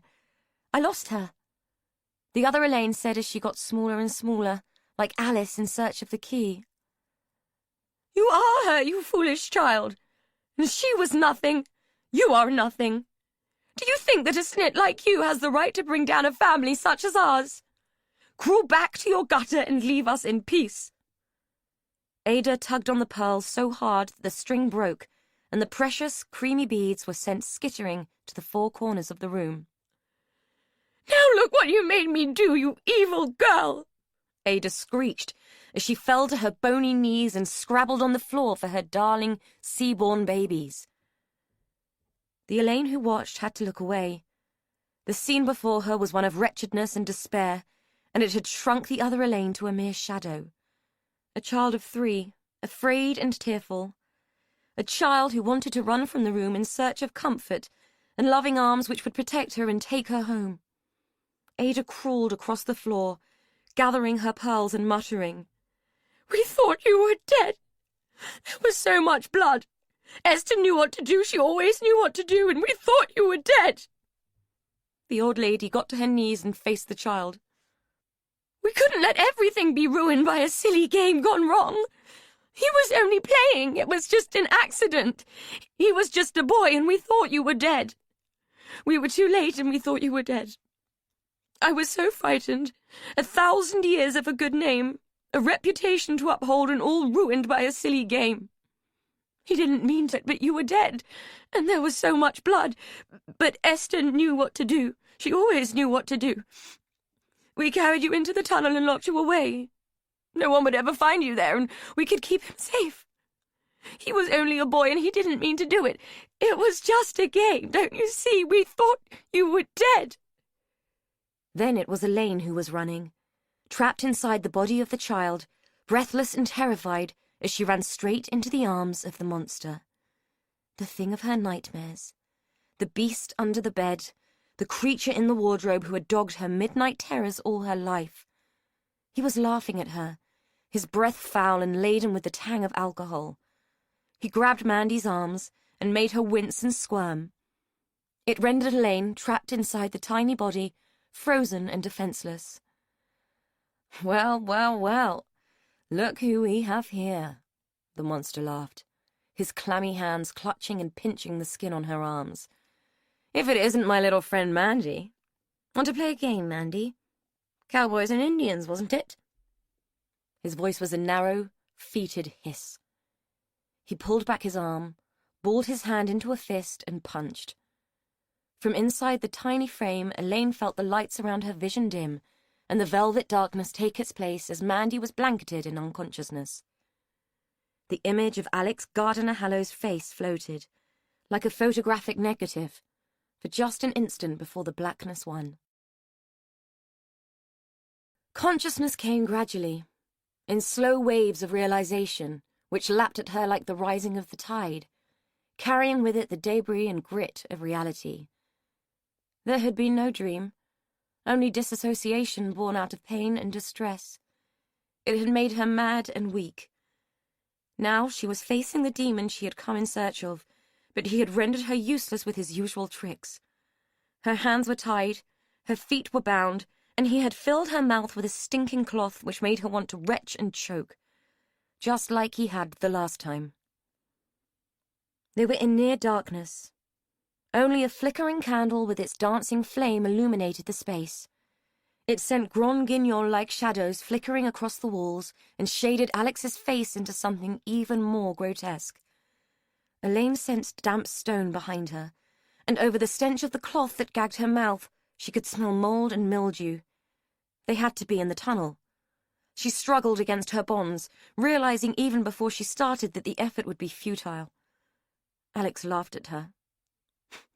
"I'm afraid I've got a bit better at securing my captives these days, Mandy," he chuckled. "It's a shame there was no barbed wire to hand this time. It would have made a nice touch, don't you think?" He reached across the narrow space between them and traced the scar with his finger, making her squeeze her eyes shut and squirm in revulsion at his touch. "I like this. It suits you. Think of me as an artist who likes to sign his work," he said, the words dripping from his tongue like old oil. "I suppose you could say that we ought to be even by now.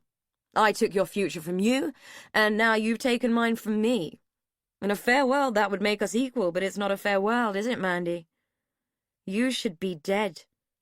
Yet you're alive. I should be out there, living my life to the full, lauded and successful. But because of you, I'm here in this shithole, mouldering with those walking corpses upstairs. Do you know how many people have crawled out of the woodwork because of you?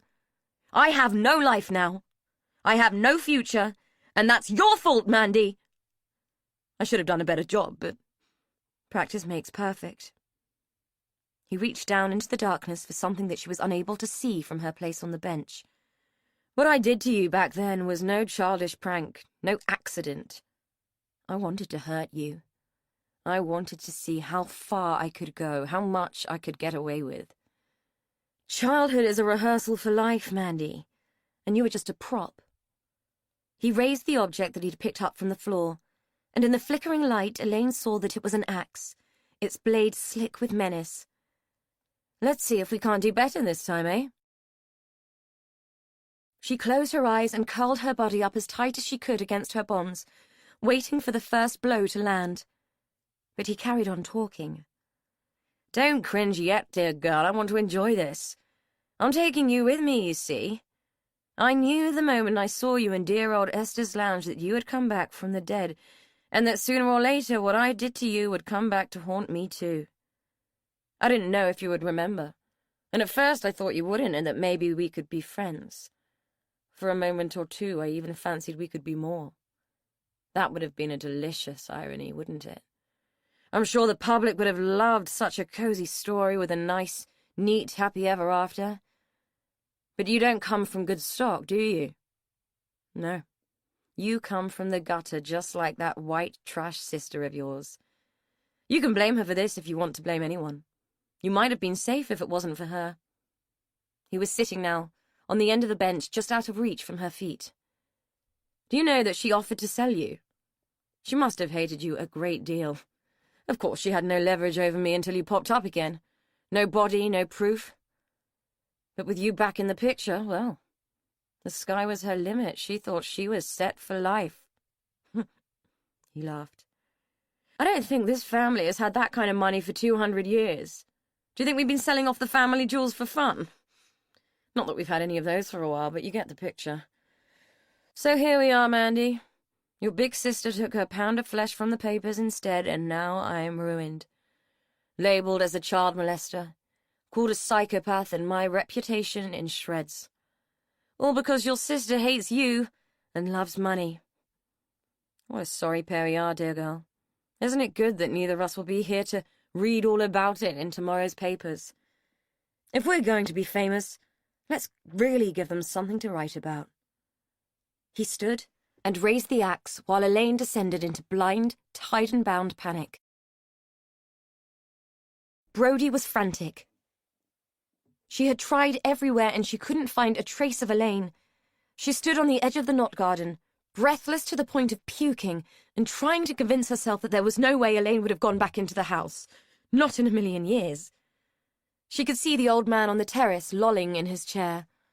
It was no good. She'd have to go up there and ask him, much as the prospect freaked her out. Gathering herself together, she moved forward on legs that were shaking with the effort of too much running. "Excuse me," she said to the old man as she climbed the terrace steps. He didn't respond. Perhaps the old boy was deaf. "Excuse me!" She said it louder as she approached. There was something off about the way he was sitting, like he had collapsed and folded in on himself. With reluctant fingers, she reached out and touched his blue-grey hand, which dangled like a limp rag, skimming the flagstones by a fraction of an inch. It was stone-cold and inanimate, a realization that made her jump back and gasp as the possibility that he was dead penetrated her racing mind. Steeling herself, she touched him again, feeling for a pulse where none remained. "Shit!" she said, dropping the rigid hand. "Shit!" Now she would have to go into the house and get help. Gingerly, she stepped through the French windows and into the room beyond. It was the room with the entrance to the tunnel, but she didn't have time to worry about that. Moving forward, she called out, "Hello, is anyone home?" She received no answer, so she headed deeper into the house, hoping she would stumble across the pragmatic Pavla. Instead, her journey was interrupted by the sound of weeping, a low keening that emanated from a room across the hall and echoed around the stairwell like a distant siren song. Drawn towards it, she discovered Ada, on her knees, a handful of tiny beads in her cupped hands. "My pearls," she said, holding them out to Brody as if the action would demonstrate the depth of her despair. "My pearls," she repeated in a breathless grizzle. Brody found herself quite repulsed by the spectacle of this once grand woman on her knees, grovelling on the floor for something that would cost a couple of quid in Argos. She pulled a face, as if Ada were emitting some noxious smell instead of raw emotion. "Where's Pavla?" she asked, vaguely hopeful that the woman on the floor would pull herself together enough to answer. Ada was still gazing at the depleted treasure in her hands. "Gone. She left. She couldn't cope with poor Alex and his temper," she whispered. Great. Wonderful, Brody thought. "Well, if she's not here, you're going to have to pull yourself together, lady, because I think your brother's croaked it. Best you call an ambulance." Her sympathy for the woman was beyond non-existence. Her priority was finding Elaine. Ada seemed stunned by the words, remaining on the floor like a supplicant. "It's that girl. She brings nothing but trouble with her," she said finally, with a great deal of venom. "What girl?" Brody demanded. "That child, that devil," Ada spat. "Look, lady, I don't know what you're on about, but I need to go and find my sister." She turned to leave, but was stopped in her tracks by Ada's next words. "We should have bricked the damn thing up when we had the chance. At least the child would have stayed dead." Realization dawned, and Brody, ignoring Ada completely, ran back into the library and towards the tunnel entrance. The door hadn't been closed properly, though it looked that way at a quick glance. As she approached, she could feel a draft lifting the ends of her hair as ice-cold air squeezed its way through the gap. She cast around the room for something that would provide some light, but found nothing that didn't need electricity in order to work. It was no good. She'd have to brave the dark and find her way by touch. If what she suspected was true, Elaine would have made her way back to the marble bench where they had found her before. Swallowing down her fear and revulsion, she pulled the door open and wedged it with one of Albert's books. There was nothing like a bad horror film cliché, and she wasn't going to take the chance of justifying one by making it real. Cautiously, she made her way in, using the residual light from the room behind her to help find the steps. The light ran thin and soon disappeared, forcing her to feel her way along the wall and watch her footing just as she had done before. Her biggest fear was of spiders, or the chance of walking face first into a cobweb which might cling to her face and choke her. That fear was soon replaced with something more, as she crept forward and saw the flickering light. She heard an echoing voice booming with menace. Terrified, she clung to the wall and tried to stay in shadow as she inched along towards the speaker. A few feet from the ranting man, she glimpsed the axe in the dancing light and realized that it was intended for Elaine, who, Brody could see, lay on the marble slab trussed and tied like a specimen of game. She had nothing. No weapon, no light, no chance. If she ran back now, it would be too late.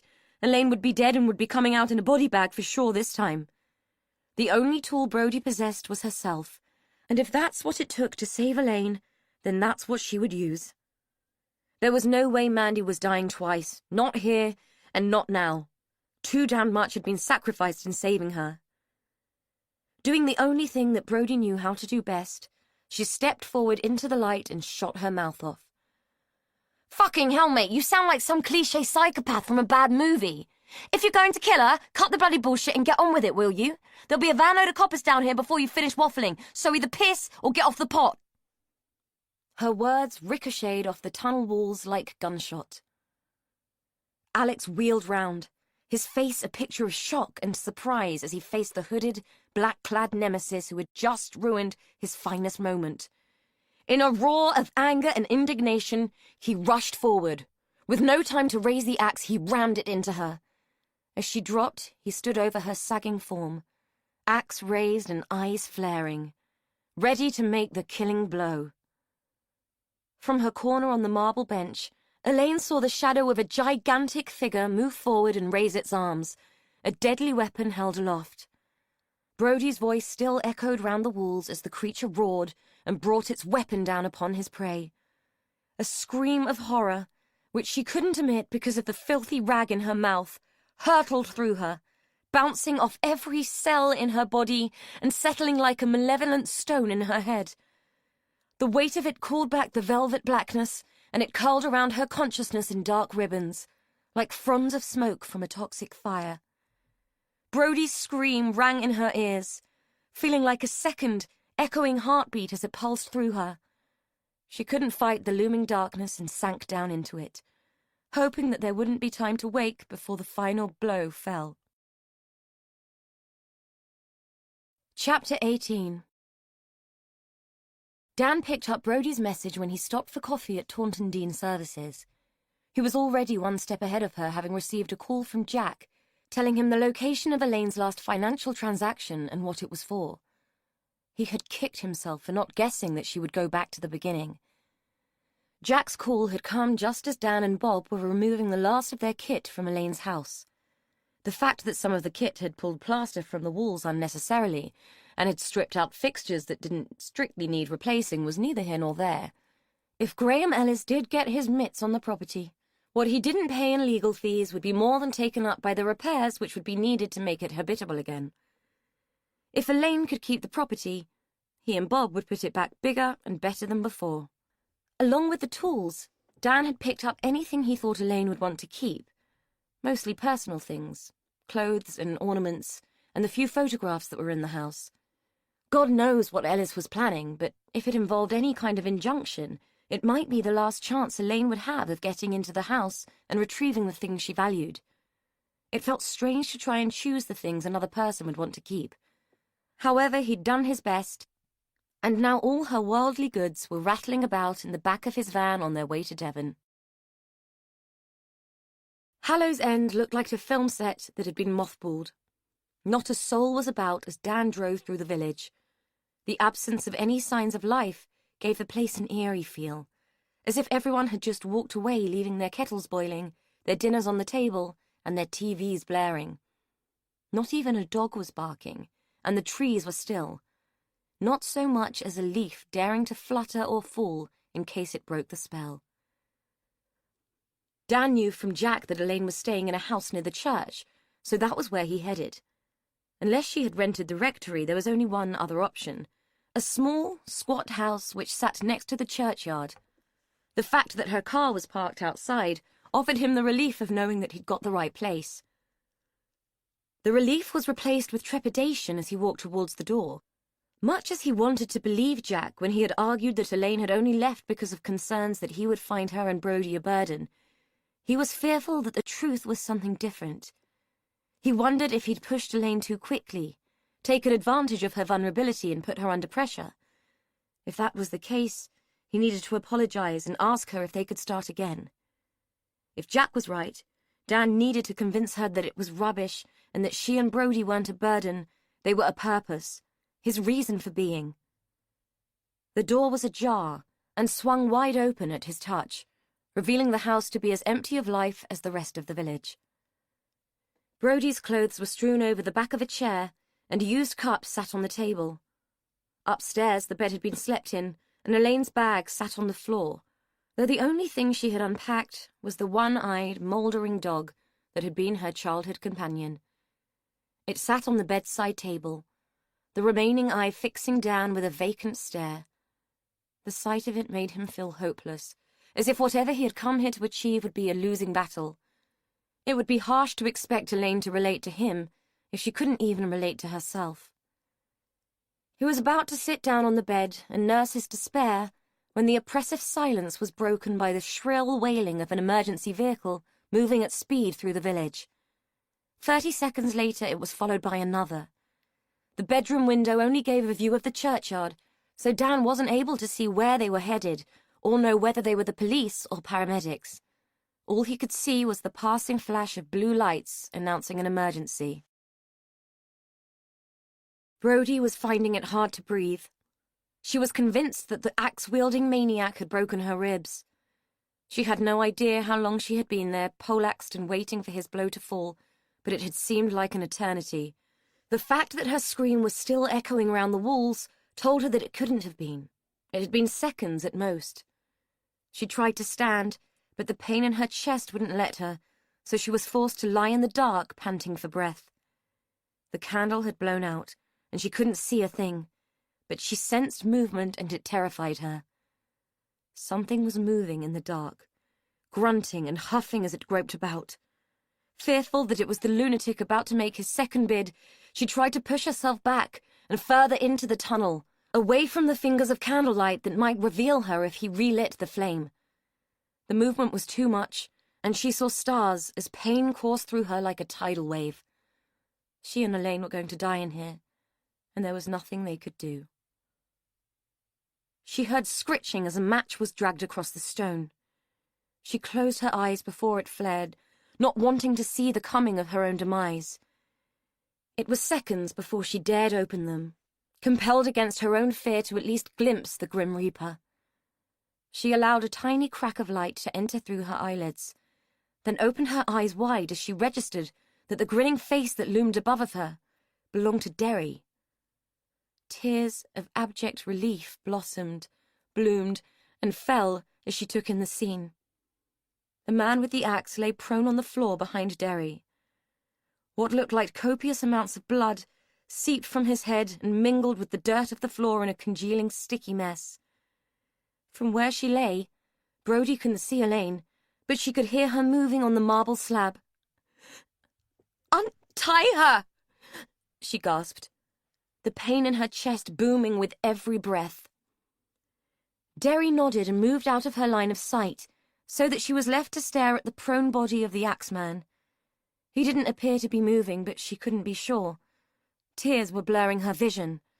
The pain was making her dizzy, and the fear that at any moment he might rear up and drag them all back into the nightmare was making her crazy. From the corner of her eye, she saw Elaine's legs swing down as she slithered from the marble slab, landing in a shaking heap on the dirt floor. She crawled towards the prostrated form and barely looked at Brody. Instead, taking her own undone bonds and with sobbing, shaking fear, using them to tie the unconscious man's hands behind him. Brody noted that she had done a lousy job, but that it would be enough to slow the fucker down if he tried to get up. Only when Elaine turned to her, reaching out for her hand, did Brody realize what he had done. Elaine's face was an unrecognizable mess of swollen, bloody flesh. She tried to speak, but was damped into silence by a strident voice bolting like a coursing hare along the tunnel. "Derry Tyler, so help me God, if you're down here messing about again, I will have your ruddy arse. You know what the police said? No bloody entry!" The voice resounded, flooding the passage with furious confidence. Brody couldn't think of a time she had ever been more grateful to hear someone's anger. She tried to call out, but all the breath she had couldn't be afforded on speech. Rosemary Tyler rounded the bend, her torch beam bouncing and playing over the walls. She spotted Derry crouching on the ground with his hands over his head. "There you are, you great lump! I swear you'll be the death of me!" she boomed, having not yet noticed what lay beyond her cowering brother. Brody's gasping drew her attention and she wheeled round, the light from her torch revealing the havoc that had taken place. It was a rare moment for anyone to witness Rosemary Tyler struck dumb. Dan's day was becoming more and more surreal. He had followed the sound of the sirens only to see a stream of black-clothed people, some clutching what looked like sandwiches, following a vicar, Benny Hill style, across the grounds of Hallows Court. The bizarre tag team appeared to be heading towards the ruined chapel, where the oscillating lights of an ambulance and a police car played across the ravaged stones, making it look like the venue of some sinister rave. He spotted Miriam amongst the crowd of funeral voyeurs. A feathered fascinator hung drunkenly from her hair, its bedraggled feathers making limp attempts to draw attention in the feeble breeze. A paper serviette dangled from the front of her dress. "What's going on?" He wondered if she was in any fit state to tell him.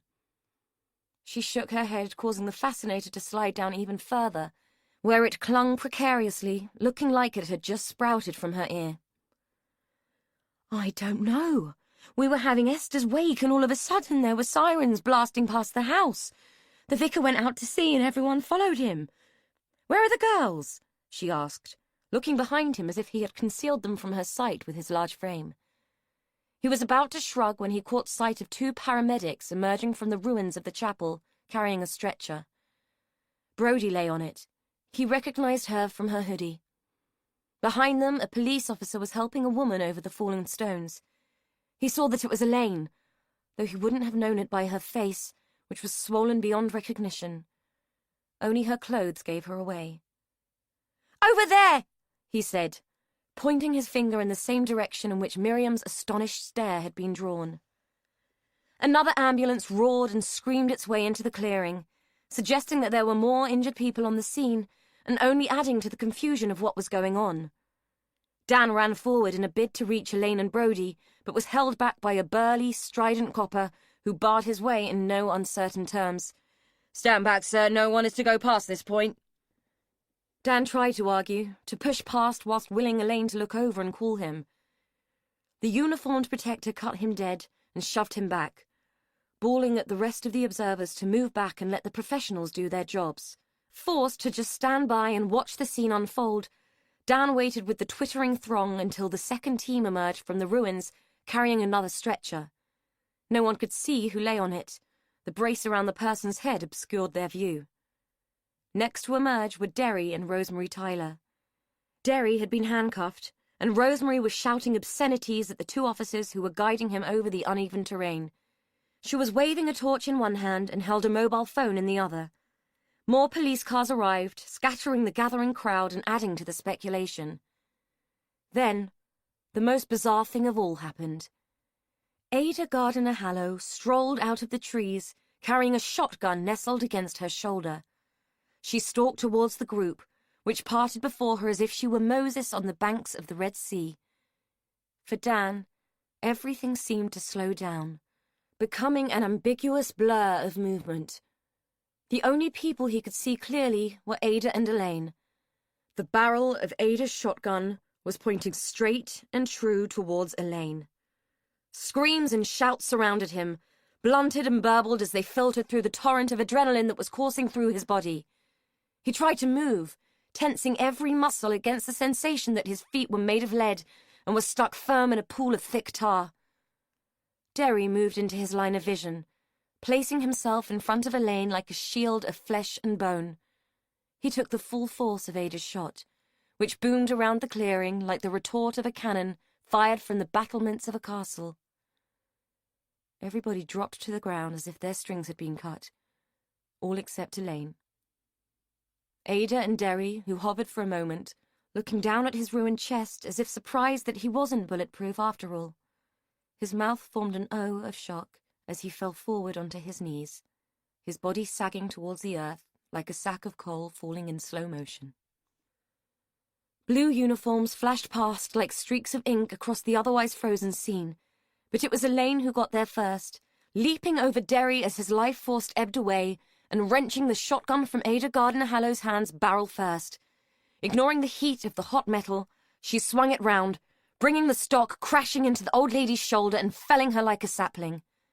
The whole move was accompanied by a bellow of rage so primal, so fueled by fury, that it made the still echoing gunshot sound as innocent as the popping of a balloon in comparison. Dan watched transfixed as Elaine dropped the gun and looked at her hands, which had been branded by the searing heat of the metal. It was only then that she looked up and met his eyes, her gaze traversing the chaos and revealing that she had sunk to the absolute depths of despair. In the hell that was breaking loose around them, it seemed like she was at the epicenter, burned and burning in a fire fueled by the sins of others. A police officer scooped her up and bundled her into the back of the ambulance, as others forced everyone back in order to secure the scene. There was so much noise, a cacophony of shouts, screams, and demands. Such was the chaos, the scene, had someone thought to record it, would have looked like a misguided collaboration between Hieronymus Bosch and Jackson Pollock. In the midst of the pandemonium, Dan fragmented, deafened and defeated as his world fell apart. It was all he could do to stay on his feet in the midst of the furore. Chapter 19. Derry's funeral took place a fortnight later. Half the village had turned out to see him off. Much to the open indignation of Rosemary, who stood to the side of his open grave with the other mourners at her back. She stood upright and stern-faced, radiating hostility. Her black suit was creased, and her grim-set jaw refused to allow her eyes to shed a single tear. It wasn't from a lack of sorrow. Losing Derry had ripped her to her core. It was the other mourners who determined her pride. She would be damned if she would let them see that she was weak. Across the yawning hole she could see Elaine, clinging to Dan's arm and looking down at her shoes. At least he'd had the courtesy to ring and ask if they could attend.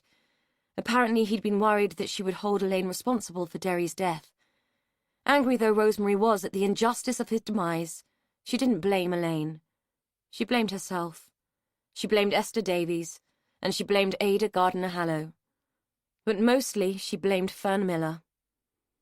Derry had been her responsibility from the day he'd been born, and one look at his soft features had forced their mother to reject him. From that minute he had been Rosemary's baby. The appellation nearly forced a smile. Rosemary enjoyed a joke, no matter how incongruous it might be, but even she drew the line at smiling at a funeral. She missed him.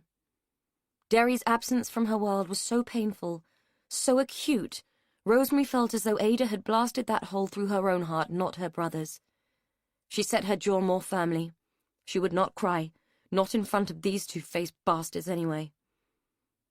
The vicar droned on, using words she didn't care for and issuing sentiments she could have no truck with. Rosemary did not believe in his God. God was love, and her God had died with Derry. When she was prompted to throw the handful of earth she held clutched in her hand, it hit the lid of the coffin with a heavy thunk. The pressure of her grip had moulded it into a hard pebble, and it rolled across the wood without breaking. At that point she knew she was supposed to walk away and allow the other mourners to make the gesture. But she didn't. She stood sentinel at the graveside and watched each and every one hurl their handfuls of hypocrisy onto her brother. Only Elaine's contribution made her falter. She had thrown down a little toy dog. It was a grubby-looking thing, and it only had one eye. At first, Rosemary felt affronted by the gesture, assessing the tawdry little offering as an insult to her brother. Then she thought about it. The dog was exactly the kind of thing that Derry would have coveted. It occurred to her that Elaine was probably the only other person at the funeral who understood who Derry had been. It was an oddly comforting thought. There was no wake. She would be damned if she was going to feed the buzzards with tea and cake. No, they could take themselves off to the village pub where they could make her ears burn with their gossip. As the mourners walked away in scattered, whispering groups, she hesitated. Dan and Elaine had remained. She contemplated inviting them back for a cup of tea, but thought better of it. She had nothing to say, and by all accounts, Elaine hadn't spoken much since the day Derry had died. No, it was a bad enough day for it, without two women sitting in silence, brooding on the presence of the elephant in the room. She didn't mean Derry. He'd been a clod-hopping giant, it was true. She meant Jean. For Rosemary, the elephant was the lie she had told and the promise she had never broken. It was such an old lie she hadn't thought of it in years. The lie and the promise had become part of the fabric of her reality, and in her mind had mutated into truth and loyalty with the passage of time. The only challenge to it had been Elaine's appearance at the cottage just a few weeks before. She and Jean had been the best of friends. Closer than sisters, really. When Jean had visited on the 15th of July, 1983, Rosemary had been at a loss to stem the grief her cousin had felt at the loss of her child. Jean's loss had seemed like a cavernous, unfathomable thing, compounded by the fact that her husband had left her for another man. Rosemary had never been a woman familiar with the subtleties of solace and had floundered in the face of Jean's unhappiness. When Derry had stumbled through the door with the child in his arms, it seemed like the perfect solution. Rosemary had never liked Shirley Miller. She was a Davies before her marriage, and a Davies had never liked a Tyler. They had attended school together, and their families had maintained a feud that had rivaled that of anything Shakespeare had imagined. A feud so old that no one could remember what had started it. It had been the feud that had driven Jean's family from the village, so it seemed fitting that Jean should take something back from the Davies. Resentments ran deep in the countryside, and hatchets were rarely buried, unless in the back of someone's head. Jean had taken the child with her that day, and Rosemary had promised to never breathe a word of it. She had kept the promise and nurtured the lie. But the price was the loss of her relationship with Jean, and the women had not spoken since. Rosemary had felt her loss more keenly than anyone would ever know. When Elaine had left Jean's ashes on her doorstep, Rosemary had taken some. Just a teaspoonful, a token, really. She kept them in an old OXO tin, on top of the dresser where Jean could keep her company and no one would be any the wiser. Old friends, nursing their privations and keeping their secrets in silence. After Derry's funeral, Elaine had been like a demon in the house. Dan could do little but stand back and watch as she scrubbed and vacuumed and scrubbed some more. By the time she had finished, she doubted that a speck of dust had survived the onslaught. Unbeknownst to either of them, she had cleaned away every trace of Jean. Even the finest hidden particle had been bleached to buggery and beyond. She still wasn't talking. It was as if the events at Hallows Court had robbed her of the ability to vocalize. Dan could sense an anger in her so great that he suspected that she dared not give it voice, even if she wanted to. He had fallen into the habit of just letting her get on with it. Any challenge or protestation only seemed to make her worse. She would turn away from him and make the gulf between them even greater. Even Brody couldn't break through. But Brody was wrapped up in her own grief. Shirley's suicide had hit her doubly hard after Derry's death. With everything else that had happened, she was hard-pressed to get dressed and make it downstairs, let alone play a role in rehabilitating Elaine. It was a nightmare, and one that Dan sincerely hoped they would all wake up from very soon. He wasn't sure how much more he could take, but knew that he would never leave them. Elaine rammed the vacuum back into the understairs cupboard and slammed the door. Dan watched as she stalked from the house and into the garage. Wondering what on earth she was planning to do out there, he followed. He stood aside and watched as she dragged the bags and boxes he had retrieved from her house into the back garden. At first, he thought she might have decided to go through them and seek the solace that could be gained from a nostalgic look at her past. Instead, she piled everything up in the middle of his lawn. When she emerged from the garage, lugging a jerry can full of the petrol, which he normally used to fuel the lawnmower, he started to panic. "Elaine? You don't know what you're doing!"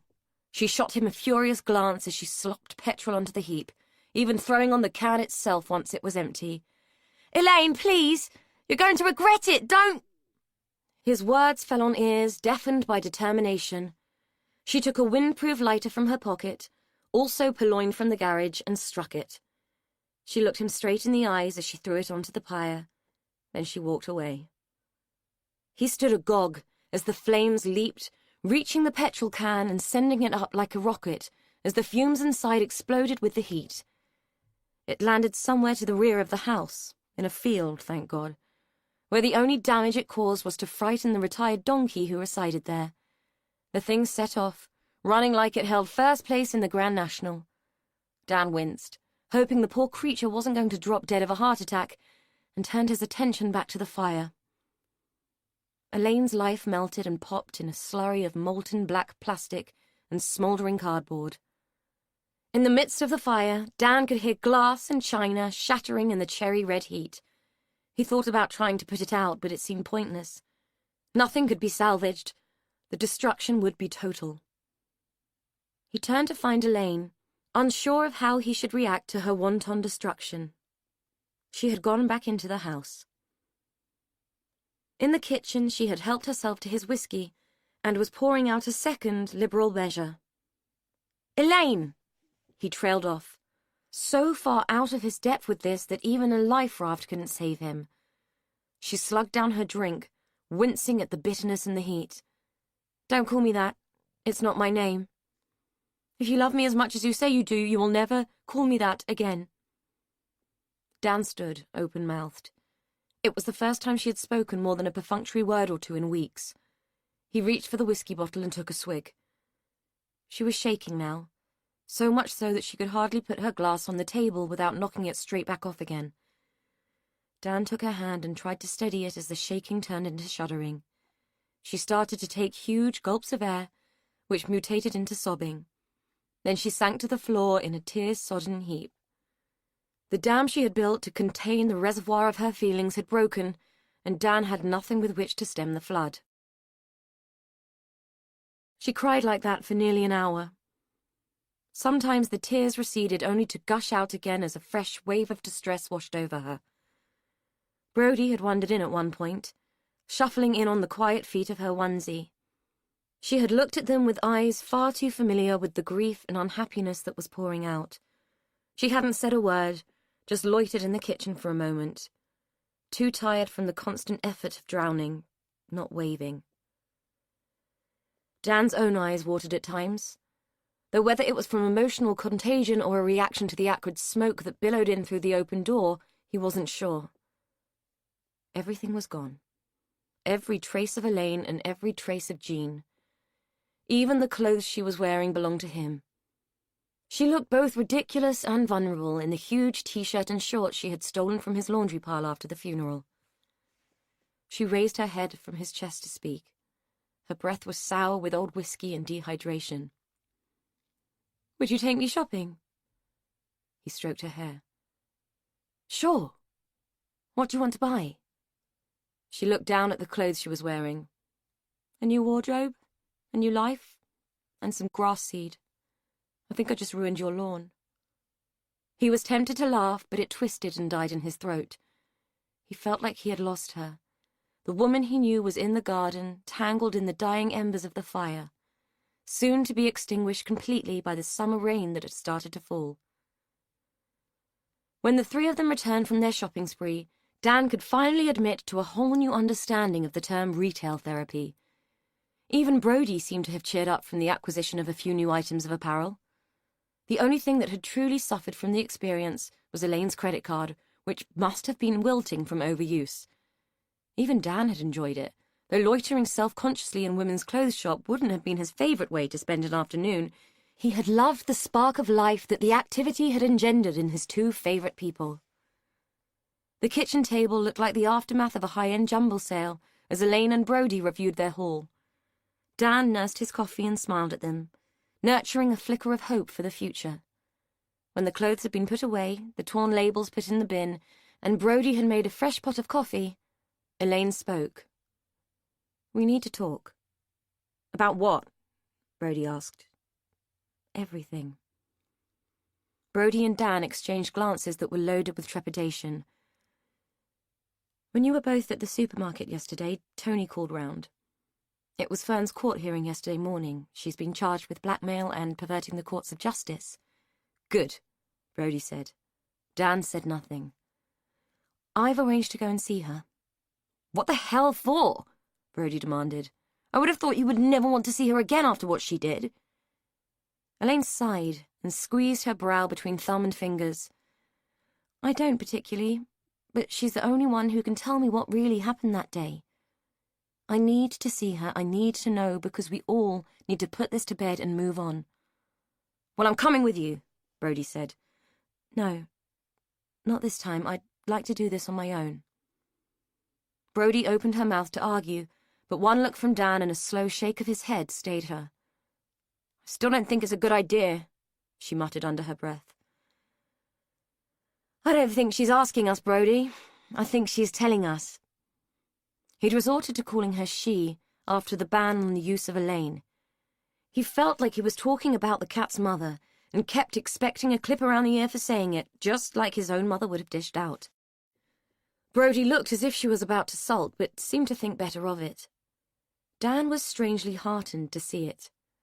Brody sulking because she couldn't get her own way was a sign of normality, and the first marker that things were slowly getting better.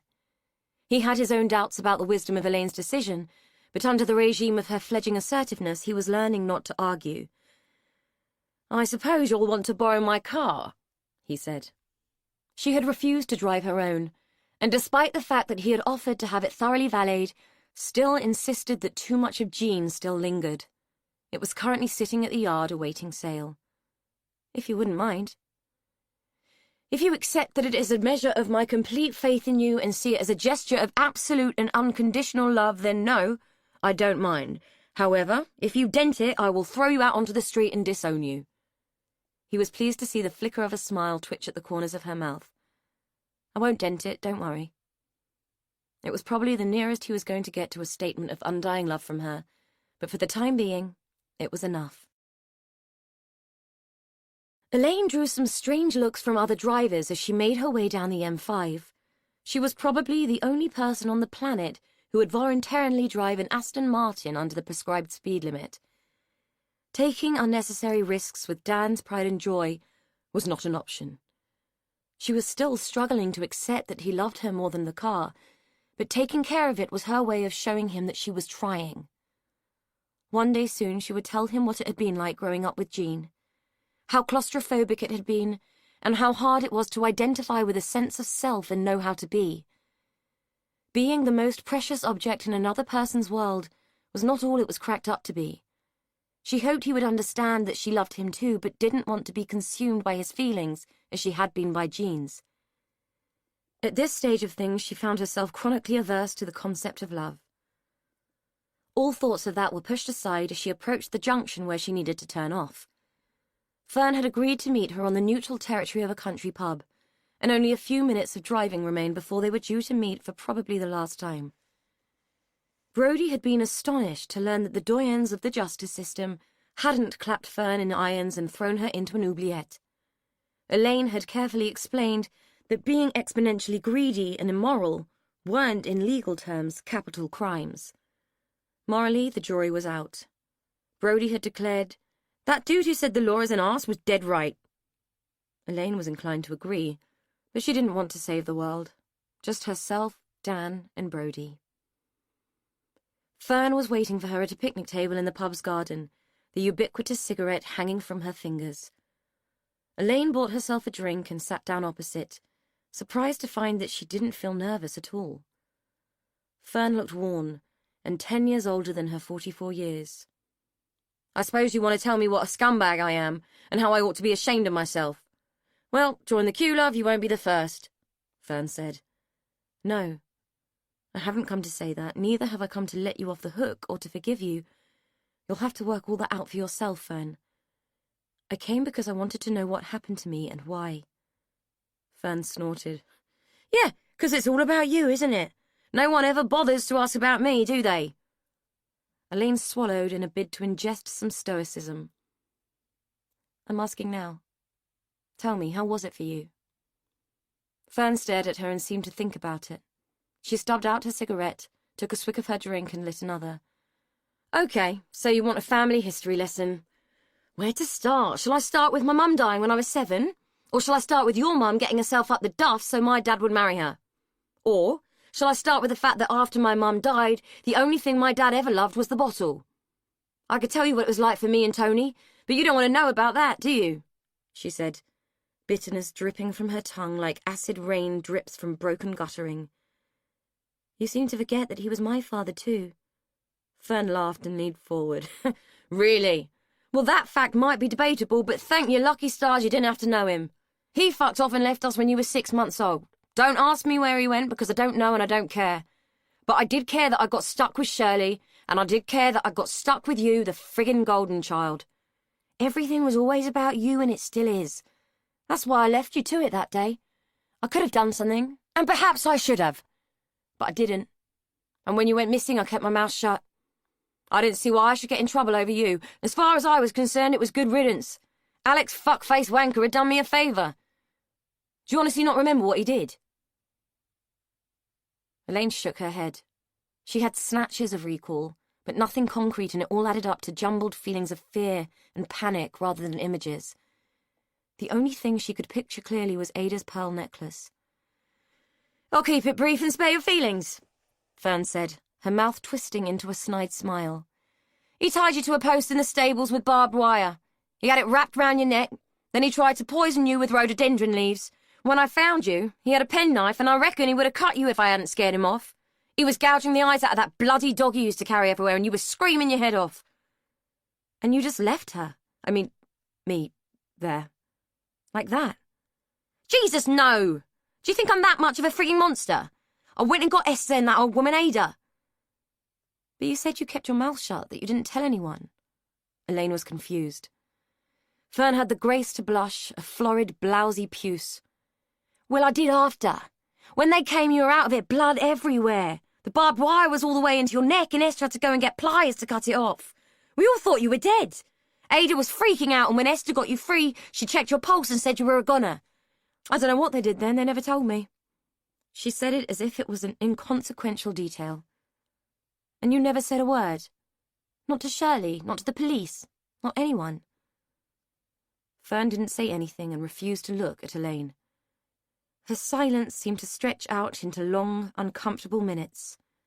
Nature abhors a vacuum, and like her daughter, Fern was compelled to fill the gap. All right, she fucking paid me. 200 lousy fucking quid to keep my mouth shut. Happy now? Elaine stared at her, wide-eyed and incredulous, her mind working 19 to the dozen, connecting all the dots.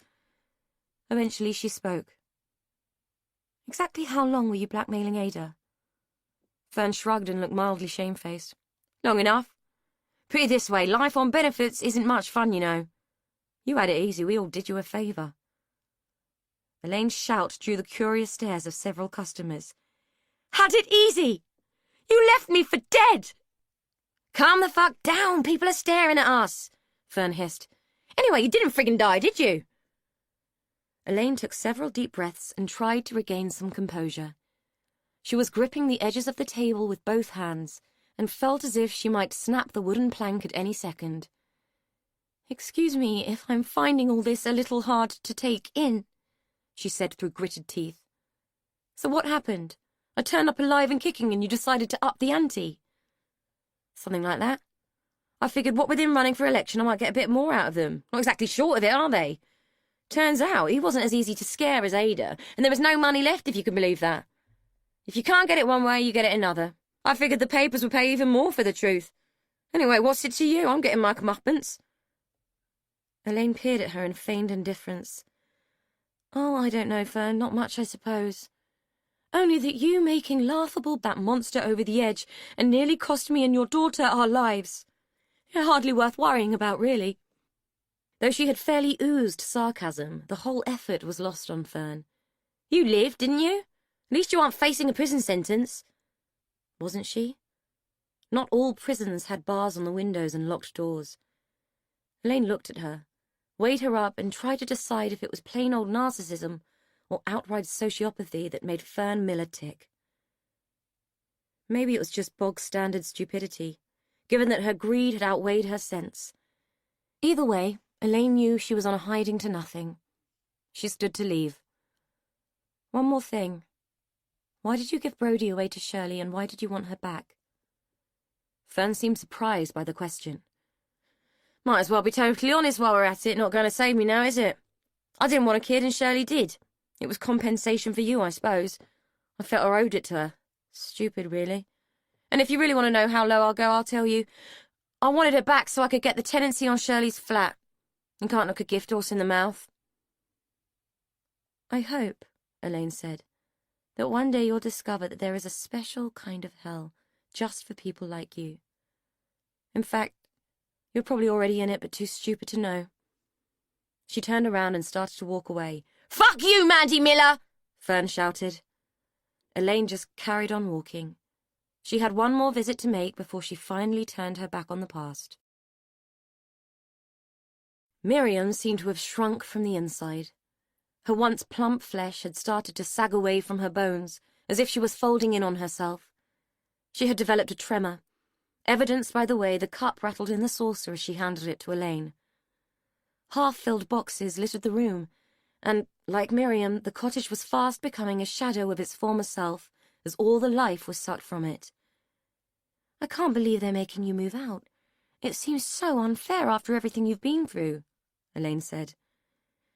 It was Esther's cottage, not mine, and only grace and favour at that.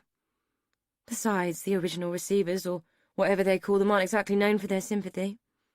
They've given me 3 months, but I'd rather go sooner than later, Miriam said with phlegmatic resignation. I'm not sure I want to live with the memories now anyway. Elaine could see her point. Things had not turned out well for anyone. Where will you go? I've still got a few friends in the village. I'll stay with Elsie Sutton for now. The vicar is trying to find me a nice flat in a sheltered housing scheme, but it takes time. I'll be all right. It's not the end of the world. Is there anything I can do to help? Oh, bless you, love. The best thing you can do is put it all behind you and have a good life. And look after Brodie. She deserves better than what she got. Miriam looked as if she was about to cry. I'll do my best, I promise, Elaine said. She leaned across and squeezed the old woman's hand, though it felt like a paltry gesture under the circumstances.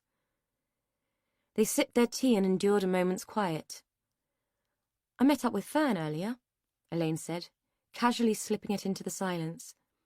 Miriam set her tea down on the side table and sighed. You know, I never did like that girl. She was always so devious. You have to wonder if some people are just born that way, or if life makes them that way. I mean, look at my family. There's definitely a bad gene somewhere. I spent half my life wondering if I carried it, or if it was going to pop up somewhere. When I look back, Esther was always a cruel creature, even as a child. Yet you were so loyal to her. You cared for her. And was she all bad if she loved Alex so much? Everything she did was about protecting him. She was my sister. I didn't think I had a choice. I come from a generation where you just do your Christian duty and don't ask questions. As for Alex, I've been thinking about that, and I keep coming back to the 10 Commandments. Thou shalt not covet. That's what she did. She coveted him, and it can't be right. It has to do some damage. Elaine was still assessing her own damage and had to agree. I always knew he was a spoilt boy, and he could be a spiteful little sod too at times. But he could be a charmer when he wanted to. And let's face it, who was I to question things? They were the Hallows, and I was just the paid help, Miriam said. Esther was the paid help too. Miriam shook her head. Oh, no. She was more than that. Much more. She was their crutch. They couldn't have functioned without her. Let's face it, the likes of Ada and Albert weren't bred for hardship. Without the likes of us, they don't function at all. Without their crutches, they fall flat on their faces, and they spend their lives despising us for it. Look what happened to them after Esther got ill. Cobbling by with a bit of foreign help and becoming the masters of their own destruction. When that Pavla went, it all came tumbling down like a house of cards. It was a pretty fair assessment as far as Elaine could see. People like the Hallows always needed someone else to hold them up. But she saw it less like a house of cards and more like a stack of dominoes. Tip one, and they all fell. What do you think will happen to Ada and Alex now? She said absently, thinking out loud. They'll get their just desserts. They might think they are above the law, but it doesn't mean it's the truth. We'll all have to take the consequences of our actions one way or the other, Miriam said, as if she knew firsthand exactly what that meant. Miriam, I have to ask, did you know what happened to me? Were you aware of what they did? I know you've told the police that you didn't, but I'm asking you now, and it's important that I know. Miriam looked at her, eyes brimming with tears. She put her cup down and reached for Elaine's hands, grasping both of them in her own. If you knew what you meant to me, what Mandy meant to me, if you knew who you are to me, you would have never needed to ask me that question. The answer is no. If I had, none of this would ever have happened. You and Brodie are the nearest things I have to grandchildren. You mean the world to me, and I would lay down my life for you. No, I didn't know, and it's the biggest regret of my life, and I have a few of those to make the comparison. Elaine looked into Miriam's eyes and saw something of herself there, reflected back in the woman's glistening tears. She believed her, and they parted on good terms. Before she made the long drive back to Bristol, Elaine walked to the churchyard and knelt down by Derry's grave. Someone had recently put fresh flowers there, hand-picked from the woods and standing haphazardly in an old jam jar. Elaine gave them a little extra water with her tears and blew 2 kisses for him as she stood to leave. One for the first life, one for the chance of a second. Chapter 20. Jack Pearson closed his newspaper and set it down on the table. His wife passed him a cup of tea and said, "Well?" Jack exhaled slowly. "It's not going to trial. He's been found unfit to plead." It was always disappointing when a judge found a defendant unfit to plead. It went against public interest and left everyone dissatisfied. Derry Tyler might have saved Elaine and Brodie, but he hadn't done the public any favours by caving in Alex's head with a rock. The incident had left Alex with serious physical deficits, and Jack pondered the irony of the fact that Alex had ended up in much the same state as Esther, metaphorically all dressed up with nowhere to go. Sometimes fate seemed to dictate its own form of justice. "And it's taken them 18 months to decide that," Mrs. Pearson said with a huff of disgust. "I'm pretty sure any one of us could have told them that man was stark staring mad. So what happens now?" Jack rubbed his eyes with fingers and thumbs as if the action would wipe away the weariness he felt. "Section 41, I should think. They'll ship old Alex off to Broadmoor or some such, and he won't see the light of day again until the state sees fit, which will be never, I hope. Not that he could achieve much now, unless he recovers. That bash on the head left him quite damaged." Mrs. Pearson harumphed. "Well, I suppose that's something. If he'd stood trial and been sentenced, there'd be a chance he'd come out one day, and who knows what he'd have done next." She shook her head in bemusement. Those poor girls. And the police never connected it to him until all that at Hallow's End. Jack felt like her words were some kind of indictment. He had been the police, and he hadn't made the connection. He would probably feel guilty forever over Mandy Miller, even though he couldn't have known her disappearance was the result of a child's game gone wrong. Too many people had lied, and lied well. If only one of them had told the truth, he might have got to the bottom of it sooner. But then again, if they had been natural truth-tellers, there would have been no case in the first place. Ah, well, c'est la vie. "The police are not perfect, Mary," he said, a little defensively. "Besides, that lot at Hallow's End were pretty good at covering their tracks. I'm not sure if that makes them mad, or just plain bad." Mary poured herself a cup of tea. "Born bad, if you ask me. Maybe the silver spoon was tainted. Which reminds me, whatever did happen to the old lady? It all seemed to go a bit quiet in the papers about her."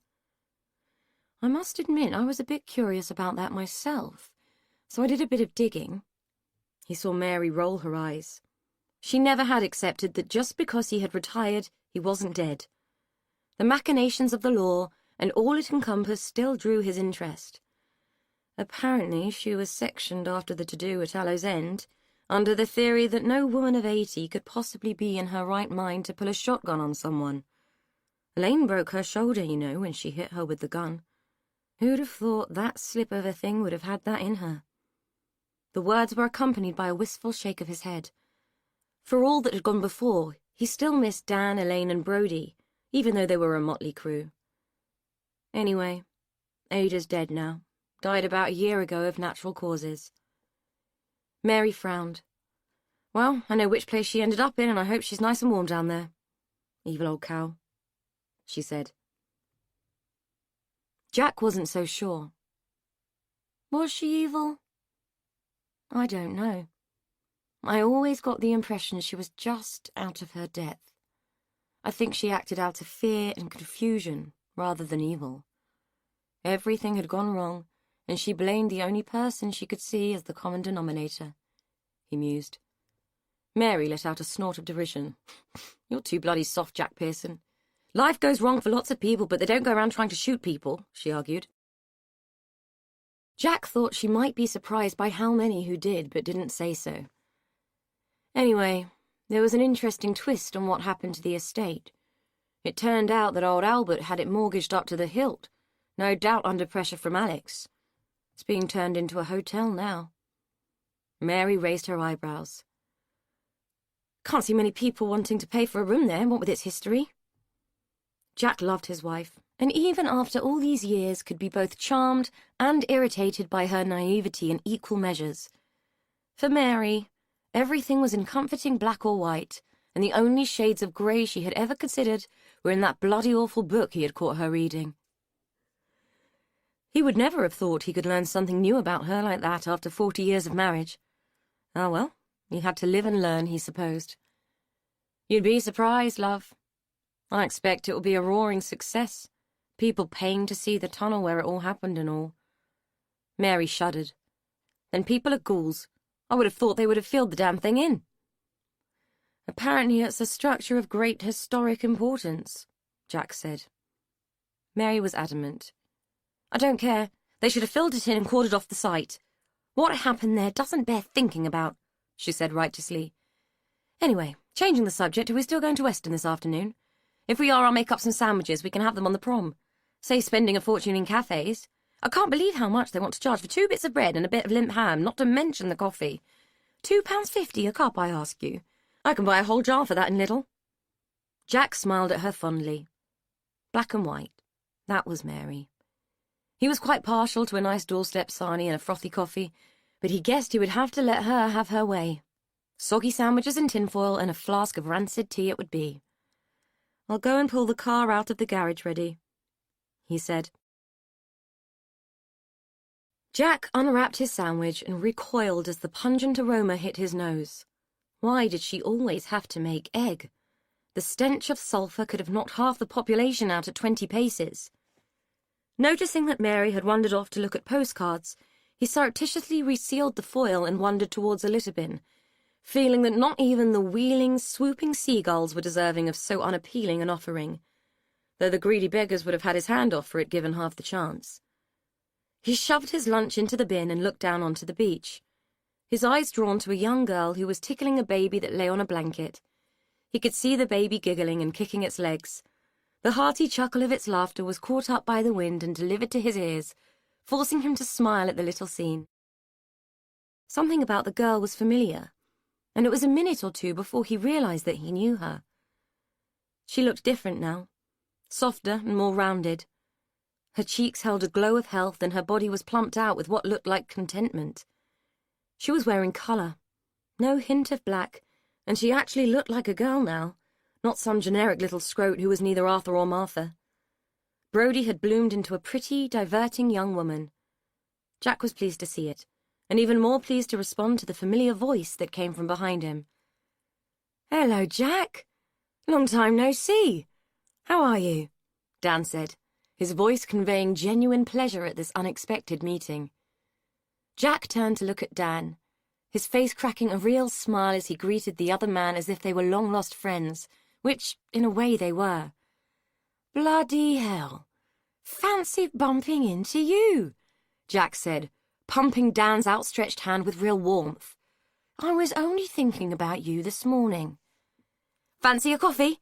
I just came up to get one for myself," Dan said, nodding towards a small kiosk advertising takeaways.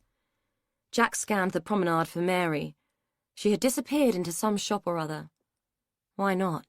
It'd be good to catch up," he said. Dan bought their drinks and they settled on a bench overlooking the beach. Jack pointed down to the sand. "I see Brodie's still in tow," he said fondly. Dan laughed. "Oh, yes. Couldn't shake her off if I tried.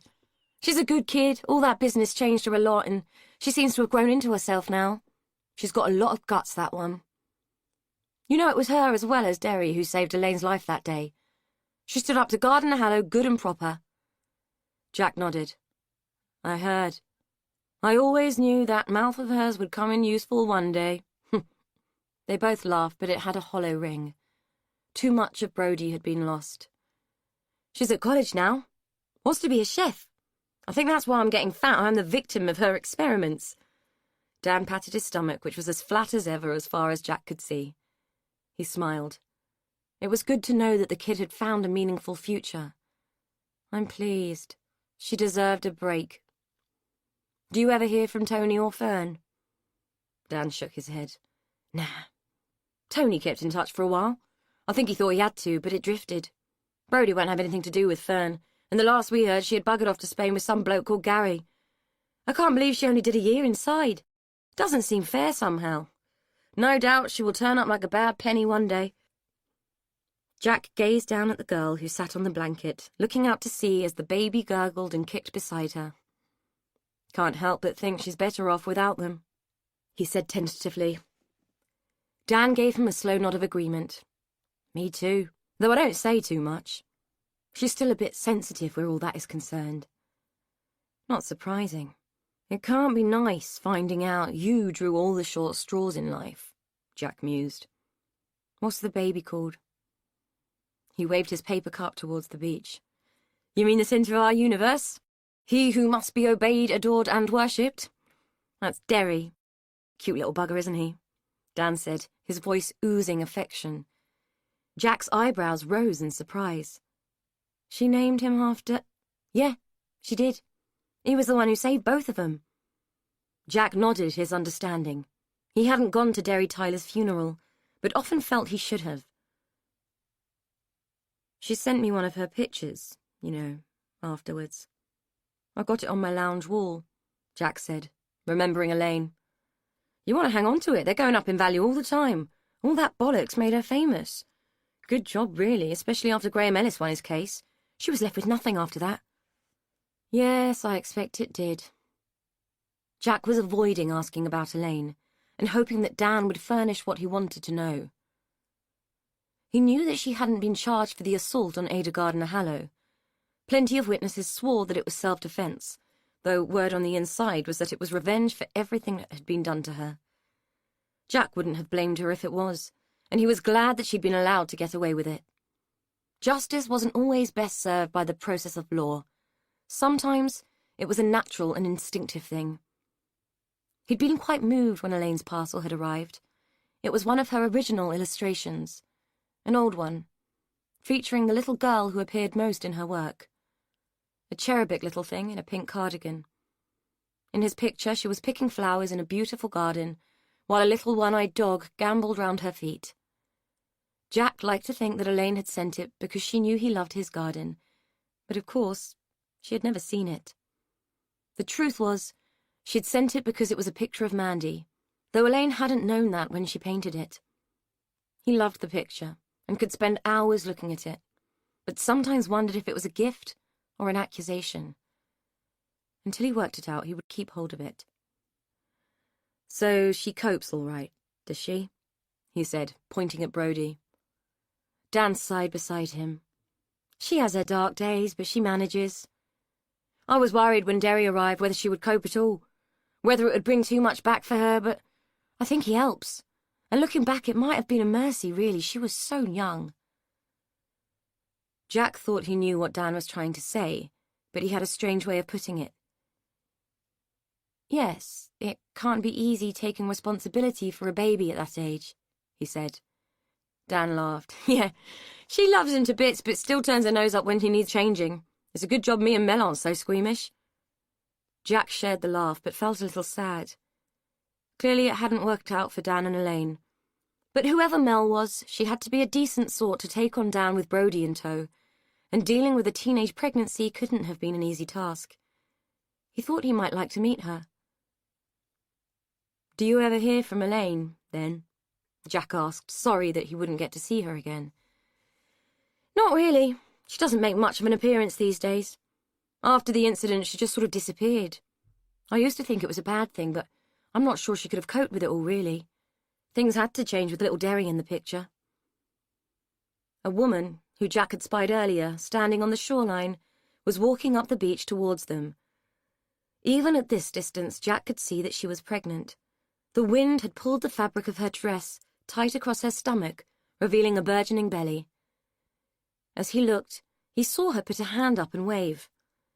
He wondered if he was supposed to know who she was, then realized as Brodie returned the wave that it must be Mel, the new woman in Dan's life. He felt sorry that Elaine hadn't stuck round. She was the one who deserved the happy family. She changed her name, afterwards. I don't think she could stand to be either Elaine or Mandy. Neither of them had brought her much luck, Dan said, getting to his feet. After Brodie lost the baby, everything had to change. She said that if she allowed us all to get stuck in the past, then none of us would move on. So she reinvented herself. Anyway, come and say hello. Jack stood up to follow, feeling confused.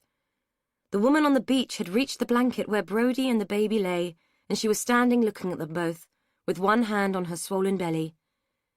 Jack stared at her, realization dawning. The woman had a scar. It ran from the side of her neck and down under the collar of her dress. For some reason it looked less angry now, less livid. Jack wondered if it was the effect of hormones, some pregnancy thing that had made it fade, but he preferred to think it might be the effect of redemption. "Just so I'm straight," he said, turning to Dan. "Mel, that's a combination of Mandy and Elaine." Dan nodded. "Daft, I know, but I think she wanted to keep the best of both of them, but be someone different entirely. She did it by deed poll, which turned out to be a right pain, as she had to change it again when we got married." Jack's mind was reeling. "So the baby isn't Brodie's?" Dan looked at him confused. "No, Derry's ours. He was a bit of a surprise, I admit, but then I suppose it only takes the once. Brodie lost hers the day it all happened. I thought you knew." Jack shook his head. He hadn't known. All in all, he hadn't really known anything worth knowing. When I think back to that day, which I try not to do very often, to be honest, I thank God for letting them both live. But even God has a price, I suppose. And the price that day was Brodie's baby. When Ada fired the gun, the shot sprayed out. Most of it hit Derry and the ambulance door, but a few pellets went wider, and some hit Brodie. She already had a couple of broken ribs from where Gardener Hallow hit her with the axe handle, but the pellets penetrated her abdomen. The fetus didn't stand a chance. If Ada had been closer, Derry probably wouldn't have been able to save Elaine, but the penalty of her being further back meant the pellets sprayed and Brodie copped him. Dan spoke with a tinge of deep sorrow edging his words. Jack shook his head in a slow, contemplative movement. It's always the innocents. The woman who was now Mel looked up, a smile of surprise and pleasure breaking like a new wave across her face as she recognized Jack.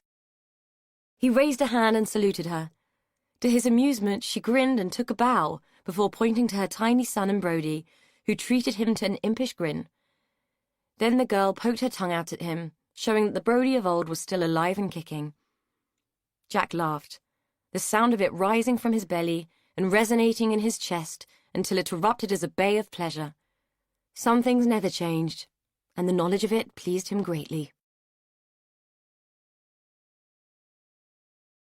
If you enjoyed The Lost Child, then keep listening for an exclusive extract from Ann Troup's second novel, The Silent Girls.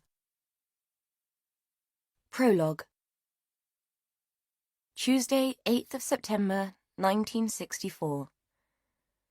On Tuesday, the 8th of September, 1964, the state hanged John Bastin for the brutal murder of 5 women. While his wife and child stood outside the prison gates, waiting for the execution bell to toll, a distraught young woman took a coal shovel and beat a man to death. She brought it down again and again, slicing through cloth and flesh and hitting bone as her victim squirmed and cowered under the torrent of blows. Finally, his movement ceased, and all that remained was the battered pulp of his body and a glistening ooze of blood. The woman felt no sense of regret, even though she paused to feel for it. All she could locate was the heightened pulse of her adrenaline-fueled heart and the sound of quiet sobbing from the woman behind her. "Oh, Jesus, what have you done?" the other woman cried. Her words were loaded with fear and whistled out through her misery like the thin strain of a battered bugle. The woman looked at the blood-gorged shovel and noticed that her heart rate had started to slow into a dull, regular thump. She glanced at the body and prodded it with the toe of her shoe, bristling at the realization that some of his filthy blood had stained the leather. The right thing. That's what. She could feel nothing but relief now that the nightmare was over. She turned to the woman she had believed was her friend and said the words exactly as she meant them. "You owe me for this." There was no such thing as a favor that didn't have to be repaid, and she had a clear price. The other woman glanced down at the dead man, and then at her own ruined body. She paid her debt 4 months later. That was The Lost Child by Ann Troup, read by Jenny Bede. This program was produced by ID Audio, an audiobook from HQ, an imprint of HarperCollins. Text copyright Ann Troup 2015. Production copyright 2018 by HarperCollins Publishers, all rights reserved. Ann Troup asserts the moral right to be identified as the author of this work. Thank you for listening.